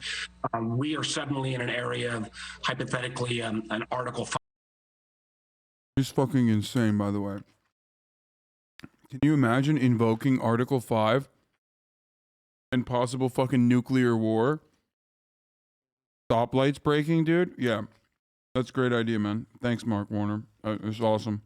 5, where one NATO country is attacked, we all have to come to each other's aid. So Warner is certainly right. That could add, that hypothetical that he outlined could happen. Any cyber attack on Ukraine could well affect the infrastructure of the Eastern European countries. That would be bad. It would be a crime. The civilized world would deplore it. But Article 5 is not a mechanical mechanism. Human beings have to decide to invoke it. And the question is what the senator just described something that is worth risking a nuclear conflict over? And that is something we should pause very deeply to think about in the most sober possible way. And we hope that our leaders are. I fucking hate that I agree with them on this, dude. Not all of them seem sober right now. Some of them seem reckless and, as usual, ignorant. Congressman Adam Kinzinger of Illinois, for example, spends a lot of time on cable television talking about world affairs. He seems like an expert. And yet, by temperament, he's certainly the last person who'd want anywhere near a nuclear button. Today, Kinzinger informed us that Russia's seizure of the defunct Chernobyl plant might, quote, trigger Article 5. Okay, it could be interpreted that way. And then what happens? Clearly, Adam Kinzinger hasn't thought about that, not for a moment. So you see the problem here. The question is not who's at fault. We can say that Vladimir Putin is at fault for what happened last night. But then what? And that's the larger problem. Once conflict starts, especially when that conflict is televised, it's really hard to know what happens next. So anyone who thinks the invasion of Ukraine couldn't become a world war either lacks imagination or is lying to you. It certainly could become a world war. So that's the first goal, not making a terrible thing much, much worse. Here's the second goal. Keep the energy flowing. Cheap energy, we take it for granted, but it is the basis of all we have. No energy, no civilization. Unfortunately, a huge percentage of Europe's energy now comes from Russia and Ukraine.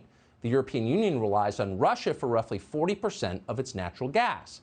In Germany, which is one of the biggest economies in the world, that percentage is over half. Most of its energy in the form of natural gas comes from Russia and Ukraine. So you don't hear that very often on television. This debate is framed exclusively in moral terms, and those are important. We shouldn't ignore them. But they're not the only terms we should consider. The fact is that Vladimir Putin has the power to send Europe, and for that matter, potentially the United States, into an economic depression. Putin has the power to turn off the lights. So where did Vladimir Putin get this power? Well, there are a lot of reasons, but a big reason is the climate people gave him this power. Thanks to pressure from zealots like John Kerry, Europe has been shutting down nuclear power plants. Oh, there it is. Okay. I was like looking for where the angle is. Like, what is the, because he's not like a fucking, he doesn't have like a moral standpoint against like imperialism or anything like that. And I was wondering, like, why is he talking about like this? And there it is.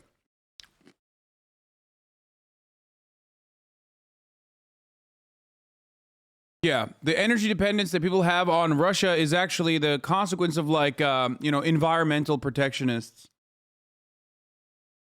That's what it is. It's fucking, it's the people that are, it's the fucking SJWs. They did that.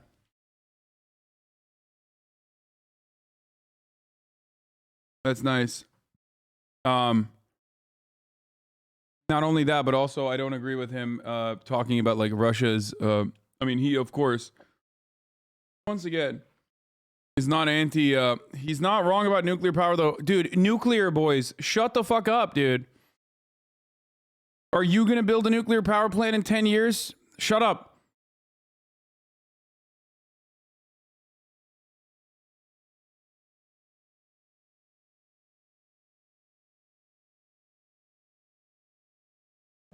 For years.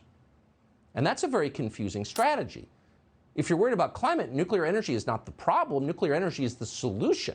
It's reliable, it's domestically produced, it emits no carbon. So if you were genuinely worried about temperature rises, New video, they shot down a Russian jet, telegrams are coping. Опять летит? Не, эта машина едет, не летит. А вот сейчас, да, летит уже, слышите, да? Назад летит. Слышите, да? А вот пролетел, видите, вот над нами.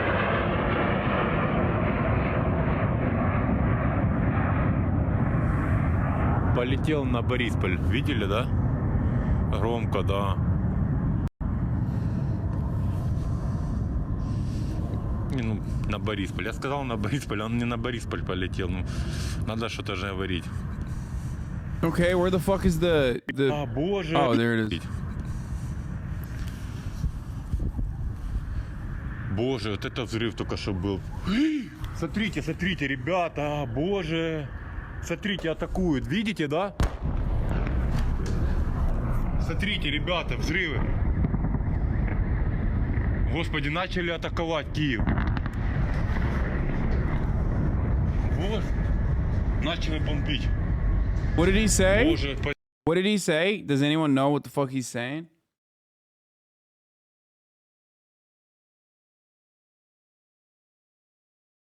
That it was a jet? I mean, yeah, that's a beamer, dude. He just got laser beam. Атакуют, видите, да? Смотрите, ребята, взрывы. Господи, начали атаковать Киев. Вот. Начали бомбить. Боже, поздняки начали бомбить. Зайди. Это все-таки был не украинский самолет, это был российский. Ukrainian Interior Ministry says it shot down a Russian aircraft. Yeah. People keep saying it was a fucking it was a missile that got intercepted, but no shot. That's way too fucking big for a missile, dude. That's what we saw on fucking Cam 4 for the record. Oh, CNN's back on the ground. We certainly hear them very, very loudly from our position here in central Kiev. I've been contacted by the Ukrainian Interior Ministry, and they're saying that Russians have started missile strikes on residential quarters of Kiev. That's what the Ukrainian Deputy Defense Minister is telling me tonight, shortly after those two missile strikes took place. I've been given some video as well. One of them, and I've spoken to the officials about this, saying that one of the missiles was shot out of the sky by Ukrainian anti-missile defense systems. Now, that's what they say, and there's video of an explosion midair with the debris falling to earth. The other one of the missiles apparently struck what is being described as a residential building in Kiev. Obviously, we're trying to get verification on that, but it all comes, of course, as the city braces itself for what will be the next stage of this Russian operation, this Russian invasion of the country. We've been witnessing coming into contact with Russian special forces that have been deployed on the outskirts of the city in preparation, we think, of bringing in even more forces. The concern in the Ukrainian capital tonight, amongst the normal residents and among officials as well, is that Russia intends to encircle the city. It intends to decapitate the leadership of the country and install a pro-Moscow regime here. Already, President Zelensky has posted on social media in a video, as we just saw, that he sees himself as the #1 target. He believes that's how the enemy see him, and his family as the #2 target. So it is a very ominous development indeed. Matthew, what do we know about reports of hostages at Chernobyl? Yeah, I mean, That's interesting, isn't it? Because the whole idea that Chernobyl, the site of the world's worst nuclear catastrophe back in 1986, is now under Russian control is in itself quite worrying, quite extraordinary. The fact that there's military operations taking place in that heavily contaminated region is worrying. But then there's that additional development as well, which it seems that the technical staff, the people who look after the reactor that exploded back in 1986 and take care of the sort of concrete sarcophagus that's over the top of it to make sure no more radiation leaks out, they've all been kept in place as well, and they're being described by Ukrainian officials as hostages. Obviously, the Russians wanted to keep the technical staff there, clearly, to make sure that an ecological disaster did not take place in that location once again, once they'd taken it over. But yeah, again, more signs that Russia is. I mean, if we're being real, that's like not a bad thing. Territorial integrity of this country from every direction. Sam Connolly, let's bring you in now. President Zelensky says that 137 Ukrainian soldiers have I'd rather have them fucking keep those dudes there than, I mean, maybe not, maybe don't take it over, but like, I'd rather have them be there than some fucking random idiots. I think they are, Dom. I think, Don, a large number of people that we've spoken to, and I've been here for more than a month now here in Ukraine, including here in Kiev and in Kharkiv, the second largest city. There are significant numbers of people with training, with small arms, not just men, but women too, young women, young men, older men. Clearly, this national mobilization is a warning off order to people to pick up arms. But also earlier on, the president also issued a plea yesterday when he said that he wanted to see ordinary civilians report for duty, and they would be given weapons and simply take them out and take the enemy on. This has rapidly been falling away from his control, particularly as Matthew's been reporting there, with that concentration of Russian firepower on the capital, Kiev. Here in Kharkiv, there's also deep concerns that a significant number of tanks are amassing just inside the border. The border's only 20 miles away, about 25 minutes drive, a bit longer for a tank. Very large numbers of tanks we're seeing crossing from Russia into Ukraine, just north of where I'm standing. There are reports that the town of Sumy has been the scene of very heavy fighting, may now have fallen to the Russians. That is a border town about 100 kilometers from here, about 60 miles. And at the same time, the authorities here have blown 2 bridges to the east to try to slow down any effort to have a pincer movement of tanks brought to bear against this city that has the advantage perhaps of being encircled by a road. It's got a ring road around it, but that may be used to lay siege to it. It is 1.5 million people. They would need a lot of soldiers to take it over completely. Well, let's talk about also the residents there. Kharkiv is Ukraine's second largest city, as you said. We saw residents seeking shelter in subway stations. Clarissa Ward spoke to one family. Listen to this, Sam. What will you do now? Will you stay here tonight? Yes, I think yes. Yes. Do you have food? Do you have everything you need? This is what you have. Yes, and water. That's all. You seem remarkably strong, given how scary the situation is. We try be brave because we have children and we don't want to show them that we are scared. This is a big city and now under siege. That's a lot of folks, Sam. It is an awful lot of people, at least 1.5 million. 75% of them speak Russian as a mother tongue, at least. This is not, though, a place that is supportive at all of Vladimir Putin's agenda here. His stated agenda is to try to help protect those eastern enclaves that whose independence he recognized just a few days ago, but simultaneously announced that he recognized their suzerainty, their sovereignty over a large chunk of territory that is undoubtedly Ukrainian government land. Now that becomes academic now that we've got major cities like Kiev, the capital, Kharkiv, the center of the intellectual and a lot of the technical life of the whole country, now threatened with an imminent invasion. As we go from this phase, which is clearly the Russian playbook is to knock out communications, airfields, air defenses, and to use multiple rocket launching systems to try to soften the ground in advance of a tank invasion. The second phase is the one that really is going to be most problematic for civilian populations here, because that's going to involve ground troops, and there could well be an increased level of resistance from Ukrainian armed forces. This is the moment where they really may show their mettle, Don. Yeah, and as we say, this is all happening in the moment. This is war. I'm going to get back to Matthew Chance. Matthew, take a look at this. Video of that explosion that you just witnessed. We'll listen, we'll watch, and then we'll discuss. Here it is.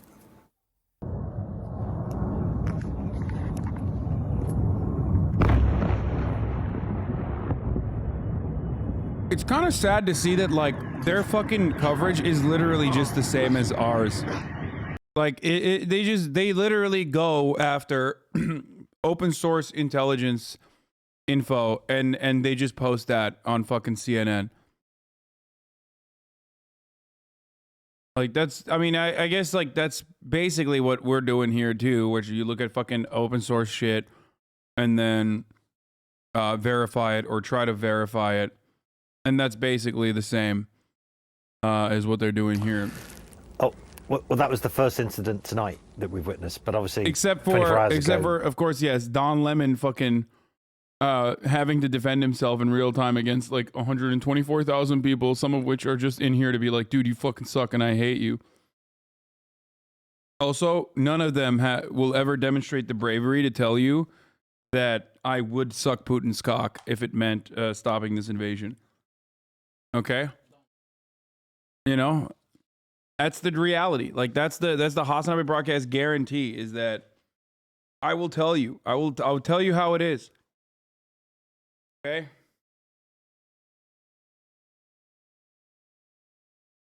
To completion. Yes. No, that's not queer baiting. It's called defending Ukrainian sovereignty.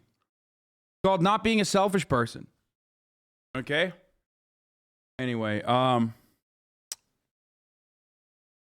that's right. So, it's called diplomacy.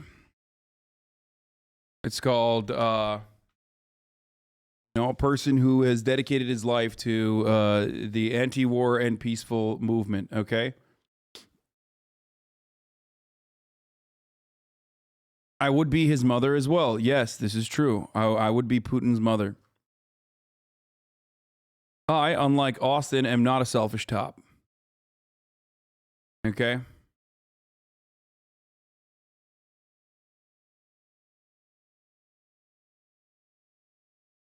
I don't know. Yeah. Dick-blomacy? Lol. Okay.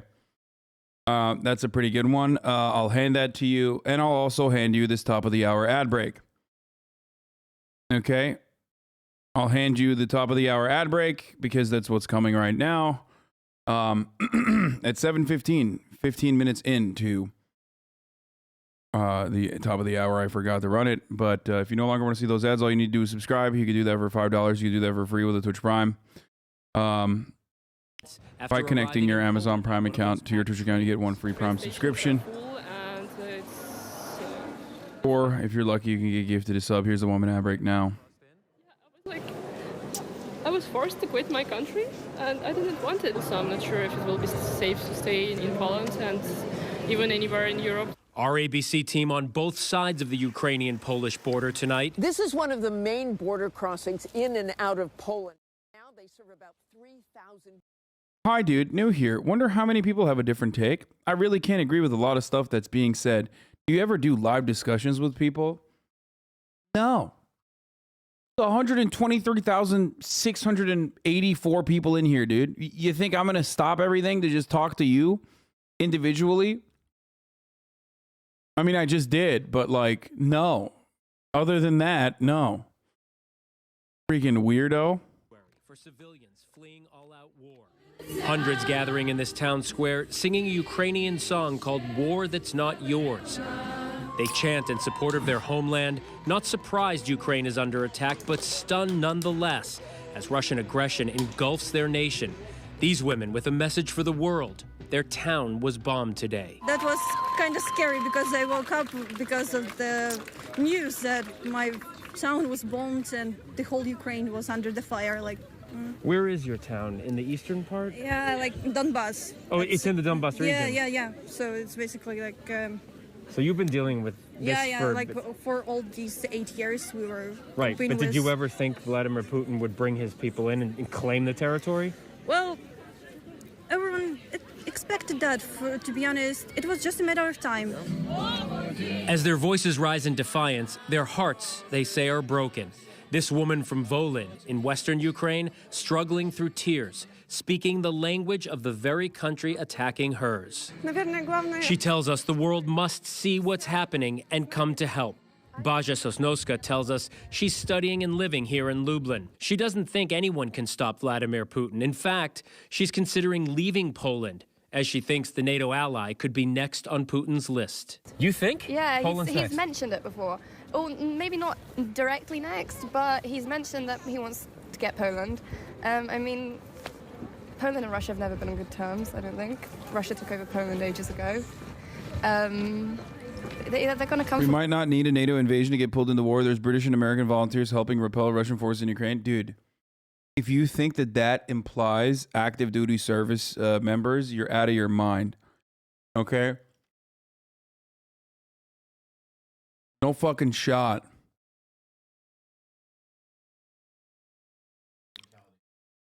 Yeah, no fucking shot, dude. America would be like, sorry, you fucking died, bro. Just, hey, shouldn't have fucking been there. Like, they literally said that. The American government said that leading up to this fucking invasion. Like, they literally said, get the fuck out of Ukraine. We will not come in with our military to save you. Because we will not bring in our military to do anything, because we will not have any, we will not have a battalion go up against like Russian forces.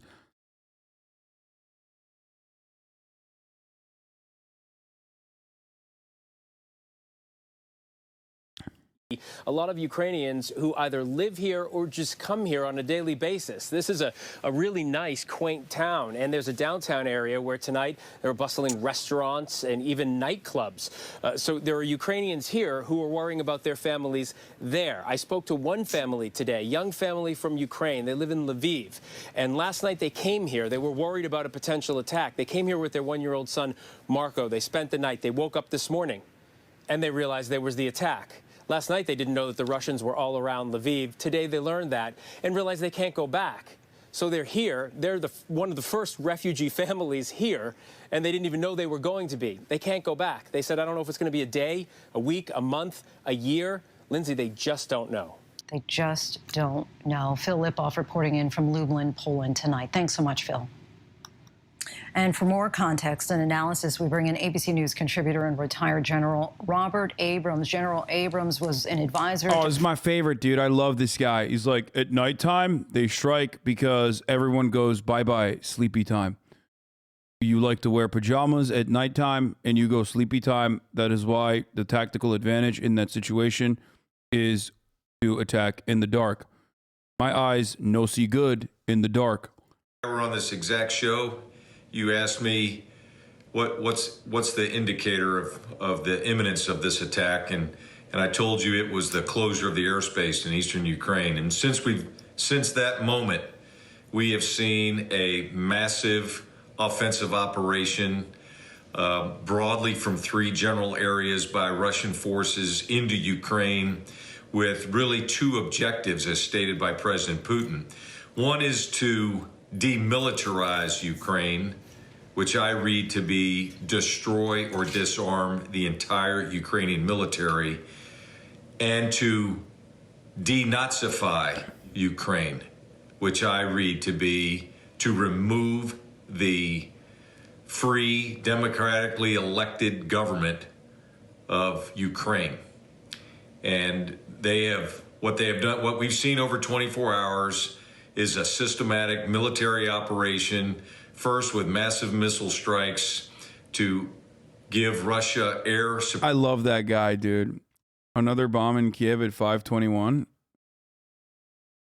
Oh wait, where's the fucking the quad cam?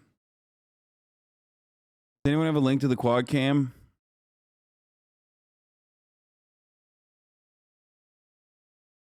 I'm moving away from that because I fear his analysis. It's too good. I don't want him to make all of you guys go to him instead and rely on him for information. Okay? It's sheer self I'm moving away from him because I'm terrified. What time was it at? It's obvious, yes.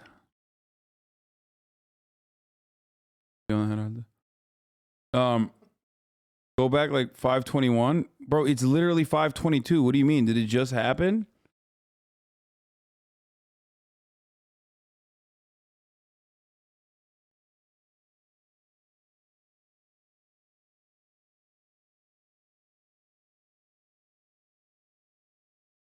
Close the YouTube chat? Yeah.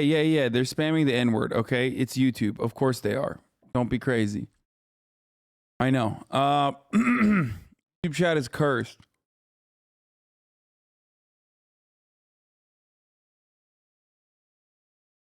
New footage damaged a residential building from Kiev from down missile aircraft. We saw that. No, 420 we already saw. We already saw a 420 explosion. This is another one. I guess this is an hour interval or something. Is it in the bottom right here? Is that it?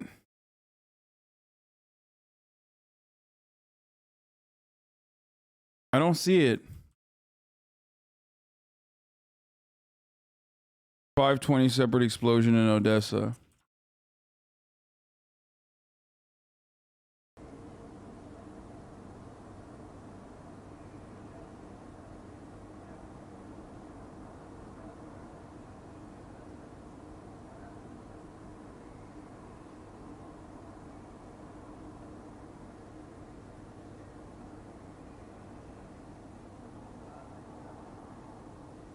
Yeah, how about Putin denazify YouTube, bro? Like, if you're gonna fucking denazify something, you know, come do it in America or YouTube at least. Started with YouTube, motherfucker.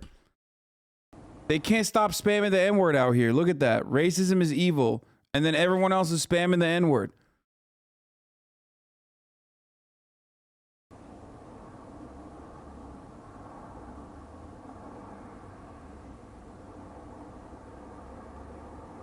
Okay, well, you guys made this up, I think, because I don't see it. And that's why my original inclination is that you are wrong. Okay?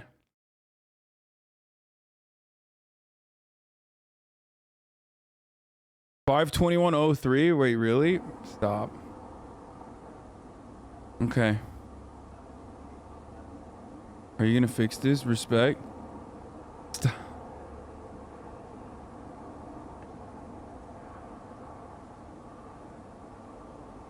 $520.53.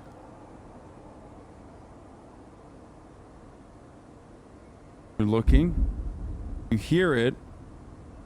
And that's it. You don't see it. That was it.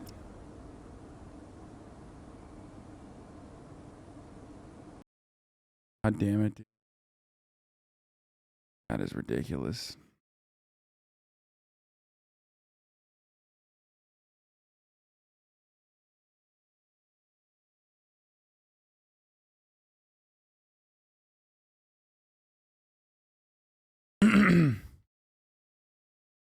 Bro, you don't have to fucking lose your shit every time like something pops off. Okay, let's hear the war expert.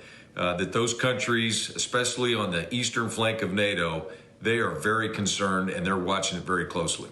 Yeah, I was very touched by a gentleman that we spoke to earlier tonight from America who's been living in Ukraine with his family. And he talked about so many people, they're not having cars. They're on their way trying to make it to Poland. But he said that many people, he saw families trying to hitchhike. What can the Ukrainian government do at this point to try to protect its citizens who've stayed behind, who are essentially stuck? Yeah, this is a really difficult situation for the Ukrainian government. As you know, the president, and I'm not second guessing President Zelensky's decisions. He wanted to keep the country calm. He believed that there was a much less chance of a Russian all-out attack that we're seeing. So they're a little bit behind the power curve to evacuate their own citizens out of the path of war. So I think while the fighting is on. If Americans don't intervene, being the superpower of the world, they would look weak on live TV for the world. What? What are you talking about? Oh no, dude, America's gonna look weak on live television. That's crazy, bro. First of all, there's no intervening, and the reason for why is not because America doesn't want to. They would love for an opportunity to send some fucking troops somewhere, you know, fuck shit up. Especially if you could get a piece, like maybe, I mean, what are they going to do, bro? They don't want potatoes and fucking grain, you know what I mean? Ukraine might be the breadbasket of the USSR or whatever, but like not necessarily all that great for American interests, right? However, America sometimes likes to engage in war for the sake of just like doing some good old fashioned war. The problem is the enemy that they would be fighting in this circumstance has fucking nukes. So you can't really do that when the enemy has nukes, because then it's not, you know, the good old fashioned, like, let's do fucking shock and awe over Baghdad. It's more so, oh fuck, they have nukes. And if we beat them, they could just, you know, launch one. And then we have to launch ours.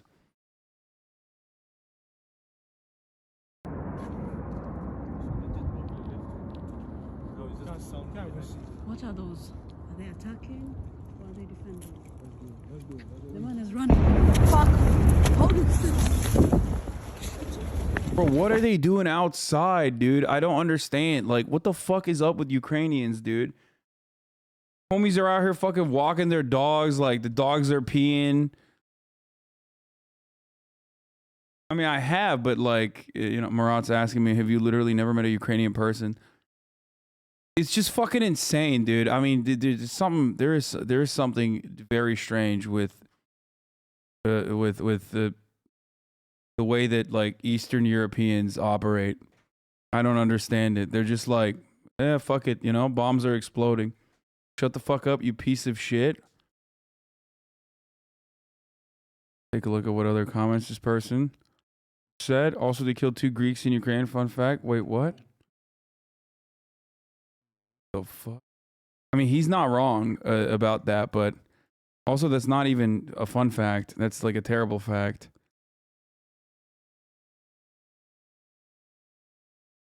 I think he wouldn't bring that up.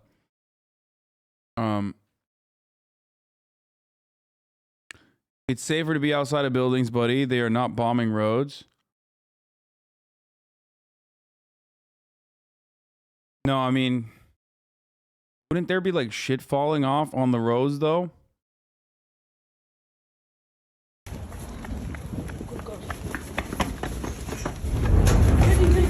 Like there was another Ukrainian who was like on her way to grab fucking champagne and a bomb blew up and then she ran into the champagne store. Or not champagne, but like the store where they sell alcohol. Like she just straight up was like, oh yeah, I'm here to get some alcohol. Yeah, why is the liquor store open? A question I ask myself, and a question I ask.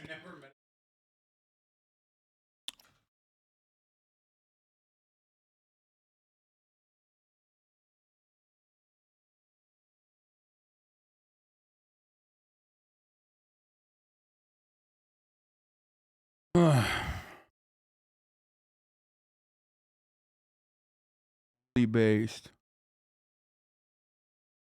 Evo Morales condemns the United States for pushing Ukraine and Russia into conflict. War is never the solution.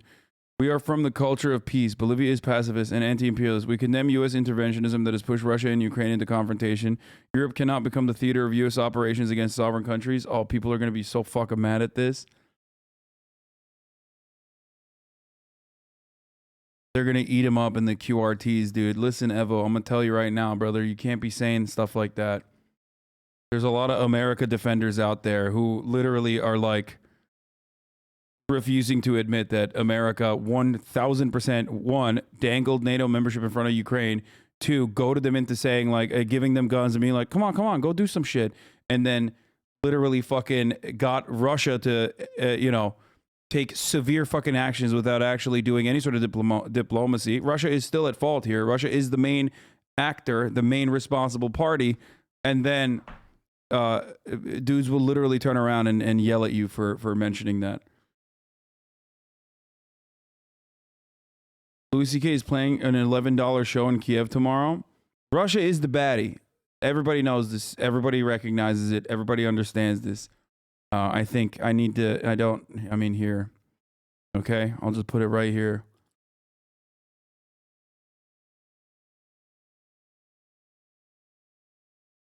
And also, for all of the people who are like, America is the good guy here, you fucking piece of shit, fuck you, how dare you, it's not America's fault, it's Russia's fault only, and America didn't do shit. You're right, America didn't do shit. You know what America did do? Buy $700 million worth of oil, gas, commodities from Russia, refused to sanction Russia's oil and energy alongside Europe. Belgium refused to fucking sanction diamonds. Italy refused to sanction luxury goods from Russia. So it doesn't seem like they give a single fuck about the Ukrainians, do they? They can't even do fucking sanctions right. They were never going to allow Ukraine to be a part of NATO. So what happened? So to all the people, to all the Ukrainian defenders in here, okay? And obviously this is a pro-Ukraine chat. But I ask you, just talk to some Kurdish people to gain some different perspectives on how it works when you also have a regional sovereign nation constantly fucking up your shit, and then America comes in and is like, here, take some guns. Go ahead, go. Let's use you as a destabilizing force to whip to whip whatever fucking country we want to whip, or to go fight ISIS, only to like leave you out to the fucking dogs once again. What a bad take. That's exactly what America does. And they've always done that. And they will always continue to do that. Anyone who has ever thought for a single fucking fraction of a second that America has ever had the genuine interest in safety of the citizens that it claims to fucking care about is a buffoon. Straight up. They don't. They'll use you and abuse you, and then they'll fucking leave you out to dry immediately. And then you have to deal with like the other side, pissed the fuck off and ruthless and brutal and angry. And America will stare from aside and stare from the sidelines and go, oh yeah, we're gonna do sanctions. Except they didn't even do that for Turkey because Turkey's a NATO ally. They just straight up were like, yeah, fucking go ahead, roll over the Kurds, who gives a fuck, in the northern Syrian corridor and everywhere else you want to. That's precisely what America did with the Kurds. You know, that's exactly what happened.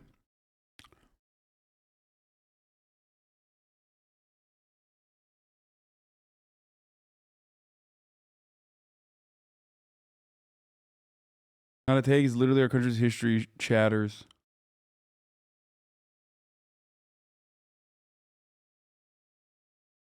I mean, one of these days is going to come back and bite America in the ass. I mean, it has before. Blowback. You dog should take. You blaming the U.S. for arming Ukraine as a dog should take. Russia would have invaded Ukraine anyway.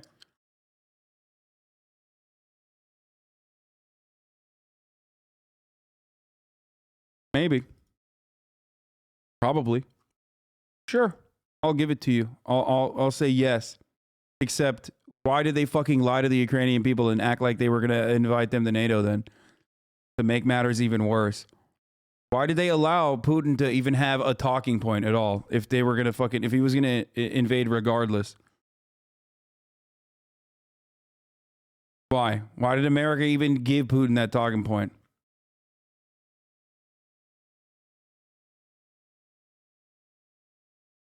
More importantly, if none of these countries ever intended for Ukraine to be a part of NATO, and they never did, and they never also were, I mean, you're hearing it right now, they're not like ever going to send fucking troops over. Okay? They're not sending troops over. They said they were never going to send troops over. How do you, you know, how do you pair that with reality?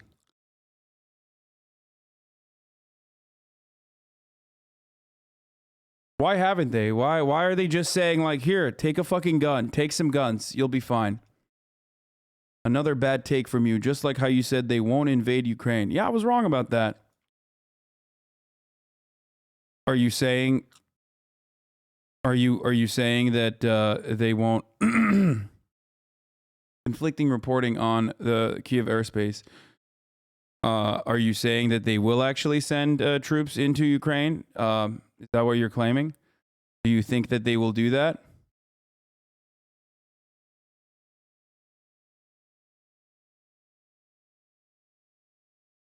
Do you think they will? Do you think American troops are gonna fucking enter Ukraine and defend Ukraine, possibly sparking nuclear holocaust?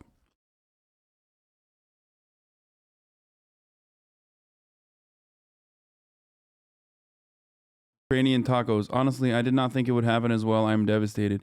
The Ukrainians didn't think it was going to happen. The Ukrainian government didn't think it was going to happen. Analysts that operate out of Russia did not think that it was going to happen because it makes no fucking sense.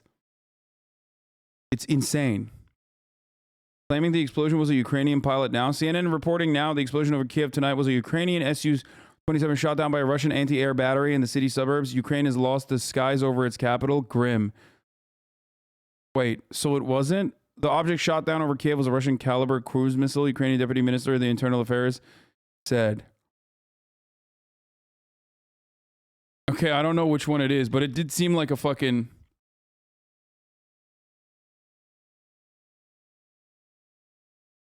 It did seem like... It did seem large enough to be a plane, like, and not necessarily a fucking a missile. Senator Tuberville claims Putin is invading Ukraine because Russia is a communist society that needs more land. He can't feed his people, said Tuberville. It's a communist country, so he can't feed his people, so they need more farmland. 1819news.com, which is, I suspect, also the last year that Tuberville's brain operated, I guess. But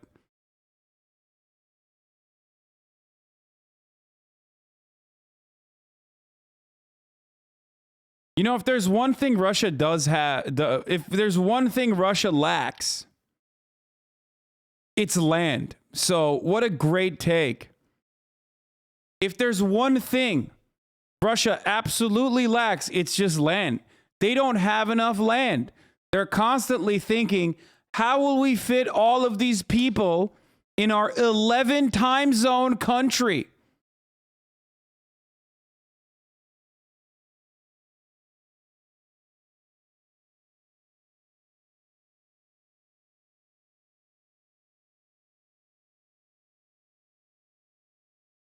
You know? Most taiga not suitable for farming. I mean, that is true, for the record. That's why, you know, they call it the breadbasket.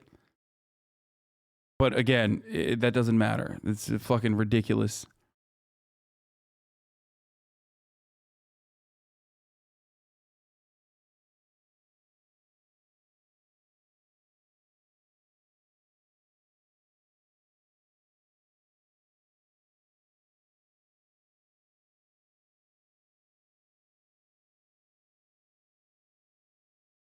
Ukrainian Interior Ministry confirmed it was a Russian jet, so I don't know where the fuck CNN is getting the info from. Yeah, I don't know. Caliber missiles range from 6 meters to 8.9 meters. Dude, that wasn't 6 meters. A 6-meter missile is not easy to fucking spot from... you can't spot a fucking 6 meter to 8 meter. Let's say it's a 20-meter missile. I mean, you'd barely be able to see that in the fucking darkness of the night. 8-meter missile, you're not gonna be able to see. That was gigantic. It was larger than.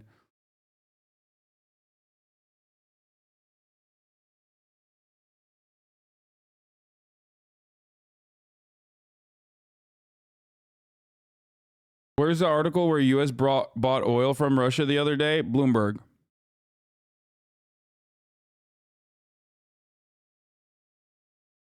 Bloomberg had the article. Oh, shit. Yeah, I had a very Fox News brain coworker tell me Putin wants the wheat fields. Yeah, no, dude, it's... Yeah, they're gearing up.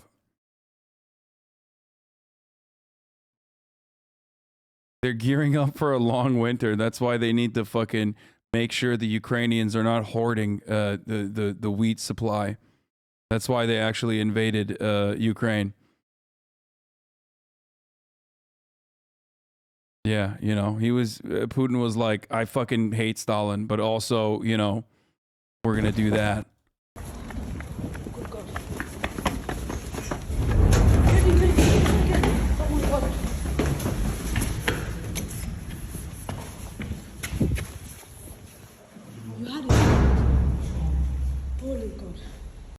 Various claims from fairly good sources in the last 15 minutes. I've heard Ukrainian surface-air missile shot down the Russian ballistic missile, Ukrainian surface-air missile shot down a Russian aircraft, Russian surface-air missile shot down Ukrainian aircraft. They're all the current claims.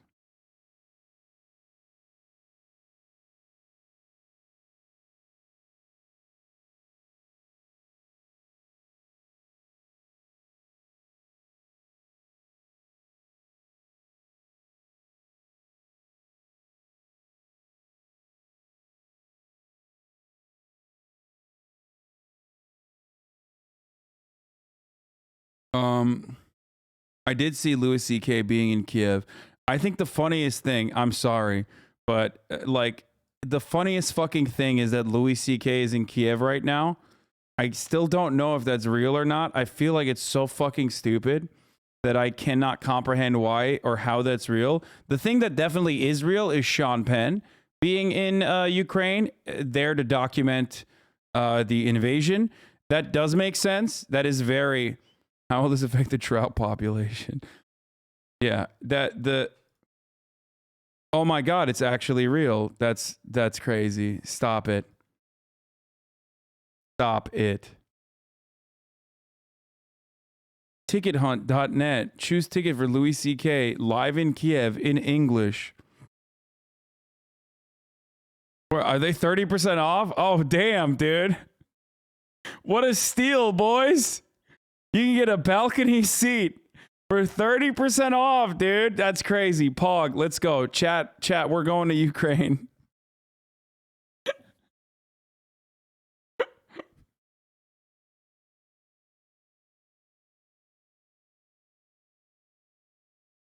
Oh my God.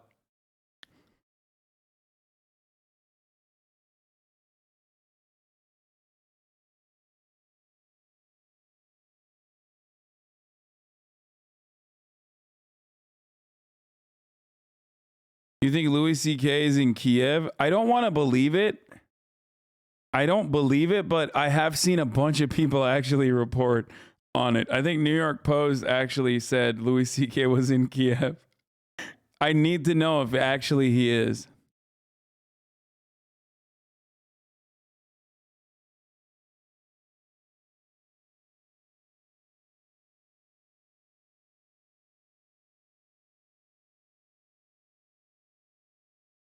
CNN saying troops are now 20 miles away or maybe less.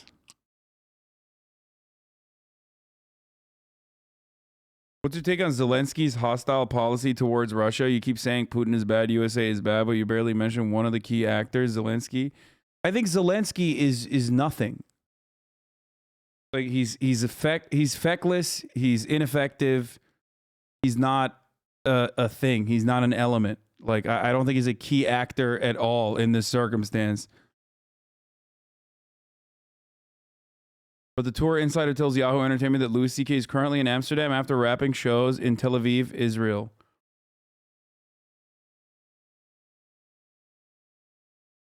Louis C.K. actually visited Moscow after the USSR collapse. He said it was one of the most important experiences of his life.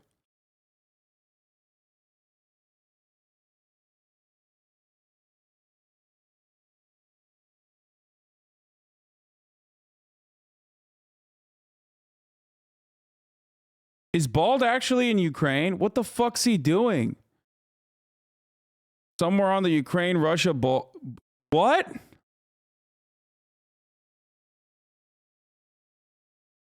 Bro, there's no fucking shot he's actually... This is an old photo, probably. No shot that's recent.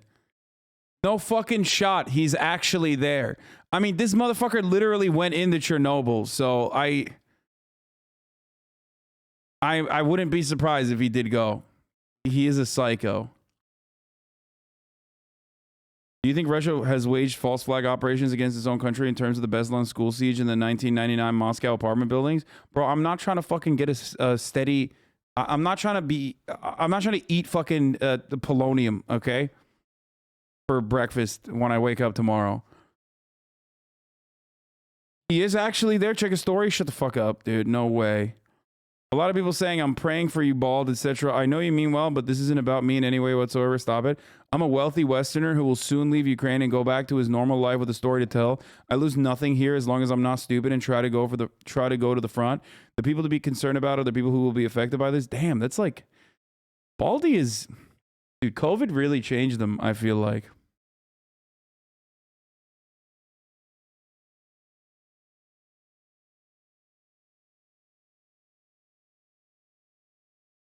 Go Baldy.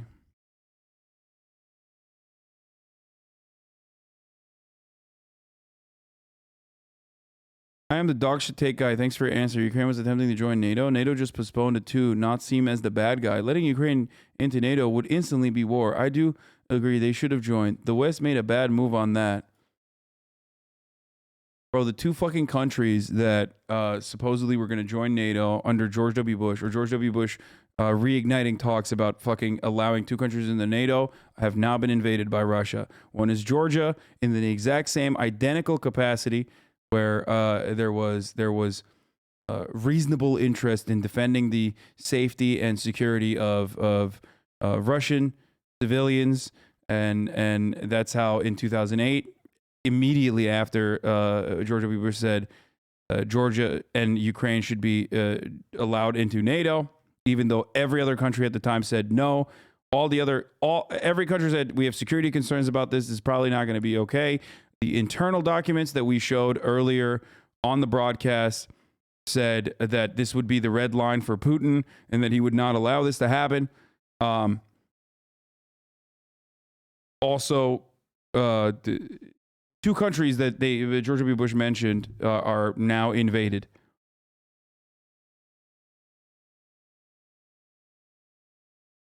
You think he's doing PUA stuff right now in Ukraine? No, I don't think he's doing PUA stuff.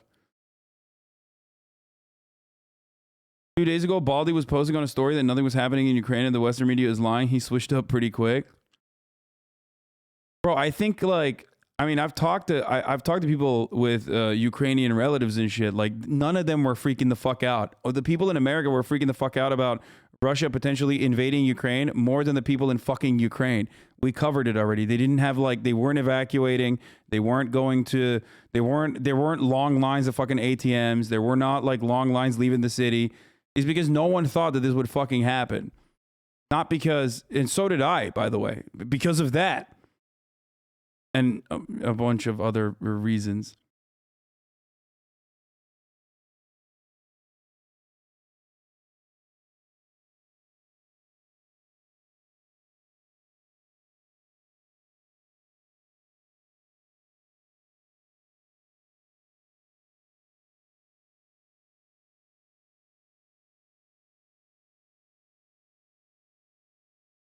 Russia has fired 160 missiles. Person blocked me or something? What the fuck? Nope. Okay. Can't see their... Anyway, the people to be concerned about are the people who will be affected by this. I met a lot of soldiers 2 days ago near the border, young men no older than 25, nice, kind lads who now have to defend their country against a powerful force. Some might not make it. Save your thoughts for them and the other people who don't have the advantage of being from a safe and peaceful country.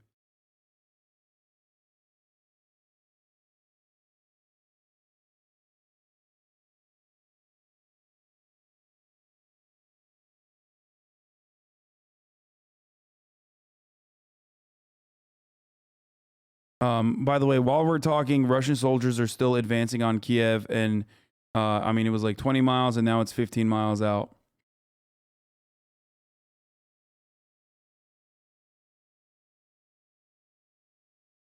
Al Jazeera Arabic reporter said it was a Russian jet taken down by Ukrainian air defense. Wreckage fell on a building, killing a child and injuring 6 people.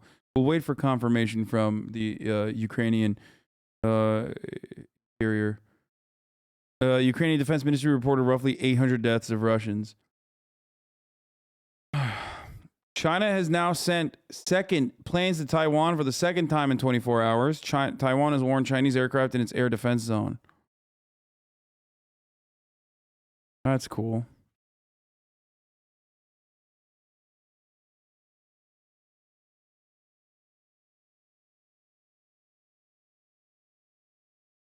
Crash site of the thing they shut down out of the air.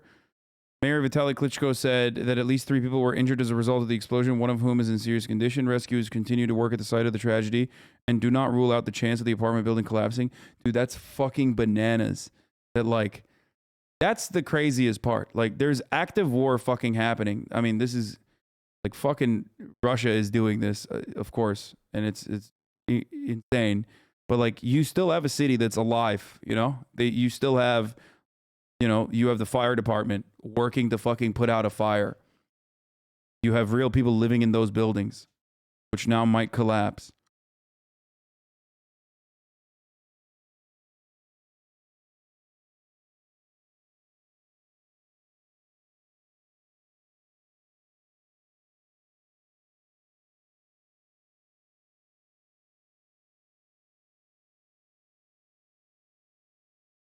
Why can't Klitschko fight Putin like bare knuckle boxing style? I don't understand. And if he loses, then Putin gets to take over Kiev if he wants.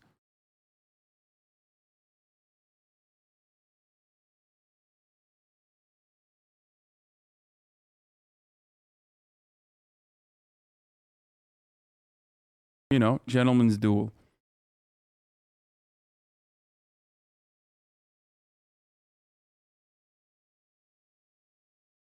Because of the prediction of this invasion, do you think the State Department deserves some level of credibility, or at least not a reaction of instinctual, confident, and complete skepticism? No, I don't. I will always and forever be skeptical of the State Department and information that the State Department brings out. Do you think I'm a fucking idiot? Why would I ever? No.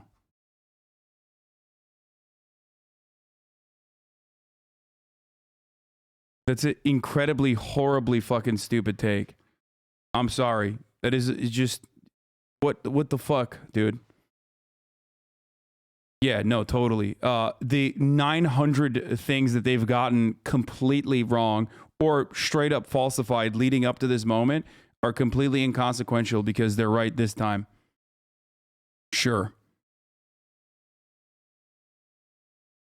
Like, historically, they've always lied. But hey, this time they got it right. They were right. So I think we should... Sorry if dumb question is the new just curious. No, that person is not new. That's delayed autistic guppy. He's a long-time chatter.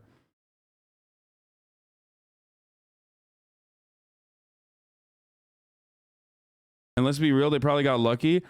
No, I don't think they got lucky. I think they just have fucking... I don't know if it's partially because they have leaks or partially because Russia wanted to feed this information to posture and claim that they were going to do this. To, like, I don't know, threaten, intimidate. It's Vladimir Putin. It could be anything. Like, it could literally be on purpose. It could be completely deliberate.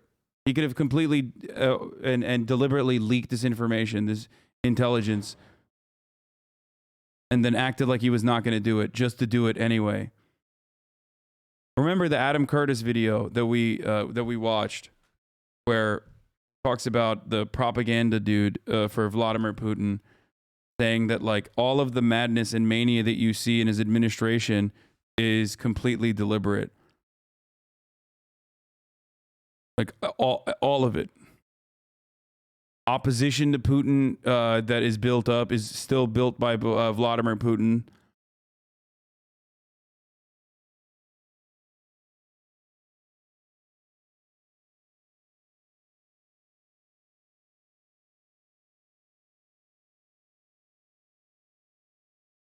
What's your take on NATO not getting involved, even though technically they were entitled to take Ukraine's side? Can't, like, no, there is no NATO involvement if one country without nukes is getting invaded by a country that NATO is designed to, defend against. Technically, NATO's there to fucking, bomb Libya. Okay, NATO's there to go into Afghanistan. They're not going to do that with Russia. People need to get this out of their heads. Everyone has this like attitude that Russia is some fucking tiny developing country. Okay, it's a regional superpower with its own designs, with its own goals, that has a lot of influence still especially in its own region.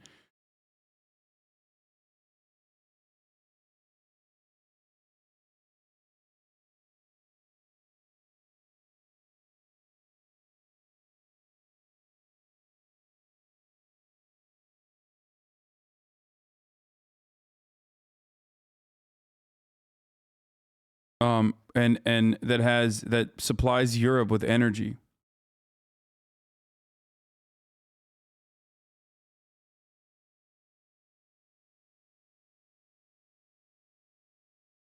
You got a huge platform, so can you spam the change.org petition link that calls for Putin to stop the war?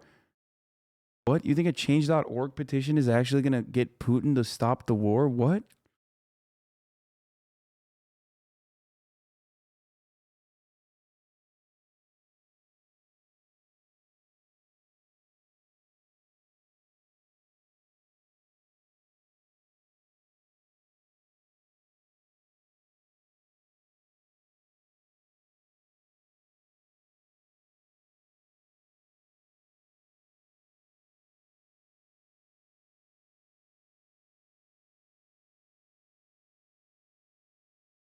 Bro, we have a better shot at literally sending David Guetta into Moscow.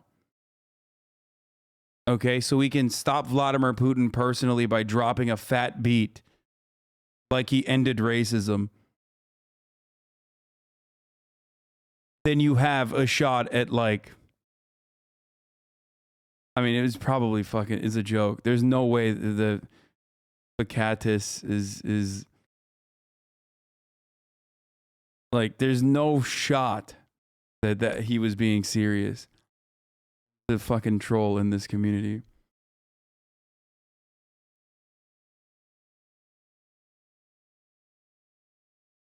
No, he's a fucking troll, dude. He didn't... There's no shot that person is serious. It's a real petition. Stop it.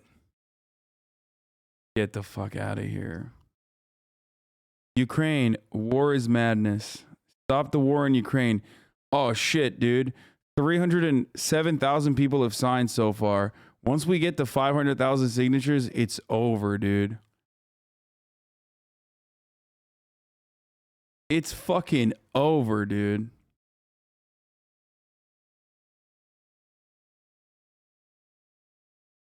What? President Biden draft Ethan Klein? Defend Ukraine from Russia? What the fuck?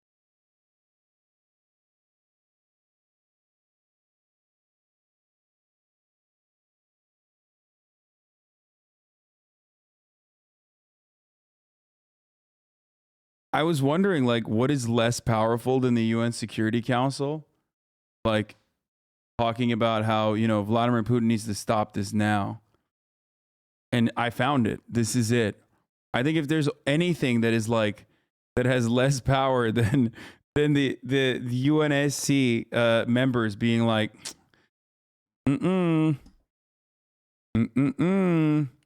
it's this is a change.org petition. Wait, they have a fucking Patreon? No shot. What? Funding military conflict via Patreon was definitely not in my dystopia bingo card. I just became a supporter of Ukraine's army for $1,000 a month. Do the same and buy them some tanks and missiles if you can.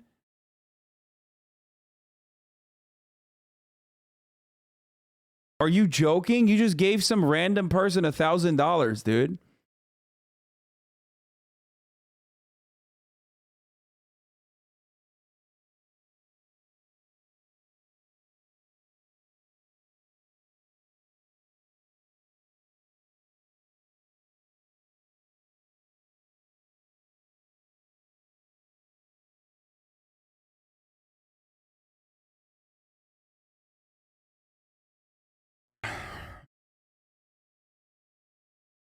There's so many scams going around right now. I don't want to spam with what I said already, but TikTok is full of this shit.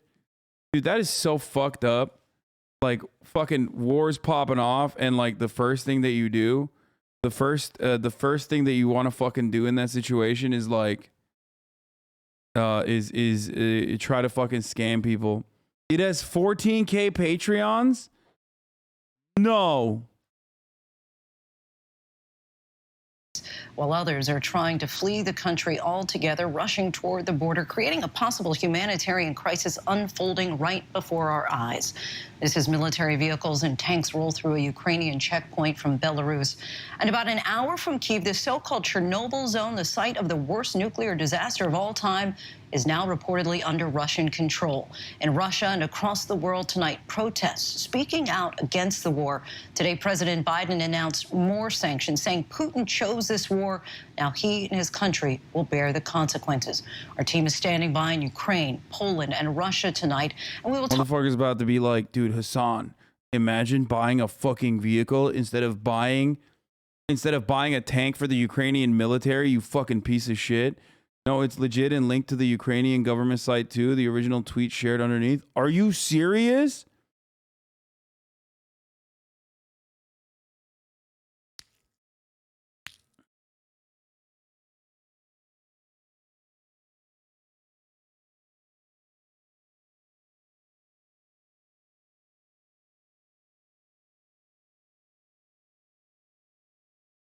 .33% of land mass is farmable in Ukraine, largest land area in Europe, 7th in coal production in the world, 2nd in Europe's largest coal reserves in Donbass, 5th in iron production worldwide, also largest uranium reserves in Europe. Bro, this dude is literally writing Ukrainian facts in the chat like, no, it's actually fucking sick. Bro, Vladimir Putin's gonna see this and be like, maybe I do want Ukraine.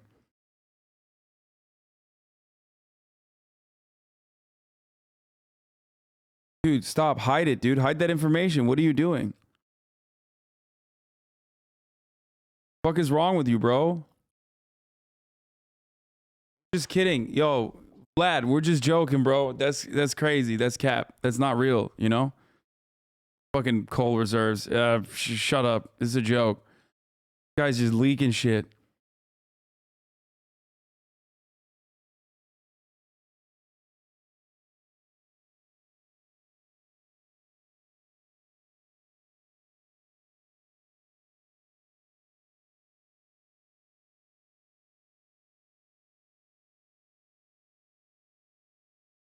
It looks like it was a real Patreon, but Patreon took it down. Wait, why?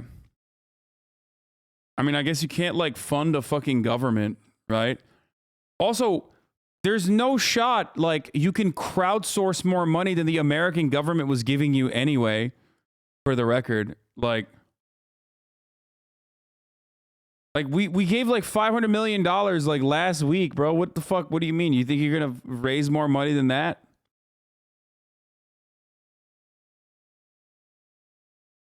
Lines at gas stations, and residents desperate for cash are lining up for hours at ATMs.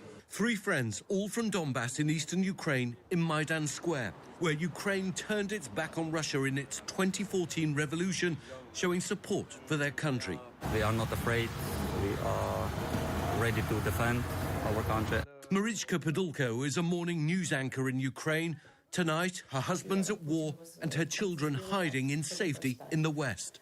I think that's the worst scenario that we could expect. I never expected it to be so bad, but I never expected Ukraine to be so calm and strong. Шановні громадяни України. Ukraine's President Zelensky trying to rally his country tonight, but acknowledging their losses. Officials say at least 40 Ukrainian service members have been killed, as well as dozens of civilians. Zelensky saying the fiercest fighting is in the south, where Russians are advancing from Crimea, adding that some Russian soldiers have been captured. Around the world, the Russian offensive is being condemned. The Pentagon tonight saying it'll now deploy 7,000 more US troops to Europe. President Biden met with his national security team this morning and said the world will hold Russia accountable. Putin is the aggressor. Putin chose this war, and now he and his country will bear the consequences. But Biden didn't sanction Putin himself, choosing instead new penalties on. It's a defensive alliance, so being in an aggressive war does not constitute Article 5. NATO's job is not to invade Libya or Syria. Thanks. Dude, okay. So?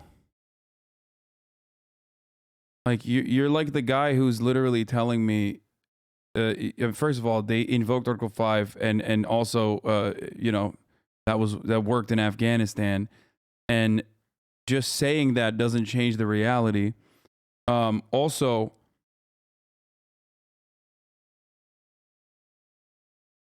you're like the guy who's literally like, you're like the guy who says like, oh, well, what about international law? They're violating international law.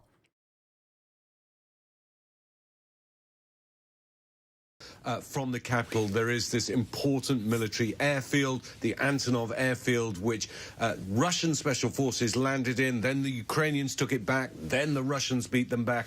And tonight it's not entirely clear who's in control of this. But I think the fear is that this is about building a bridgehead into the capital itself. The Ukrainian defense minister, in a fiery speech, essentially saying that Ukrainian forces had managed to defend well, had mounted a stiff resistance in a number of places, but he also warned that the Kremlin was planning a fresh wave of attacks, including paratroopers. I really believe that although today has been difficult, there are darker, harder days ahead. Lindsay? Such a grave situation. Ian Pannell, our thanks to you.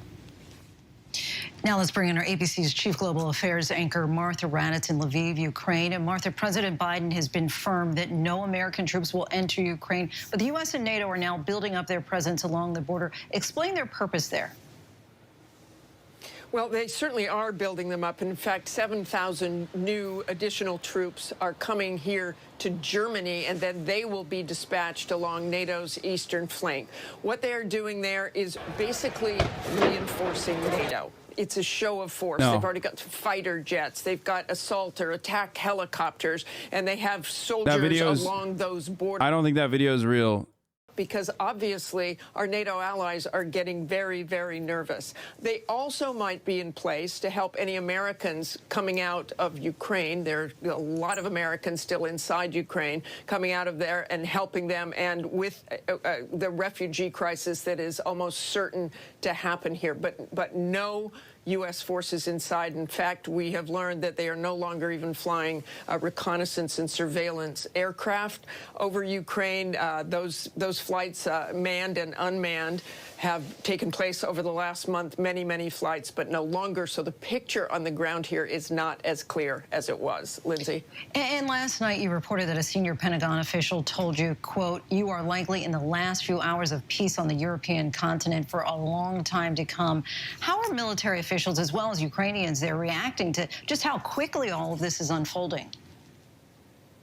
That was such a sobering text for me, for all of us last night to read that. The official captured it so well about what is happening. For military officials, this is an incredible tragedy, and for historians to look at the significance of what has happened here on the European continent. For regular Ukrainians, we talked to several people this morning. They're lining up in banks. They're lining up to get water. They're lining up at pharmacies. There is no sense of panic, certainly here, but they are worried. I mean, they were stocking up on sleeping bags. They talk about arming themselves. But I also was in touch with a U.S. official tonight, and their fear is people who are talking very bravely today may get injured in trying to fight Russian troops, but most likely they will lay down their weapons. Lindsay? All right, Martha Raddatz once again on the ground for us in Ukraine. Thanks so much, Martha.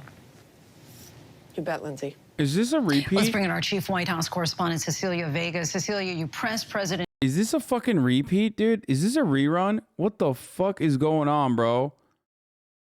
This is literally a rerun.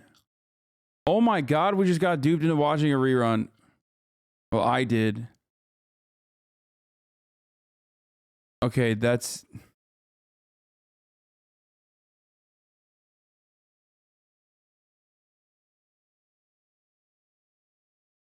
I mean, even CNN is doing it. But now, of course, it is clearly a real concern because the video that Sam was referencing just there of Zelensky earlier tonight, you know, he's been making these videos with these heartfelt pleas to the Ukrainian people. And this one tonight saying that he is target number one and his family is target number two was a very chilling statement. And it really does reveal just the position that he is in as he is trying to maintain this steadfast leadership in this situation. And it just reveals the conversations the White House has had with him, their concerns about what could happen, and of course, their major concern that Russia could definitely overtake Kyiv. Tika, what's the feeling in Lviv tonight? I think there's certainly nervousness, but also defiance. I mean, you mentioned those appeals by President... Isn't there still troops, like actual on-the-ground troops, marching towards Kiev right now? That's what I'm waiting on at this moment. Like, that's the 15 to 60 should come up and defend the country. And we had already been hearing before that stories of people coming back to Ukraine. They're not 20 miles out. They're fucking, they're getting closer. So I think there is nervousness here, but also defiance and anger at what's happening. Oren Lieberman at the Pentagon. New satellite images show dozens of vehicles that have moved across a pontoon bridge near Ukraine-Belarus border. What does this tell us about Russia's plan of attack? Well, this is a pontoon bridge that CNN has been watching over the course of the last 10 days or so, watching it put out over the Pripyat River on the Ukrainian-Belarusian border or near that border, then taken down and put back up. Now we see forces, and now we see essentially, I believe it's tanks that we see in that imagery or some sort of vehicles on the southern side. It means, and it's a strong indicator, that the NYPD has almost 2 times the budget as the Ukrainian military, with roughly 1/8 the size and 1/5 the jurisdiction, and being a civilian force. Yeah, I mean, the New York Police Department is like famously one of. I mean, it's an army in and of itself. It's like a large standing army.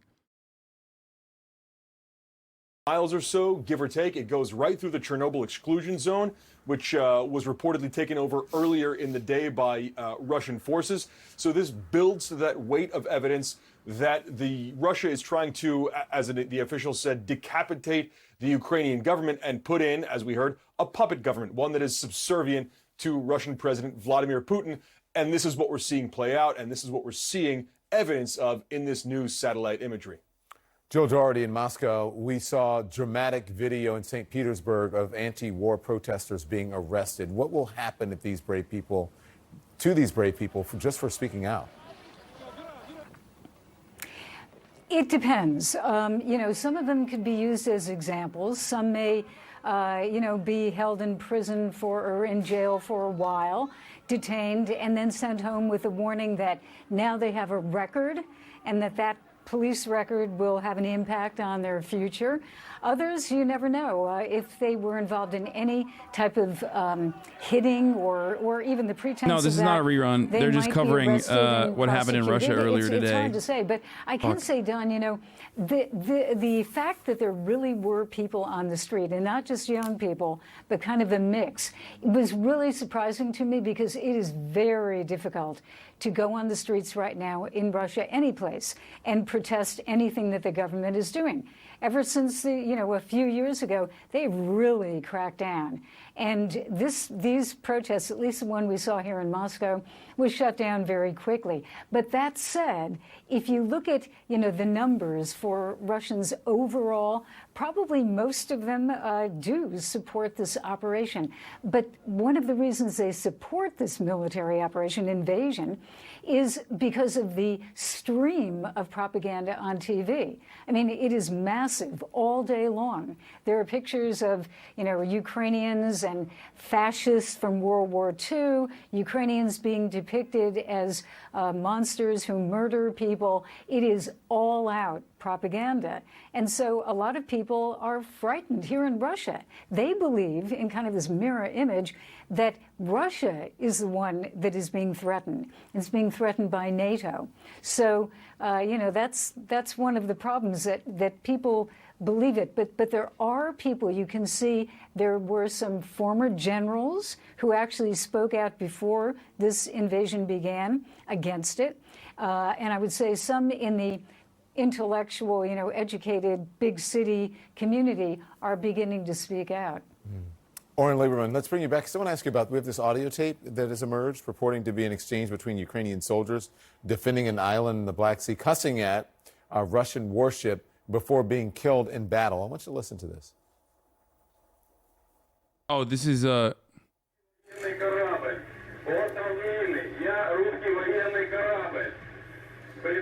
we covered this earlier today.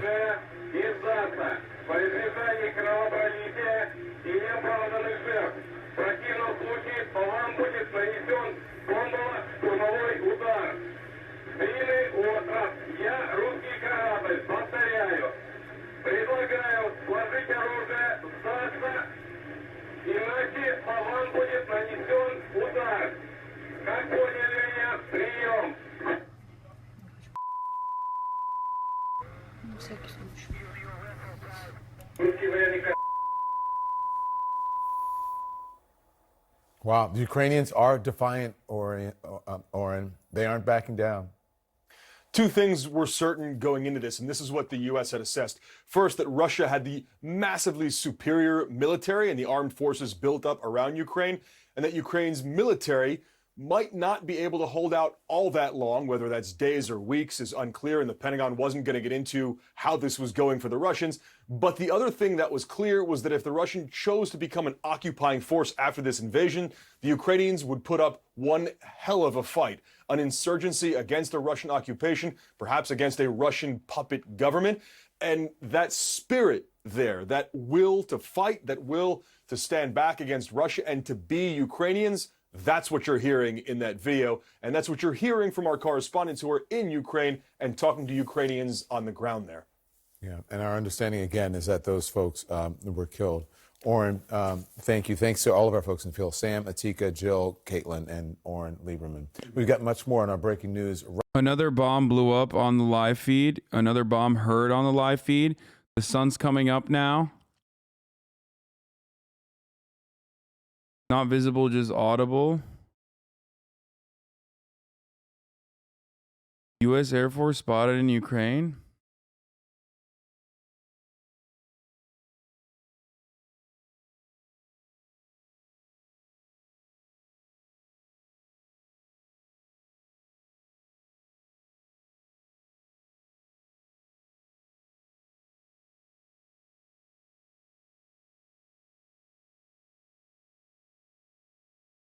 The go fuck yourself story is like still sad because ultimately what happened? They fucking died. You know what I mean? Like they died.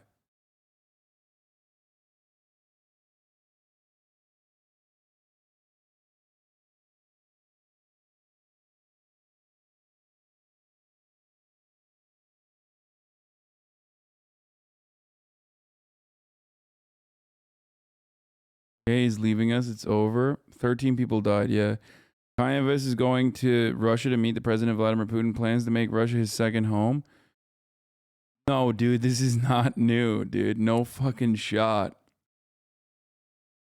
This is old, isn't it? This is old news.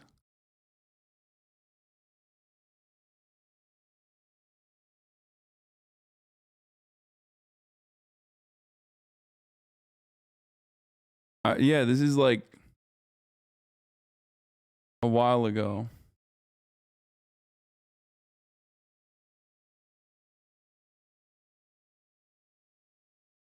Also, he never actually went. He's too busy duking it out. Bro, he can't even fucking manage his divorce, dude. What do you mean? He's going to manage geopolitical crisis like conflict? Crazy?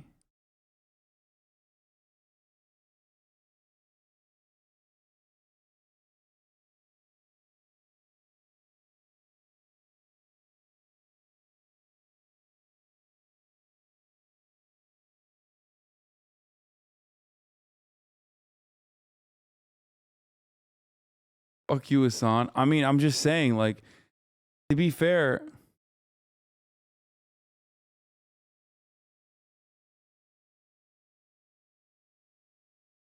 managing a war must be easier than keeping up with the Kardashians. Yeah. Video of the residential strike damaged by...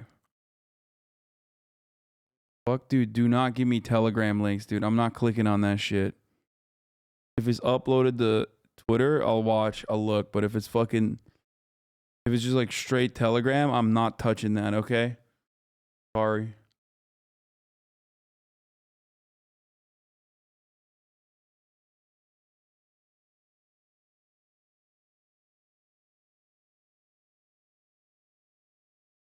We ever tried playing College Dropout in Russia yet? They might drop their arms once they realize how good Kanye's music is. Yeah.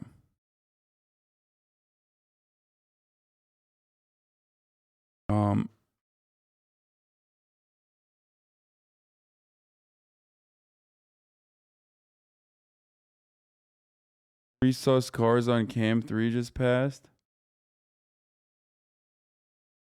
Russian bomber shot down.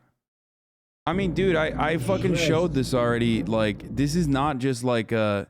That's not just a missile, I don't think. But who knows? Maybe it is. But that shit is gigantic, dude. Look at that. It's fucking massive.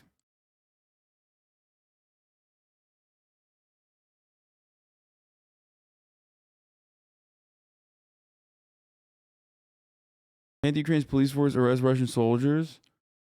I think this would be very effective because it's illegal to have guns and tanks, etc. Picture yourself that, for example, 30 to 40% of Russia's soldiers get sent to jail and can no longer participate in the war. This would dampen the threat tremendously and might even end the war.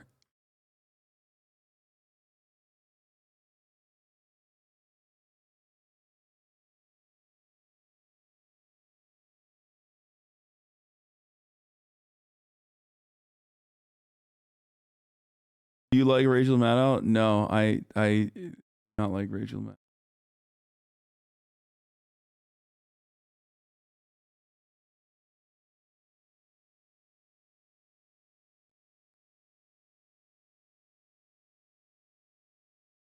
Rogan's buddy's gonna talk to Putin. Host of the Lex Friedman. I stayed up all night talking to people in Ukraine and Russia. I'll publish Mark Zuckerberg podcast later, another today. I will travel to Russia and Ukraine. I will speak to citizens and leaders, including Putin. War is pain. My words are useless. I send my love. It's all I have. What?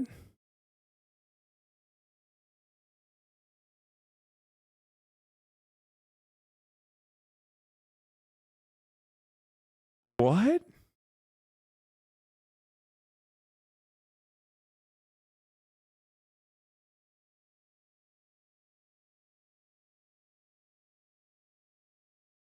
Lex Friedman is cool as shit. Don't shit on Lex, please. Bro, what is he saying? He's going to talk to fucking Vladimir Putin? He's going to convince Vladimir Putin to fucking stop? This is the human version of the change.org petition, bro. What the fuck?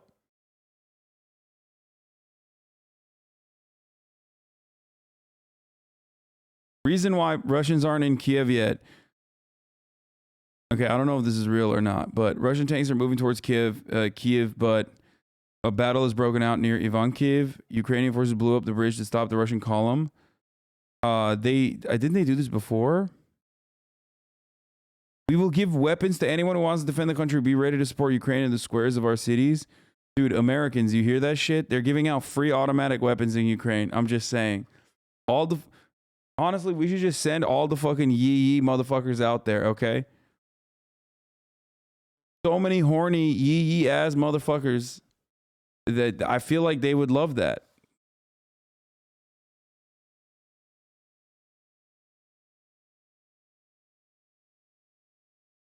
Free weapons, dude.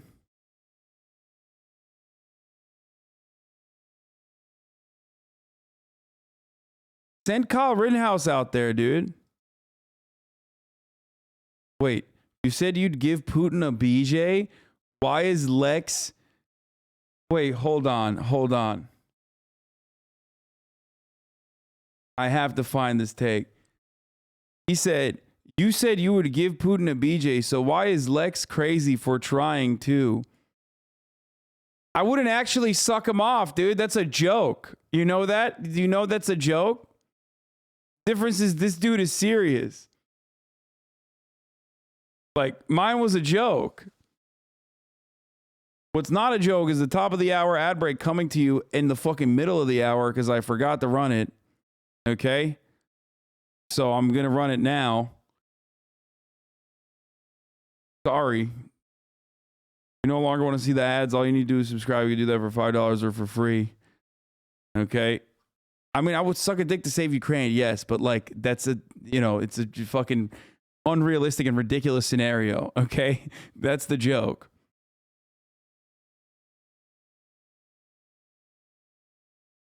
Lex thinks that that's real. That's the difference. Okay, cars are just driving now. What is happening? There's just homies just driving around now.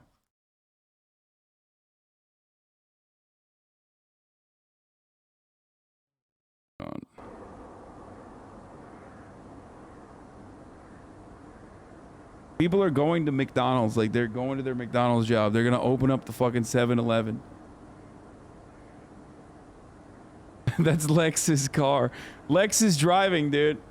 Anyway, here's the 1 minute ad break now. It's coming. Sorry. That's Lex. He's driving over to fucking talk to Vlad.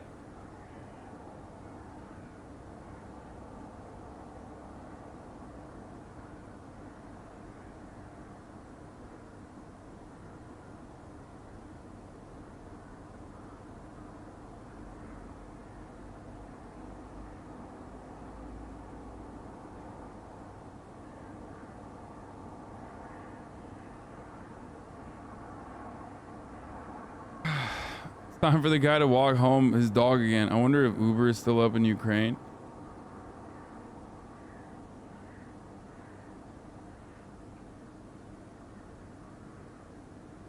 There's live streams on TikTok from Ukraine, literally in just subways hiding.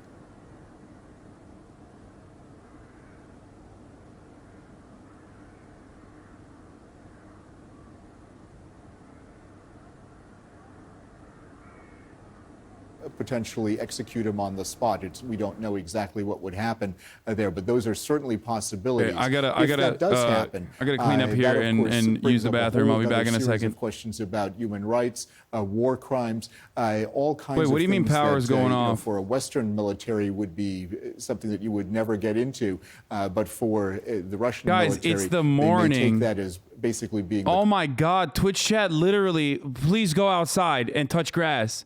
The lights went out because the sun is coming up.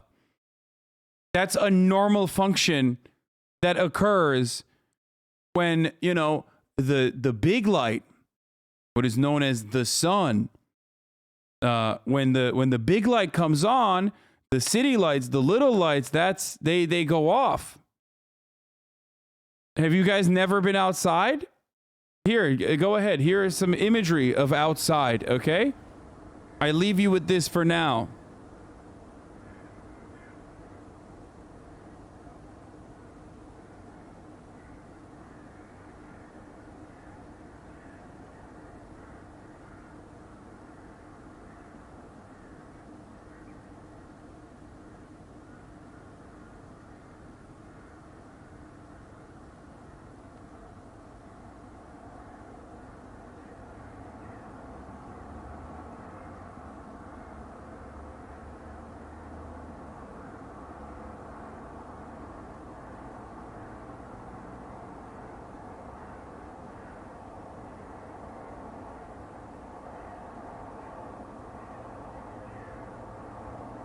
By the way,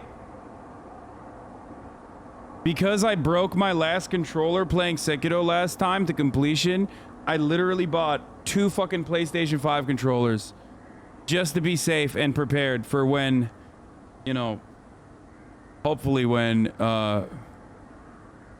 this invasion ends and I can actually play Sekiro, or not Sekiro, Elden Ring.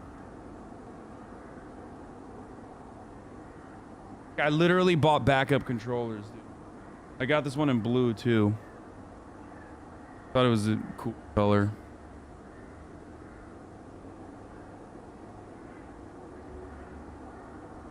Don't say copium. Elden Ring will happen. Elden Ring will happen. It's just...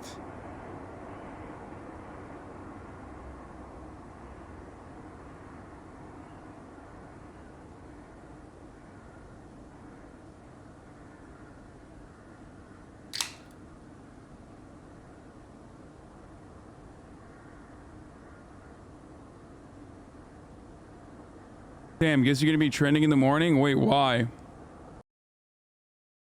What do you mean? Are you saying that because it's like,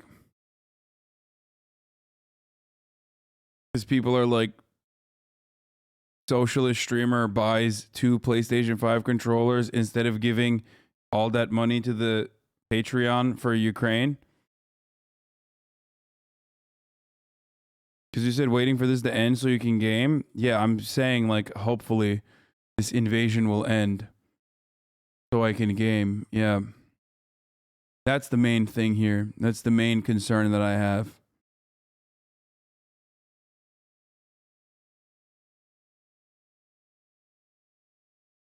Hasan didn't buy a tank trending. Hot take, wishing this invasion ends. Exactly.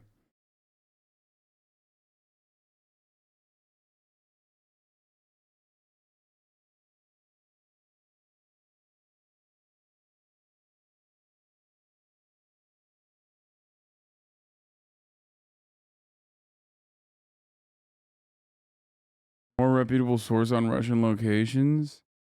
According to General Staff of the Ukrainian Army, Russian tanks are moving towards Kiev, but they're currently involved in fighting near Ivankov. We already talked about that, halfway from the border of Kiev. Meanwhile, eyewitnesses heard explosions again in Kiev, requires confirmation.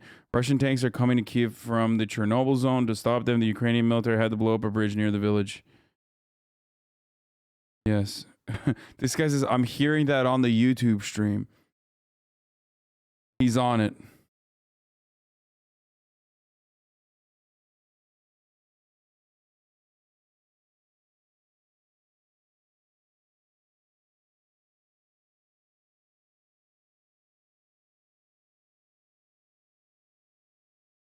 Hasanabi wants the invasion to end so he doesn't have to suck Putin's dick.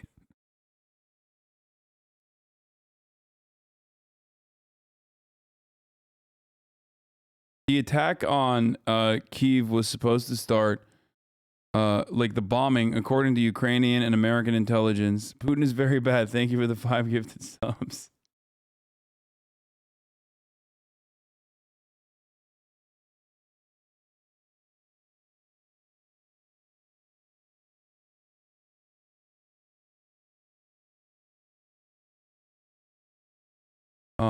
And Big Boss Nova, thank you for the 5 gifted. Put the news in a small block corner while you game. No, I'm not gonna do that. Concerned for your trip to Italy.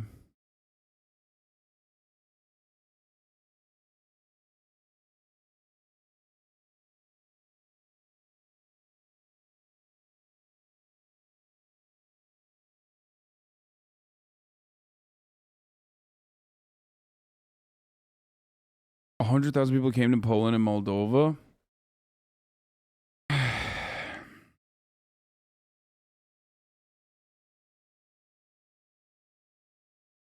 Who's moving the camera? I think that's automatic.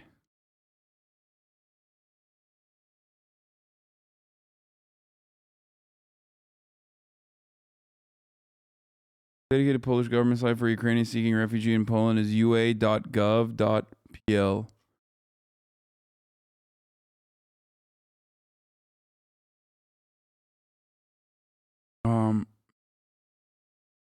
Think other countries will get involved? No. I mean, definitely not. Definitely not like America. Big little rat boy, thank you for the subs.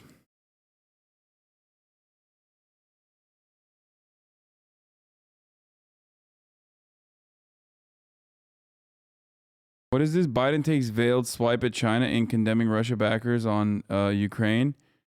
Oh,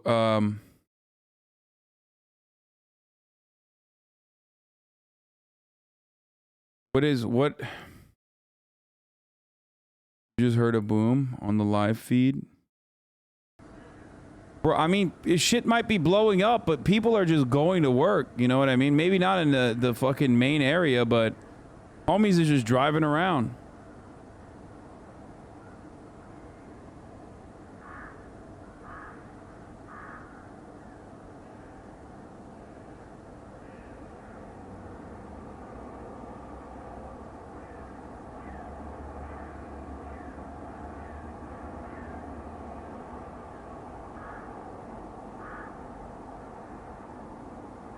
The Danish did too. Denmark to deploy soldiers to Estonia in wake of Russia's invasion of Ukraine.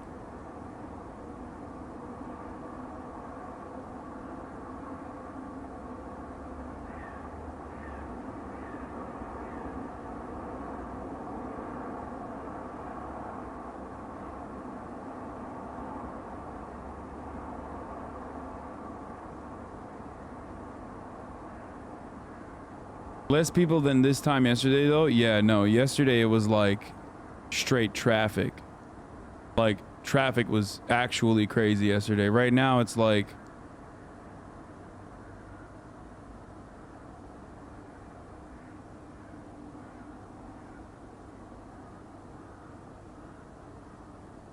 Vladimir Putin is watching. No, he's not.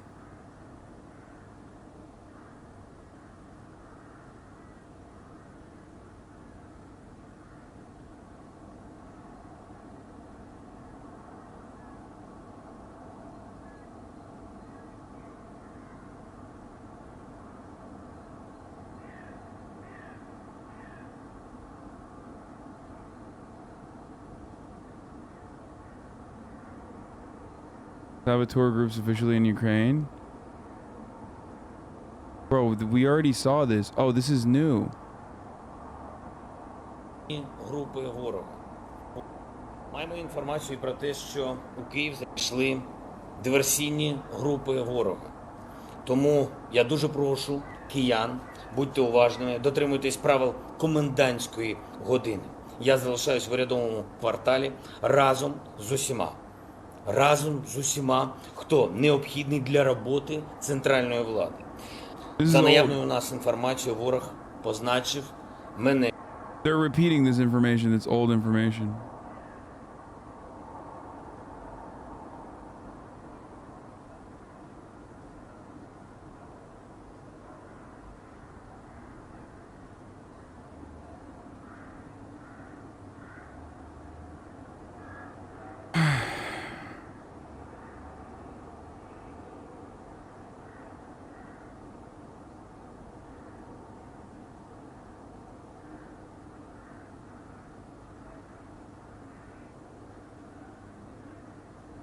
Macron confirms Putin was negotiating in bad faith. Until a few hours ago, before the launch of operations, the recognition of two illegitimate republics and the military operations, we were still discussing with Putin the details of the implementation of the Minsk agreements. So yes, there was duplicity. Vladimir Putin literally said when he talked to Macron that he was powerless when he actually had a when he actually fucking talked to Macron in the aftermath of the diplomatic conversation that they had on that big table. He said famously that Macron was powerless and he had no say in this conversation. He had a conversation with the German chancellor as well. Conversation that should have been had about the Minsk agreement was with the United States. Not to say that Putin is not duplicitous. Of course he is. He's a fucking liar. He's a KGB agent.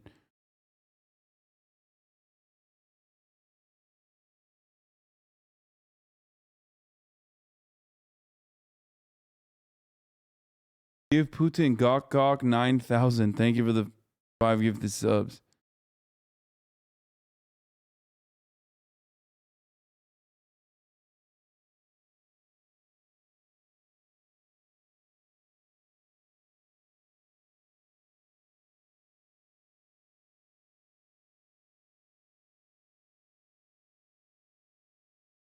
Lex is a huge Elon Musk stan. We've spoken about this offline. I'd love to get your thought about it here. If I sat down for a long-form in-person conversation with the president of Russia... Bro, homie straight up looks like the dude that killed the Russian ambassador in Turkey. In this photo. That's a deep cut for those of you. What was the name of the dude? You know what that photo I'm talking about? The fucking assassin in Ankara? What Bush said? Russia's attack on Ukraine constitutes a grave security crisis in the European continent since World War II. I join the international community in condemning Vladimir Putin's unprovoked, unjustified invasion of Ukraine. The American government and people must stand in solidarity with Ukraine and the Ukrainian people as they seek freedom. We cannot tolerate the authoritarian bullying and danger that Putin poses. Ukraine is our friend and democratic ally and deserves our full support during this most difficult time. 1923.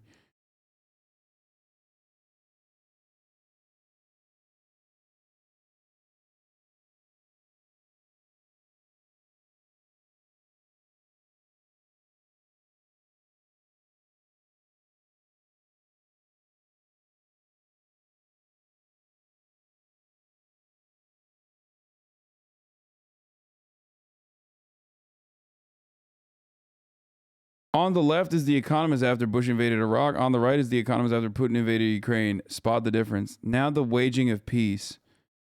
Where will he stop? I mean, of course, at this point, it's like...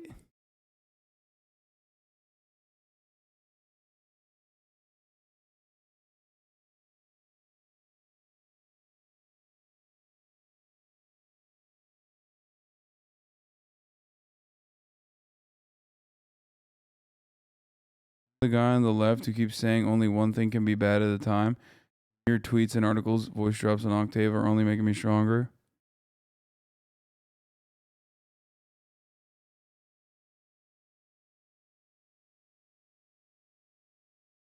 Should be considered these are many years apart.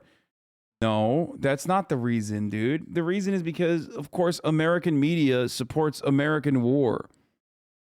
What the fuck do you mean? Like... That's the real reason.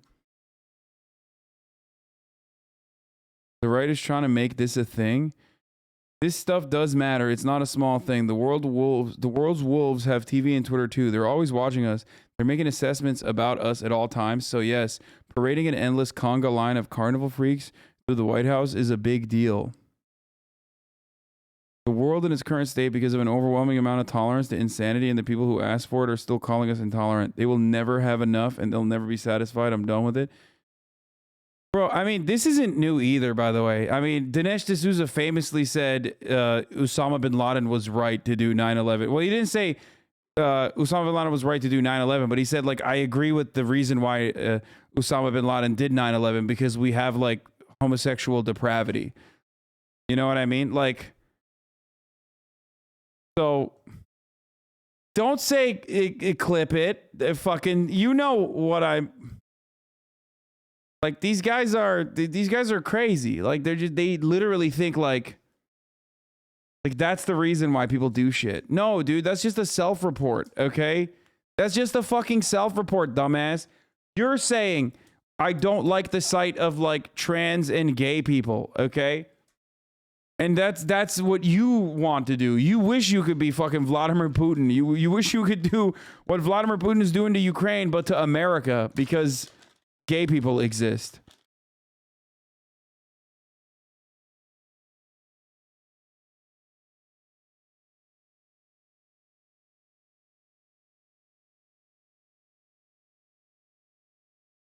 Do not ever send me Seth Abramson tweets.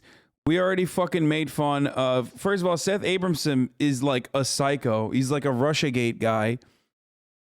Literally, I have a rule. If you make a tweet thread that's like longer than fucking 20 tweets, you're done. Okay, you're going to jail. Seth Abramson has violated that rule many times over.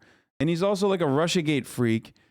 He's just like a weirdo, okay? And we already covered this. Like, the fucking mobile crematorium concept is so stupid because, like, what are they going to do? They're going to hide like one fucking body at a time, dude? 800 people have died so far.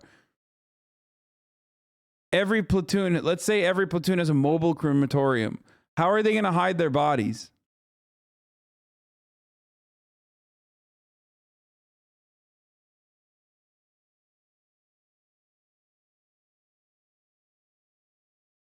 Have you seen this kind of explanation yet? Let me help you out for those sitting in the back. Found this on Facebook. Dude, I will... Please never send me shit like this. They're in an abusive relationship.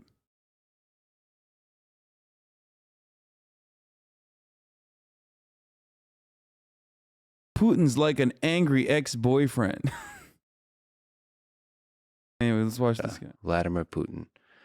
Would you potentially want to call in for a few minutes to join in on a You idiot, it's for Russian soldiers. I know, dumbass. That's why I said 800 Russian soldiers have died. Do you know how long it would take to fucking hide the fucking Russian soldiers' bodies in the crematorium? According to the Ukrainian Defense Ministry, 800 Russian soldiers have died thus far. What's going on? You think they're gonna fucking hide the bodies one at a time? Do you understand how many fucking like how much time it would take to cremate 800 bodies in a one-off mobile crematorium? I think bombs are going off, but I'm not hearing it.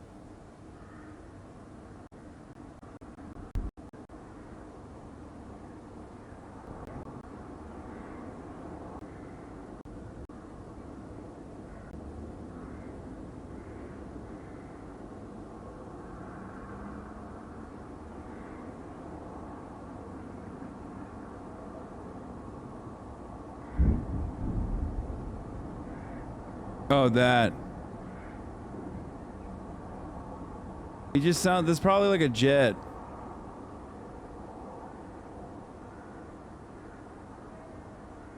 Can you do an interview on H3 before the next Leftovers episode in April? The H3 subreddit is eating you alive? Wait, for what? Oh, did the fucking psychos finally find their way to the H3 subreddit to just like shit on me or some shit? Is that what it is?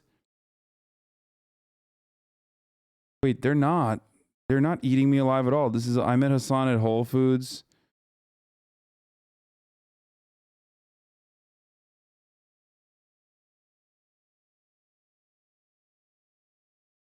Can we stop with all the Hasan hate? He incorrectly predicted that Russia would invade Ukraine. Can the people pointing this out actually name other things that you disagree with them on this conflict? That's it. This is the only thing I've seen so far.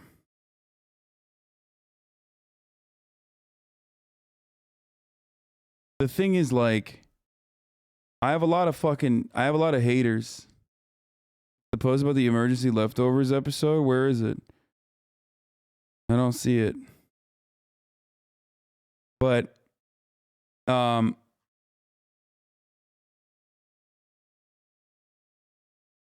thing is, like, it's not the H3H3 people. It's not the H3H3. So often. Wait, what? We already covered this. We already watched this yesterday. It's not the H3H3 subreddit people. It's like, it's actually a, it would actually approximately take 33 to 100 days to cremate 800 bodies with a singular mobile cremator.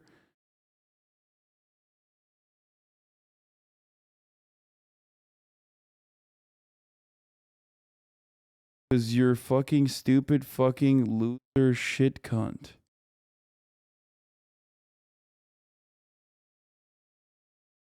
Okay. Thanks, man. Kind of funny that he had to wait. Like, I mean, he's been following since October 5th, but first message.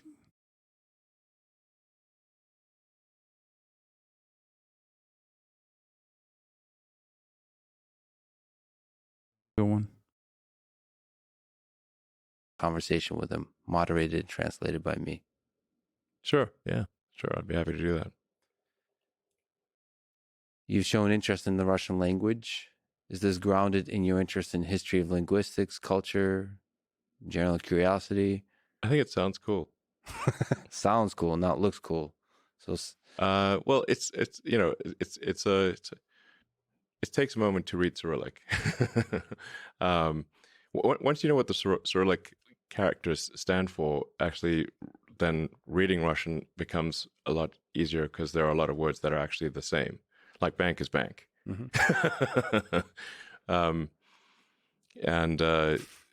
So find the words that are exactly the same, and now you start to understand Cyrillic. Yeah. If you can sound it out, then it's much. There's at least some commonality of words. What about the? So is he gonna fucking link up with Vlad or what, dude? Vladdy Daddy?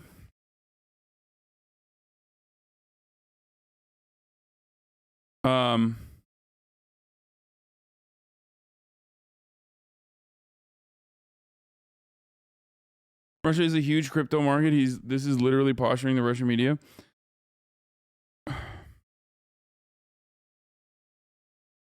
I remember they were talking about it on the TrueAnon episode when they were talking about the fucking crypto Bitfinex hack, the not Turkish lady who stole, quote unquote, not Turkish, definitely not Turkish at all, lady who like essentially stole $4.5 billion worth of crypto.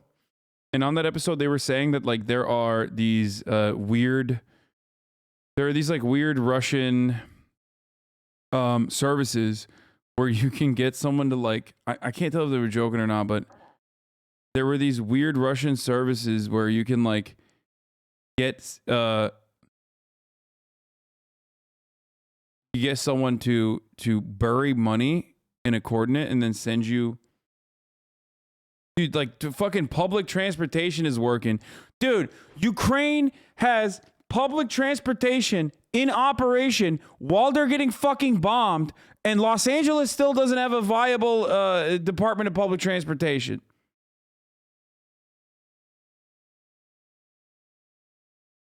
That's crazy, dude.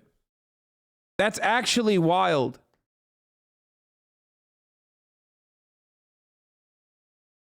See that fire on the top left? Wait, is that a building on fire? What the fuck? No, that's just the sunlight, right? Reflecting.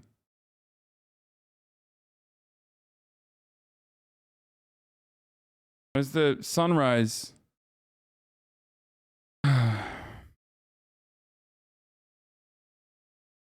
Twitch chat literally does not know the sun. Or imagine being bombed and you got to go to work to drive the bus to take other fuckers to work. Yeah.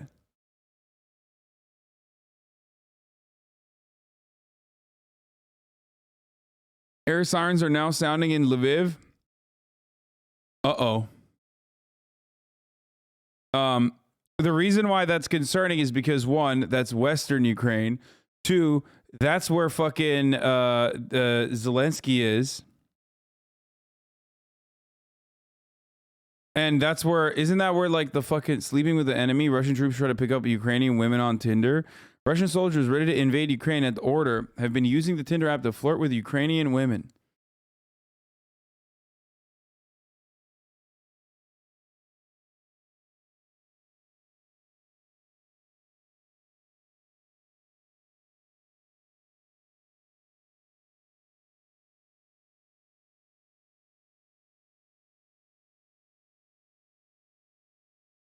That's where the embassy was moved to as well, like the American embassy.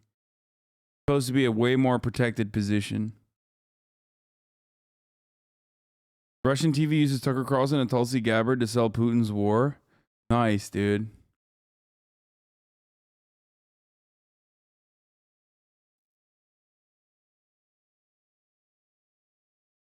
Oh, come on.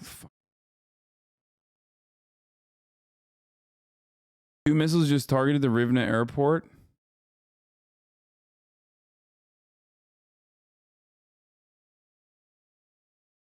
Why are there so many fucking random webcams, by the way? Like, there's just so many. There are so many fucking Ukraine is the most cammed up fucking country I've ever seen, dude. I guess it is true. Eastern Europe, just fucking dash cams everywhere. Yeah, sirens are second air raid siren for a second straight in Lviv in Ukraine.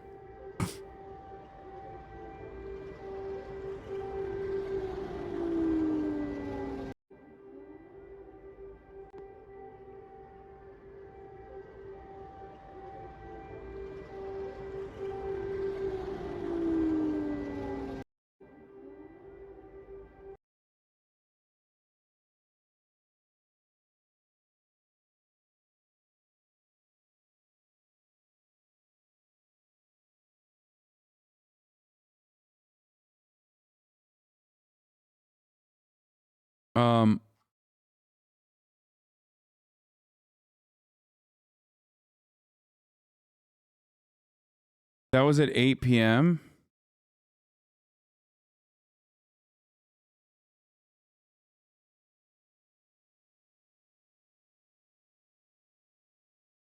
Now you opening BNO Twitter? Yeah, I know. Sorry.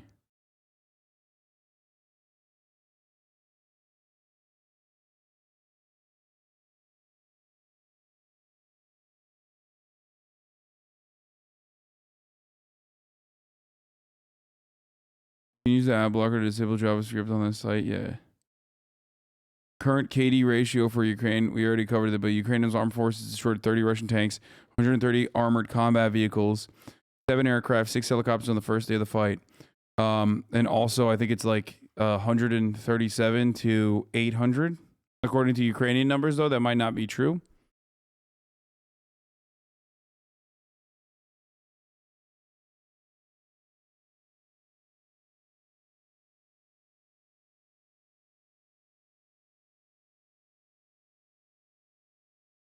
This is live. This is live. Chats on some of these are very sus.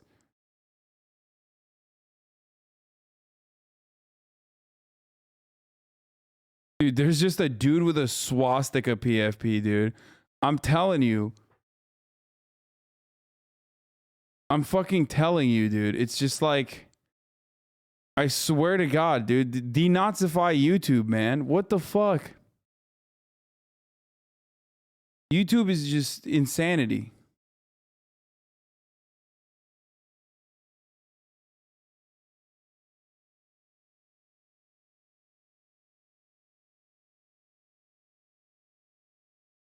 First of all, what I don't even understand is like why they just spam the N-word. Like, what do they get out of it? It's bots, right? But even if it's fucking bots, like, what the fuck are they getting out of spamming? Like, why did someone just like, why did someone get bots to just spam the N-word?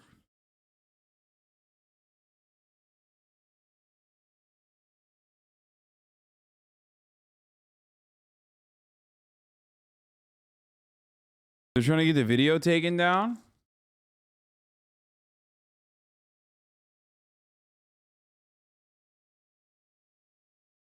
You guys say bomb?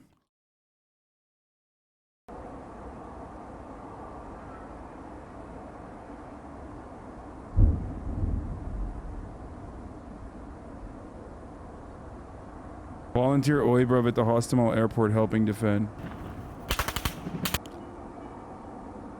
Wait, what the fuck? Is this gonna be like actual...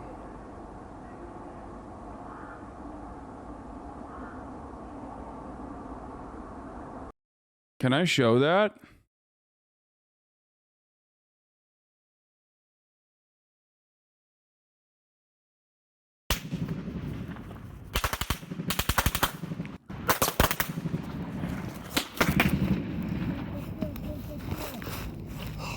That's close.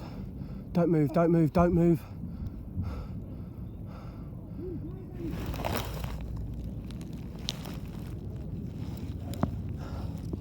Fuck.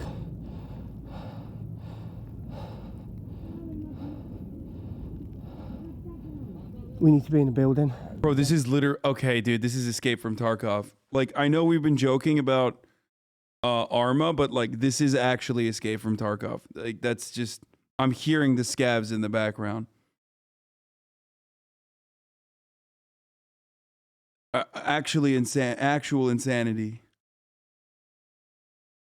What the fuck? What is that guy doing there? Yeah, there's no entry in there. Mate, there's no doors.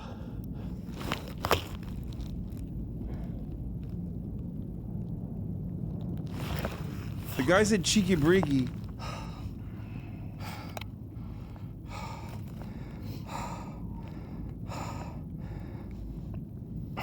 How you holding up, brother? That dude's American! What is going on?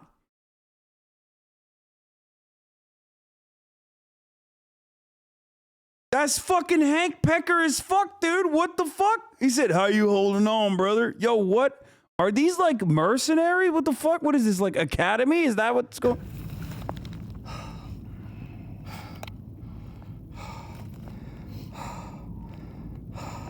Homie, oh my God, he's literally like, hey, brother, I heard they're giving out free, you know, automatic rifles. And I thought to myself, my tax-paying dollars are paying for these rifles anyway, brother. Might as well come down here and grab some, if you know what I'm talking about. That's right, brother. I heard they're giving free M4A1s down here. Wanted to get me some. How you holding up, brother? That's crazy, dude. What is happening? Yeah, that's right. My name is Comrade Medvedev. Yeah, that's right. I'm actually from Lvov. Das Vidanya. Das Vidanya, comrade. What do you mean I don't sound Ukrainian?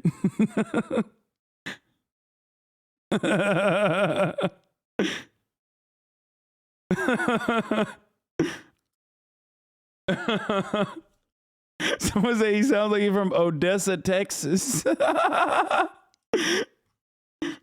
Oh, Jesus Christ.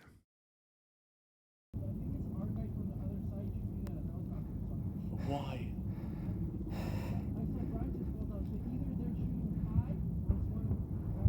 Or it's going right over top of us. We just had shells come in. Fuck. Okay. Shells just landed by us.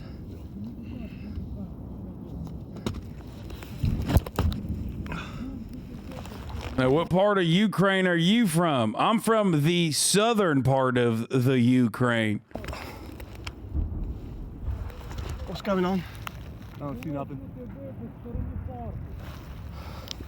What's happening? Greg, we need to be in the building. Russian helicopter to my fucking 12 behind the buildings. Seen. Moving right to left. Firing. Flares. Those are flares out. Means they're getting shot at. Okay, why did they fucking, like, did they pull like a brace or something? Is that why they're in Ukraine? Like, what's going on? They're like, who in the right mind? Like, what is happening? Behind the buildings. Seen. Moving right to left. Firing. Flares. Those are flares out. They go Horoshago. What? Whew. This is fucking war. The reason you're getting a hate on H3 is they all use YouTube, and your YouTube channel shows a lot of stuff you've changed your tune about. What do you mean?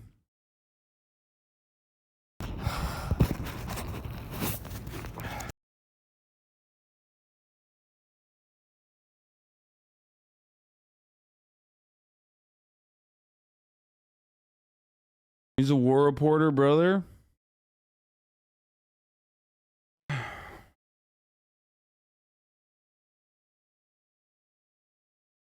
I would say you're the least tune-changing man I've seen. I mean, I definitely made the wrong prediction. Oh, this is the guy. This is the fucking, oh.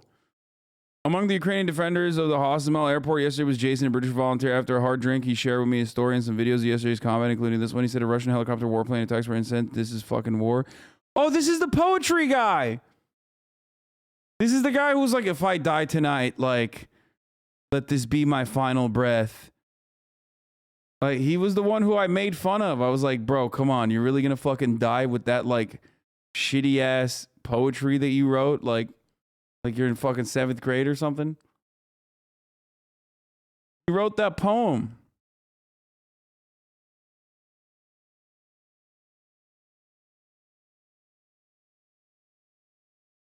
Yeah, and we're totally ripping on him. I mean, I'm still ripping on him, dude. I told you. Can you imagine? Like, can you imagine fucking dying in Ukraine? And that's the last thing you wrote on Twitter was like, I mean, here, let's look at it again. I mean, fucking, okay, you be the judge of it. Did he delete it out of embarrassment? Oh, here, this, dude, this. Something bad is in the air tonight. We're under a national emergency. Airports are shutting down. Military reserves have been called up. I lack the talent to express what it feels like to be in this European capital, home to millions. And to feel a chill that has nothing to do with the cold as we brace for a distant madman's wrath. There's an air raid in Kiev. Uh-oh.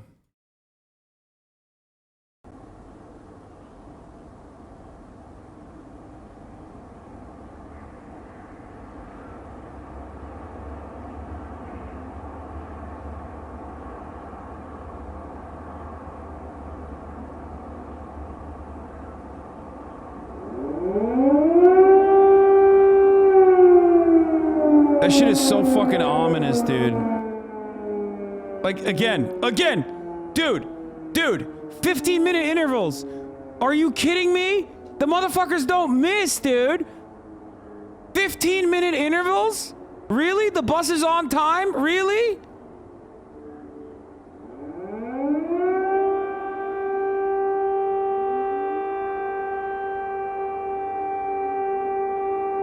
Are you fucking joking, dude?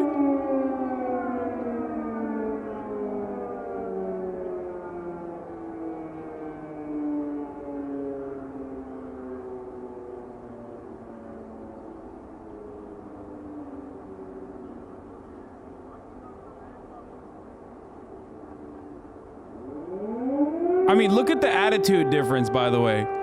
That's like a fucking 48-year-old Ukrainian bus driver who's like, yes, I got to take people to work. What the fuck do you mean? Meanwhile, American, combat veteran, okay, U.S. Air Force guy is like, there's a distant chill in the air tonight as I sip my cup of joe and think about all of the things I endlessly pontificated on. What are the wrong things I did? What are the right things I did? There's a scent of death. Meanwhile, again, Ukrainians are like, yes, I'm going to McDonald's. I am going to open McDonald's today. Where is the fucking bus? Air raid sirens are going off. Nolan Peterson's like, I'm sitting here wondering what our world is going to look like when the sun comes up a few hours from now. There's been a lot of false alarms, and I hope beyond hope, that tonight is one too. That's the fucking difference. Is like, dude's like, yes, we've been living next to Russia for years. I'm going to McDonald's.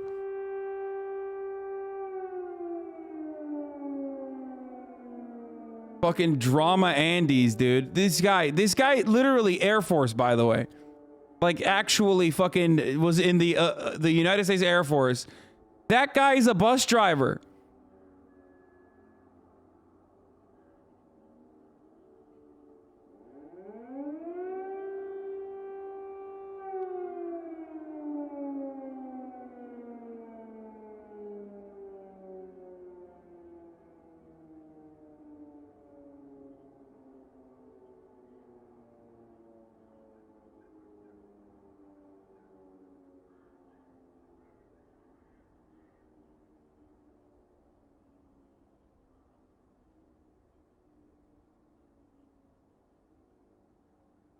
They have better public transportation while receiving air raid than LA on a normal day. That's what I'm saying.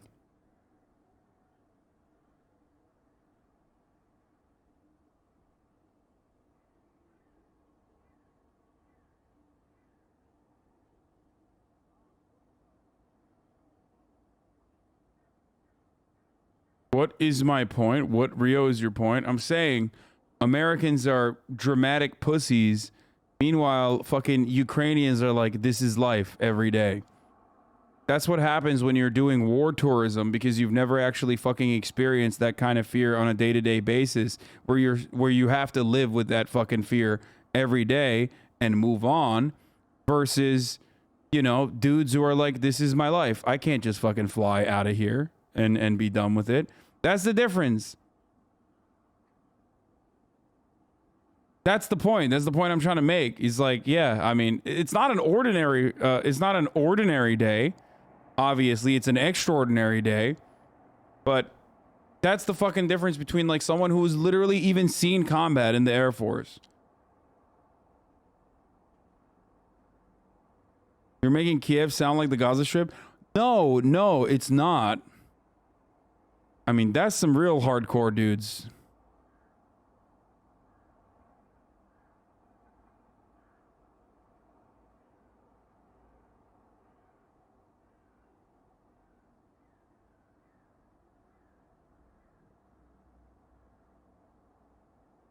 I mean, this is obviously old, man.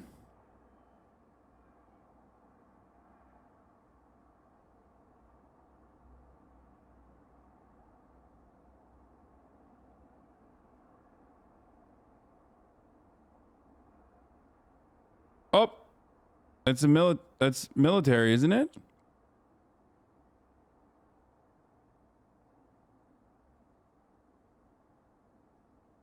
A Russian ambassador is holding a news conference in Tokyo.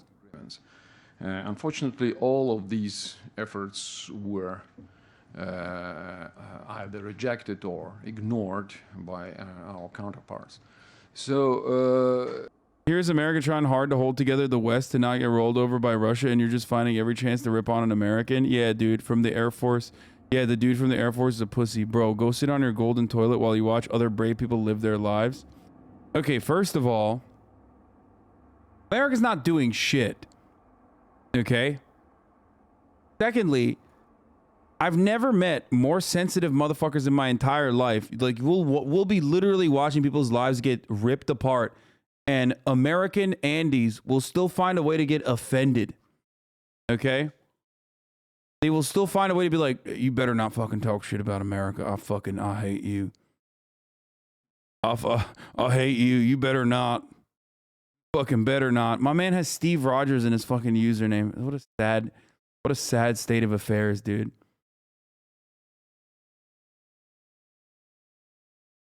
Oop, there you go.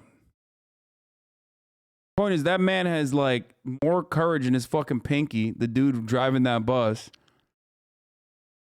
than most of these fucking dudes do, and myself, and you especially you.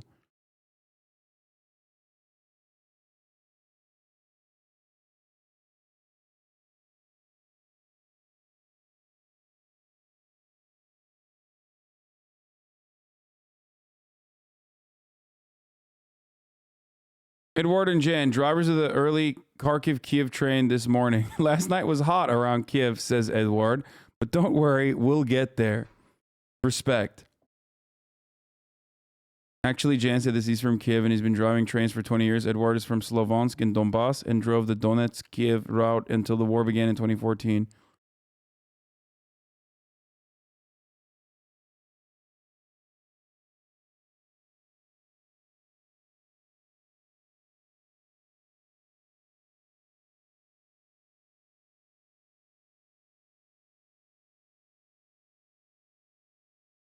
Same person you just described was that dude.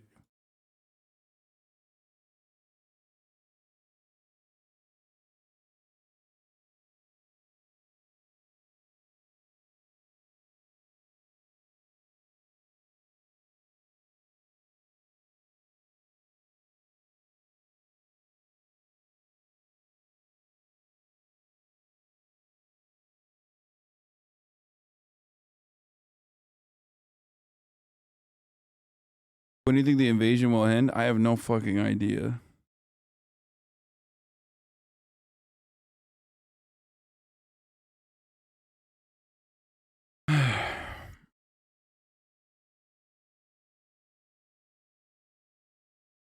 Yo, is this Russia Yo, this Russia guy is up to any good? No.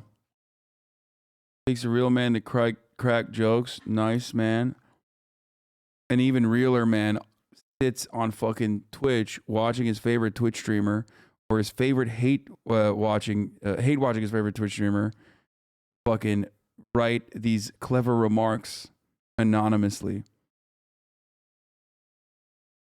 Fuck yeah, dude. Fucking ended my life right there. A statement by the defense of Ukraine on Twitter. Okay, I don't know what this means.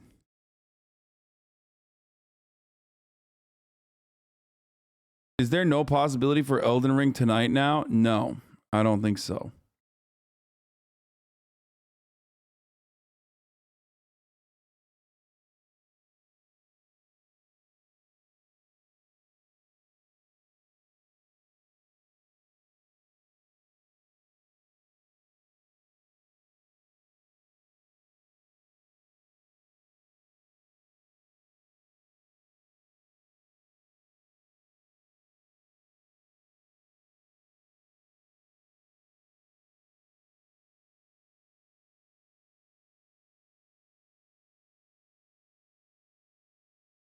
Keep City Council, it's not a drill. Aerial threat detected. Take shelter now. I mean,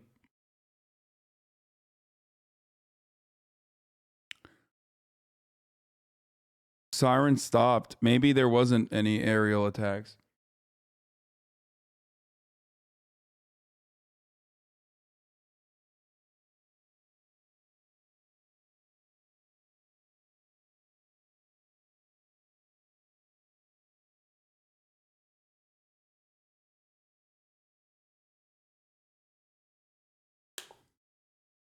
Russia demands from the RT anchor. Kremlin issues 2 demands to Ukraine. Per Minsk II agreement, disarm. Remain neutral. No joining NATO. No demands for Vladimir Zelensky to step down. No demand for Ukraine to join the Russian Federation. Putin says incursion can end now if terms are met. I mean, that's from earlier today.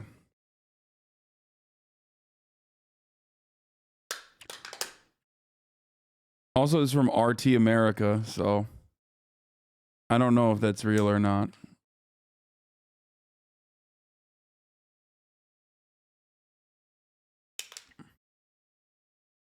See what the Russian ambassador has to say in Tokyo. The Ukrainian side announced that the Chernobyl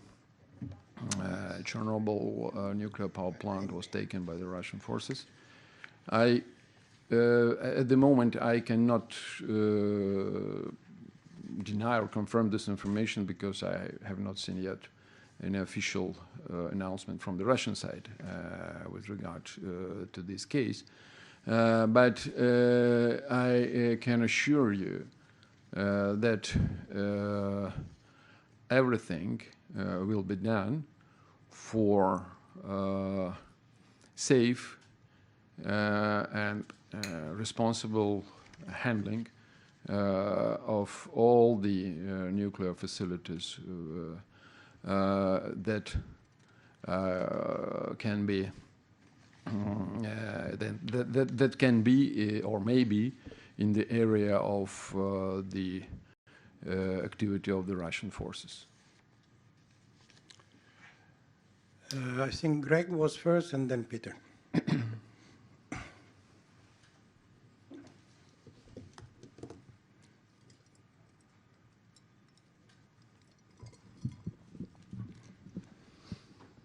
Mr. Ambassador, you mentioned the importance of the Minsk agreements. The Minsk agreements call for autonomy in Donetsk and Lugansk, presumably for the oblasts, for the whole area. Your government has established republics in the area which should remain autonomous under the Minsk agreements. Can you resolve this contradiction for me? Thank you, dear Gregory. First of all, within the 7 years that Russia, as a co-sponsor of the Minsk agreements, was trying to persuade the Kiev government to. Why the fuck's the camera guy trying to go crazy with it? All the articles of the agreements. Within the same 7 years, the Ukrainian government was refusing to do so. And unfortunately, other co-sponsors, namely France and Germany, also failed to persuade the Kiev government to implement these agreements. More to this, in cruel violation of the Minsk agreements, the Kiev government deployed huge troops and heavy weaponry. Guys, stop saying and making fun of him. This is like really important. And finally, again, in cruel violation of the Minsk agreement in the end of last week, started and for the first time ever, you're hearing like a fucking Russian authority talk about this clearly on the positions with non-American media. Republics, and actually, that is when we realized that the Kiev regime does not only want to implement Minsk agreements, but we realize that it wants to make a third attempt to settle the problem by force, following two attempts back in 2014 and 15 that were a complete failure, and after which Minsk agreements were signed. And also, Kiev government didn't implement, in fact, many of the articles, if not all the articles, of this agreement. First of all, the Kiev government refused to establish dialogue with the what was called in the Minsk agreements as particular districts of Lugansk and Donetsk. Problem is, even if he's being being truthful, it doesn't even fucking matter.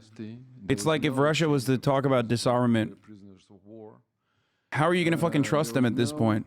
Elections under the control of the OEC, etc. So it was the Kiev government's policy that in fact killed the Minsk agreements. And this created a completely new situation. A new situation when the two regions asked Russia to recognize them as independent states, and taking into account the 7 years of sabotage of these agreements by Kiev authorities, and taking into account 7 years of genocide conducted by the Kiev authorities against the population of Donetsk and Lugansk republics, a decision was made in Moscow to recognize them as independent states. Thank you. Thank Peter.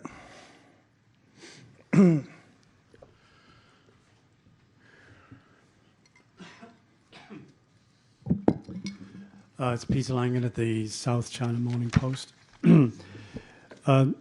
President Putin is, as you indicated already at the press conference, has said that there was a fear that Ukraine was trying to develop a nuclear deterrent, nuclear weapon. But Ukraine, at the collapse of the Soviet Union, gave up its nuclear weapons in an agreement with Washington and Moscow to return, in return for the safety of its borders or security of its borders. So can you provide us with any kind of evidence that Russia has that there has been an attempt to procure or develop nuclear weapons within Ukraine? Thank you. Thank you. The problems related to the nuclear weapons are too serious, and that is why we pay attention, we have to pay attention as a responsible nuclear power state. We have to pay attention to any signal nuance, even in the rhetoric of the foreign countries regarding the nuclear weapons. As you well know, from the Kyiv side, on the official level, the hints were made, the statements were made in favor of obtaining nuclear weapons. And this is a very, very dangerous and clear indication of the intentions of the current regime in Kyiv.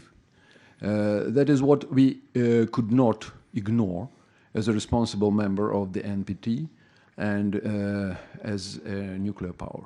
Thank you. I think Sergei was there, and then Karin. Bro, does that sound familiar to you guys? Kiev government wanted to get WMDs? Huh. I wonder if I've heard that one before. To the West. Many people said that Japanese sanctions were soft, more like nominal. Is it different today? How is it different today? And can you give us some details? What is the Japanese contribution to weakening Russia's economy? For example, Russia is banned to sell its sovereign debt. So how much is it? How much of this sovereign debt has been sold to Japanese countries, or this freezing of assets of financial institutions and individuals? Who are those individuals? How much is it? How tens, hundreds of millions, billions? And you said that Russia is preparing response, and you said it will be very serious. Can you share some details? What kind of response might it be? Thank you. Okay. Thank you, Sergei.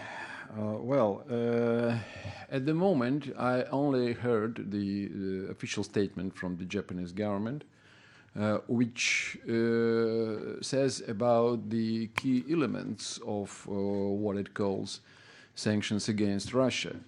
They gave no details. So I don't know about these details, and that is why I apologize, but I cannot respond in detail to a question about how much of damage there will be for Russia. But I definitely know that there will be damage for both sides, for those who impose sanctions and for those who are imposed sanctions. That is one point. And so it is mutual. He's trying to give the Russian government's fucking talking points on why there is wait, what the fuck? Sorry, NATO. I'm not dying for Ukraine. I'm playing Elden Ring. What the fuck? How's it going in Kyiv?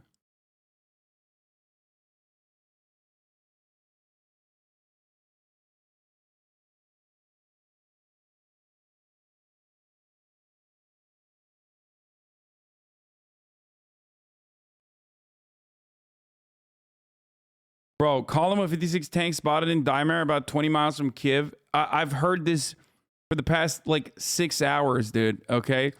Anyway, what this guy's explaining here is Russia's reasons for why they invaded Ukraine. A lot of it is fucking bullshit. Okay.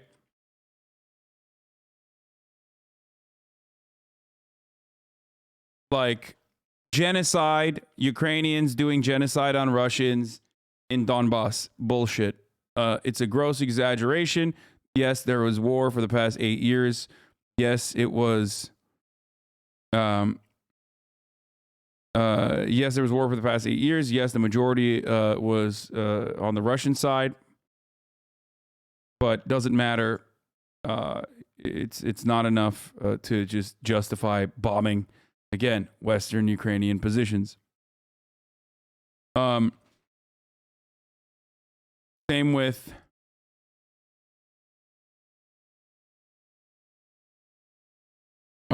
same shit with the WMD. It's complete bullshit. Like complete bullshit. Our economic potentials and our economic competences to struggle the economic decline caused by COVID-19 disease infection. So the aim of the United States, which was regretfully supported by other members of so-called G7 mechanism, is very much counterproductive for the world economy, taking into account the role and place of Russia in world economic mechanisms. First of all, as a responsible supplier of vitally important energy resources. By the way, vitally important also for Ukraine.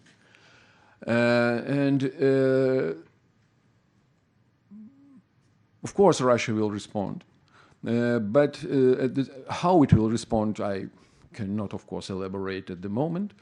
But I'd like to draw your attention to the fact that Russia, for the recent 40 years maybe, have clearly proven that it is a reliable and responsible exporter of energy resources that are vitally important for the European economies, for the Japan's economy, for Ukrainian economy, and we have proven it, despite the fact that during, especially the recent years, we have been, for many times, a subject for illegal, baseless, and really absurd sanctions from the West. So, unlike Ukraine, who would steal our gas designed for the Western European consumers from the pipelines which is going through its territory, we have always been strictly adhere to our international obligations. That is just to describe our position with regard to the world economy in general. Why are we watching propaganda to 100,000 people seriously? Are you fucking stupid? You have to understand what the other side's argument is. Shut the fuck up. What kind of response we will make? Well, in proper time there will be proper announcements about this, I think. Thank you. Ambassador, since we are talking about economic impact and sanctions, let me jump to the online questions. There are two questions that are related to this subject. I know that you already kind of answered, but it's my role to forward the questions. Good. So the first one is from Anthony Rowley, also from South China Morning Post. Financial sanctions against Russia do not appear to be very severe, at least up to now. Could you comment? He's going to say they're incredibly severe. He has to fucking, he can't downplay the sanctions. Related to the other, Motoko Rich from New York Times. What kind of serious response might Russia take against Japan for imposing sanctions? Well, first of all, about first question from the South China Morning Post about the severe or not that severe nature of the financial sanctions. Again, I cannot judge at the moment the extent of damage from these kind of sanctions. but I can definitely say that they are mutually unbeneficial. They would be mutually unbeneficial if imposed, and that Talking about energy. In my view, right, the problem is not only in the content of this or that sanction.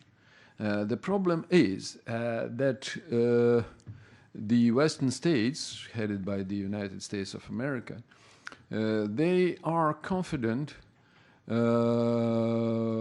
in their exclusiveness, in their superiority, or what they call superiority, in their infallibility to punish, as they say again, to punish those who would not agree with their policy, who would seek their national interests independently. And this is the problem for not only for Russia, or rather than for Russia, this is a problem for the whole international community. He didn't just say because such a boorish behavior as to try to punish by sanctions those who dare pursue independent policy which would not necessarily coincide with the interests with the West. This kind of behavior, this kind of international behavior is irresponsible and is very dangerous, for the international order based on the UN Charter. That is the problem. It's not only about what kind of damage Russia will suffer or what kind of damage will suffer those who imposed the sanctions. Thank you. Oh, yes, second question. Yes. Well, I can only repeat to the New York Times that in proper time, I think our countermeasures are going to be announced. Thank you. Uh-oh. Karin? Okay. Thank you. Guys, he's saying sanctions are irresponsible and dangerous with respect to energy and SWIFT. One, because Putin has said before that SWIFT is going to be considered an act of war. SWIFT, like the banking communication system that everyone uses internationally. And two, he means it's unproductive for both. And he's right. He's not wrong. Energy and SWIFT are off the table already, according to European partners. Why are you listening to lies? It's not lies, man. Shut the fuck up.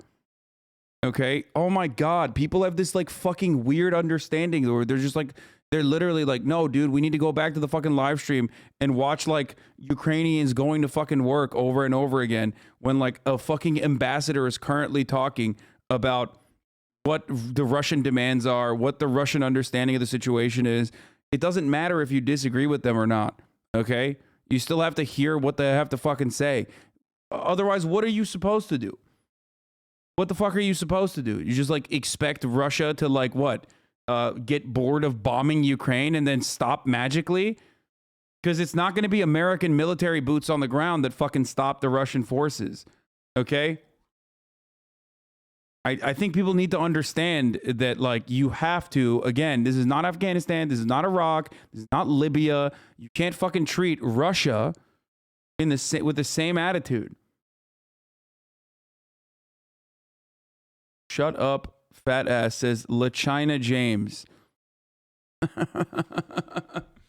Thanks, man. The countries very, very close to Russia.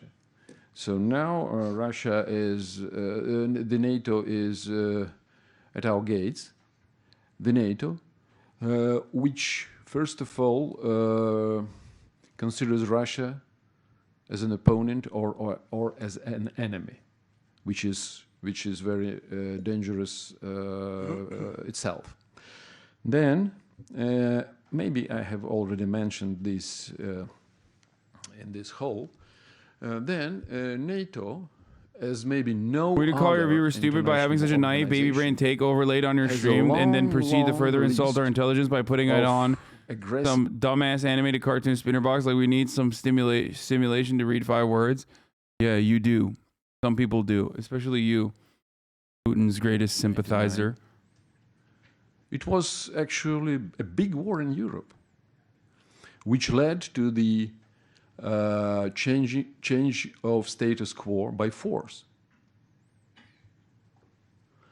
And nobody in the NATO, in the European continent at that time, didn't raise their voices against this kind of aggression conducted in apparent violation of international law and the UN Charter, and in apparent ignorance of the role of the United Nations Security Council. And this aggression led to the division of Yugoslavia and illegal proclamation of so-called independence of so-called independent state Kosovo. More to this, back in, if we enter the 21st century, they were such cruel and destructive aggressions conducted by the United States and their NATO allies, like in Iraq, like in Libya, like now in Syria, where the NATO troops are deployed without any permission from the United Nations Security Council or from the legitimate government of Syria. And all these aggressions resulted in very, very negative, very, very heavy results for the region, for the respective regions, and for the international community in general. Look what happened in Iraq.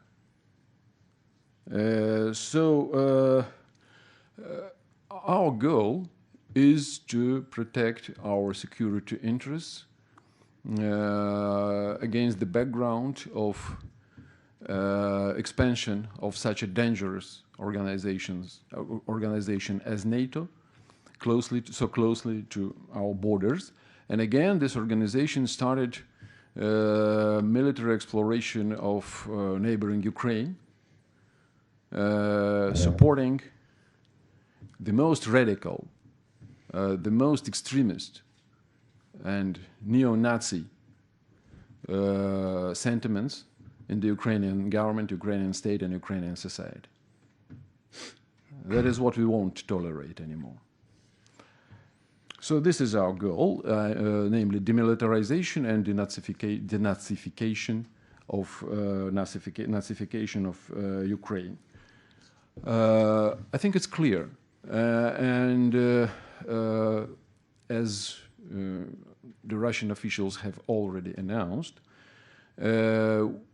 the further future of Ukraine will depend on the choice of the Ukrainian people, of demilitarized and denazified Ukraine. Thank you. We have questions. Jimbo.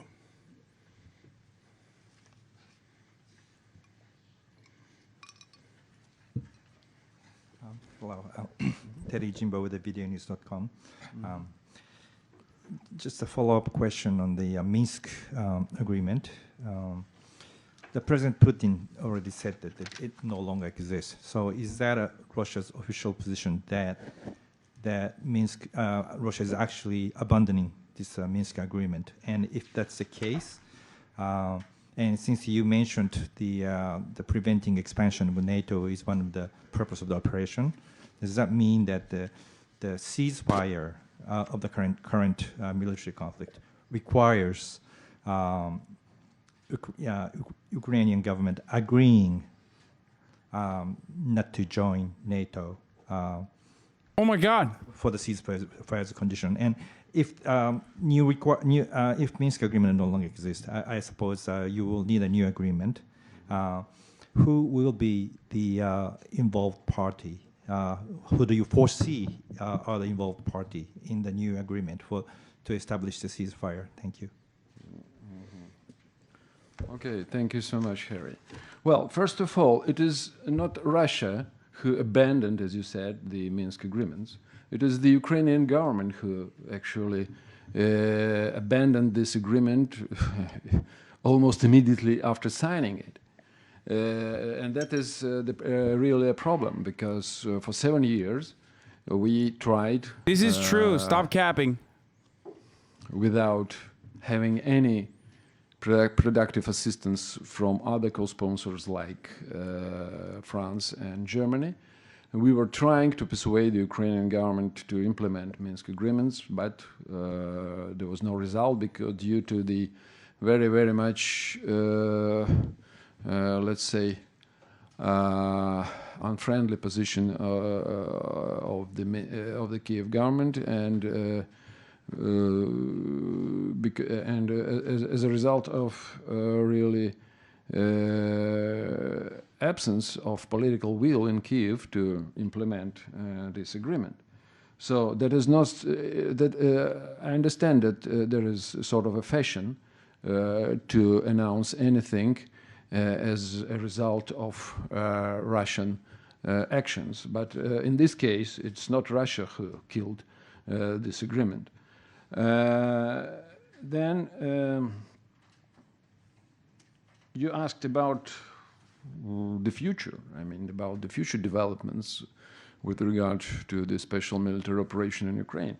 Well, it does not depend only on us, what is going to happen next.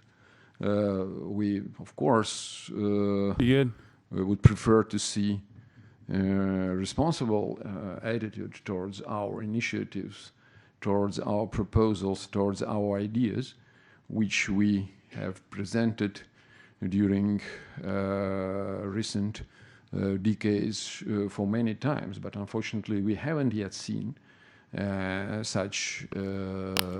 Not abiding by the Minsk agreement is not warranted for fucking going to war or shelling Ukraine or any of that stuff. However, it is true that the Minsk agreement was incredibly unpopular with the Kiev government, with the Ukrainian government, especially because parts of it, if I'm not mistaken, parts of it required the recognition of Eastern Ukrainian territories having autonomy and protection. Okay? And both sides violated that. It's not a good excuse, even though it is true.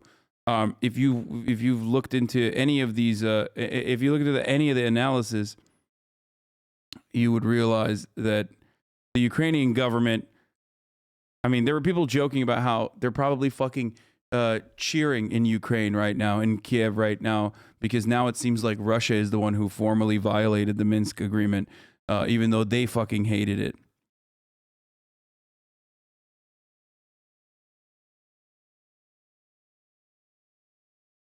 Just look that up on your phone. Be honest, dude. Lol. Wait.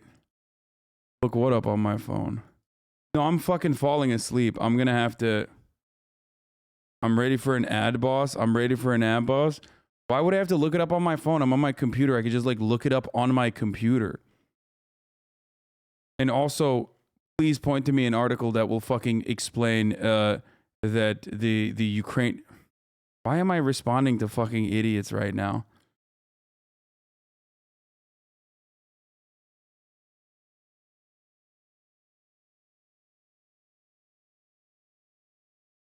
Cheer for someone invading your country? What? No. No. The joke was that officials in Kiev see this violation of the Minsk agreement and completely can shift the blame over to Russia as a joke. That was the meme the analysts were saying.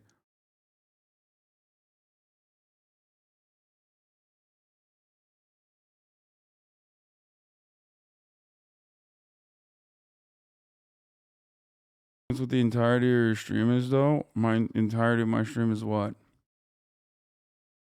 Yeah, responding to idiots. Yeah, you're right.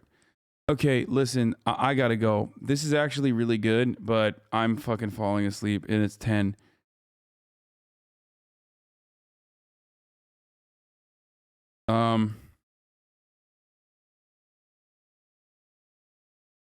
my brain is, my brain is not functioning appropriately.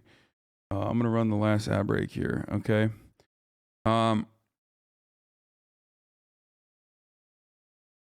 We'll keep up the coverage of what's going on in Ukraine.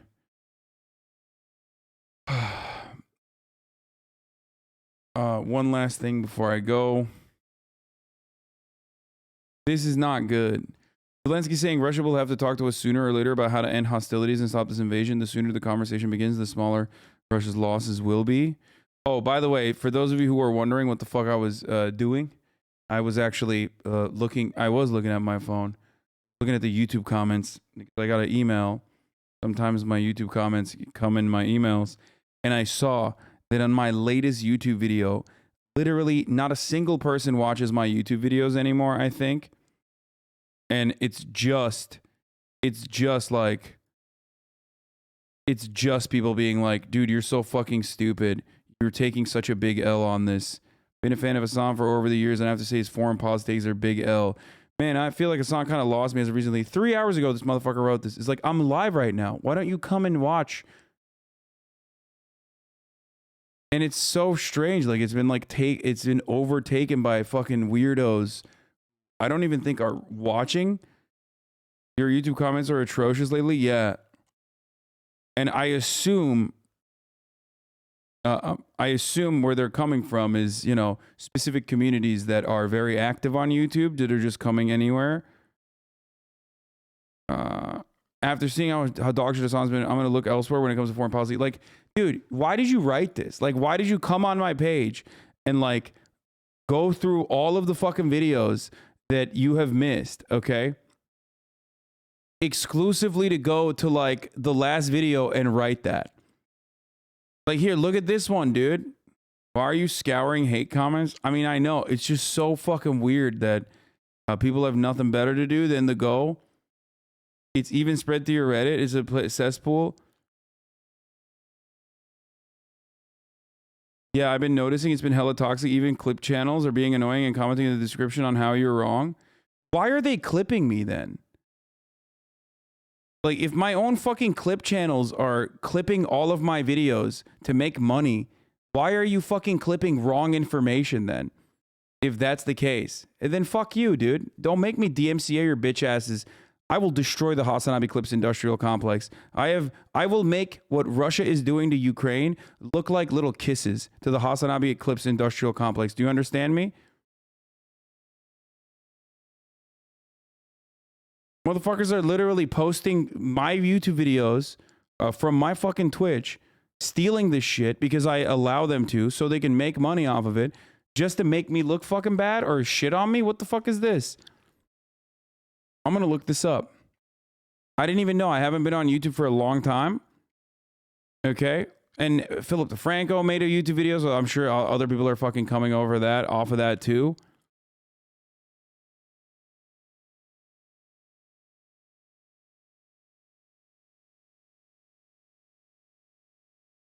If I catch any of you stupid Hasanabi fucking Clips industrial complex motherfuckers being like, he's wrong, send me all the videos.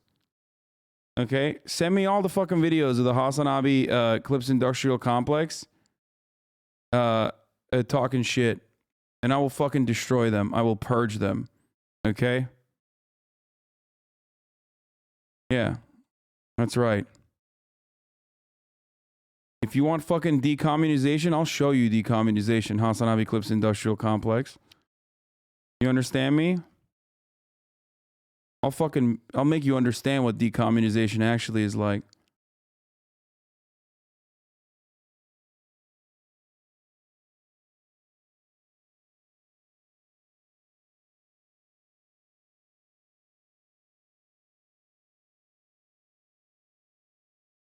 But anyway, no, it's I've already mentioned this before. It's like the saddest fucking group of individuals that only care about getting fucking W's on arguments or whatever. And even if it's not a real W, it doesn't matter. It's an effort to. It's basically an effort to vilify a person so that their favorite fucking so that their favorite YouTuber, you know, can gain more momentum. Okay. The saddest, most pathetic thing you can do.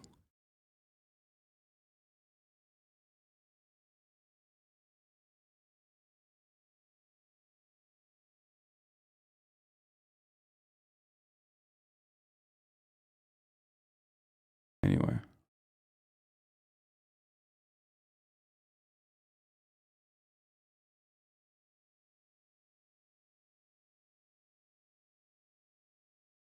Look at the owner of the content class making his claim on the poor workers of the proletariat clip artists. Straight up.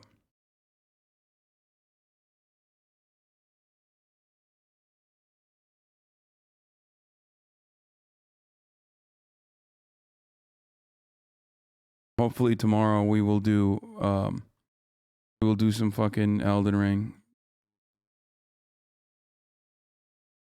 You know? Anyway, once again, it's literally commenters on the clip channels, not the clip channels themselves. Oh, okay. Yeah, no, people are like, there are a lot of dudes with a lot of fucking time on their hands that just like go everywhere. Anywhere and everywhere, and they will not give up. They are relentless. They will fucking regularly be like, dude, you were wrong, you're wrong. Who cares? What are you gonna do, you know? Stunning lo-fi introduction, starting off. Anyway, I'll see you guys tomorrow. All the chatter. No, there's definitely a channel who's been shitting on you in the description section. No. You send me that channel. I've noticed a string of hate commenters, not channels in your clip channels, including slurs, transphobic, misogynistic language. Yeah, I know. You fucking send me that, okay? Hostile people hate. I'll destroy them. Los Angeles, California. Anyway, I'll see you guys tomorrow, as always. All right. Good night. Be safe. Peace. To the topic that's just begun. There he is again. Her son is streaming. Her son is streaming. There he is again. Her son is streaming. Her son is streaming. Reviewing the P.O. box, Uncle Euger's face. Sudden discord agitprop, great names take on race. Tiny Bernie Sanders, LGBTQ Air Force. The whole left at your fingertips, and Anya out your door. The H3 Crowder debate, the Young Turks online show. 3 full fucking years of this, and plenty more to go. 90-day fiance, talks of champagne bourgeoisie.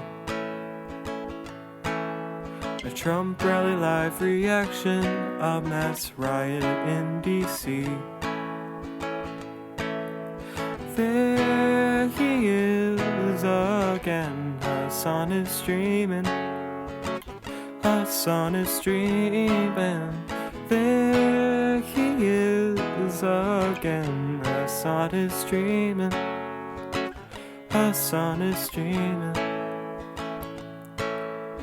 Reading live stream fail comments. Austin show chat advice.